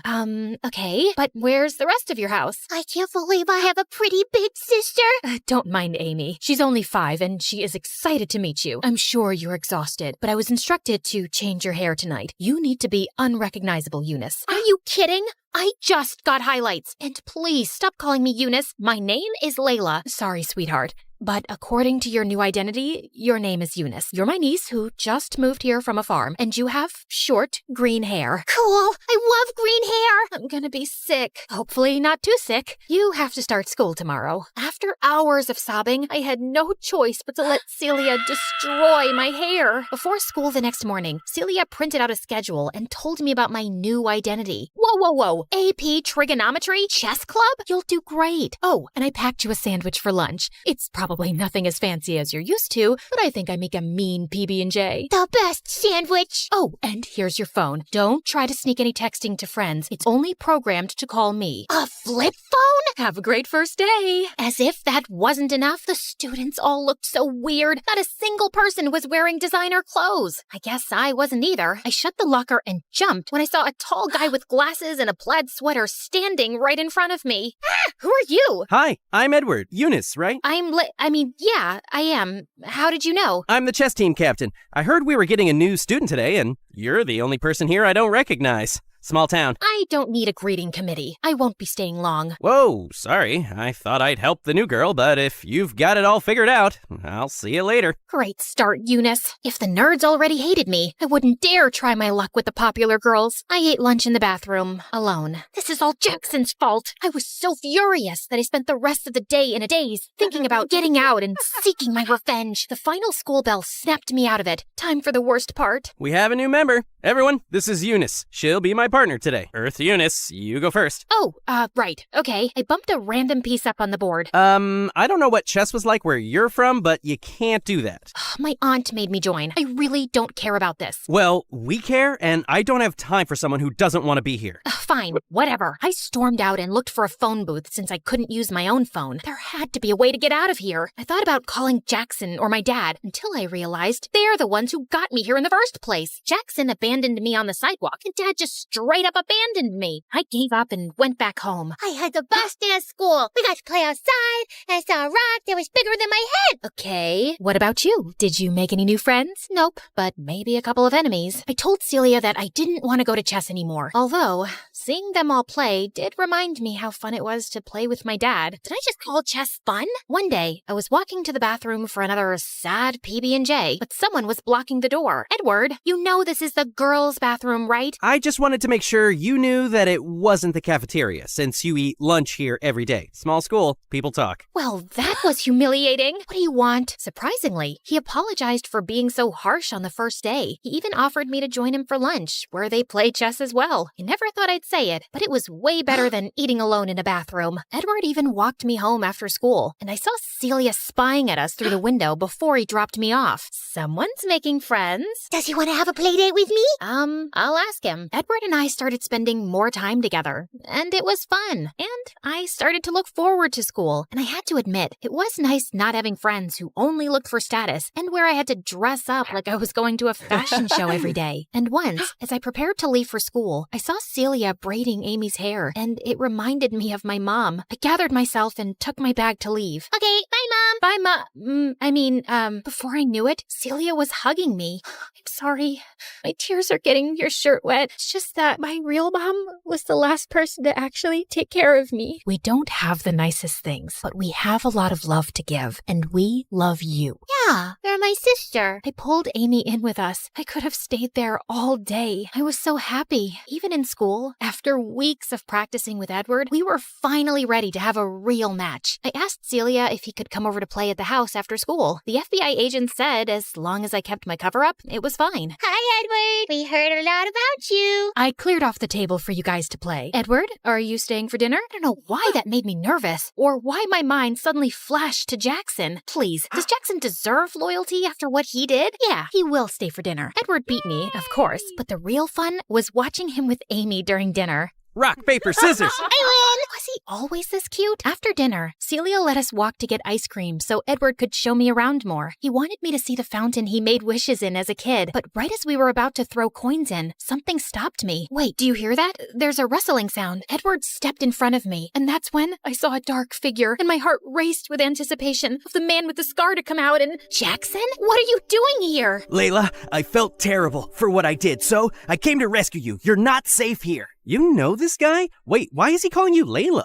Well, I'm not really allowed to tell you. Is this real? My ex-boyfriend and I don't even know what. Quick, read this. Someone dropped it at my door a few days ago, and I've been looking for you ever since. Tell Layla I found out her new identity. I know all about the mom and the little girl, and I will find her. He found me, the psycho with the scar. I hired an investigator to find you. The FBI said we could fly to one of my dad's islands until it was safe. The helicopter is waiting. I'm never one to run from a fight. But what about Celia and Amy and Edward? As long as I was here, they were in danger too. I'm sorry, Edward. I have to go. Jackson grabbed my hand and we ran. I couldn't bring myself to look back. Before I knew it, we landed in front of one of Jackson's beautiful island mansions. Ah, look at you. You need a proper makeover, and these green hairs look like snot. You belong to me. Yeah, I mean here, not in some middle of nowhere loser town. I think I need to lie down. Jackson got me new clothes, fixed my hair, and even brought his personal chef to cook us 5-star meals. Wasn't this what I had been missing? So why did I keep thinking about Celia and those silly peanut butter sandwiches? You could at least say thank you. I'm basically your hero. I didn't really mind living there, you know.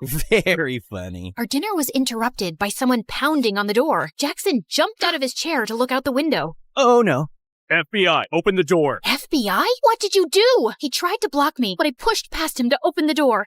Good, you're safe. Celia thought something terrible happened to you. We've been looking for you for days along with your dad. We asked him to wait for you at home. But Jackson said I showed them the letter. Miss, the man you identified has been on trial for a few days. We were waiting until he was in prison to tell you it was safe to return. There's no way he could have written that letter without us knowing. I can explain. Jackson, you ruined everything again. I had a family who cared about me, friends who wanted me for more than just parties. Why do you even care? You got me into this mess. Because no one walks away from me. Only I can decide that. I am Jackson St. Germain. I always get what I want, and I still want you. Walked away? I was in witness protection.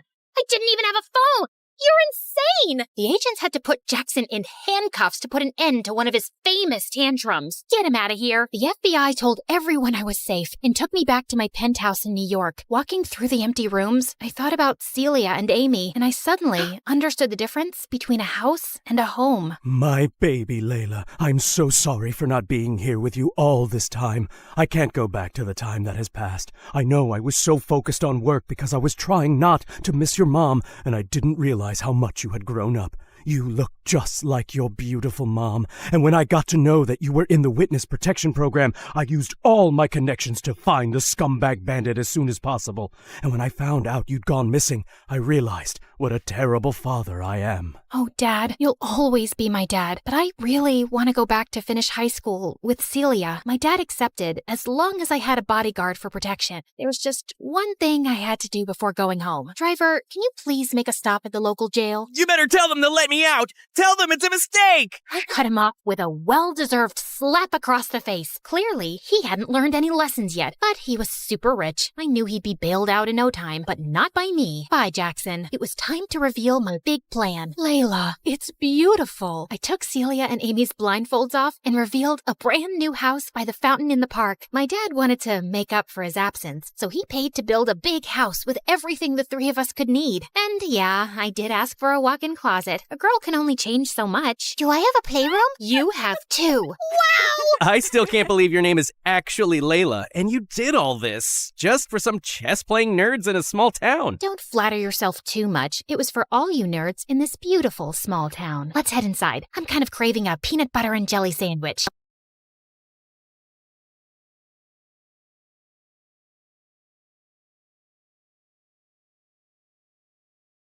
Hi, my name is Alice, and I'm from Rochester, New York. Please like and subscribe. You know how people say that when you meet the love of your life, time stands still and your heart skips a beat? Well, my dad had his own version of it. Love feels like a bunch of fireworks exploding inside your heart. That sounds dangerous. Oh, honey, it's the most beautiful feeling in the world. Dad always tells me about when he met Mom. He was playing on the subway, and when she stepped in, he felt fireworks go off inside of him. And that was it. My life changed forever. Our life changed forever. My mom was a big shot lawyer, and my dad worked as a music teacher at my own school. I inherited my dad's love for music, but wasn't into singing, so I used Mom's lawyer skills on them and convinced them to buy me a drum kit. My life was simply wonderful, but everything changed when I was 12. Mom got stuck on one big case and was working crazy hours, so there was no time for anything else. Not even for me. For months, I kept bugging her to notice me, but the answer was always the same. Not now. I can't, Alice. Of course, this also led to fights between my parents. They used to argue in the kitchen at night when they thought I was asleep. Finally, one night, she just left. There were no explanations, no clues, no goodbye letter, nothing. It was a rough time, but my dad and I always stayed together. As time went by, we both started feeling a little bit better. Despite everything, I never stopped believing in true love, and I eagerly awaited the sensation my father had described so many times. When I turned 16, I witnessed the fireworks of love up close. I was at home cooking an egg when these bratty kids kept ringing our doorbell and running away. My blood was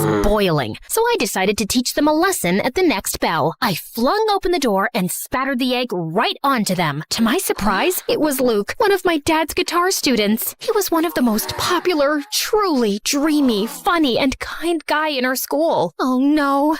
This egg. Lucky you. You just won a tuition discount from Dad. I quickly made this up, but he kept staring at me in complete awe. Then it happened. It struck him like lightning, just like my dad described. The whole fireworks and electricity package. Hi, Alice. I love you. But here's the twist. I didn't feel the same way. However, from that moment on, Luke embarked on a mission to win my heart while I tried to refuse his advances without hurting him. Flowers for you, Beaut. Bees. It has bees. I baked brownies for you. Thanks, but I prefer vegetables. He invited me to the amusement park, but I pretended to be dizzy when he was going to kiss me on the Ferris wheel. And then he also asked my father for my hand. So, what do you think? Tell him that he has to provide 4 sheep, 5 cows, and 1 unicorn in exchange. Yet Luke never gave up. And finally, he went all in. He performed for me on my balcony, singing the very same song my dad used to woo my mom back in the day. And I swear I could see Dad helping him the whole time. Then he asked the big question. Do you want to be my girlfriend? Luke, I like you, but... I'll take that. It's a love story, baby. Just say yes. I know what you might be thinking. How could you not love Luke back? He sounds like the perfect guy. And you'd be right. He was everything I could have wished for, and more. He even quoted Taylor Swift for me. I decided I should give him a chance. Maybe the fireworks would appear slowly for me. Okay, let's do it. After a few months, things were going great. He was a great boyfriend, and I cared for him. One day, as we hiked up a hill, my foot clumsily met a cluster of rocks. I was about to fall when Luke grabbed my hand and held me. Are you all right? I nodded. The sunlight hit him just right, and he looked just beautiful. He leaned in, and he rewarded my safety with a kiss. It was a scene right out of a movie. Come on, guys. You see? I tried, but I just couldn't help feeling nothing. By the time we reached the top of the hill, I decided to end things. Luke deserved someone who could truly love him. After a brief pause, I managed to muster the strength to share my feelings. However, as I looked at him, tears were welling up in his eyes. Alice, there's something I have to tell you. Yes, Luke? I'm thrilled that we're together. I've been looking for the perfect partner for what feels like forever. Tears began to fall down his cheeks, and I hugged Luke tightly. How could I break his heart after that? I just couldn't. I needed a new plan, a way to end things without hurting him. Just then, I got an idea. I needed to find my boyfriend a new girlfriend. Yet, it was easier said than done. Finding the perfect girl for Luke was certainly a tough mission. I introduced him to Sarah in a bowling alley, but it turned out she was only interested in using Luke to make her ex-boyfriend jealous. On trivia night, Claire and Luke had a heated argument about the best pizza toppings. They didn't get along after that. Lastly, how can I forget about Julie? When I introduced her to Luke at a party, it was pretty clear that she was more interested in me than in him, much to Luke's amusement. Of course, he knew nothing of my plan. I introduced so many girls to him, pretending they were my friends, but none of them sparked even the slightest explosion. Luke only seemed to have eyes for me. Darn him. After a few weeks of failures, I was about to give up hope. But then, right in my dad's class, the solution seemed to fall from the sky, almost literally. Boys and girls, we have a new exchange student from South Korea. This is Moon. That new girl seemed quiet, but she was a total stunner. We have a little welcome tradition here. You've got to sing us your favorite song while standing upside down. What? You could actually see Moon's soul leaving her body. Kidding. But come on, it'll be a blast. So, which song are we going with? For a brief moment, Moon seemed to be torn between making a mad dash for the exit, pretending to faint, or fighting my dad to ignore his request. Love Story by Taylor Swift. Bingo! That was the girl who was gonna sweep my boyfriend off his feet. I couldn't have been more thrilled. Above all, she had a beautiful voice. She was perfect for Luke. As soon as the class ended, I walked up to Moon. Hi, I'm Alice. That was amazing. Thank you. I just hope I don't have to do that to introduce myself in math class. Don't worry about it. The gym teacher might make you do some push-ups in front of the whole school, but apart from that, well, that's it. I'm going back to South Korea. She even had a great sense of humor. By the way, the music teacher who just made you sing in front of everyone is my dad. But don't hold that against me. I won't. He seems cool. He is, in his own unique way. Surprisingly, considering that if my plan worked, Moon would steal my boyfriend from me, the two of us immediately hit it off. I was happy to make a new friend, but the most important thing was that I had an inkling right from the start that she and Luke were a match made in heaven. I had to rush to my plan. By the way, I'm in a band. Ever considered becoming a rock star? A rock star? Sure, but only if we get to wear sunglasses indoors. Of course. You can't make great music if you don't look cool. With my master plan in motion, I organized a rehearsal in my garage for that same night. As usual, Luke and I began a friendly battle over which song to play next. But just as the tension was mounting, Moon made her grand entrance. Hi there. When Luke turned to meet her gaze, something magical unfolded between them. Their fireworks were so intense that for a moment, I thought the neighbors were bombing my house. Hi, I'm Alice's Luke. Nice to meet you, Alice. Alice, Luke. I'm Moon. That's a beautiful name. Moon turned red as a tomato. I mean, it's cute. I mean, it's not, a horrible name. They were so awkward and cute that they looked like two penguins trying to dance. The first part of my plan was complete. Over the next few weeks, I did everything to bring my new friend and boyfriend even closer. I planned this adorable picnic for the three of us, but then I faked a stomach pain, so they both got time together. Alice, are you okay? Oh no, not again. What's wrong, Alice? It's my, penitis. Okay, let's go see the doctor. Clearly, my plan failed. Next time, I took them to the movies to watch an old, sappy romantic film. Where's Alice? She told me she wasn't coming because she hates Sandra Bullock. She hates Sandy B? Is that even possible? Right? I said exactly the same thing. They watched the movie together. All the while, I was lurking secretly in the background. In a particularly romantic scene, their shoulders leaned against each other. They locked eyes, and their lips came closer. It seemed that it was the moment, but... Want some more popcorn? Yeah, sure. So close. By the way, I, of course, don't hate Sandra Bullock. Slowly, I was running out of ideas and excuses. I even signed us up for a romantic bread baking class, only to remember right beforehand that I was gluten intolerant. Silly me. Since when? It's very recent. I don't want to talk about it. We can make gluten-free bread. It's not the same. Go on without me. Tragically, I had to keep up that lie and not eat a sandwich in front of them for way too long. Oh, the lengths I went to. But despite all my efforts, nothing was happening. They clearly had feelings for each other, but neither was making the first move. I was determined to give it one final shot, so I orchestrated an irresistibly romantic date at Rochester High Falls, Luke's cherished spot. I prepared the scene, and it looked spectacular. I stood there, admiring my masterpiece. This must have been how Billie Eilish felt when she composed Bad Guy. My plan wasn't complete without the final touch. Two mysterious and alluring letters, one for Luke and one for Moon. That evening, they both arrived thinking the other had organized the date. I should have respected their privacy and left, but I sneaked a peek at the date and sat in a nearby grove with popcorn and soda. It seemed like they were still too shy to make the big move. Just as I was about to fall asleep, Moon slowly moved nearer to Luke's lips. The excitement was so intense that I could feel it moving through my body, particularly in my ankle. In my ankle? I looked at my leg and saw a raccoon clinging to my ankle. Freaked out, I totally lost it. I sprang from the bushes just in time to disrupt their big moment. Alice, what are you doing here? Oh, hi! Just taking a walk. Around the falls? Alone? At night? Well, you know what they say, when nature calls. Don't judge me. That's the best I could come up with. Alice, this isn't what it seems. We were just... Their embarrassment and guilt were clear. I'm sorry. They clearly felt terrible, and I felt even worse. It was entirely my fault. It was time to tell the truth. You don't have to feel guilty. I orchestrated the entire thing. What? You? Yeah. I couldn't help but notice the magic connection between you two. This is my strange way of giving you my wholehearted blessing. Well, at least I told them part of the truth. For a brief moment, Luke and Moon exchanged puzzled glances, and Luke turned to give me an earful. However, after what felt like an eternity, they both enveloped me in a hug simultaneously. Alice, I can't believe you'd do something like this. You could have just spoken to me. And I'm sorry. I tried to fight these feelings.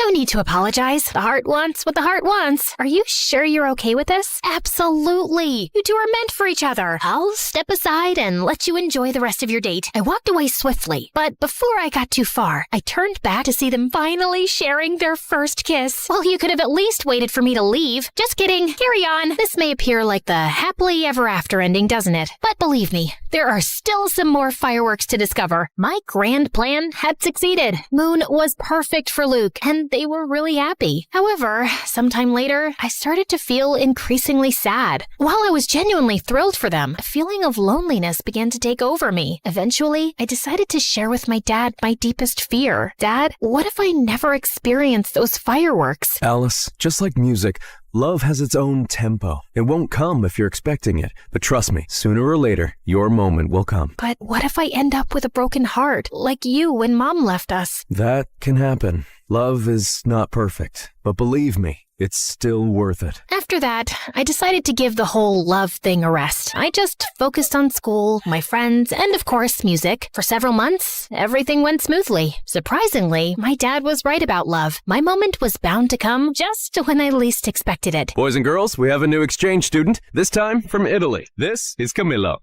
And that was it. Boom, boom, boom. Just like my dad had predicted, my moment to feel the fireworks had arrived, and it came on strong when Camilo strolled into the classroom. I couldn't take my eyes off of him.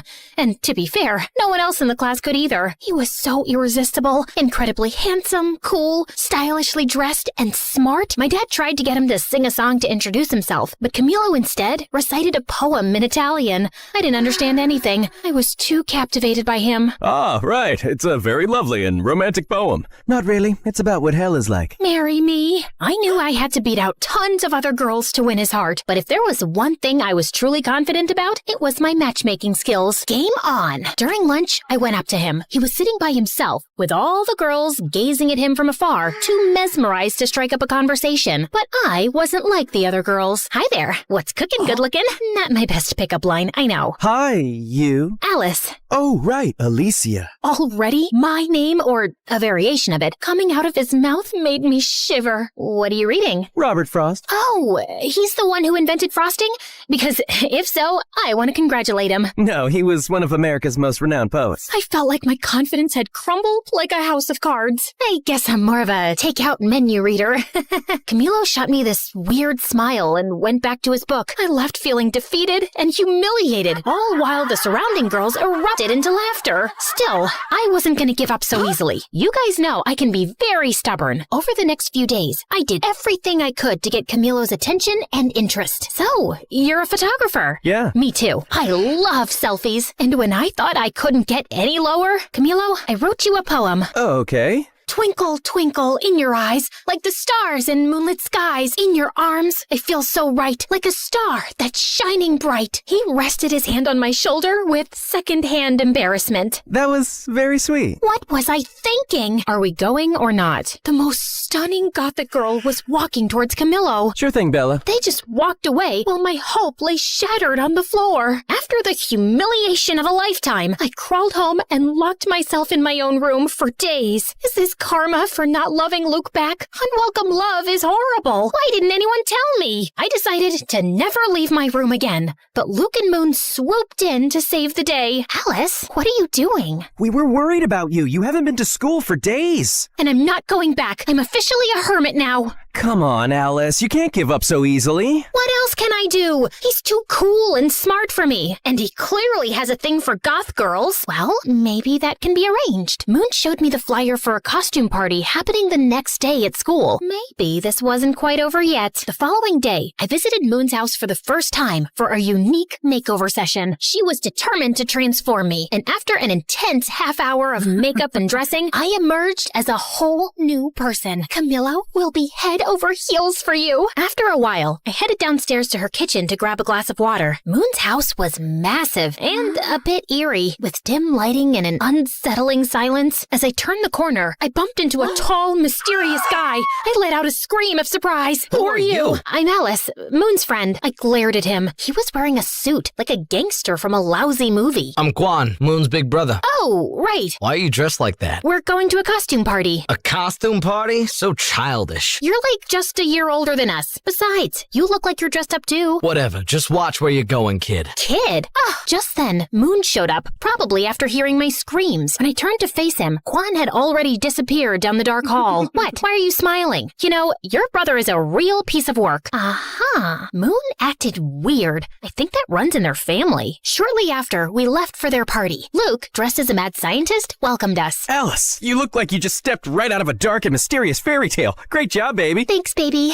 Alice, Camilo's there. Go do your thing, girl. Thank you, guys. I took a deep breath and walked towards Camilo, who was dancing with his friend. Of course, he was too cool to wear a costume. With a boost of confidence from my outfit, I saluted them. Hello, my fellow creatures of the night. Alice, what are you wearing? Tonight, I embrace the shadows. I'm a goth. Being a goth is not a costume, you phony. It's a lifestyle. I'm sorry, I didn't mean, of course you didn't. You are just a little suburban princess who gets whatever she wants, playing dress up, up, and the way Camilo looked at me, that hurt more than any malicious comment. Once again, I was humiliated. For the rest of the party, I hid in the halls of the school. How could I be so stupid? Should I respond? I looked up and saw Quan. What are you even doing here? I thought you were too fierce for a costume party. I am. I'm just here to pick up Moon. I just got her text. She already left with Luke. Oh, okay. Quan leaned his back against the lockers. Rough night? That's an understatement. So, do you want me to take you home, or would you rather stay here crying? What? These are not tears. Don't try to tell me you got something in your eye. Come on, let's go. I was shocked. He was rude, definitely, but not that bad. Quan held out his hand for me to stand up.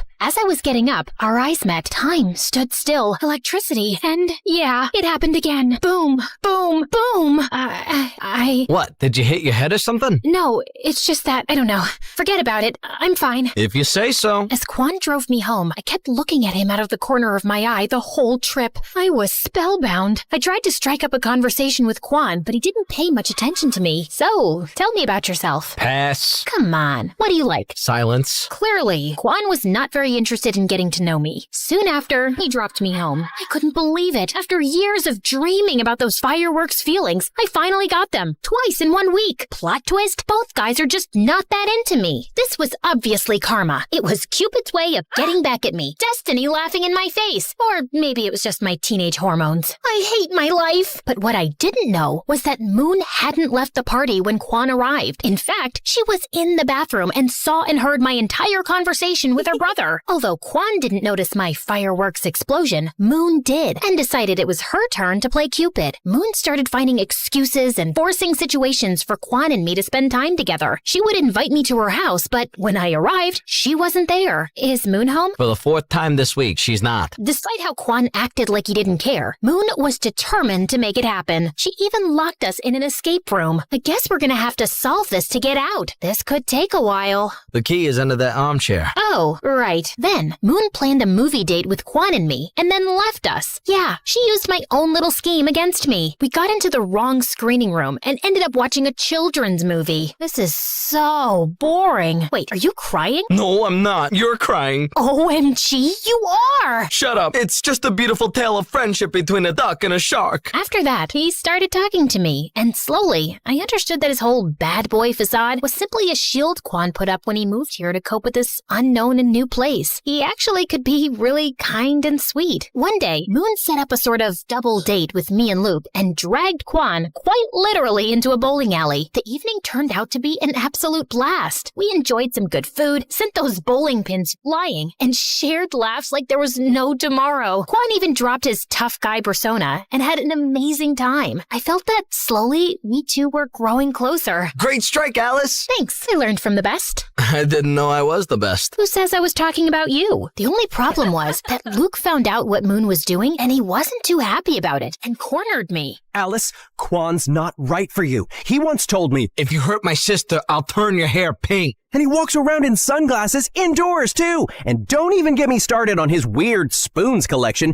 Did you see the massive plastic to fancy spoons display in his room? I'm just worried you'll end up hurt. But I wasn't very convinced. And then the next day, as we were preparing for our band rehearsal, Luke arrived with a surprise visitor. Camilo came to rehearsal, if you girls don't mind. If looks could kill, Luke would be dead now. Oh, that's why you said not to bring Quan. We'll talk later, baby.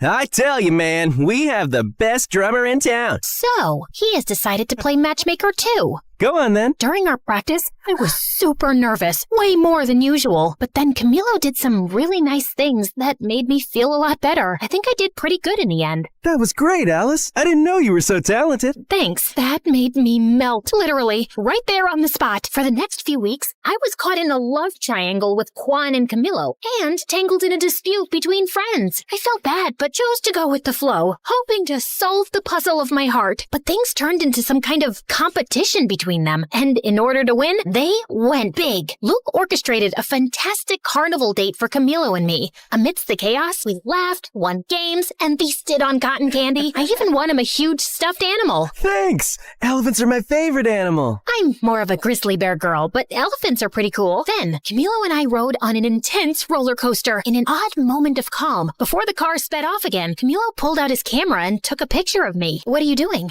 I want to capture this moment forever. That was one of the most magical and romantic nights of my life. For her part, Moon convinced Quan to take me to his favorite spot, a haven he had never taken anyone to before. It was a dark and murky place. Quan led the way, nodding to some guys. All eyes were on me, so I tried my hardest to copy his attitude. Needless to say, I failed. Quan, we are too young to be here. Relax. What is life without a little risk? Right, but maybe this is a little too dangerous? Okay, I admit it. I was scared. But you would be too if you saw those people there. It looked like the whole cast of Pirates of the Caribbean. Don't worry, Alice. I know the owner and most of the guys. They are cool. Quan took my hand, and not only did I feel safer, but I was also ecstatic. The rest of the night turned out to be surprisingly amazing. Everybody was fun and welcoming. Quan revealed his secret technique to cheat in poker, and an energetic punk band put on a spectacular show. Hours later, we watched the sunrise on the hood of his car at the highest point of the city. Hey, okay, I hear you all yelling, pick a lane, girl. But come on, deciding between Camilo and Quan is like choosing between chocolate and vanilla when you love both. It's driving me nuts too. It was impossible. Like Camilo wrote and recited to me in an open reading the most beautiful poem I had ever heard. But then Quan got us the chance to play our first gig in the same place he took me. Clueless of what to do, I turned to the greatest source of wisdom I knew, my dad. Okay, yes, I was truly desperate. Dad, is it possible to be in love with two people at the same time? My dad took a deep breath before answering. Alice, time has taught me not to put any limits on love. Love can be many different things. It constantly mutates, so maybe it is possible. And what should I do? I can't date two people at the same time. No, you have to be mature and thoughtful. Take care of your feelings, but also those of others. But I don't know how to decide this. If you are stuck in this situation, you might not be ready for love. Maybe the best thing to do now is to focus on yourself. And it wasn't very helpful. Maybe my dad wasn't the fountain of wisdom I thought he was. Before you guys go off in the comments, I know this is like the best kind of problem any girl my age could have. For days, I ignored both Camilo and Quan, but finally, the day of the concert arrived. Surprisingly, I was pretty calm. Well, that was until I saw both Quan and Camilo in the audience.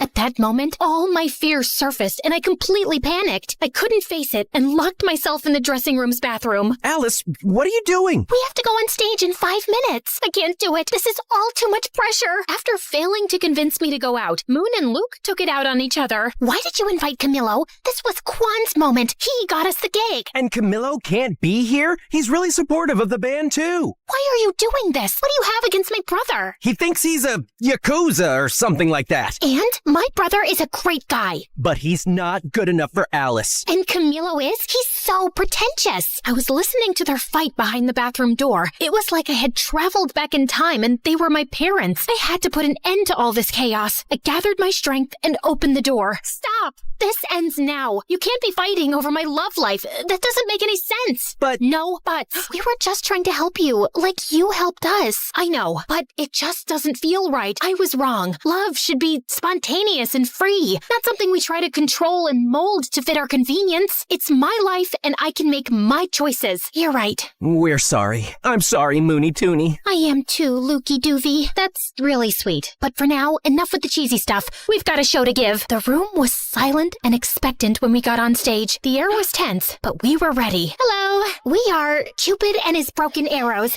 Are you ready to rock? Let's do this! 1, 2, 3, 4. The show was incredible. To be up on stage playing our music was a life-changing moment. There, I felt everything. Electricity, adrenaline, nervousness, and fireworks. And I can proudly say that it was the first of many shows. As for the guys, I decided to follow the advice of my father, who, as always, was right. I wasn't ready for love, and I didn't want to risk hurting them. I took them aside individually and told them the truth. Luckily, they both understood, or at least I think they did. I decided that I should focus on my first love, music, and that would pay off big time.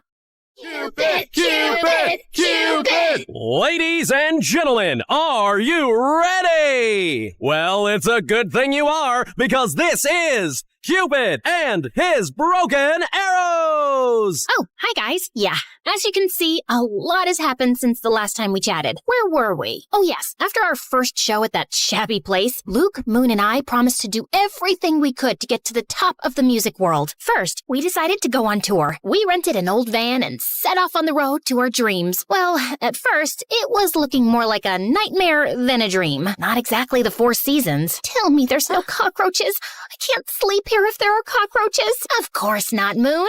Maybe just some 8-legged roommates. But I'm sure they're very friendly. The top bed's mine! Those first few weeks were challenging and scary, but Luke, Moon, and I stuck closer than ever. Sometimes literally. Relax, guys. Nothing bad ever happens to teenagers in horror movies, right? Initially, our gigs were confined to really small and quiet venues. Good night. We are Cupid and his broken arrows. Yeah, there were literally more crickets than people, but slowly, people caught wind of our shows. Our songs started popping up everywhere, and we gathered a group of loyal fans. It wasn't an overnight thing, but somehow we became kind of famous. However, the sudden fame had its downsides. The biggest downside of them all was him. That's Trevor, our manager. He discovered us when we were playing in a tiny, sleazy venue in Los Angeles. Hello, kids. I'm gonna make you stars. Talking about terror? Oh, I mean Trevor? See?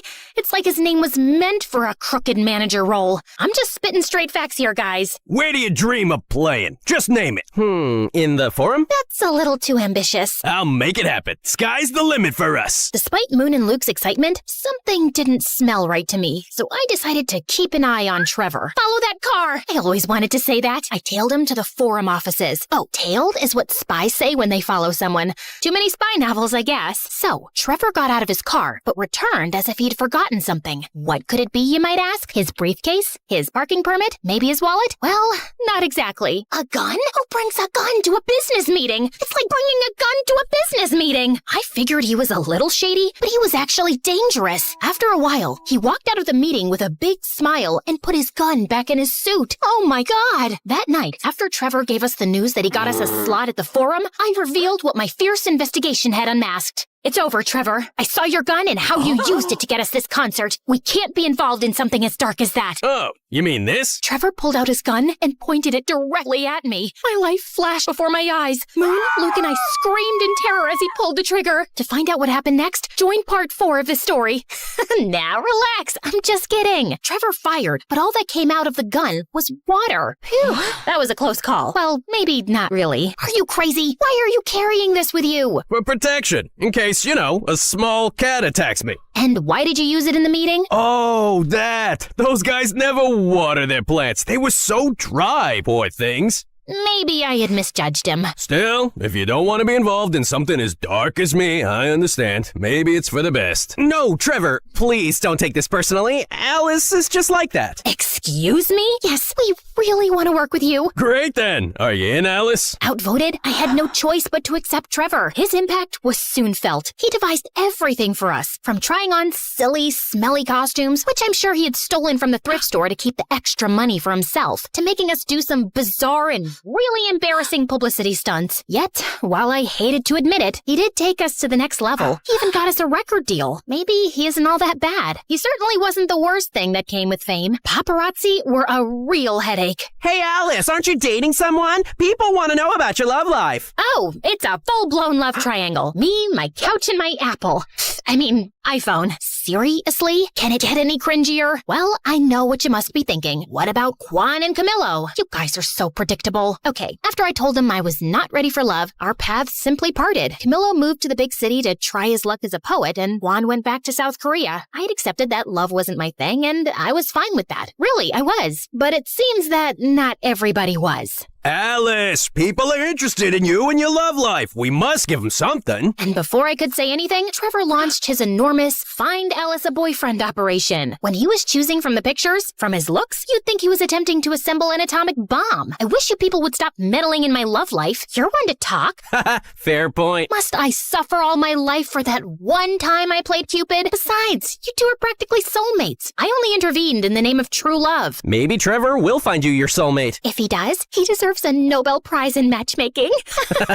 Haha, very funny. Bingo! We found our man. Get ready, Alice. Trevor orchestrated a date with one of the buzziest actors in town. Naturally, he gave the paparazzi a heads up, turning the dinner into a spectacle that rivaled the Super Bowl coverage. I won't deny that he was good looking. The man could make any Greek god jealous, but he seemed to be already in a committed and very toxic relationship with his phone. It was like they were stuck in a never-ending staring contest. If a UFO landed on the table, he'd probably just assume it was dessert. So, tell me something about yourself. I have 5 million followers. Wow, I'd be concerned if that many people were following me. That's next level stalking. Huh? Alice, when's the wedding? This was beyond ridiculous. I needed a bulletproof escape plan. Something as sophisticated and brilliant as my mastermind can scheme. Hey, isn't that one of the Kardashians? A Kardashian? Where? I took advantage of the commotion to sneak out, but just as I was about to fulfill my genius escape, I bumped into a waiter sending his tray flying in the air. It landed on the head of my date. Oh my god, I'm so... Camillo? Is that you? Alicia, hi. What are you doing here? I was super surprised to see Camillo, but I had to move fast. I'm actually in the midst of an escape. Care to help me? Absolutely. Camillo wheeled over a waiter's cart covered with a tablecloth. Your chariot awaits, Your Majesty. I hopped in the cart, and Camillo carried me unnoticed out of the restaurant. After we were in the clear, we two went for a walk. By the way, I must confess, I'm a massive fan. Oh, thank you so much. People don't believe me when I tell them we used to date. Do you tell people that? Well, I know we didn't exactly date, but I don't know. Maybe I'm just expressing my wishes out loud. Are you flirting with me right now? I am. Who knows when I'll cross paths again with another star, especially with one as strikingly beautiful as you. He was going all in. I tried to play it cool. That's smooth, but I'm not gonna fall for it that easily. I did. I'm not the same girl I was a couple of years ago. I was. Besides, I know you have a way with words. He did.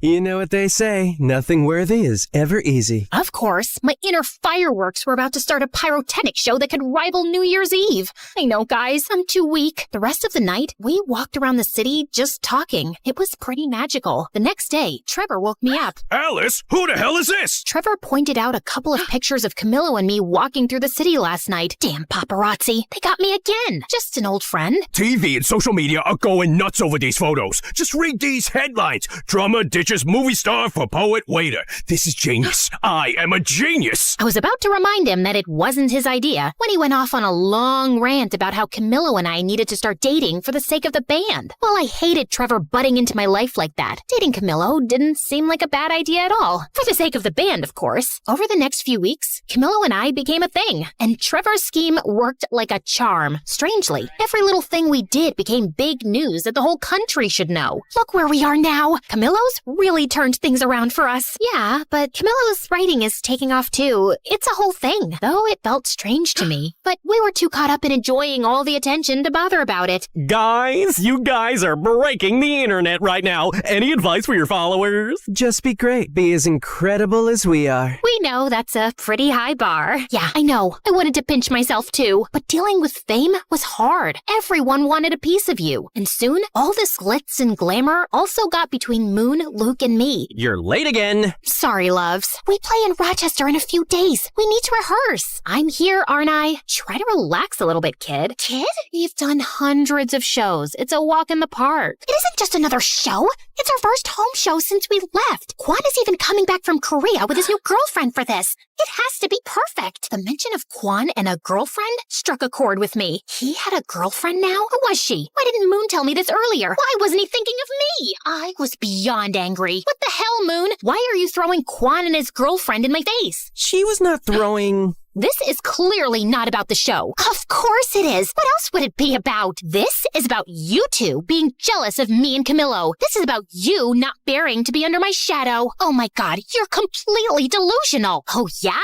You two are completely... I couldn't think of a good enough adjective, so I simply stormed out. What I didn't realize was that Trevor was standing on the side, just watching the drama unfold. Don't stress. You don't need anyone. I think you could even go solo. What? I mean, everybody knows you're the heart of the band. You're gonna do great things by yourself. I just know it. Oh, shut up. I knew Trevor was trying to manipulate me, but he wasn't all wrong. The band thing was not working. We were always fighting, and I had Camillo. What was the point of continuing? Okay, let's do it. We decided it was best to keep it a secret until after the show in Rochester, which would be our last. I had fears, doubts, and a lot of anxiety, but Camillo managed to calm me down. I'll be right there at your side. Finally, the day of the show had arrived, my relationship with Luke and Moon was more strained than ever. To avoid them, I went to the side of the stage. The arena was packed. Everybody we knew was there. Luke's family, Moon's dad, even the goth girl was present. Wait, where's Dad? I tried to locate my father in the VIP and the crowd, but it was like finding Waldo. When even Camillo, who was supposed to bring Dad, didn't answer my calls, I started freaking out. Something felt really off. Soon after, Camillo called me from the hospital and told me there had been an accident. What? How? I was late. Then I saw your dad's accident on the way, so I followed him to the hospital. But your dad is fine. He's resting now. Why did nobody call me? They said they called his emergency contact. I'm on my way. I ran to the dressing room to grab my things. Guys, I have to go. My dad is in the hospital. Your dad? What happened? I explained everything, and despite our fight, Moon and Luke hugged me tightly. Alice, I'll drive you. Due to my shock, I hadn't noticed that Quan was there. He looked even more attractive than before. Quan,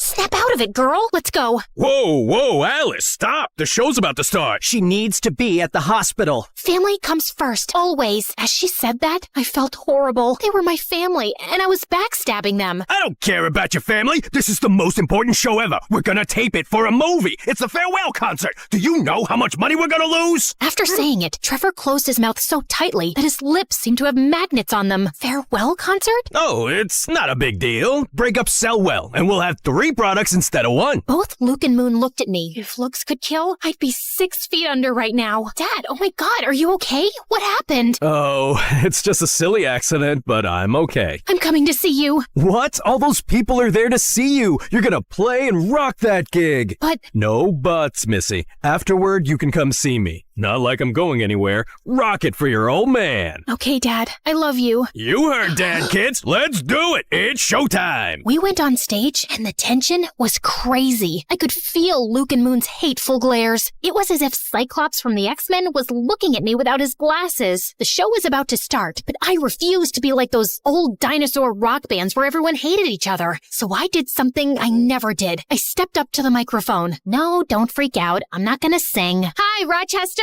I want to dedicate this show to my family. To my dad, who needs to stop riding his bike at night, and to my siblings, Luke and Moon. No one has taught me as much about love and friendship as you two have. I love you, and I'm sorry, guys. Luke and Moon smiled at me. Now that we got that out of the way, it's time to rock. Then the show finally started, and it was simply incredible. Luke, Moon, and I played like it was the first time in my garage. The show was, without a shadow of a doubt, our best. After that, we 3 reconciled in a big embrace. While they were still angry, at least now it didn't look like they were going to scheme to murder me. Shortly after, Trevor joined us. Oh, Trevor, just the man we were looking for. What? Should we share the honors, guys? At the count of 3. 3, 2, 1. You are fired, kid. Trevor tried to manipulate and scare us with threats, but when we were together, that didn't work. That's why he wanted to split the band. He knew he could control us if we were divided. You're making a huge mistake. This is not over. Can you close the door on your way out? Thanks. We went to see my dad, and apart from a few scratches and a large cast on his leg, he was fine. You'd think I now had everything, and you'd be right. I had my band and friends back, my dad was okay, and I had my boyfriend. It was finally time for my lived happily ever after moment. Well, that lasted for about 2 seconds. Literally. Someone suddenly burst into the hospital room. Babe, are you all right? Mom? Babe? What are you doing? Alice. Well, I guess now I know who his emergency contact was. My mom looked at me smiling, but when she saw Camillo, her face completely transformed. Alice, get away from him. I was beyond confused. I looked at Camillo. His face revealed that he had something to confess. I imagine your faces right now are exactly like mine at that moment. Once again, fate had a curveball for me. But this is running too long. I know no one likes cliffhangers, but you know what they say, nothing worthy is ever easy.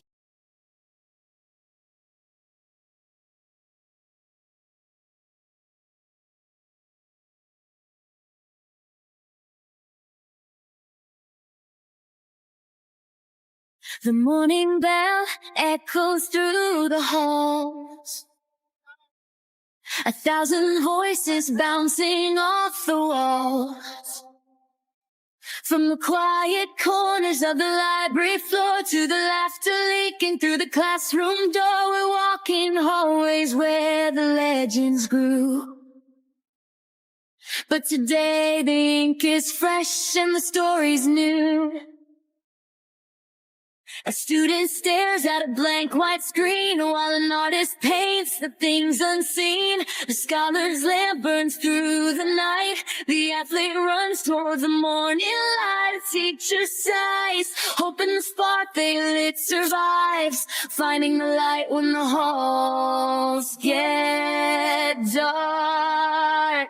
Oh, welcome to the light that ends you, where the story's changing and they'll leave you. So carve your name in the wind, let the legacy breathe. There's a world in the pages that we're starting to weave. Not just a school, but the soul of the story. Turning our scars into stars and our grit into glory.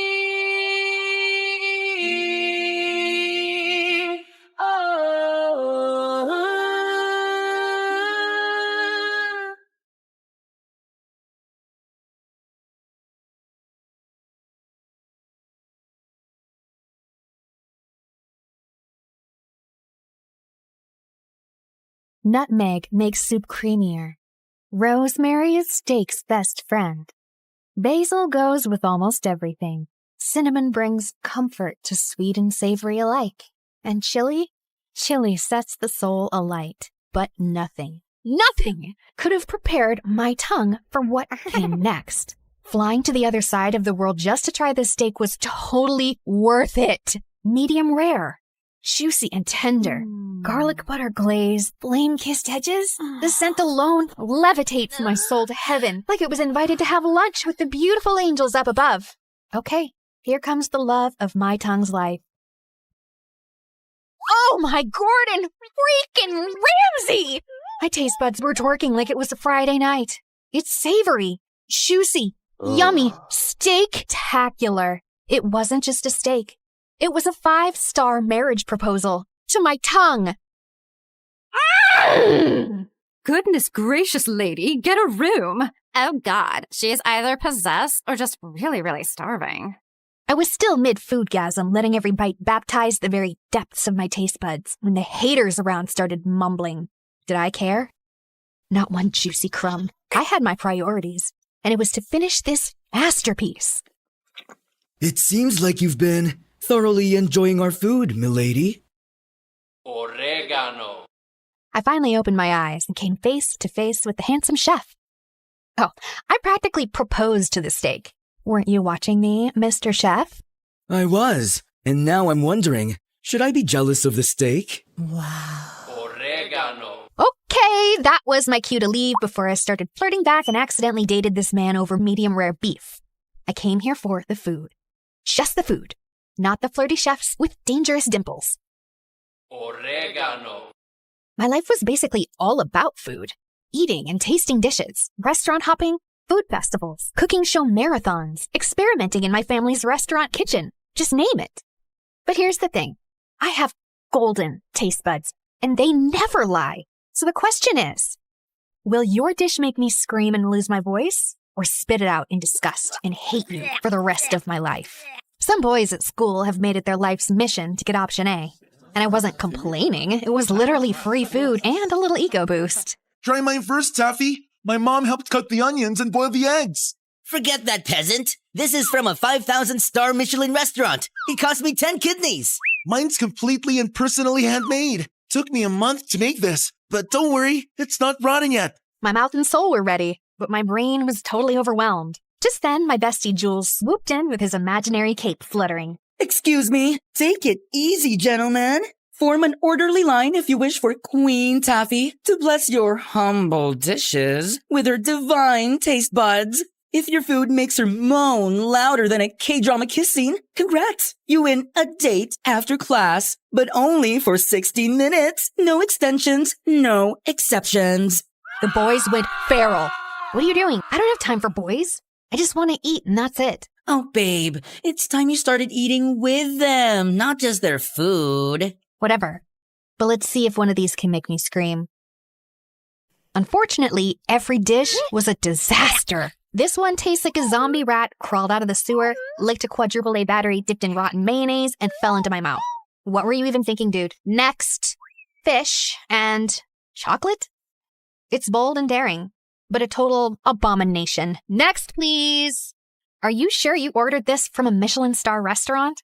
Or did you accidentally grab it from a dumpster behind one? Suddenly, I felt it again. That weird, stabby vibe that hits me every time I chew. I turned my head, already knowing the source. And there he was. Gavin. The silent, brooding window guy. I always caught him glaring at me as if I just ate his pet goldfish. Maybe the bowl, too. And whenever I confronted him about it, he'd just roll his eyes at me. Like, seriously, did I eat his precious lunch in a past life or what? He was insanely annoying. It was even worse because he's stupidly attractive. Ugh! Why do hot guys always have to have the worst attitudes? I was so ready to snap at him when Nicholas, the handsome French student, stepped forward holding a steaming ornate box. Mademoiselle Taffy, is the taster still open? Depends. What's in the box, Frenchie? Something très spécial, made especially for you. I took a bite, and fireworks started exploding around me instantly. Sweet gravy heavens! This is criminally delicious! Oh, I knew it. His dish looks as perfect as he is. So, do we have a winner now? Did you hear me scream? No, right? Because it's missing something. Are you implying my dish isn't perfect? It's really good, but it needs a little more kick. Maybe some spice, some crunch, some little twist, something to surprise me. Right now, it's just giving something, but not everything. You'll regret this, woman. I'm sorry, what? Nothing. I said I'll do better next time, just to hear that sweet scream of yours, mademoiselle. We'll see about that then, buddy. There was only one place that had ever made me scream so loud I lost my voice. The MSU cafeteria. I didn't come to this school for academics. I came for the food. The cozy, stylish ambience was just a bonus. And you know what was more interesting? Behind those lunch ladies hides a secret cooking legend. A masked mystery chef, whipping up dishes so good they'll make you cry in 1,000 different languages.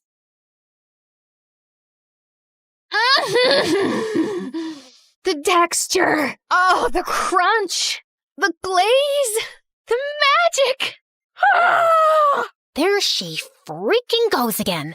Her freaking scream makes me want to freaking lose my freaking appetite. Freaking! She's just a freaking freshman, but she freaking acts like she freaking owns this freaking cafeteria every freaking day. So freaking annoying. I freaking know, right? Girl, you're moaning like a feral sexy cat in heat. Tone it down, or those freaking girlies will start complaining again. Those freaking haters can choke. I only listen to flavor, not jealousy. It had been 6 months since we started at MSU, and I still hadn't made any new friends. Just Jules, my ride or die since diapers, now slaying here in MSU on a fashion scholarship like he owned the runway. And that's exactly why you don't have friends. You treat food like it's your boyfriend. So what? I've got you. Oh, wait. Are you getting tired of me? Tired? Never, babe. But let's say I get kidnapped by a cute guy in Milan. What's gonna happen to you then? Are you sure he's the one who'll kidnap you, or is it the other way around? Excuse me, Miss Ma'am. That's a bit rude. Just then my phone buzzed. It was from my older sister Tanya, and my heart leapt when I saw the word emergency. I zoomed out of the school and headed straight to our family restaurant without wasting a second. What's going on? Taffy! Oh, the mayor's here with the whole table of business tycoons, and they asked for a special twist on our signature steak. I tried tweaking the sauce, but the flavor's flat. Oh, something's off. I've added, adjusted, prayed. Nothing's working. If we mess this up, we'll be trending for all the wrong reasons, and Dad's gonna kill me. Breathe, okay? Let me see. Too much soy. Not enough soul. All right, everyone, I got this. I swung the spice rack open and started working my magic. 2 pinches of smoked paprika, 1 drizzle of honey, a splash of aged balsamic vinegar for depth, a whisper of garlic, not chopped, grated, 2 drops of lemon juice for a little spark, and a dash of espresso powder. Now, try it. Oh, quickly clapped a hand over her mouth before she could scream and alarm the entire restaurant. Now go serve that magic to your VVIPs. Oh, you're a lifesaver, sissy, as always. I assisted her as she served it herself to the VIP table. The mayor took 1 bite and started crying. This tastes like my childhood and my 22nd divorce healing at the same time. I I need a moment. This steak just forgave me for all of my sins.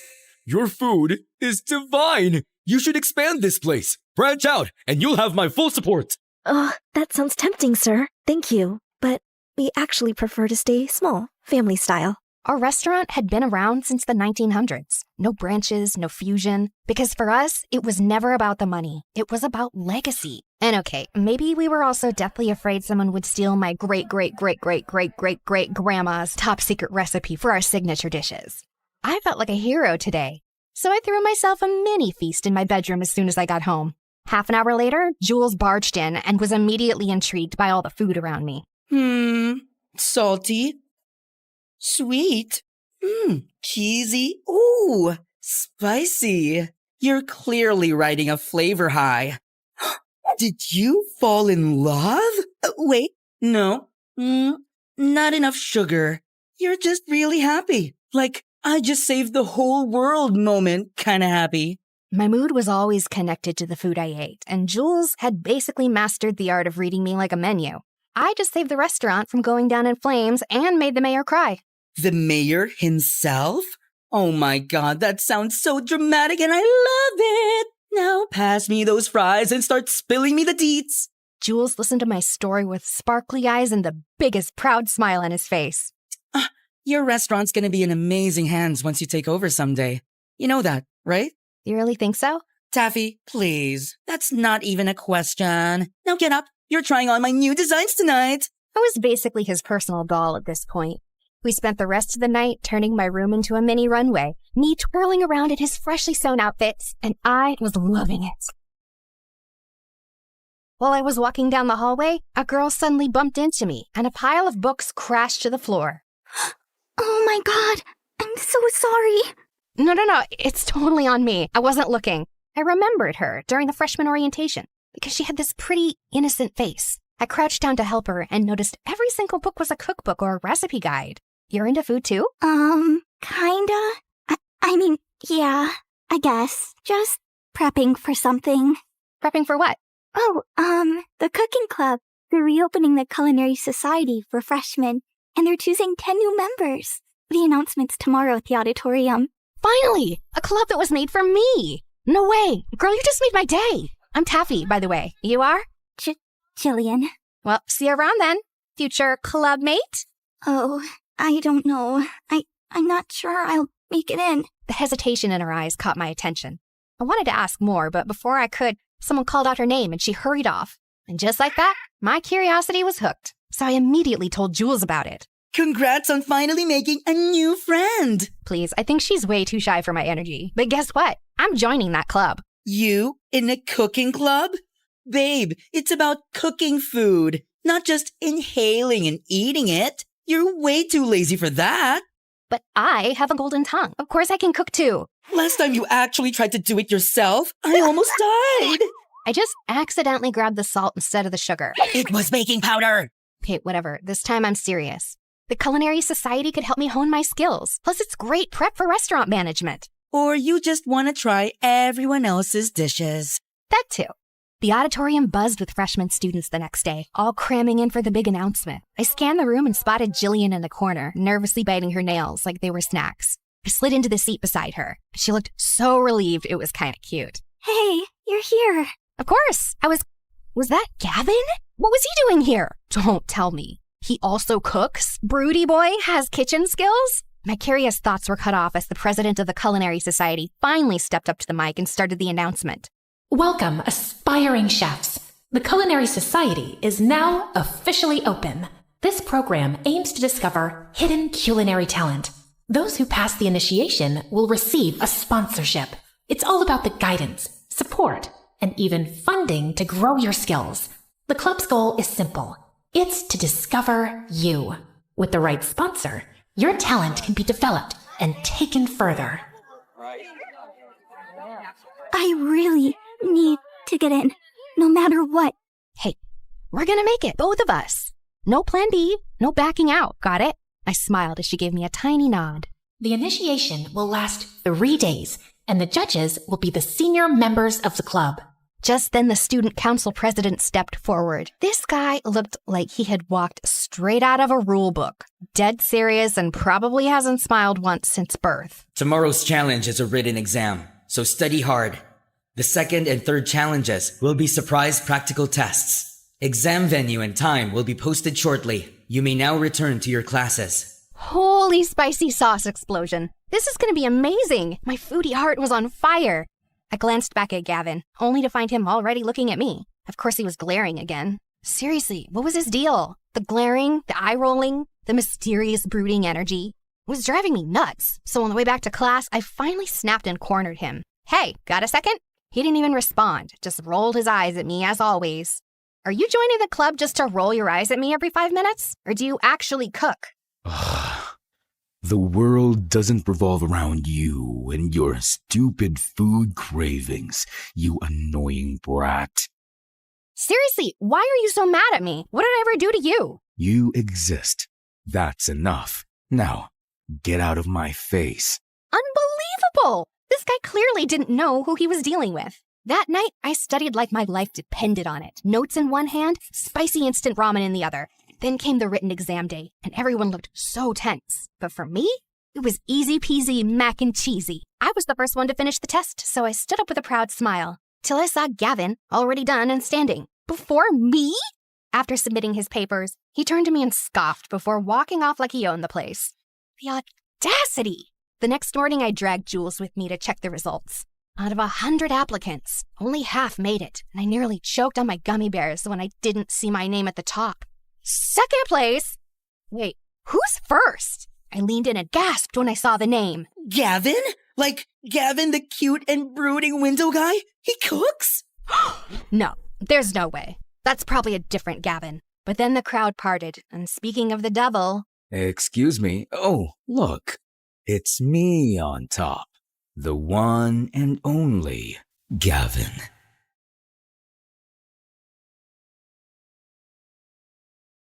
Oh my god, he's so hot. Like hotter than a steak on a grill. Jules was right, to be honest. But I shouldn't be distracted right now. Can we focus on his evil smirk, please? He's literally challenging me. I think that's officially a war declaration, babe. This is gonna be extra interesting. That jerk better be ready, because I'm gonna crush him big time. Second challenge finally came. We had to cook a chicken-based dish, in pairs. My eyes immediately landed on my mortal enemy, who was casually tying his apron like he was the master chef, and the sight was such a sore to my eyes. I was about to hunt Jillian down when someone suddenly blocked my way. Nicholas! He was here too? How did I not notice him last time? Ah, mademoiselle, fate brings you back to me. I'm still wounded from you turning down my masterpiece last time, you know? Team up with me, and if we win, you owe me a dinner date. Fair trade, no? I was about to reject him, but then my cinnamon roll savior appeared. Hey, Taffy. I was wondering if maybe we could... Oh, here comes my lovely partner. Sorry, buddy. Maybe next time? Ah, très bien. No hard feelings. At least Nicholas was always classy about rejection. Congratulations on passing the written exams. Thanks. I had been preparing for that way before I got here at MSU. Oh, you're really into this, huh? All right, girl. Let's do this. You cook, I supervise. We're not doing it together? Of course we are. I'll be guiding you. So, what are we making? Let's go with crispy garlic honey chicken with mango salsa. That sounds fancy. Okay. We had exactly 1 hour. Jillian got to work while I hovered nearby, supervising like a resident chef. But my eyes kept drifting to Gavin. He looked calm and focused, like he belonged in a commercial for Knife, while his partner looked so lost. The fact that he was also into cooking made him even more annoying. A few minutes later, Jillian finally threw her hands up and beamed. All right, done. Ooh, let me taste. I took a confident bite, only to gag and nearly scream in disgust. I tossed the dish and everything else into the trash, and it landed dangerously close to Gavin's station. He hissed like a cat that had just got misted. Oh, gosh, girl, what happened to the chicken meat? Did you marinate it in mud and ask an old goat with horrible breath to spit on it or what? But I just followed everything you said. Jillian looked like she was on the verge of tears, so I took a breath to calm myself down. It's okay, my love. We still got 20 minutes. We're gonna fix this. This time, I rolled up my sleeves and took over. Just as the final bell rang, we slammed our dish down and handed it to the judges, who actually liked it. As expected, we passed, and we're now qualified for the final challenge. But when I looked at Jillian, she didn't look happy at all. We only passed because of you.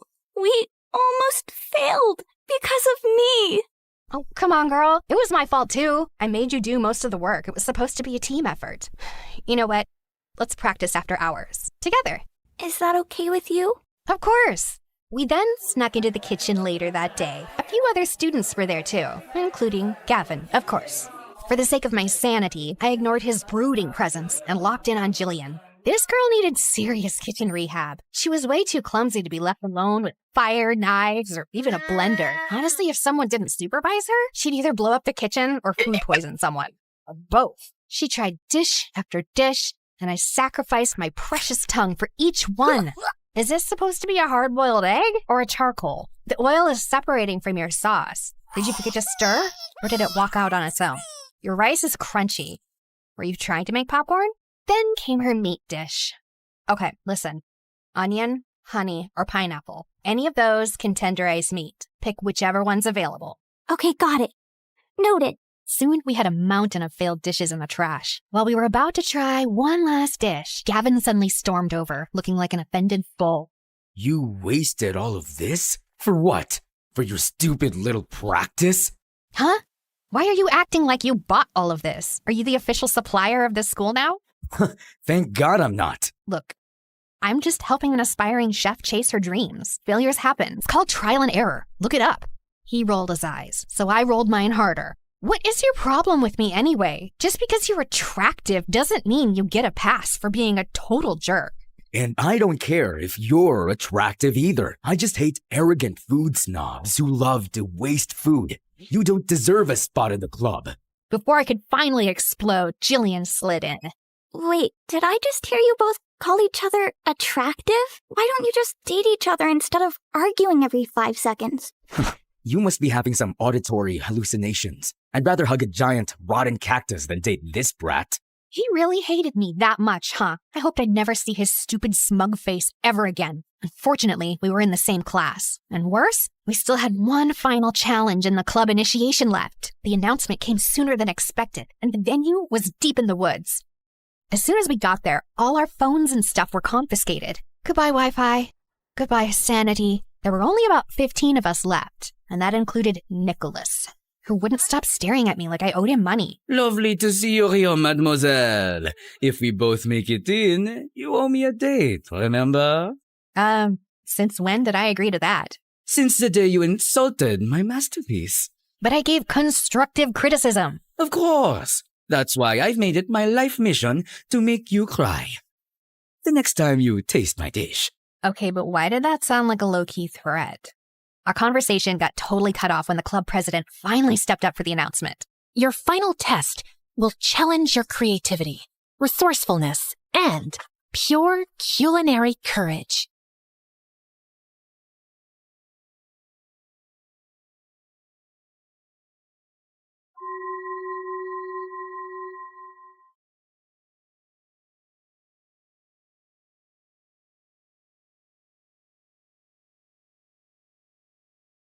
Okay, listen.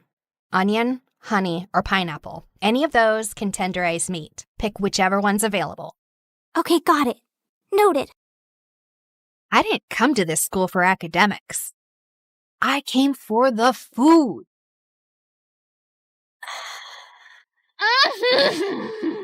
The texture. Oh, the crunch. The glaze. The magic. Ah! There she freaking goes again. Her freaking scream makes me want to freaking lose my freaking appetite. Freaking! And that's exactly why you don't have friends. You treat food like it's your boyfriend. So what? I've got you. They're reopening the Culinary Society for freshmen, and they're choosing 10 new members. The announcement's tomorrow at the auditorium. I'm joining that club. You in a cooking club? Babe, you're way too lazy for that. But I have a golden tongue.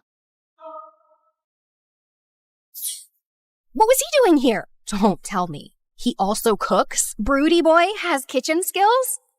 The world doesn't revolve around you and your stupid food cravings, you annoying brat. We only passed because of you. We almost failed because of me. You wasted all of this? For what? For your stupid little practice? Goodbye, Wi-Fi. Goodbye, sanity. Welcome to the life at MSU, where the story's changing and the lead is you. So carve your name in the wind, let the legacy breathe. There's a world in the pages that we're starting to weave. Not just a school, but the soul of the story. Turning our scars into stars and our grit into glory. Salty. Sweet. Cheesy. Ooh, spicy. You're clearly riding a flavor high. Did you fall in love?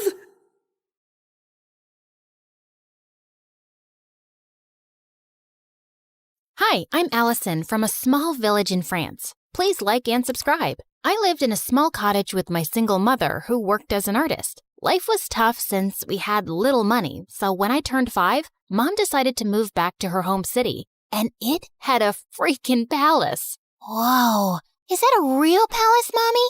I want to see what it looks like from the inside. I want to meet the king. The king doesn't live there, Allie. Only his sister, the Duchess, does. And only those who work in the palace can go there. Soon after, Mom got a job as a royal portrait artist, and I would beg her to take me along someday. But she always said I was too clumsy and the palace was full of delicate things. I'll be careful, I promise. Oh, I forgot to tell you. There's also a ghost who has lived in this palace for decades. Was the ghost there when you were a kid? Yep. Then it must be old by now. I can easily outrun it. Of course, I didn't believe her. If anything, it made me more curious about the palace. When I was 9, Mom was called by the Duchess to make her portrait, and this time, I followed her. Somehow, I managed to sneak inside without getting noticed. And boy, was it pretty! As I wandered around, I slipped into a nearby room full of toys and blingy things. I'd never seen anything like that before, and it was so fascinating that I grabbed a few of them. But when I reached home, I felt guilty and scared. If anyone at the palace found out, Mom could lose her job, and this was stealing. I'll bring you guys back someday when I work at the palace. Till then, you can hide here. My passion for working in the palace grew stronger as time passed. I begged Mom to teach me how to paint so I could become a royal painter just like her. And by the time I was 17, I was better than her. One day while I was painting, Mom came home with some big news. The king is coming to town after 17 years, and they want paintings for the whole palace. We started working day and night, finishing all 20 paintings in under a week. But a day before the delivery, Mom slipped and sprained her ankle. I'll ask someone from the palace to pick them up. No, I can take them. I promise. I won't break a thing. Whoa! Are you sure? We can't lose the job. Yes, Mom. You can count on me. I managed to convince Mom and then left for the palace. I also took the stuff I'd taken all those years back. I could finally put that back. When I entered the palace, it was exactly as I'd remembered. Wow, how dull. This place could really use some color. I was so lost looking around that I tripped over a giant statue's foot, and the paintings flew in the air. Just then, I heard someone scream, and when I looked back and saw a girl, I almost passed out. It was like I was looking in a mirror. I touched her to make sure she was real, and she slapped my hand away. Don't you touch me, you peasant! Don't you know who I am? My doppelganger? We look exactly the same. No, we don't. I'm a princess, and you look like a street rat. If I look like a street rat, so do you, because we have the same face. Wait a minute. Is that gold? Oh my God, you're a thief! The girl started screaming again, and I was surrounded by palace security within seconds. Just as they held me, I bit one of the guards and ran till I reached home. When I told Mom what had happened, she looked at me in shock, and minutes later, the king arrived with the Duchess. Oh, my sweet daughter, it is you. You're what? Mom, what's happening? My mind went blank when the king told me how years ago the nanny had taken me out for a walk, but we both never returned. Your mother and I searched everywhere for you, but we failed. She was heartbroken and no longer wanted to be here, so we left the palace. But today, when the security guards told me of an intruder who looks just like the princess, I just had to come and see for myself. Mom, is that true? I'm not your daughter? It's true, Allie. I found you on my doorstep with a note and some money, but I had no idea you were a princess. Why didn't you ever tell me I'm not yours? Because I fell in love with you the moment I saw you. Now you were my daughter. I am so sorry, Allie. It was just all too much to process, and I ran off. I was a princess, and I had a twin sister. I was living a lie for 17 years? I was walking along the road trying to clear my head when a big sports car pulled up next to me, and a handsome guy got out. Cherry, what are you doing here? It's not safe. Cherry? Do I look like a stupid fruit? Leave me alone. I called you pumpkin before, but you hated that too. What the heck's your problem, dude? This is not a good time. I was saving this as a surprise. But here, will this make you come with me? Holy moly! That diamond was bigger than my fist! Calm down, Allie. Okay, you've got the wrong girl. Whoa! Sorry, I'll have to carry you back home if you don't listen. I punched him in the nose as the guy screamed like a little boy and then ran for my life. This was officially the worst day ever. The next day, the royal staff packed all my stuff and I was moved to the castle. My royal chambers were bigger than my whole house, and everything was beautiful, except it didn't feel like home. Mom wasn't there, and even though I was mad at her, I missed her. I was unpacking when my sister walked in. I know you think you're suddenly a princess now too, but don't let this get to your head. Remember, I rule. Charlotte, dear, don't be so rude to your sister. You should be happy she's back. Okay, Amber. Allison, darling, we're starting with your royal lessons from tomorrow. Be ready at 4 a.m. sharp. Good luck with that. It's not easy being a princess. She wasn't kidding. It was a mad schedule. Mornings were for horse riding, then music in the afternoon, and martial arts in the evening. My body was super sore, and I was exhausted. But within a few weeks, I'd grown tougher and learned a lot. One evening during martial arts practice, someone walked up to me. It was the diamond guy. I thought they were just rumors, but you are prettier than Charlotte. We look exactly the same, like identical.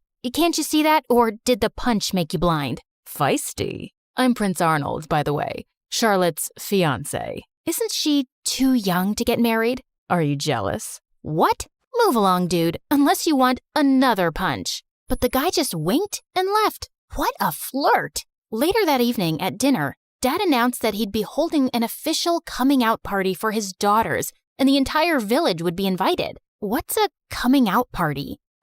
Lame question. It's your official introduction. So why are you having one? Don't people know you already? That's when Dad told me that Charlotte had always been sick all her life. She had a rare genetic heart condition that didn't allow her to roam around too much. It was only recently that she'd gotten better. But I'm still better than you. What's your problem? My problem is that you're here to take my crown away from me, and I won't let that happen. Enough. That's for me to decide. Now eat your dinner. I'd root for you. I kicked that butt-face under the table, and he turned red. Much deserved. The coming out party had sent the whole town into a frenzy, and Mom was called to make our official portraits. Seeing her made me feel so much better. So, how do I look? Like a princess. Have you forgiven me? Maybe. I mean, you're still my mom. Of course I am. The party was a huge success, and I could see the king's pride in introducing his daughters.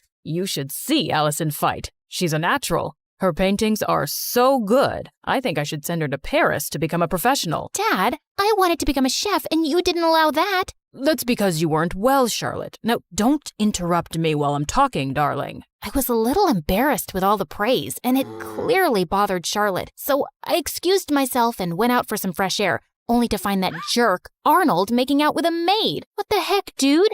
Oh, hey, Allie. Don't worry, this isn't serious. And you're next. I felt furious and turned around to leave, but he blocked me. Oh, don't be so mad. Come here. Arnold pulled me in and was about to kiss me when I pushed him hard, but Charlotte walked in just then. What's happening? Wait, I knew it wasn't you. My darling Charlotte, this imposter tried to take advantage of me. She tried to kiss me while pretending to be you. What? That's not true. This guy's been flirting with me ever since I came here. Charlotte, he's a jerk. I just caught him making out with a maid. Enough. First, you try to steal my life, then my dad, and now you have your eyes on my fiancé?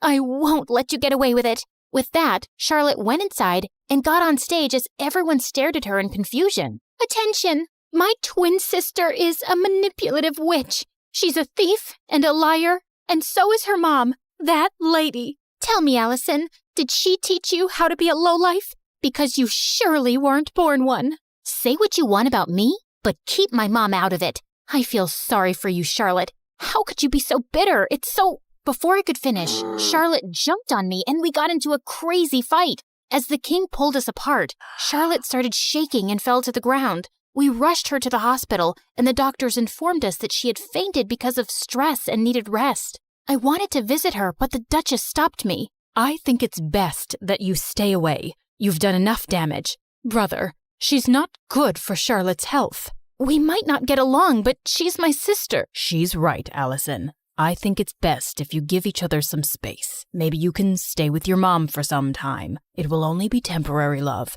and I'll have you back as soon as possible. I think we dumped too much on Charlotte, and she needs to get better. Of course, I understood, but I was actually happy to get away from everything for a while, especially since Charlotte and I were on the front page of every newspaper the next day. People called us the Crazy Royals. We were a joke. I was packing my stuff when the Duchess walked in. You're finally going back to where you belong. I knew you'd never fit in here, and it was a mistake to bring filth into the palace. I know I didn't grow up here, but I'm still a princess by birth. So please, mind your manners and never talk to me this way again. Don't forget your place. That's exactly what I'm doing. I pushed her aside and left for my old home. Mom was ecstatic to see me, and to be honest, I felt happier than I'd been in weeks. A few days later, once Charlotte was better, the king announced her engagement to Arnold to give people something else to talk about. Dad invited me, but I decided not to go to the ceremony. I just wanted to stay away and avoid any more drama. On the engagement day, Mom had gone out for something when Charlotte came over. What are you doing here? Don't you have an engagement to get to? I can't marry him, Allison. He's a snake. I should have trusted you. Good time to say I told you so. But what do you want from me? After our fight, we can't have another media blowout. Dad will never allow me to call off the engagement at the last minute. Please, come with me. Maybe we could convince him together. Please help me. Charlotte was crying like a baby now, and I didn't want her to have another fainting episode, so I agreed. But just as we entered the palace, Charlotte stopped. I need to fix my makeup. The entire town is in there. Wow, priorities. Thanks for doing this. I'll be right back. I started to walk around when I spotted Charlotte. She's here. I've done everything you asked me to do, including the fake fainting. Now do your part and make her leave forever before Dad decides to bring her back here again. Leave it to me now, princess. I have the perfect plan to make sure you get the crown. Oh my God, these people were crazy. I had no idea what her plan was, but it sounded dangerous. So I ran straight to Dad, and seconds later Charlotte followed. Allison, I thought you weren't coming, but I'm so glad you did. Of course she had to come. She had to ruin my engagement. She just can't see me happy. Oh my God, Arnold, hold me, please. Oh, shut up already. Don't you guys get tired of manipulating? King, Dad, whatever, you should see this. I played the video for the entire hall to see, and Charlotte turned pale. Charlotte? Dad, I'm sorry, but you seem to like her more because she's tougher than me.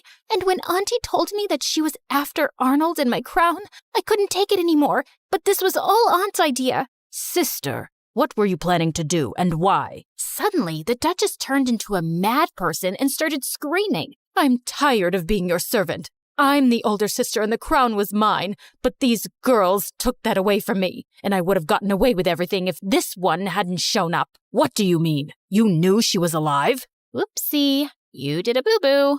The Duchess confessed how she'd paid the nanny to take me away and drop me in the jungle, but the nanny had dropped me at Mom's doorstep instead. Charlotte was so sick as a kid, I didn't think she'd survive for so long. With both of you gone, I'd be a queen, but Karma's a witch. The king gave orders to take the Duchess away to the dungeons for treason, and Charlotte turned to me. I was horrible to you, and I probably don't deserve your forgiveness. But could you try? It might take some time, but I'll get there. What about me? You can chew your shoes and get lost. Yeah, I always knew you were a jerk. I was called back to the palace, and I took Mom along this time. Charlotte and I changed history by taking over the crown together. We were both queens in our own way, and I learned that those who love you will always stick by your side.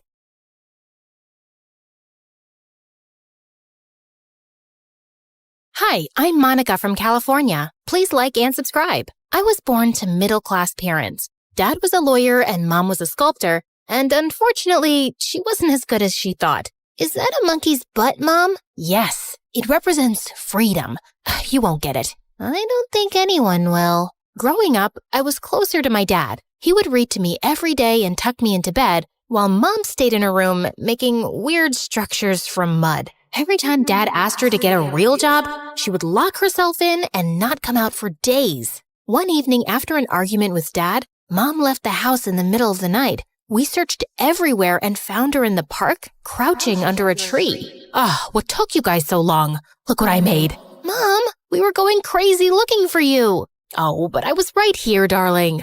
Things changed after that. Mom and Dad started avoiding each other even more, and Dad got busier with work. I started reading to keep myself distracted, and by 17, I'd read almost all the books in Dad's library. One night, I was studying for a test when I heard Mom and Dad arguing again. I work hard all day and night, and you go behind my back to get these useless things? I'm trying to build something amazing. I knew you wouldn't give me the money if I told you. Just relax. No, I won't. I've had enough. I'm leaving. What? No, Dad, wait. Dad didn't even turn around. I was so mad at Mom for driving him away that I didn't talk to her for days. After Dad left, things went downhill quickly in terms of money. I was a straight-A student, so we got an extension on the fees, and somehow I convinced my mom to get a job in the diner so we wouldn't go completely broke. But a few days later, I came back from school to find Mom sitting outside the house. What? What happened? The landlord threw us out. We didn't have the money for rent. But I thought you got a salary. Yes, but then I saw this beautiful sculpting kit and I couldn't stop myself. Can't you ask for an advance at your job? Oh no, I can't. I quit. Waiting on people is not my thing. You quit? Mom, are you crazy? We're homeless because you spent everything on those stupid supplies. This is not stupid. This is my dream. And what about my dreams? You know I want to study law. And you know what? It's my fault. I should have known better. The look on Mom's face broke my heart, but I was too mad to think straight. We took our luggage and moved to a motel nearby, and I spent the whole night applying to every part-time job on the internet. That's when I came across an ad asking for a babysitter for 10-year-old twin girls. The money was good, so I applied, and luckily I got a call back almost immediately, along with an address. The place was in the middle of nowhere, and as I stepped inside, a can of juice went flying past me, almost hitting me in the head. This is cranberry. I'm allergic to this. You want me to die, don't you? Hello? I'm talking to you. Sis? I think she's finally gone crazy. What do you think? Should we kick her out too? The poor maid stood still like a rock, staring at the floor, as the two brats screamed at her. I could see tears rolling down her face, but her expression remained cold as ice. Hi. I think they're talking to you. And you two, can you stop flinging things like that? You might end up hurting someone. Then don't stand in the way, ugly face. Who are you anyway? A trespasser from the media? Oh my God, a kidnapper? I'm here for the babysitting job? Oh, but aren't you supposed to be all old and wrinkly? And what are you still doing here? Get your deaf butt out of this room. Now, that's not a very nice thing to say, Emerald. Suddenly, a handsome guy in his 40s walked in, and the whole place fell silent. Something about his face screamed royalty to me, but when he spoke, a chill ran down my spine. You must be Monica. I'm Robbie Jackson. That's Emerald and Pearl, my daughters. Just excuse their behavior. They get hyper around new people. No problem, but they do need to treat people with respect. Of course. That's why I want a good nanny for them, that could teach them some manners. You see, I'm a busy man, and I need my space. Sure, but I thought you needed a babysitter. Potato, potato, you help them study, eat, sleep, everything. And sometimes you have to stay the night. Like tonight I have a charity event and I'll be back tomorrow. I'll pay you extra for this. Do we have a deal? I thought about it for a moment before agreeing, and Mr. Jackson immediately gave me $5,000 as a salary advance. This was huge. Don't get too happy. We won't make it easy on you. Consider this as our warning. Dad's soft, but we're not. Try me. I'm tougher than you think. As I lay on my bed that night, I couldn't shake an uneasy feeling about the house and those creepy brats. God, those girls needed some discipline. I went downstairs to get some water and found the maid from the morning. So I thought of having a little chat. Hey there, so how long have you been working here? Silence. Could you tell me your name at least? Why? Please don't talk to me. Before I could say anything else, this maid turned around and left. Well, that was awkward. I was just getting over this weird moment when suddenly I heard someone howling downstairs. I got freaked out and rushed to check up on the twins when I realized one of them was missing. What the freaking Funyuns? Diamond? Sorry, Pearl? Pearl? What? Stop screaming. Where's your sister? She's not here. Shh, stop freaking out. She went to her special place. She'll come back. Chill. What special place? How would I know? She just calls it her special place. She goes there every night and comes back later. Just try to shut up. I'm trying to get some sleep. Pearl simply pulled the blanket and turned around. Helpless, I tried looking for Emerald everywhere, but it was like she disappeared into thin air. The next morning before leaving for school, I went straight to Mr. Jackson to talk about it. Don't think about it too much. Just be careful around the girls. They've taken a hit after their mom got into a coma. If you take good care of them, you'll never have to look for another job. Mr. Jackson looked desperate, and in some ways it reminded me of my own dad around Mom trying to get her to work. Over the next few days, I tried everything to warm up to the girls, but they were just horrible. They burned my assignments, superglued my chair, and one time they filled my bag with broken eggs. It took me hours to clean that. One day at work, Mr. Jackson informed me that it was the twins' 11th birthday, and he wanted to throw the biggest party ever. But an hour before guests started pouring in, he left for an urgent business meeting, leaving me in charge. When I told the girls, they went ballistic. He always gets away with it. Not this time. He's gonna regret missing out on our birthday. Emerald pulled a lighter out of her pocket and rushed to the library. I chased her all the way up in this maze of a house and found her with a lighter under a massive painting. I wonder how he'll feel when we burn his favorite painting down. You can't! You won't! Listen, Emerald, I'm sure something important came up. That doesn't mean he can abandon us like that. And what do you know? You probably have both of your parents loving you. Actually, no. I told the girls about my issues regarding Mom and Dad, and suddenly they went softer. Emerald pulled the lighter down, and after that day, she was surprisingly kinda well-behaved. The week went by peacefully, and soon the school announced the annual scholarship test. I asked Mr. Jackson if he could spare me for a week, but he suggested I just move in instead. It didn't sound half bad, so I agreed, but when I told Mom, she said she had a bad feeling about it. Well, I would have preferred if she had a job instead of a bad feeling, but whatever. I moved in the next day, and while I was setting up my stuff, Mr. Jackson called for me. Now that you're here, you need to understand 2 things. My study is off limits, and the room on the top floor remains closed at all times. Under no circumstances are you allowed to go in. I felt a bit weird with the way he spoke, but I nodded my head and went back to my room. Moments later, the girls walked in and asked if I wanted a tour. They took me around the house, showing off their bowling alley, swimming pool, and arcade. Do you get to play many games with your dad? No, he's always busy. Oh, okay. Why do you say it like that? Like what? Like you're feeling sorry for us? Oh, look at those poor little girls. They don't have a mom, and their dad is too busy. I'm sure you're thinking that. But guess what? Our daddy loves us deeply. Hey, I didn't mean it like that. You know what? Forget it. I'm sorry if you feel that way. Sorry doesn't heal anything. Before I could ask her what she meant, Emerald just turned around and left, and the maid told us that dinner was ready. Don't think too much. She's a bit crazy. You should know that by now. Also, never be late for dinner, or you'll starve the night. What? That night and the night after went by fine, but then I started noticing weird things. For starters, Mr. Jackson was never around anymore. He never spoke or ate with us, and when he came home, he went straight to his study. As if this wasn't weird enough, 2 nights before the exam, I heard a light tapping on the door. My body froze as the knocking got louder. But when I opened the door, I saw a light flicker in the downstairs area, and then I saw Emerald. She was at it again. This time, I followed her, and it looked like she was headed toward the basement. Emerald, shh, you're not supposed to go there. She can't hear you. The soul left my body when I turned around to face Pearl. You scared the bejesus out of me. Sorry, but I just wanted to stop you before you did something stupid. Pearl then told me that Emerald went down to the basement almost every night, and sometimes she even sleeps there. It's got all of Mom's stuff. No one, not even Dad, disturbs her. Ever since Mom went into a coma, that's how she comforts herself.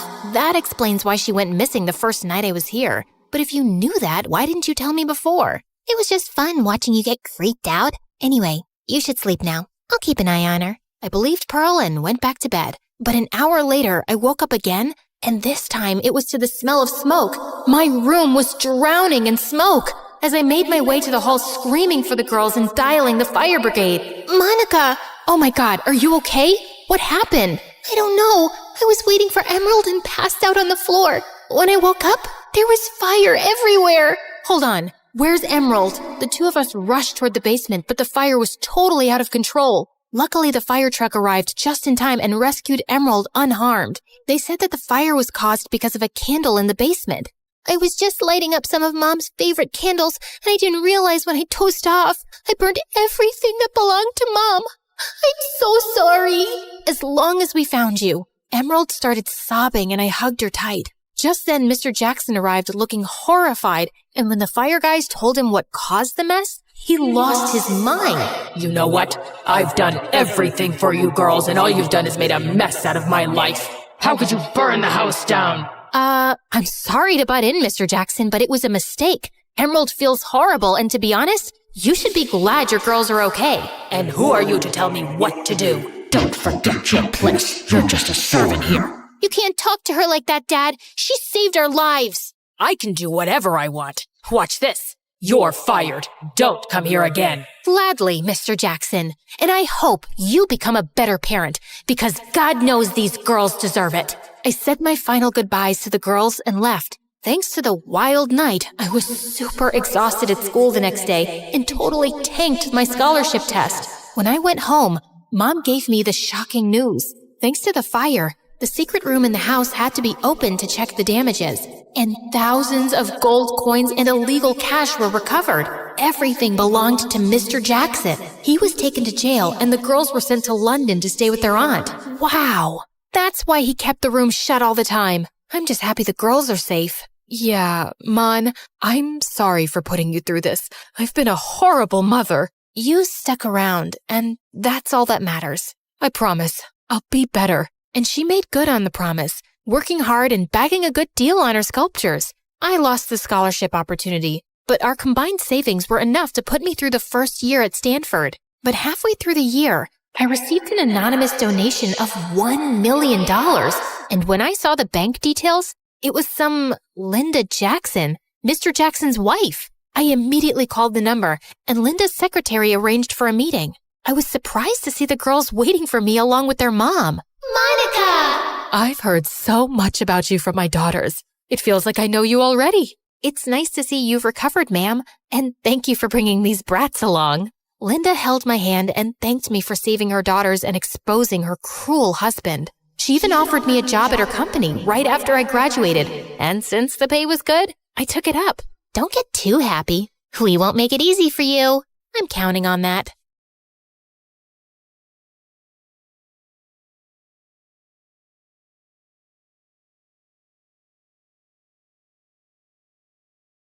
So, have any cute guys caught your eye yet?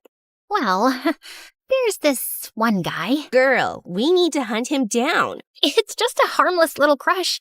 And who knows, he might be taken already. Just please, don't do anything stupid. Oh, don't worry about it. I got you. I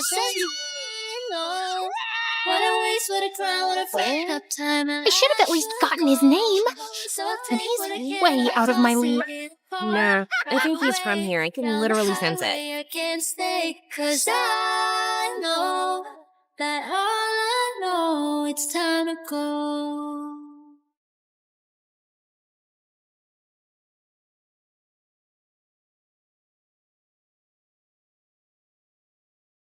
Hi, I'm Joy from Chicago. Please like and subscribe.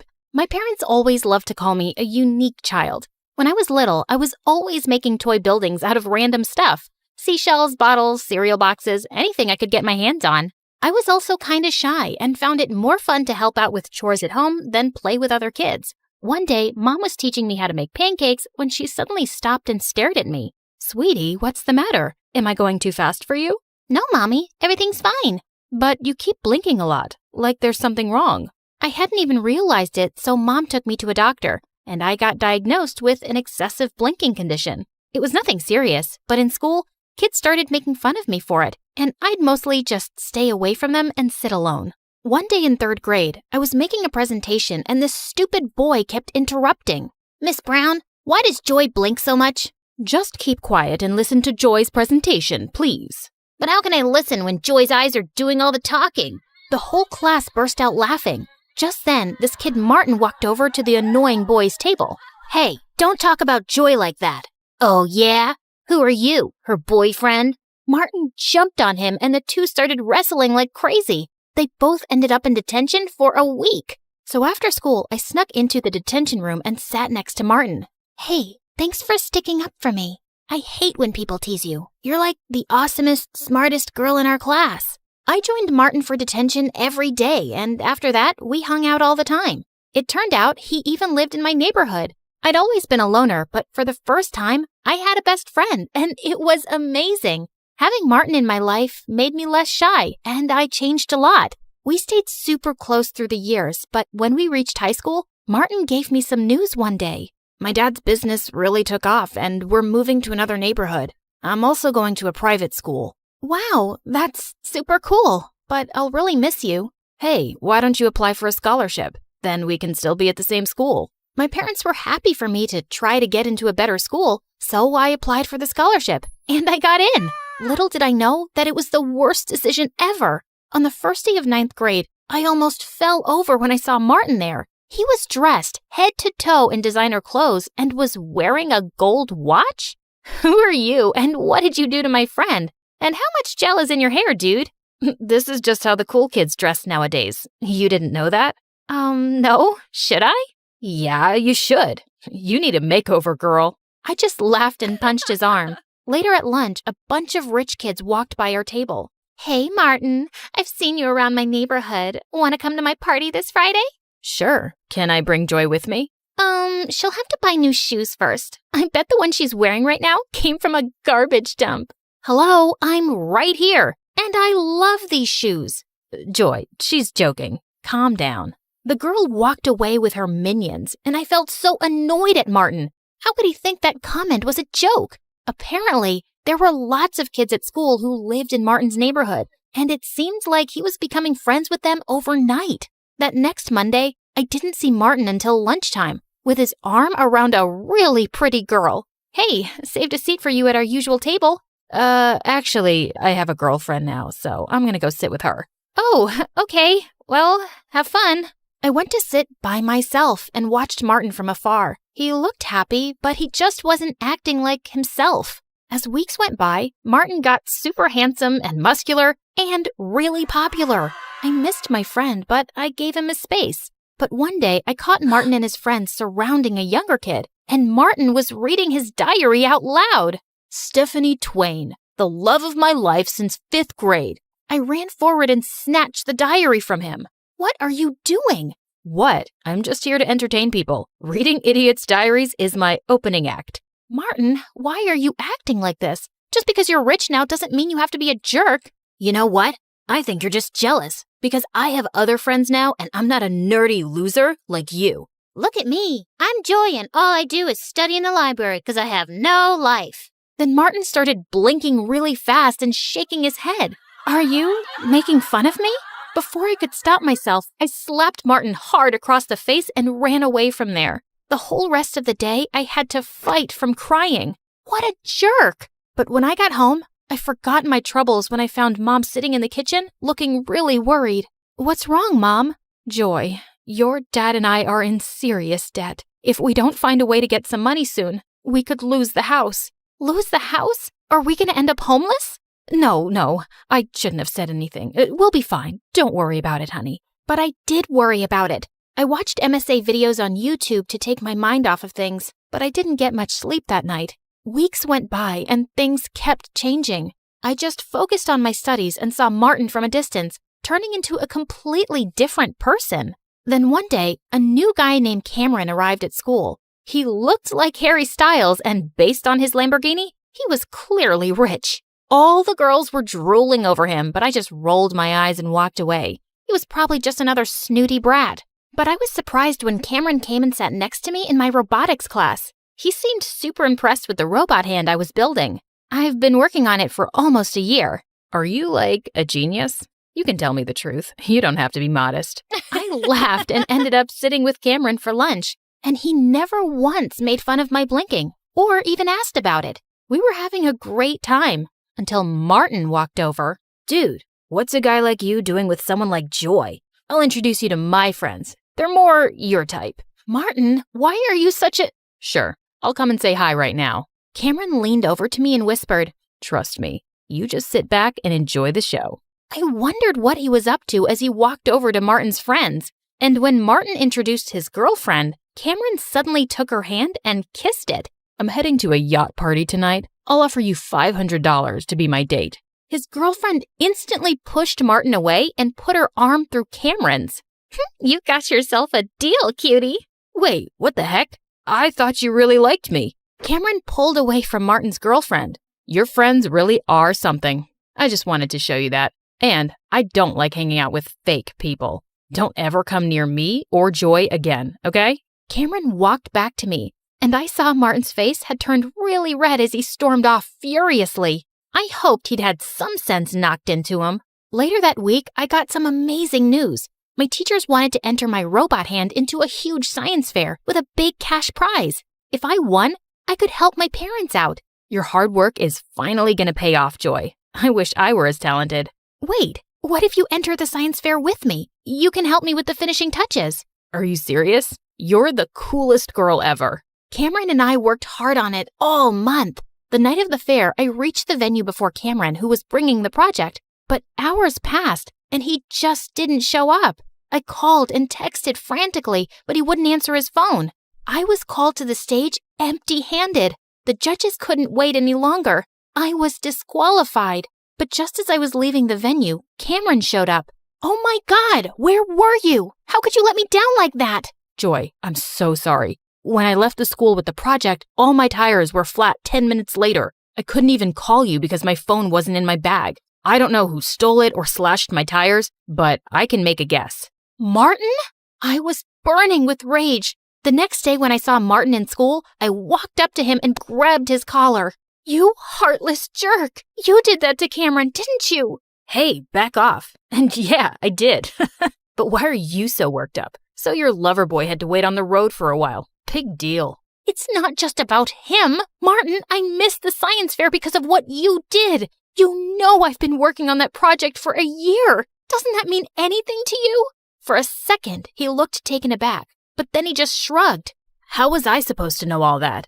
Anyway, I did you a favor. You've been a nerdy loser since I met you. It's time you found a new hobby, Blinky. I sprung forward and pushed Martin to the ground. I'm just through with you. I used to think you'd be the last person to ever hurt me, but I don't even recognize you now. You're just a big jerk bully. I turned around and fled from there. At that moment, I hated him so much. A few days later, I was studying at the library for exams and realized it was really late.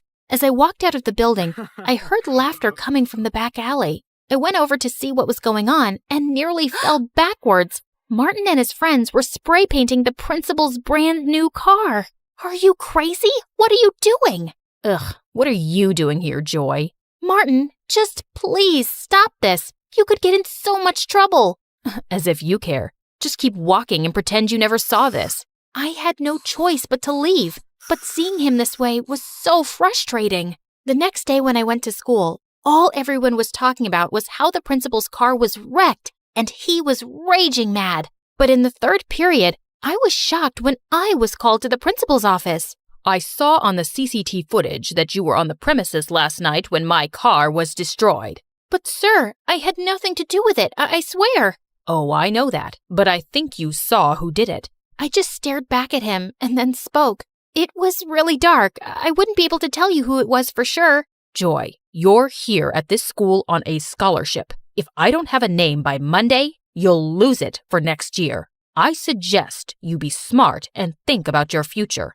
I walked out of the principal's office in shock. Just then, Cameron caught up with me. Joy, what's going on? Why were you called to the principal's office? I told him everything that had happened. You can't just throw away your scholarship like that. You have to turn Martin in. How can you even suggest that? He used to be my best friend, and I'm not a snitch. He's not your best friend anymore. He's a jerk, and he deserves this. If he was a nice guy once, he's changed, Joy. But I didn't change. I just can't do this, Cameron. I won't do this. I'll go to another school. It won't be as great as this one, but I'll be okay. Tears stung my eyes. I thought about the colleges and opportunities I'd never have now, but I was doing the right thing. That Monday, I went to the principal's office with a heavy heart, ready to lose my scholarship. But he told me the most shocking news. Martin had come to his office and confessed to destroying his car. So what's going to happen to him now? He's already expelled, of course. I couldn't believe it. Why did he suddenly confess? And he even took the fall for his friends. I found the other two brats who were with him that night snickering in the hallway, and I asked them, We don't know why that loser did it. We'd all gotten away with it. It wasn't his idea. He just does whatever we tell him to, always trying so hard to be one of us. I've known Martin for years, and trust me, he's 10 times better than all of you. I shoved them aside and left. I was totally off the hook, but Martin was gone for good. My head was spinning, but when I got home that day, I found my parents in the living room with huge smiles. Joy, we have the most wonderful news. We're not in debt anymore. Are you kidding? That's amazing. But how? Some anonymous donor paid off all the money we owe for the house. We have no idea who did it. It was probably Cameron. He's an amazing friend. I just know it was him. I rushed to my phone to call Cameron and thank him. But suddenly, I realized Cameron didn't know my landlord or anything about my house.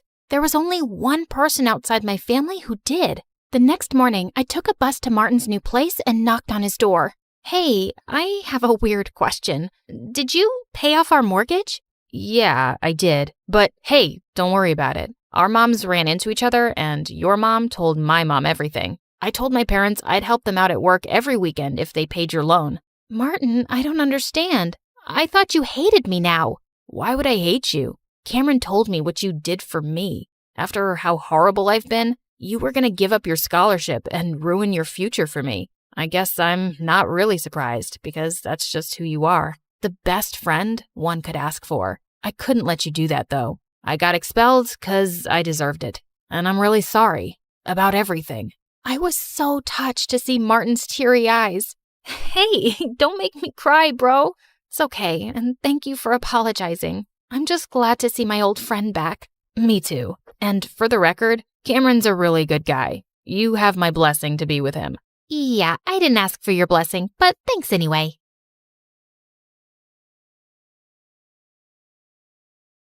Flying to the other side of the world just to try this steak was totally worth it. Medium rare, juicy and tender. Wasn't just a steak. It was a 5-star marriage proposal to my tongue. Her freaking scream makes me want to freaking lose my freaking appetite. Freaking This tastes like my childhood and my 22nd divorce healing at the same time. My life was basically all about food. Eating and tasting dishes, restaurant hopping, food festivals, cooking show marathon. But here's the thing. I have golden taste buds, and they never lie. So the question is, are you joining the club just to roll your eyes at me every 5 minutes? Or do you actually cook? The world doesn't revolve around you and your stupid food cravings, you annoying brat.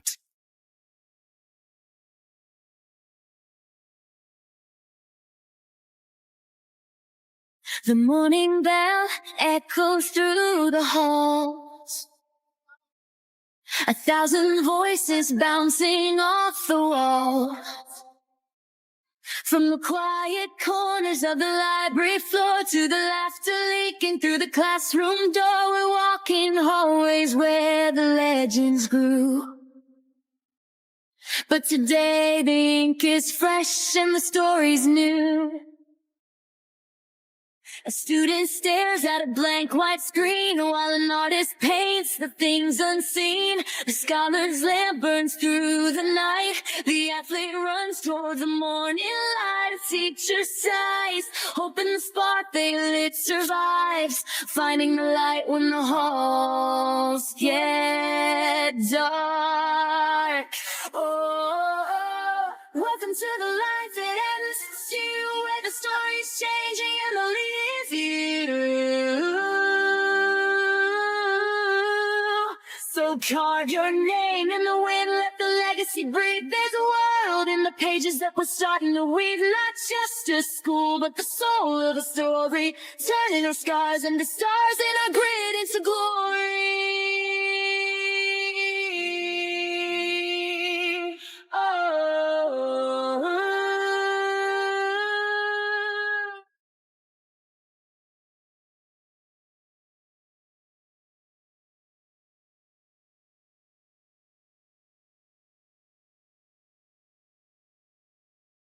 Nutmeg makes soup creamier. Rosemary is steak's best friend. Basil goes with almost everything. Cinnamon brings comfort to sweet and savory alike. And chili? Chili sets the soul alight. But nothing could have prepared my tongue for what came next. Flying to the other side of the world just to try this steak was totally worth it. Medium rare. Juicy and tender. Garlic butter glaze, flame-kissed edges. The scent alone levitates my soul to heaven, like it was invited to have lunch with the beautiful angels up above. Okay, here comes the love of my tongue's life. Oh my Gordon freaking Ramsay! My taste buds were twerking like it was a Friday night. It's savory, juicy, yummy, steak-tacular. It wasn't just a steak. It was a 5-star marriage proposal to my tongue. Goodness gracious, lady, get a room. Oh God, she is either possessed or just really, really starving. I was still mid-foodgasm, letting every bite baptize the very depths of my taste buds when the haters around started mumbling. Did I care? Not one juicy crumb. I had my priorities, and it was to finish this masterpiece. It seems like you've been thoroughly enjoying our food, milady. Oregano. I finally opened my eyes and came face to face with the handsome chef. Oh, I practically proposed to the steak. Weren't you watching me, Mr. Chef? I was, and now I'm wondering, should I be jealous of the steak? Oregano. Okay, that was my cue to leave before I started flirting back and accidentally dated this man over medium rare beef. I came here for the food. Just the food. Not the flirty chefs with dangerous dimples. Oregano. My life was basically all about food.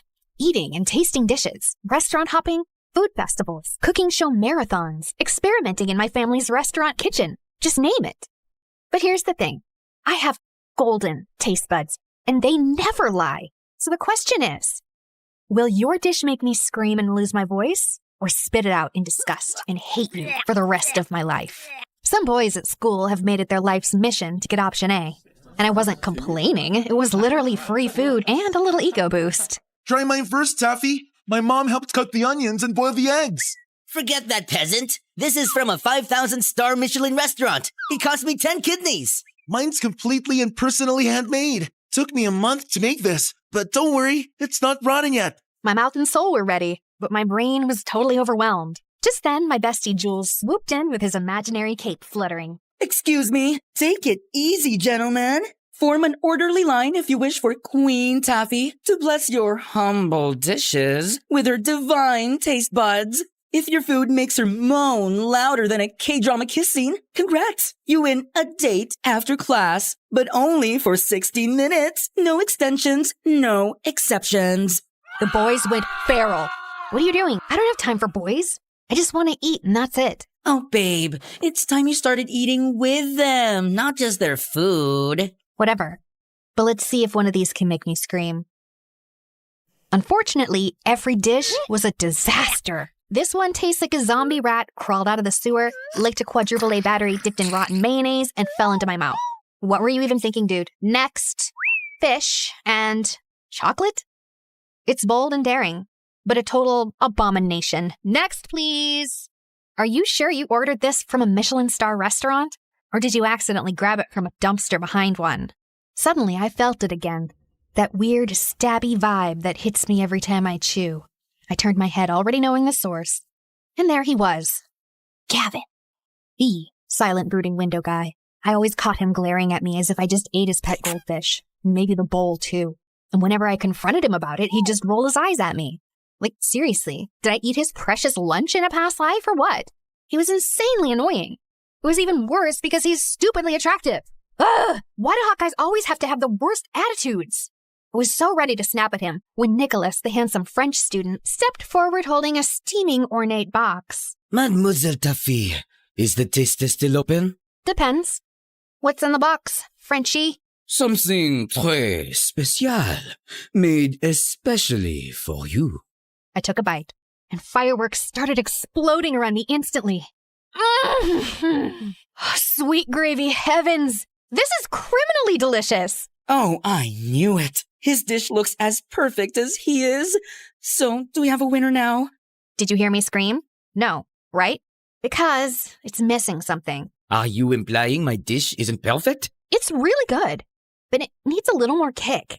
Maybe some spice, some crunch, some little twist, something to surprise me. Right now, it's just giving something, but not everything. You'll regret this, woman. I'm sorry, what? Nothing. I said I'll do better next time, just to hear that sweet scream of yours, mademoiselle. We'll see about that then, buddy. There was only one place that had ever made me scream so loud I lost my voice. The MSU cafeteria. I didn't come to this school for academics. I came for the food. The cozy, stylish ambience was just a bonus. And you know what was more interesting? Behind those lunch ladies hides a secret cooking legend. A masked mystery chef, whipping up dishes so good they'll make you cry in 1,000 different languages.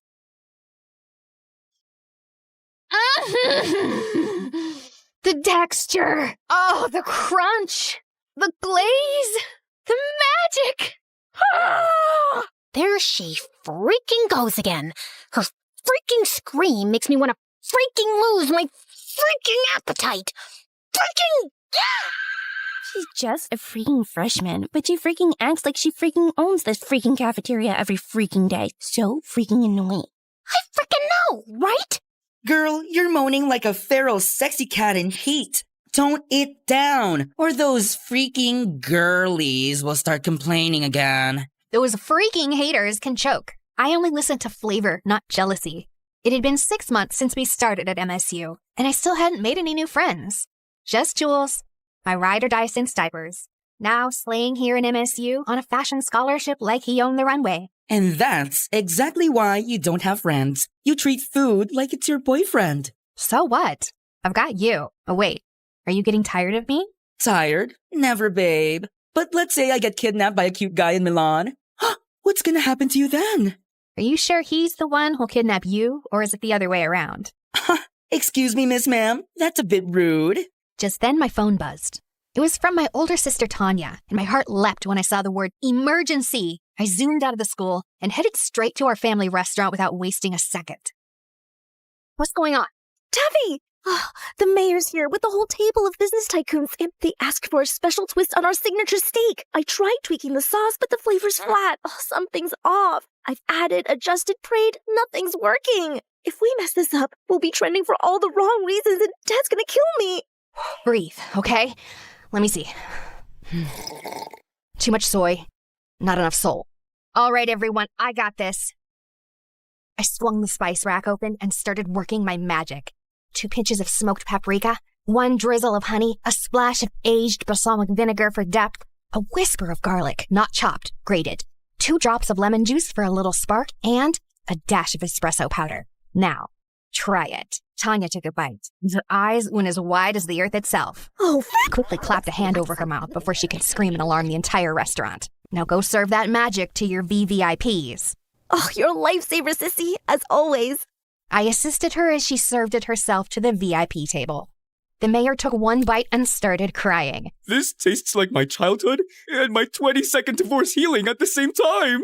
I need a moment. This steak just forgave me for all of my sins.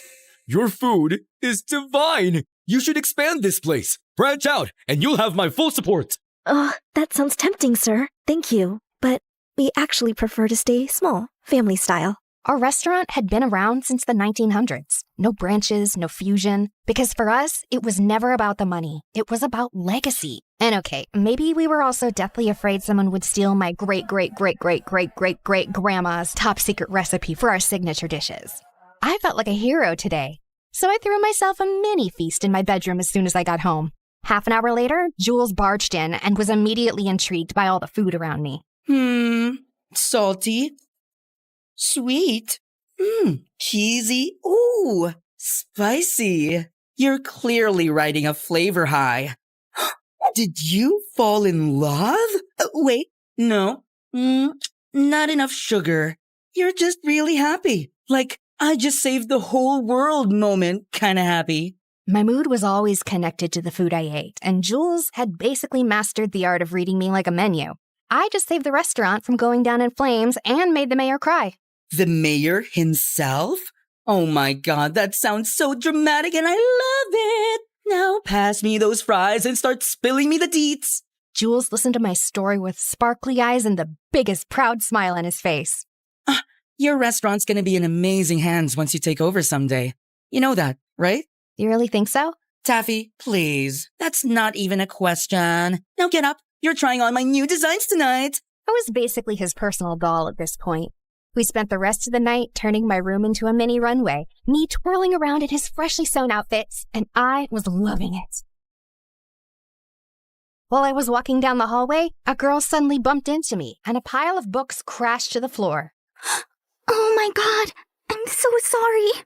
No, it's totally on me. I wasn't looking. I remembered her during the freshman orientation because she had this pretty, innocent face. I crouched down to help her and noticed every single book was a cookbook or a recipe guide. You're into food too? Kinda.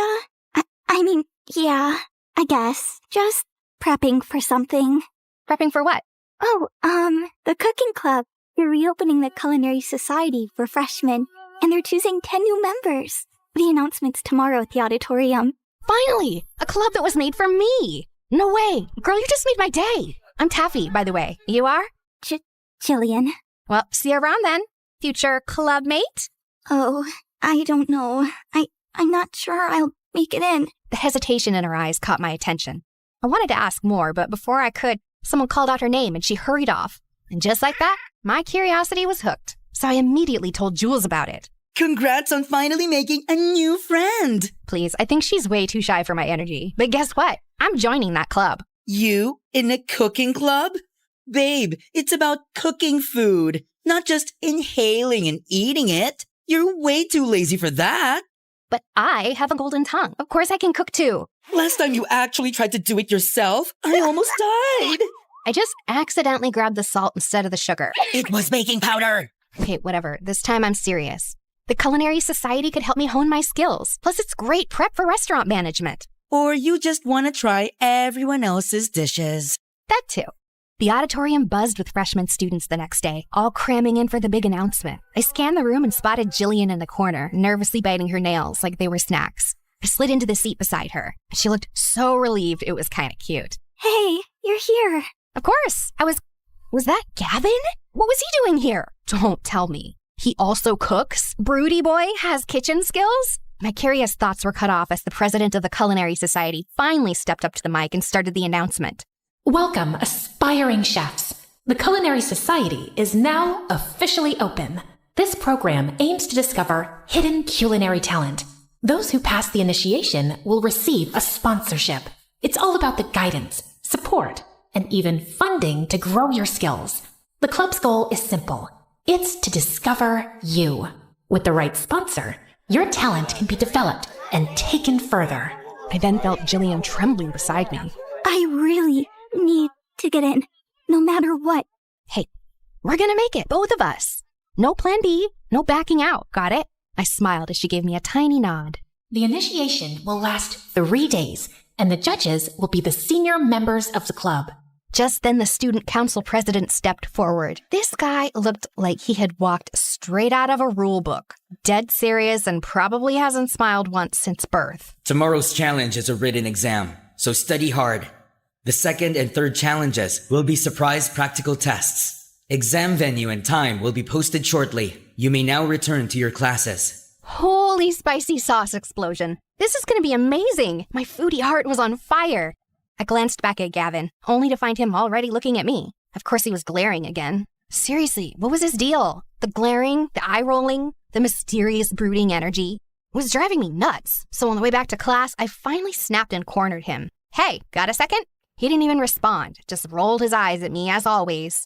Are you joining the club just to roll your eyes at me every 5 minutes? Or do you actually cook? The world doesn't revolve around you and your stupid food cravings, you annoying brat. Seriously, why are you so mad at me? What did I ever do to you? You exist. That's enough. Now, get out of my face. Unbelievable! This guy clearly didn't know who he was dealing with. That night, I studied like my life depended on it. Notes in one hand, spicy instant ramen in the other. Then came the written exam day, and everyone looked so tense. But for me, it was easy peasy mac and cheesy. I was the first one to finish the test, so I stood up with a proud smile. Till I saw Gavin, already done and standing. Before me?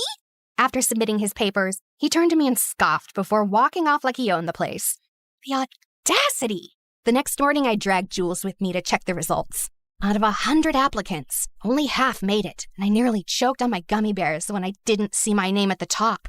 Second place? Wait, who's first? I leaned in and gasped when I saw the name. Gavin? Like Gavin, the cute and brooding window guy? He cooks? No, there's no way. That's probably a different Gavin. But then the crowd parted, and speaking of the devil... Excuse me. Oh, look.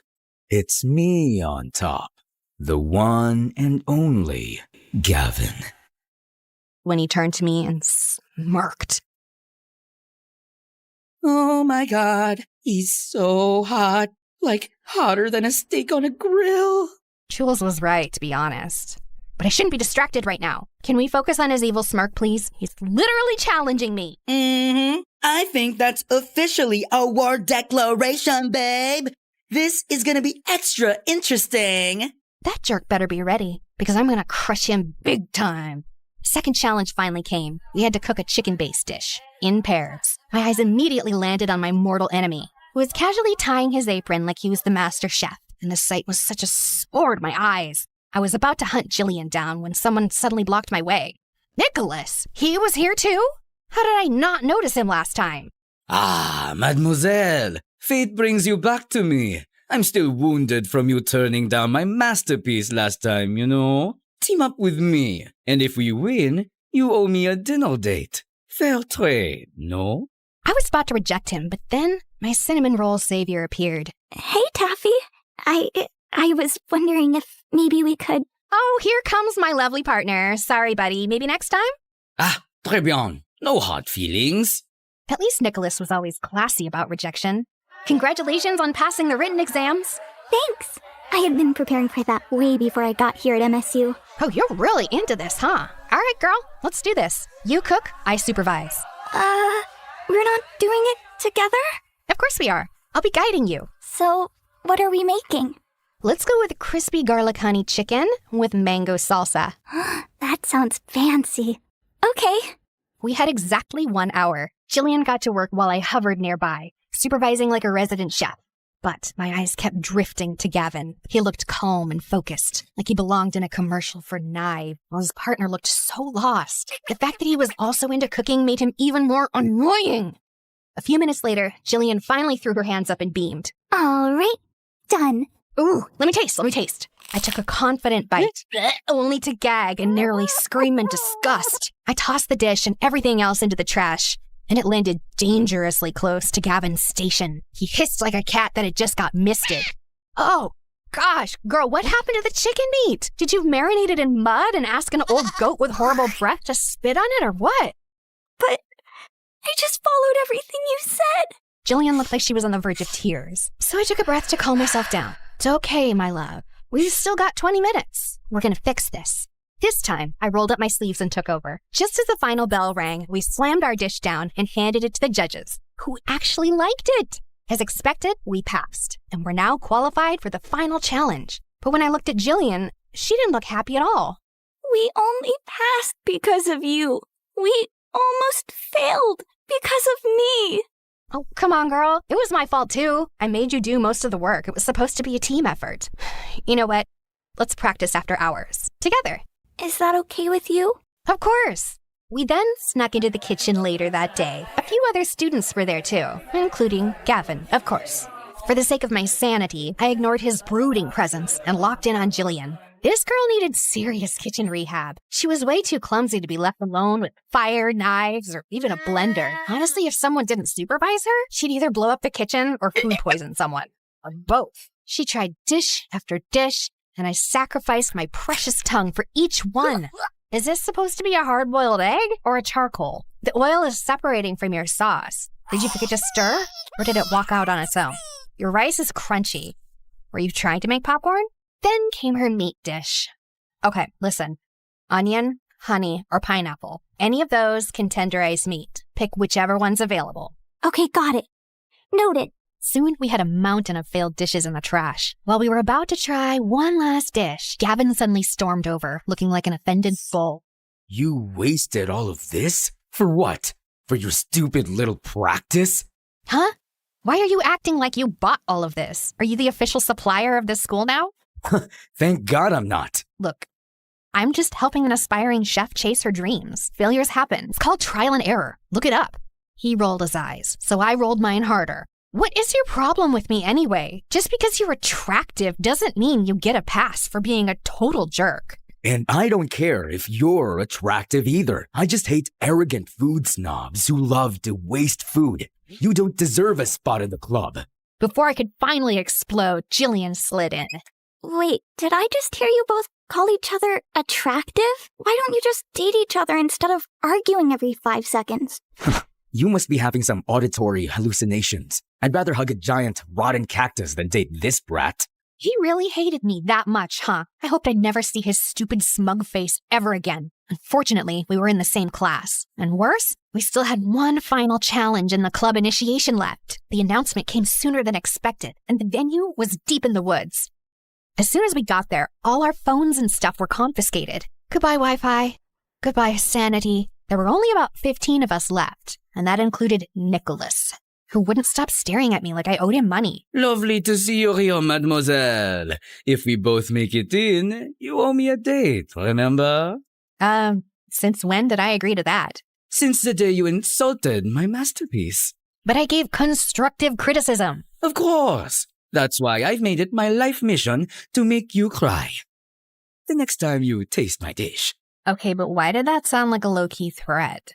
Our conversation got totally cut off when the club president finally stepped up for the announcement. Your final test will challenge your creativity, resourcefulness, and pure culinary courage. So here are the rules. You're not allowed to help each other. You can't bring anything from home. And we're not giving you anything either. You can only use whatever you find in the woods. Ugh, this is going to be harder than I thought. I didn't even know how to start a fire, or cut stuff without a knife, or build a stove out of sticks. I was meant to taste food, not cook in the wilderness. My brain wasn't braining for this. Prepare your dish by 7 p.m. in the assembly hall, and your fate will depend on a surprise judge. Good luck. A surprise judge? Crazy. I turned to Jillian, who was one chopped onion away from crying, so I gave her a quick pep talk before the challenge officially started. First things first, I had to find something, anything, to chop stuff on. So I kicked a tree stump. It was too moldy. I picked up a flat rock, but it was too spiny. I almost grabbed a squirrel as well, but it was too alive. Just when I was about to give up, I spotted it. A big, flat piece of bark lying under a tree. You're my chopping board now. Next, I needed something to cook and serve the food. I searched around like a hungry raccoon on a mission, and then, bingo! I found an old tin can that could work as a pot, and some giant leaves that looked perfect for plates. Now for the utensils. It took me several minutes to find a rock knife, a stick spatula, and a shell spoon. Finally, the ingredients. Good thing I knew a bunch of wild plants thanks to my grandma and her obsession with tea. Let's get those herbs and spices, baby. I continued walking around until I reached the riverbank. I leaned down to grab a lead, then my foot slipped on some mud.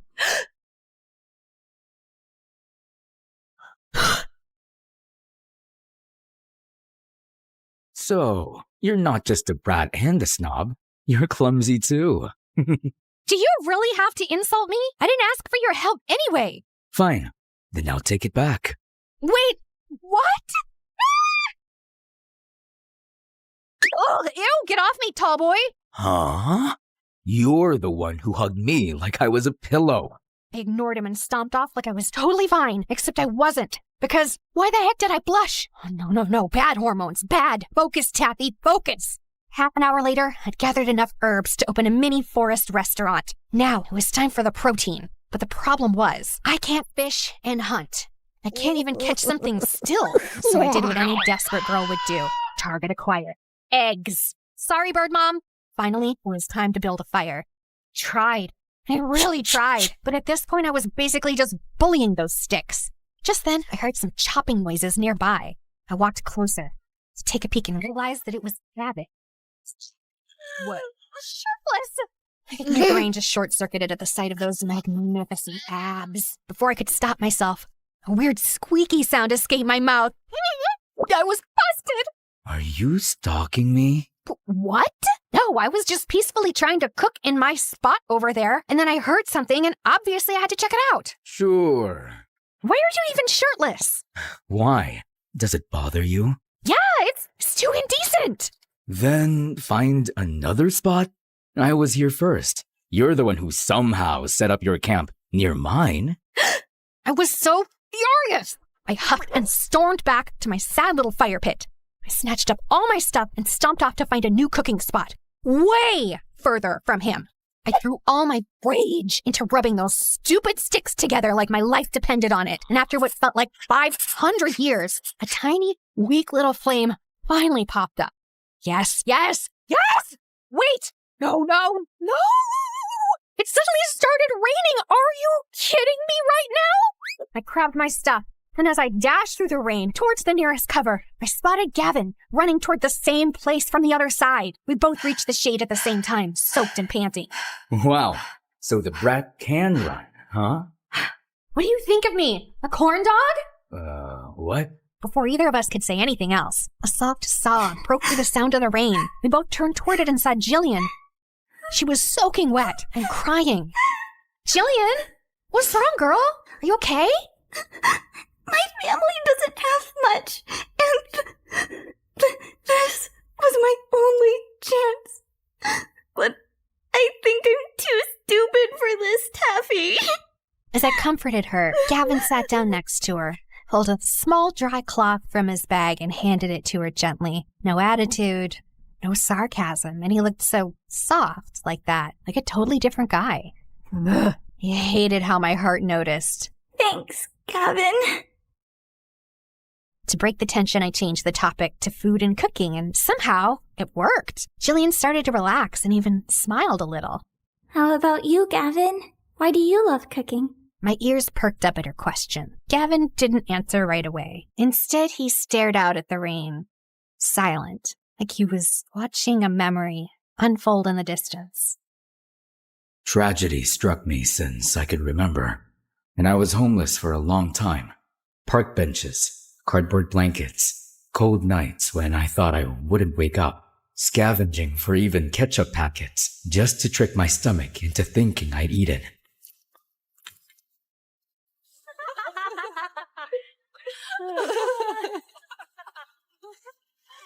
One night, I saw this couple fighting outside a fancy restaurant. They were screaming, throwing words and insults, and then the guy just tossed their untouched takeout into the trash like it meant nothing. I hadn't eaten in days. I was dizzy, shaking.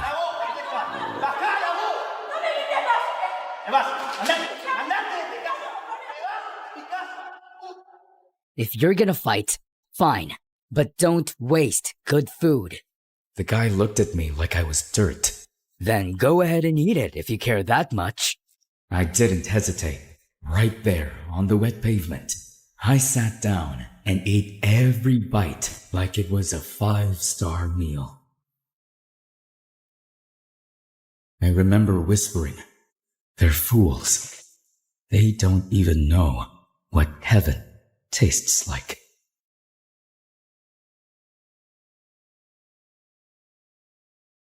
But I didn't realize the owner of the restaurant had been watching. He came out. No judgment, no pity. Just asked if I wanted a job and a place to stay. That's how it started. That tiny kitchen saved my life. But also, I found passion. But the rest of the staff, they didn't see me as one of them. Just a stray they took in. A charity case with no pedigree, no past.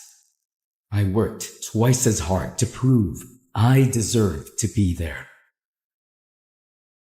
And I came to MSU to prove that I belong in the kitchen, to find a sponsor who actually believes in what I can do. You wasted all of this? For what? For your stupid little practice? Just hate arrogant food snobs who love to waste food. You don't deserve a spot in the club.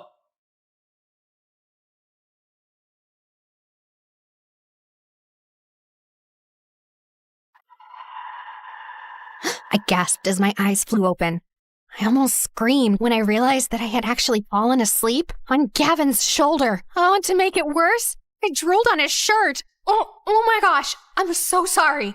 Relax, it's just drool. Unless you care about what I think. Duh, no, absolutely not. Just then I realized it was getting dark already. Oh my gosh, what time is it? I haven't even started cooking. And where's Jillian? Chill. We've still got an hour and a half before 7. And Jillian's over there. She already got started. Apparently, she had already built her own campfire and was cooking over it like a master chef. Gavin and I then rushed back to our spots, and this time it was extra serious. I no longer just wanted to pass the test. I wanted to make something real. After finishing my dish, I rushed back to the assembly hall. Everyone was already there and their dishes looked so yummy. The whole room smelled like a 5-star buffet. Just then I noticed that Jillian wasn't here yet. I glanced at Gavin and he looked worried too. Come on, girl, where are you? Soon there were only 5 minutes left, and panic started creeping in.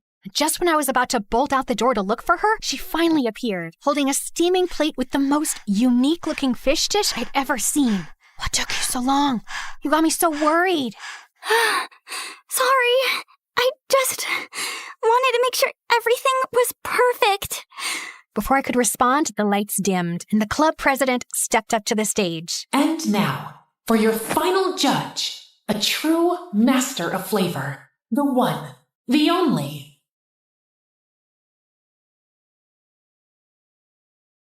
The masked cafeteria chef. The legend behind the lunch trays.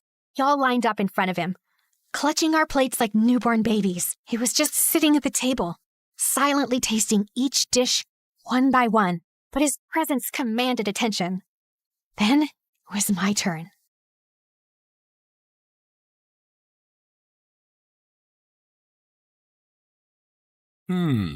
Interesting. Most people played safe with eggs, but you took a risk. The texture's playful, the flavor's daring, and the sauce, it's bold, defiant, and unforgettable. Just like you. I nearly passed out from happiness, or hunger, or his dangerously calm voice. Then came Jillian's turn. There was a long pause before he finally spoke. This is not perfect, but passionate. I like it. Oh, Jillian was finally able to breathe. The judging ended. Then came the moment we'd all been sweating for. The announcement of the top 10. The official new members of the Culinary Society. As expected, Gavin and I made the list. My name flashed on the screen and I nearly screamed. Then, the final spot. Jillian was trembling as she gripped my hand. We all held our breath. And the last spot goes to Jillian. She instantly burst into tears. As we celebrated, I noticed someone storming out of the venue looking furious. Nicholas! Wait, he didn't make it? That actually surprised me. As the winners celebrated, Gavin then strolled over to us, holding his plate like a trophy. Well, well. Looks like we all made it. Want to try my dish? Taffy, you have to try this. Careful. She might scream loud enough to summon the forest spirits. Oh, please. My golden tongue has standards. Oh, I know. That's why I strategically kept my masterpieces far away from you. Strategically? Yes. I knew the moment you tasted my food, you'd scream your lungs out and fall hopelessly in love. I'm gonna throw this plate at your face. But not before you taste it. Fine. One bite. I took a bite and instantly exploded. Oh my freaking goodness! This is... In the middle of my foodgasm, I saw him smirking, so I immediately stopped myself from praising his dish. I knew it. One bite and there goes your dignity. Shut up! He kept teasing me all the way home on the bus. But of course I had to stay strong for my pride. I will never admit it, ever. Unfortunately, I couldn't stop thinking about him and his cooking skills that night, so I stuffed my face with sugar to distract myself. That was when Jules barged into my room. Girl, why are you blushing and inhaling candy like you just caught feelings? Are you in love or something? I'm not blushing, and no, I'm not in love. Got it, miss. Totally not in love. Anyway, why is your voice all scratchy? He was never finding out my voice died because of Gavin's food. He'd never let me live it down. It's the rain. My vocal cords got water damage. Mm-hmm. Sure. The next day at school, my voice was completely gone. Jules wouldn't let it go. Are you sure it was because of the rain and not because of screaming over a certain someone's cooking? I glared at him in silence. Just then, because the universe hates me, Gavin walked by looking extra smug, like his ego had its own stupid fan club. Oh no, please. Not now. Don't say it. Don't. Lost your voice, huh? Told you my dish was too good. Jules nearly choked from laughing. Since then, things just got weird. Gavin and I started getting closer. Before, he used to glare at me all the time, but now that glare was replaced with a stupid little grin that made my brain malfunction every time. Like that time in the hallway when I opened my locker and a sticky note fell out. Try not to scream over my food next time. Gee. I looked around, and of course, there he was, leaning against the wall with that grin. Ugh, so annoying. During lunch, he started joining us at our table, like he was officially part of our squad. Relax. I'm here for the food, not you. And worse, Jules literally saved him a seat every freaking day. Aw, why do you always walk in like it's a K-drama entrance? My heart can't take this. Nowadays, I just find myself finishing all my food. Clean plate and no crumbs, even if the dish wasn't perfect. And of course, he had a comment about it. The trash bin must be lonely without all the food you used to waste. Seriously, who kidnapped old you? People change, duh. And I didn't do it because of you. Mm-hmm. Sure you didn't. Can you two stop? I'm getting secondhand butterflies. Shut up. And because of him, the kitchen feels weird now. Am I too conscious of Gavin? He's still him, the broody, annoyingly talented chef in the making. Lately, he's been working way too close to my station, offering help I didn't ask for, smirking whenever I refuse like he's deliberately trying to make me skittish. Ugh. Your knife grip's a little stiff. Don't sneak up on people! Holy broccoli, why is he standing too close? I wasn't sneaking, just helping. I turned back to the cutting board, trying not to imagine how good his voice sounded that close. Taffy, focus, knife, chop, chop, scallions, not his stupid smirk. You really don't have to hover. I'm not gonna murder the soup. I wasn't worried about the soup. My heart skipped. What was that supposed to mean? Geez, are you just gonna stand there and silently judge me all afternoon? Just observing. You're interesting when you're flustered. What? What? I'm not flustered.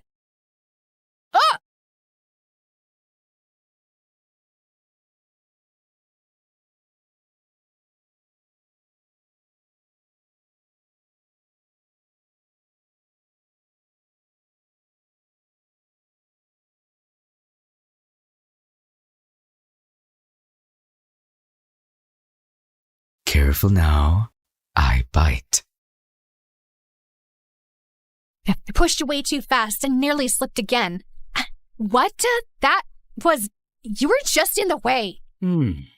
Gavin finally stepped back. He looked way too satisfied. I'll try to be more in the way next time.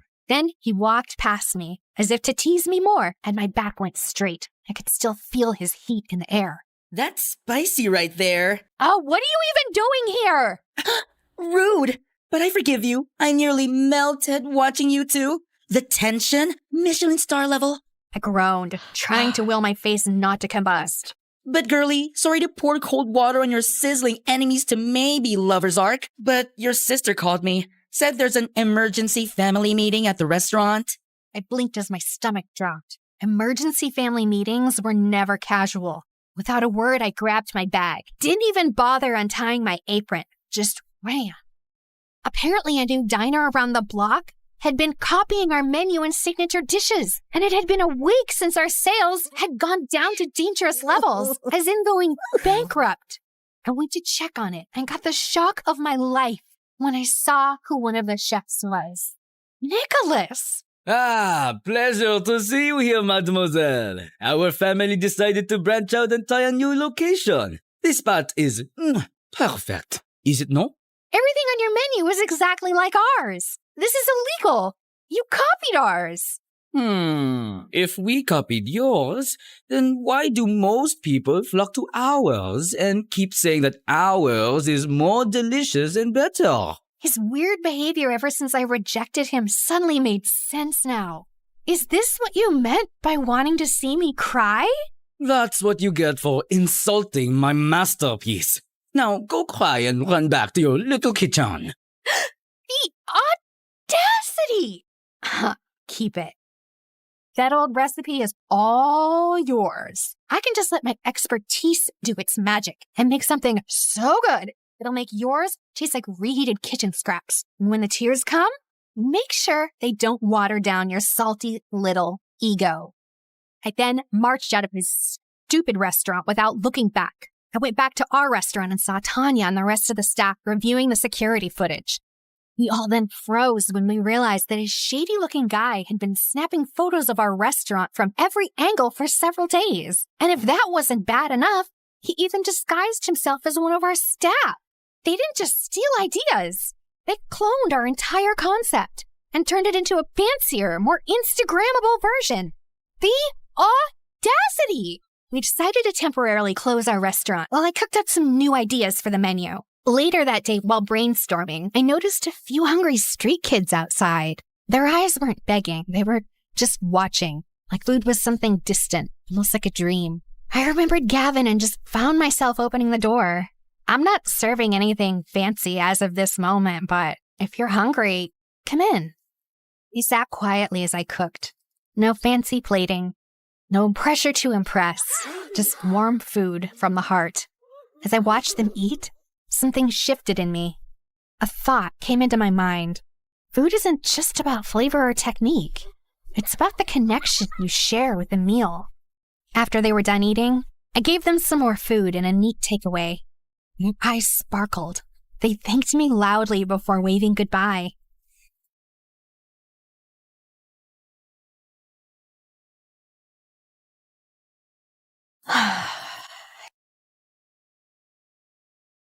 Think about some charity project and look for some volunteers to feed those kids again. Oh my God! Gavin! You scared the carrots out of me! What are you doing here? I overheard earlier, and I got worried. I asked your friend, and he told me everything. Well, I'm here to help you out. I just stared at him with my heart pounding. So, the food waster is now feeding kids, huh? Hey, what are you, a stalker? Gavin just shrugged and gave me that infuriatingly smug smirk. Okay, fine, I'll admit it. Your story got to me, all right? I realized food isn't just for enjoyment. It's something to be grateful for. Not everyone gets something to eat every day. Gavin's eyes lit up with something fierce and warm all at once. So hot I couldn't breathe. The air between us shifted. I really want to kiss you right now. What?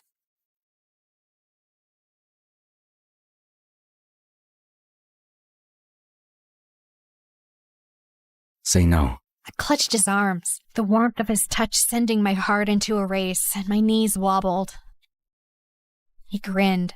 His intense eyes smiled. I take that as a yes. Then he pulled me in, and before I could blink, his lips crushed into mine. Hot, intense, sweet, and it tasted like cinnamon made from heaven. I melted. I never knew kissing the person you like is the sweetest thing ever. More than the best macaroons in the universe. I wanna stay here with you. All that we have is just I told you, I bite. promise I won't leave your side. Be who you are and you'll be enough. If you're giving me your love, giving me your love. All that we have is each other now. Promise you won't leave my side. I hope who I am is enough for you. If I'm Maybe it's the kiss. Okay, no, it was definitely the kiss that inspired this new recipe. Sweet, warm, with the right amount of spice. It lingered and was very special. Whoa, you made this look like it belongs in a 5 million-star restaurant. Thanks for helping out, Jillian. While we worked on our test dishes, we discovered her secret skill. She was amazing at plating, garnishing, and all the aesthetics. Just don't ask me to actually cook it, like, ever. Girl, you're now officially the queen of food catfishing, and I say that with love. Then Jules popped in while holding up a sketch pad. Okay, if we're leveling up the food, then we're leveling up the fashion. He flipped the sketch pad around, revealing a full lineup of brand new uniforms. Chic, comfy, and grease stain resistant. You're welcome. Oh my god, you made slayable uniforms? I am an aspiring fashion icon, babe. Let me slay in peace. We all laughed. And in that moment, I realized that this wasn't just my comeback. It was ours. And for the cherry on top, we added a tagline for our new and special dish. The dish that can make you scream. It was inspired by someone, and as expected, it was a hit. Customers were literally screaming, and their videos went viral. They kept returning to our restaurant, so we finally decided to add it to the official menu. I used to think food was just about taste and fun. Now, I knew better. Nutmeg makes soup creamier. Rosemary is steak's best friend. Basil goes with almost everything. Cinnamon brings comfort to sweet and savory alike. And chili sets the soul alight. But the most important ingredient of all is love. Love is the secret spice. You won't find it on any shelf, but it lingers in every bite, making each dish as special as it can be. all that we have is each other now. I promise I won't leave your side. Be who you are and you'll be enough. If you're giving me your love, giving me your love. All that we have is each other now. Promise you won't leave my side. Okay, if you hate everything and my car so much, why don't you just get out? This isn't funny. It's freezing, and it's dark out. Is this a joke? Does it look like a joke? Call an Uber. My jaw dropped as he sped off. I was waiting for the driver when I suddenly heard glass shattering and a loud alarm. I looked behind me and saw a man in a dark hood running out of a jewelry store. We both froze. Hi, I'm Layla from New York. Before I tell you the rest, don't forget to like and subscribe. I had a perfect family. I grew up in one of the most expensive penthouses in all of New York City. We had a personal chef, designer clothes, everything. My dad was the president of a huge company, and he loved my my mom and I more than anything in the world. We had it all. But when I was 5, my life turned upside down when my mom left, and my dad started spending all his time at work, and a few years later, he married Gwendolyn, who was some random supermodel, and they started jetting off to exotic cities for her work every weekend. At first, I hated how they left all the time. I even tried going with them once. All packed up for the trip, Daddy. Oh, Layla, you didn't really think you were coming with us, did you? Tomorrow's my 7th birthday. Right. The housekeepers will make you the biggest cake you've ever seen. Toodaloo. But as I got older, I got used to them being gone for weeks, and eventually, I totally loved it. Who needed actual parents when you had their credit card? An empty house meant having epic karaoke parties, movie marathons, and makeover parties whenever I wanted. My parents didn't care as long as no one broke anything that cost more than $10,000. Having the best party house in an elite private school was like being royalty among royalty. Oh my God, Layla, your party this weekend was incredible. When's the next one? Don't think I didn't see you break my stepmom's favorite vase. For you, there won't be a next one. Like any queen bee, I had to keep my hive in line. And most importantly, I had to have a super hot king by my side. So I had a boyfriend, Jackson, who was the heir to a massive family fortune. Hey, babe, want to take my dad's helicopter to the Bahamas this weekend? Ooh, the Bahamas. Should we ask our parents? Good one. We even won prom king and queen 2 years in a row. I mean, it's not like it was a surprise. Life was totally perfect. But when I was 17, everything changed. Jackson was driving me home from dinner one night, and we got into the dumbest argument. He was always throwing tantrums. Okay, if you hate everything and my car so much, why don't you just get out? This isn't funny. It's freezing, and it's dark out. Is this a joke? Does it look like a joke? Call an Uber. My jaw dropped as he sped off. I was waiting for the driver when I suddenly heard glass shattering and a loud alarm. I looked behind me and saw a man in a dark hood running out of a jewelry store. We both froze. He was turning to run when a huge gust of wind blew his hood off. I immediately noticed this huge scar on his forehead. Luckily, the alarm must have called the police. The flashing lights and sirens sent him running. I told the officers everything. They dropped me off at home. Jackson didn't take my call, and I had to sleep with all the lights on. The next morning, I woke up to the sound of someone banging on my door. It must be Jackson, begging for forgiveness. Surprise, surprise. You better have a whole bouquet of flowers for me. You're not Jackson. 2 giant men in dark suits with gold badges were standing at my door. FBI, Layla, you need to come with us now. Is this about last night? I told the police everything. The man you saw is some psycho who's connected to robberies all over the city, and he's extremely dangerous. We've already contacted your parents. With your family's high profile, we're putting you in witness protection. Witness protection? Doesn't that only happen in movies? You'll be living with a new family in a discreet location until he's captured. He barely saw me. My dad will never allow this. Dad? Wait, what?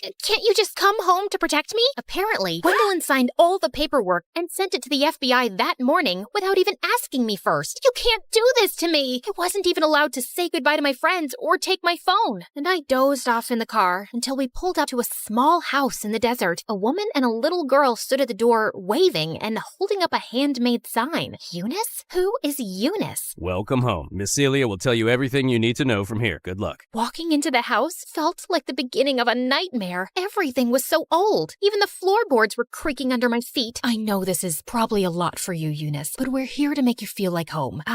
Okay, but where's the rest of your house? I can't believe I have a pretty big sister. Don't mind Amy. She's only 5 and she is excited to meet you. I'm sure you're exhausted, but I was instructed to change your hair tonight. You need to be unrecognizable, Eunice. Are you kidding? I just got highlights. And please stop calling me Eunice. My name is Layla. Sorry, sweetheart. But according to your new identity, your name is Eunice. You're my niece who just moved here from a farm, and you have short, green hair. Cool. I love green hair. I'm gonna be sick. Hopefully not too sick. You have to start school tomorrow. After hours of sobbing, I had no choice but to let Celia destroy my hair. Before school the next morning, Celia printed out a schedule and told me about my new identity. Whoa. AP Trigonometry Chess Club? You'll do great. Oh, and I packed you a sandwich for lunch. It's probably nothing as fancy as you're used to, but I think I make a mean PB&J. The best sandwich. Oh, and here's your phone. Don't try to sneak any texting to friends. It's only programmed to call me. A flip phone? Have a great first day. As if that wasn't enough, the students all looked so weird. Not a single person was wearing designer clothes. I guess I wasn't either. I shut the locker and jumped when I saw a tall guy with glasses and a plaid sweater standing right in front of me. Ah, who are you? Hi, I'm Edward. Eunice, right? Yeah, I am. How did you know? I'm the chess team captain. I heard we were getting a new student today, and you're the only person here I don't recognize. Small town. I don't need a greeting committee. I won't be staying long. Whoa, sorry. I thought I'd help the new girl, but if you've got it all figured out, I'll see you later. Great start, Eunice. If the nerds already hated me, I wouldn't dare try my luck with the popular girls. I ate lunch in the bathroom, alone. This is all Jackson's fault. I was so furious that I spent the rest of the day in a daze, thinking about getting out and seeking my revenge. The final school bell snapped me out of it. Time for the worst part. We have a new member. Everyone, this is Eunice. She'll be my partner today. Earth Eunice, you go first. Oh, right. Okay. I bumped a random piece up on the board. I don't know what chess was like where you're from, but you can't do that. My aunt made me join. I really don't care about this. Well, we care, and I don't have time for someone who doesn't want to be here. Fine, whatever. I stormed out and looked for a phone booth since I couldn't use my own phone. There had to be a way to get out of here. I thought about calling Jackson or my dad until I realized they're the ones who got me here in the first place. Jackson abandoned me on the sidewalk, and Dad just straight up abandoned me. I gave up and went back home. I had the best day of school. We got to play outside, and I saw a rock that was bigger than my head. Okay, what about you? Did you make any new friends? Nope, but maybe a couple of enemies. I told Celia that I didn't want to go to chess anymore. Although, seeing them all play did remind me how fun it was to play with my dad. Did I just call chess fun? One day, I was walking to the bathroom for another sad PB&J, but someone was blocking the door. Edward, you know this is the girls' bathroom, right? I just wanted to make sure you knew that it wasn't the cafeteria, since you eat lunch here every day. Small school, people talk. Well, that was humiliating. What do you want? Surprisingly, he apologized for being so harsh on the first day. He even offered me to join him for lunch, where they play chess as well. I never thought I'd say it, but it was way better than eating alone in a bathroom. Edward even walked me home after school, and I saw Celia spying at us through the window before he dropped me off. Someone's making friends. Does he want to have a play date with me? I'll ask him. Edward and I started spending more time together, and it was fun. And I started to look forward to school, and I had to admit, it was nice not having friends who only looked for status and where I had to dress up like I was going to a fashion show every day. And once, as I prepared to leave for school, I saw Celia braiding Amy's hair, and it reminded me of my mom. I gathered myself and took my bag to leave. Okay, bye, Mom. Bye, Mom. Before I knew it, Celia was hugging me. I'm sorry.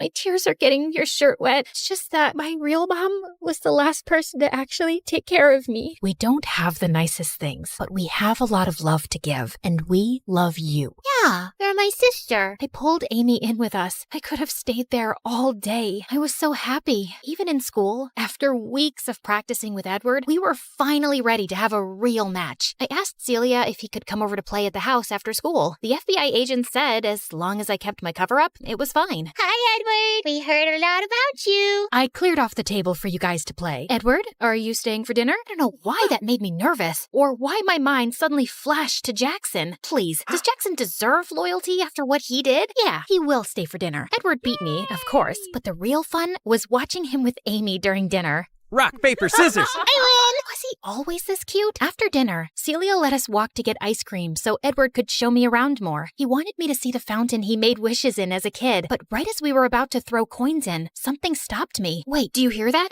There's a rustling sound. Edward stepped in front of me, and that's when I saw a dark figure, and my heart raced with anticipation of the man with the scar to come out and... Jackson? What are you doing here? Layla, I felt terrible for what I did, so I came to rescue you. You're not safe here. You know this guy? Wait, why is he calling you Layla?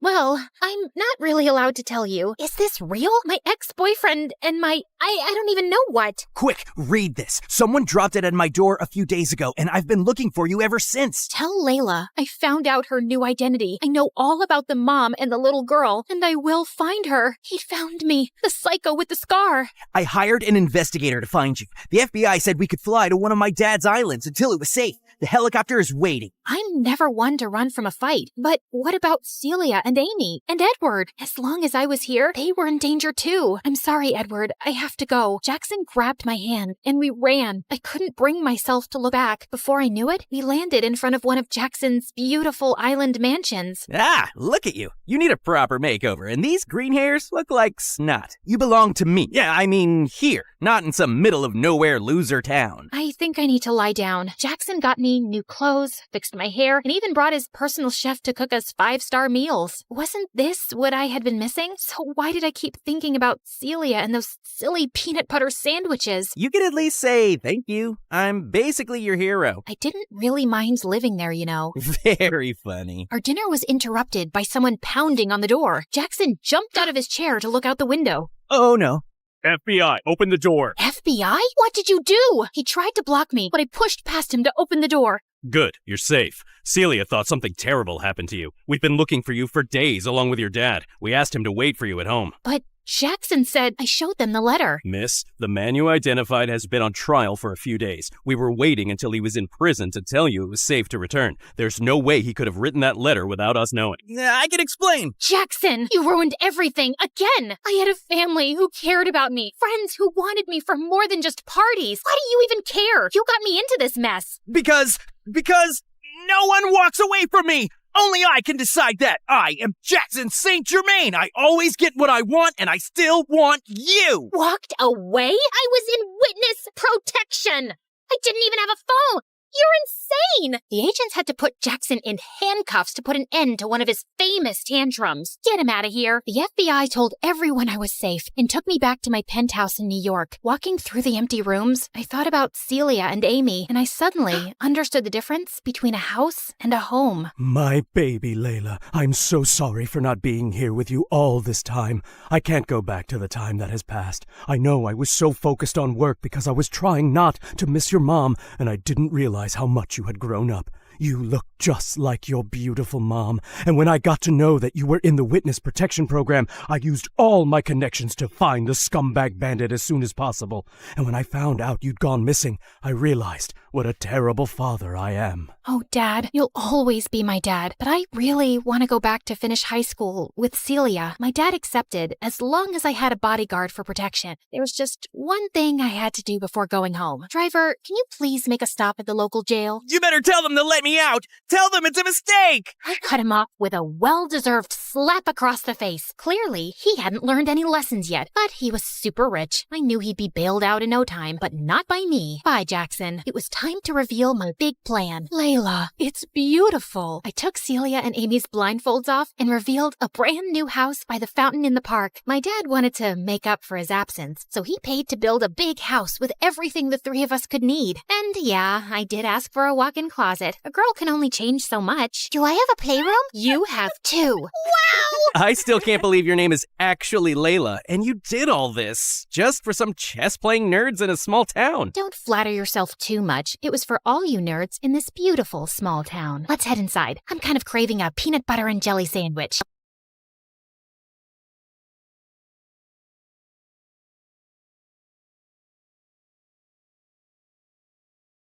Hey, I'm Leah, and I'm so excited that I won the Me Animated giveaway on Instagram. Woohoo! Hi, I'm Alasne from a village in Brazil. Please like and subscribe. My name means miracle, and that's because Mom was totally not expecting to have me. I came into the world 10 years after my older sister Mira, and both she and my mom adored me. Since my dad left soon after I was born, Mom had to do 2 jobs to make ends meet. Growing up, Mira was always in charge of me. She was like my second mom. As a kid, I was quite short for my age, and I always got picked last for gym class. One day in 3rd grade, I'd had an awful day at school, and Mira noticed my face when she came to pick me up. What's wrong, Allie? I suck. I'm gonna be short and sad forever. You don't suck. You can be the greatest person ever, but you have to see the greatness in yourself first. You mean I can even be a short president?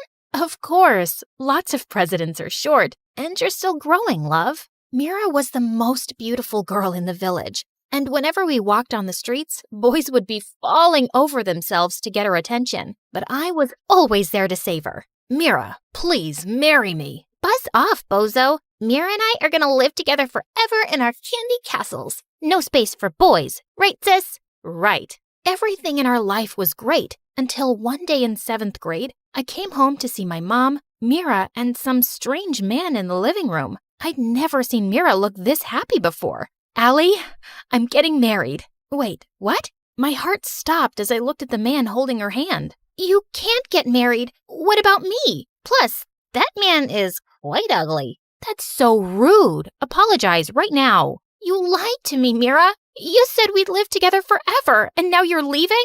I can't believe this. I stormed off to my room and wouldn't speak to Mira or Mom. I wouldn't even join in any of the wedding preparations. I knew I was making Mira sad, but I was too heartbroken to care. After the wedding, Mira got ready to leave for the big city, and I watched her from my window. When she got in the car, she turned around to look up at me and blew me a kiss. Suddenly, the car started moving, and I raced downstairs. I couldn't let her leave without hugging her goodbye, but the car turned a corner and disappeared. It was too late, and Mira was really gone. While Mom would be away at work now, I'd be alone at home after school, and I had to find a way to keep myself busy. I started writing, mostly to vent my feelings and miss Mira less, but soon I really began to enjoy it. 2 years went by, and when it was time for high school, Mom gave me some surprising news. She told me that she'd been saving up to send me to a fancy school right outside of the village. But that must be really expensive, Mom. I can manage it, don't worry.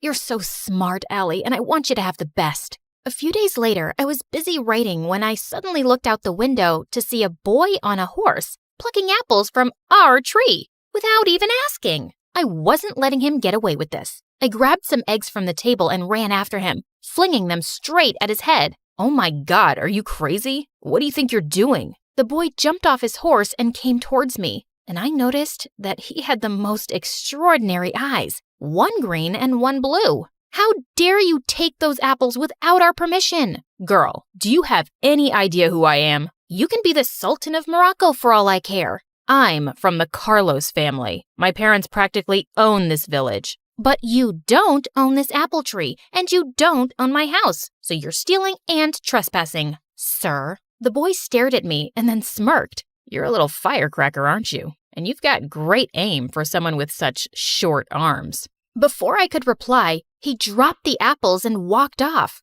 Ugh, just wanted to punch his face with my tiny fists. But if he was telling the truth, the Carlos family did own the village, and I hoped I hadn't gotten me and Mom into trouble. A day before my new school was starting, I was beginning to feel more nervous than excited. The place would be full of rich kids, and I'd really stick out in my old clothes and shoes. But that evening, a huge package arrived at our door. I opened it, and inside was the most beautiful jacket ever. First days can be hard, but never forget how amazing you are. P.S. I'm sorry I missed Christmas again. Love, Mira. I was so happy I had something lovely to wear. Mira and I rarely talk these days because she hadn't visited once and now had a baby that always kept her busy. But I couldn't be mad at this gift. I walked into the huge school building feeling confident, and my first day was actually going great until I went to the cafeteria.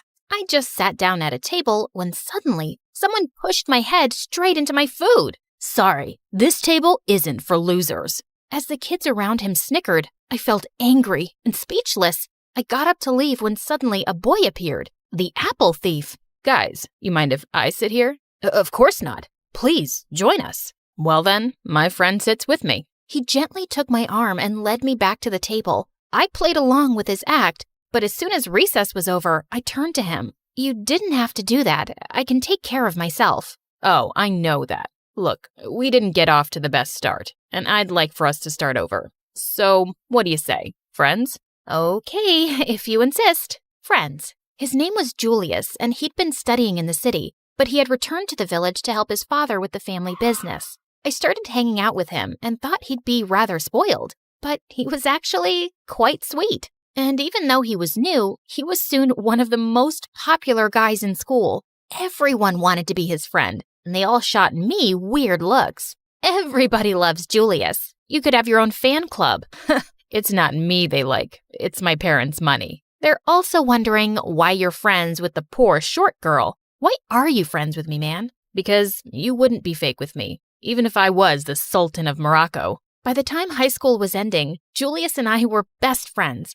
I secretly had the biggest crush on him, but I would never say anything. I knew he'd never see me like that. One afternoon, I was walking back home after some errands when I spotted Julius in the park with this really pretty girl on his arm, and I felt my heart sink. Julius waved me over and introduced the girl as his dad's business partner, Sabrina. He asked me to join them as he showed her around, but I muttered some reply and quickly left. She was everything I could never be, and that hurt. For the next few days, Sabrina was stuck to Julius like a fly, and I made every excuse I could to avoid them. But one day when I was home alone, I heard a knock at the door and found Julius outside. Am I imagining it, or are you avoiding me? Why would I do that? I'm just busy. Busy or jealous? What? Why would I be jealous? Maybe because you have feelings for me and don't like seeing me with Sabrina?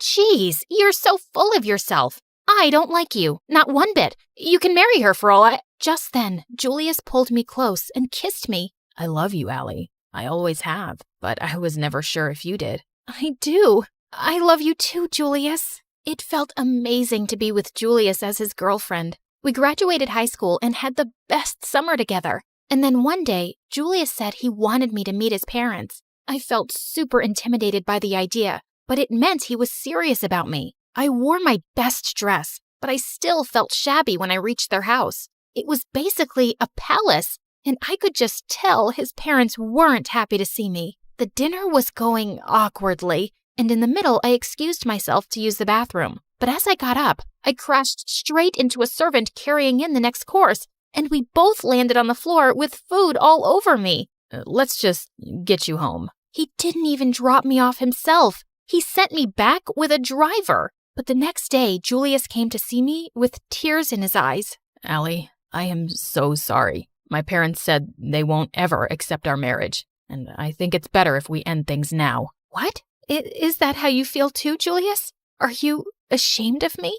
Of course not, but I don't have a choice right now. They'll cut me off, and I won't be able to take care of you. Listen, I'm leaving for London tonight, but I will write to you often, and I'll work hard, and when I've made something of myself, I'll come back for you, I promise. Why did the people I love the most always leave me? Allie, wait for me. I will come back for you. He kissed me and left. I cried for days, feeling heartbroken, but he had promised he'd write, and I decided not to lose hope. I waited for 2 weeks, but when I didn't get a letter, I walked over to the post office. It was a 3-hour walk back and forth, and the mailman told me he had no letter for me, but I continued visiting for a couple of months. Every time my heart sank when I heard the words, "Sorry, miss, no letter for you today." But he promised he'd write often, and I believe him. The minute I get your letter, kiddo, I'll come and deliver it as fast as I can. But since I didn't stop visiting, the mailman offered me a spare bicycle so I wouldn't have to walk so much.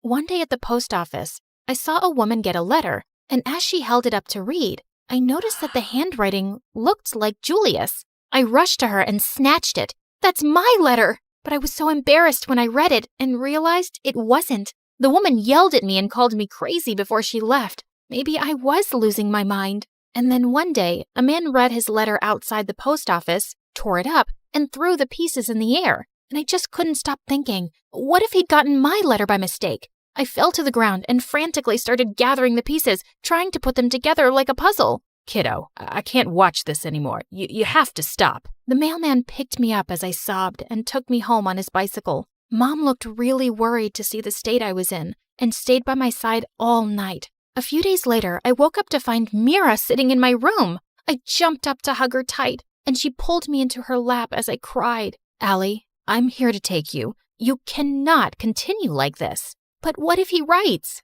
Sweetie, it's been a year. It's time to let go. I was too tired to even protest. My bags were already loaded in Mira's car, and Mom kissed me goodbye, and I left the village. It took me a while to recover my health, but it cheered me up to be around Mira and my adorable niece Anna. One day as I was playing with her, Mira walked into the room holding my old notebooks. I found these in your stuff. And Allie, these stories are beautiful. You should definitely start writing again. Do it for me. And Anna? At first, I did start writing stories just for my niece. But Mira also started guiding me about writing programs I could apply to. I joined a university close to her, and by the time I graduated, I already had a novel that I soon got a publishing deal for. To my shock, the novel met with huge success instantly, and I became rich. I moved to a small apartment in the city, and I convinced Mom to come live with me. Life was good.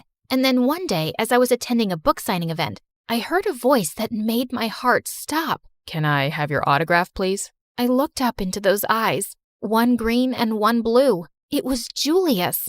I stared at him in shock, and then I felt a wave of rage. Without a word, I picked up my bag and left the event from the back exit. But he followed me. Allie, wait. Please, just listen to me. How dare you show up just like that?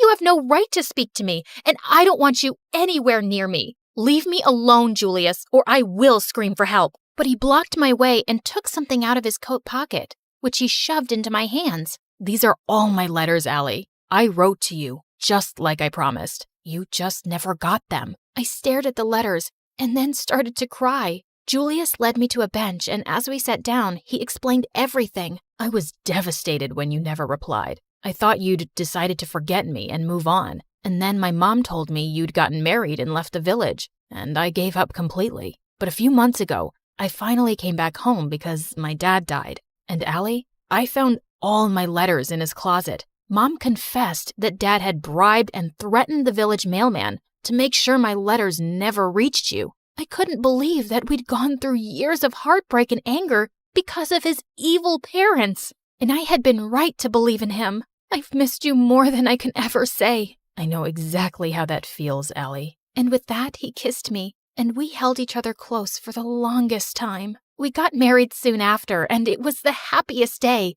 Life with Julius was amazing, and I was so excited to have kids soon. But one evening, he came home with a really serious face. Allie, there's something I've been meaning to tell you. I can't have kids. The doctors told me a while back. I just didn't know how to tell you. I felt my world crashing down. You knew before we got married? How could you keep something like that from me? Did you just come back into my life to hurt me? Before he could even say anything, I left the house in tears and went straight to Mira. I told him not to contact me for a few days as I thought things through. I'm not angry because he has a problem. I'm angry because he kept it from me. I don't know if I can forgive him. Of course you can, and you will. It's Julius. After everything you've been through, you're finally together, and I guess he was just afraid to lose you. You can make this work, Allie. She was right, as usual. I went back home to find Julius standing on the balcony, and I took his hand. Julius, we'll adopt kids, as many as we want. As long as we're together, I don't care about anything else. I love you. Oh, Allie, I love you too.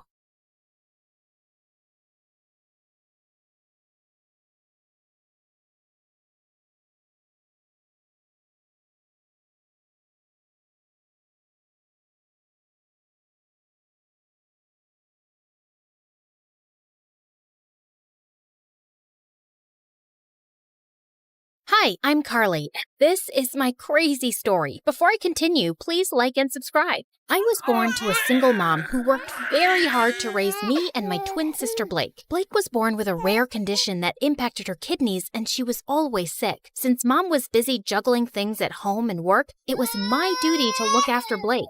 You can't eat milk with your hands. Drink it. Blake, don't chew on your gross shoes. Even Mom was extra paranoid about Blake, and she hardly paid attention to me. Like this one time when I was 6, Mom had to leave for some urgent overnight office trip, and she dropped us off at the neighbor's place. These are Blake's medicines. You know she drinks chocolate milk before sleeping, and I've also packed her favorite pink night clothes. Wait, where's my stuff? The bag's too small to carry both your things, but hey, I packed your toothbrush. You'll be okay, right? I wanted to say no, but Mom already looked tense, so I nodded and she left. Everything was going great, but right before bedtime, I went to get milk for Blake, and I heard a huge thud. I rushed to see Blake crying on the floor with a bleeding nose. Apparently, Blake was jumping on the bed with the neighbor's son, and he thought it would be fun to push her off of it. Thankfully, the injury wasn't big, but when Mom found out, she went ballistic on me. Carly, I trusted you to look after her. And I did. I was just getting her milk, like you asked me to. And she's okay, Mom. Everyone falls sometimes. Your sister isn't like everyone else. After that day, Mom banned both me and Blake from participating in any extracurriculars at school or playing in the park afterwards like other kids. I was always stuck at home with Blake, so I never really got a chance to make new friends. And those at school joined clubs and got busier. I missed having a normal life, but Blake needed me more. Mom got more paranoid with time and took special care preparing food for Blake. I knew how tired she was, so I'd get by with frozen meals. And over time, I started taking comfort in junk food, eating candy bars from the hospital vending machines while I sat in waiting rooms for hours. By 13, I was much bigger than most girls my age. One time, our aunt was visiting us, and she hadn't seen me and Blake in a while. Look, I bought you girls matching outfits. Go on, try it. I'll just wear it later. What are you saying? Come here. Aunt pulled me to her and tried her best to fit me into the dress, but it barely got past my neck. I was so embarrassed, I went to my room and didn't come out till Aunt left. Don't be so sad now. So what if you're a little bigger? Easy for you to say. You don't have to wear clothes 3 times your age.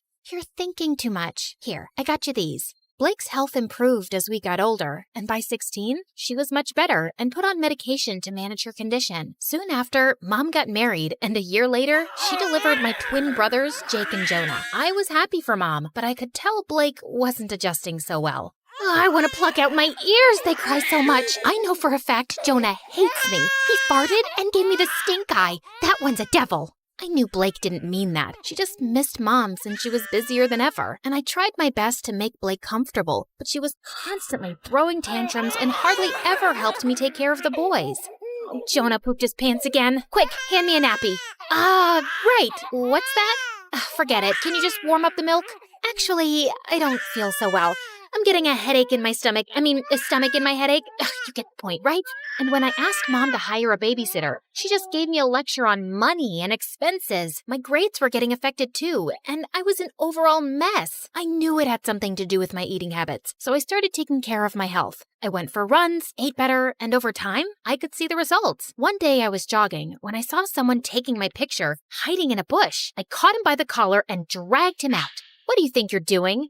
I just thought you were pretty. I'm good at taking pictures. Here, have a look. Wow, that's me? Yeah, whatever. But you should be asking me first rather than acting like a creep. I get it. I'm sorry. Can I make it up to you with some coffee? Fine, but I want a copy. Deal. Eli and I went to a coffee place close by and hit it off instantly, and soon we became good friends. He was into filmmaking and would always have his camera around his neck. Watching him, I got interested and tried my hand at handling a camera too, and it was love at first sight. Okay, so that's how you focus. Now look at that sunset. Beautiful, isn't it? Yeah, you know so much about the camera. It's really fascinating. I've always wanted to make movies, and I love the ocean too. I'll tell you a secret. I'm part mermaid. Oh, yeah? Prove it. Eli got up from the rock he was sitting on and started doing an awkward dance, flapping his arms like fins. Okay, I believe you. Well, good, because I was afraid I'd have to splash you with my tail. Really? That was on your mind? Well, that and something else. With that, Eli jumped down and pulled me in for the most magical kiss. Eli and I started dating soon after, and I decided to make him finally meet Blake. So the next time he invited me out, Blake tagged along, but the moment she saw him, she burst out laughing. Oh my God! Where did you get that shirt from? Your grandpa's closet? Actually, yeah. He has a really good shirt collection. Do you like it? I can get you one. Ew, no thank you. I'd rather wear a tent than slip into something so cringe. Come on, Blake, that's not very nice. What? I'm kidding. I'm sure Ebola can handle a few harmless jokes. Eli. Blake made it painfully obvious that she didn't want Eli around, and even though Eli kept his cool, I knew she made him uncomfortable. Then one time, Eli invited me and Blake to the launch of his dad's new restaurant. I appreciated the effort he was making with her, and I hoped she would too. But I was so wrong, because minutes into the event, Blake threw a massive tantrum over pickles. What do you mean you're out of pickles? Pluck them from a tree or something. Could you please keep it down, Blake? Everyone is staring. So, you care about all these fancy people, but not your sister? No one understands me. I just had a very big lobster, and I feel like throwing up. You know pickles calm me down. This is such bad customer service. Hey, you have pickles, and you, and you. And then she started taking pickles off of everyone's plate till Eli intervened and dragged us outside. What's the matter with you, Blake? What? It's not my fault your party sucks. At least I brought some entertainment to it. Blake, let me handle this. Eli, I'm really sorry for the mess, but what? Your sister's not normal. And you are? You're so boring, if someone stole your identity, they'd give it up because it sucks. You really need to watch your tongue. And you need to watch your hands around my sister. Guys, please. Before I could say another word, Blake started hyperventilating and fainted. We immediately took her to the hospital, where the doctors told me that she passed out from anxiety and high blood pressure. Thankfully, she was out of danger. I'm really sorry about Blake, but that girl's out of control. You've got to draw a line somewhere. You saw what happened, Eli. You can't just scream at her like that. She's my sister. I can't be around her, Carly. This is going to be a problem. I wanted to stop Eli, but there was nothing more I could say. Blake was my sister, and she came first. I didn't meet Eli for a few days, and a week later, he told me that one of his movies that I'd helped him with had gotten selected for a local film festival. He wanted me to come, but Blake was still recovering, and I couldn't leave her alone. But when he came back, he told me something shocking. Everyone loved the movie, Carly. One of the biggest film schools in New York wants to take us both in on full scholarship. How amazing is that? I don't know what to say, but I don't think Mom would let me go to New York, Eli. You're a great filmmaker, Carly, and you should give it a fair shot. And think about it. You could finally live your life on your terms. God knows you need it. I was numb for a second, and then I felt like someone gave me new wings. It did sound like an amazing opportunity. All I had to do was convince Mom, but when I told her, she looked at me like I'd asked her for her kidneys. Have you gone crazy? You can't move to New York. Your life is here with me and Blake. I applied to this marine biology course on behalf of both of you, and you guys got in on scholarship. This was always the plan, and it's the right one. But that's not what I want to do. I want to make movies. I'm really good at this. Everyone says that. Everyone or Eli? Who's Eli?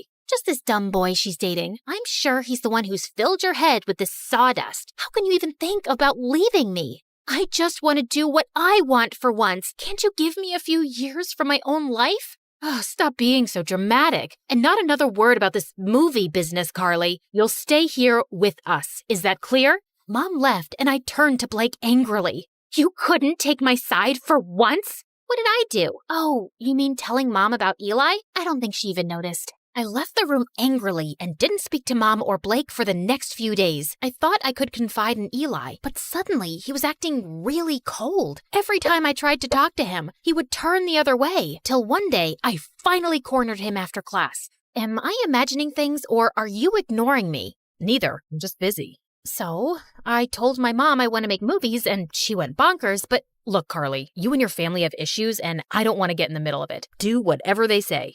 But you told me to live my life. You said... Yeah, I did. And now I'm saying I don't care. You'd choose your clown sister over everything. I've seen that. So good luck, but I don't think I can be with you anymore. Eli, wait. Tell your sister she won.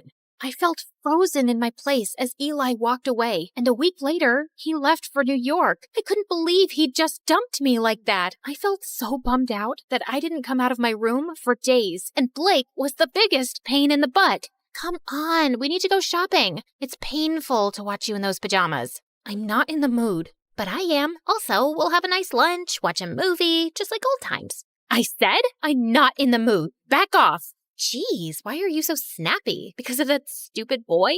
He wasn't stupid. I loved him, Blake, and now he's gone. Because I chose you over him, like always, and you don't care about my feelings, like always. Carly, just leave me alone. Blake left with a small face, and I felt kind of bad, but I was too mad to go after her. The next day, I calmed down a bit and was about to call Blake when her phone started buzzing like crazy. I picked it up, and I was shocked to see it was Eli. Before I could answer, the call got disconnected, and a text message appeared. I did what you wanted. Leave me alone.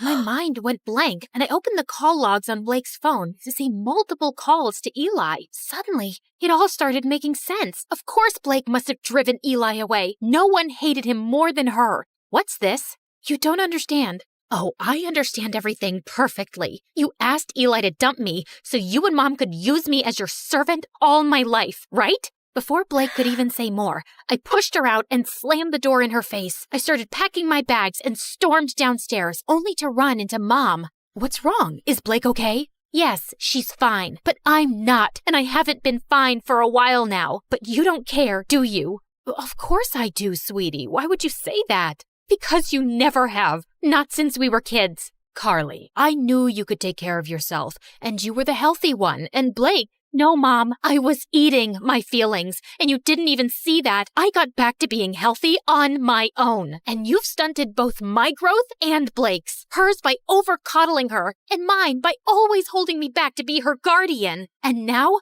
I'm done. I will go to New York because I want to get away from you and Blake, and you can't stop me. I left home and booked a flight to New York. On my way, I called Eli and explained everything to him. He told me that he was proud of me for taking a stand for myself and welcomed me with open arms. We moved in together and I was doing really well in my classes. Mom and Blake tried getting in touch with me multiple times, and even though I missed them, I needed my space. Eventually, they stopped calling. After graduation, Eli proposed to me and I said yes. Life was going great, till one day I heard a knock on the door and opened it to see Blake and Mom. What are you guys doing here? Eli called us and told us about the engagement. Carly, I have a confession. It was me who convinced Eli to break up with you, not Blake. Wait, what? Eli never told me that it was Mom behind everything. I didn't want to stress you out more. I could see you missed your family, and this would have made you sad. But I saw the call logs and the messages on Blake's phone. I'd actually been calling him to apologize, but I guess he thought both me and Mom wanted him to dump you. And I don't blame him. I was always awful to Eli. I guess I was just terrified of being on my own without you, but I drove you further away. I'm sorry too, my baby. I'd just become used to having you around, always taking care of everything. And the thought of you going away for college crushed me. I was selfish and always burdened you with too much. I hope you can find a way to forgive me. Thank you for finally acknowledging that. It might take me a while to really forgive you, but I'll get there. I won't lie. I have missed you guys. Then let's start with a hug.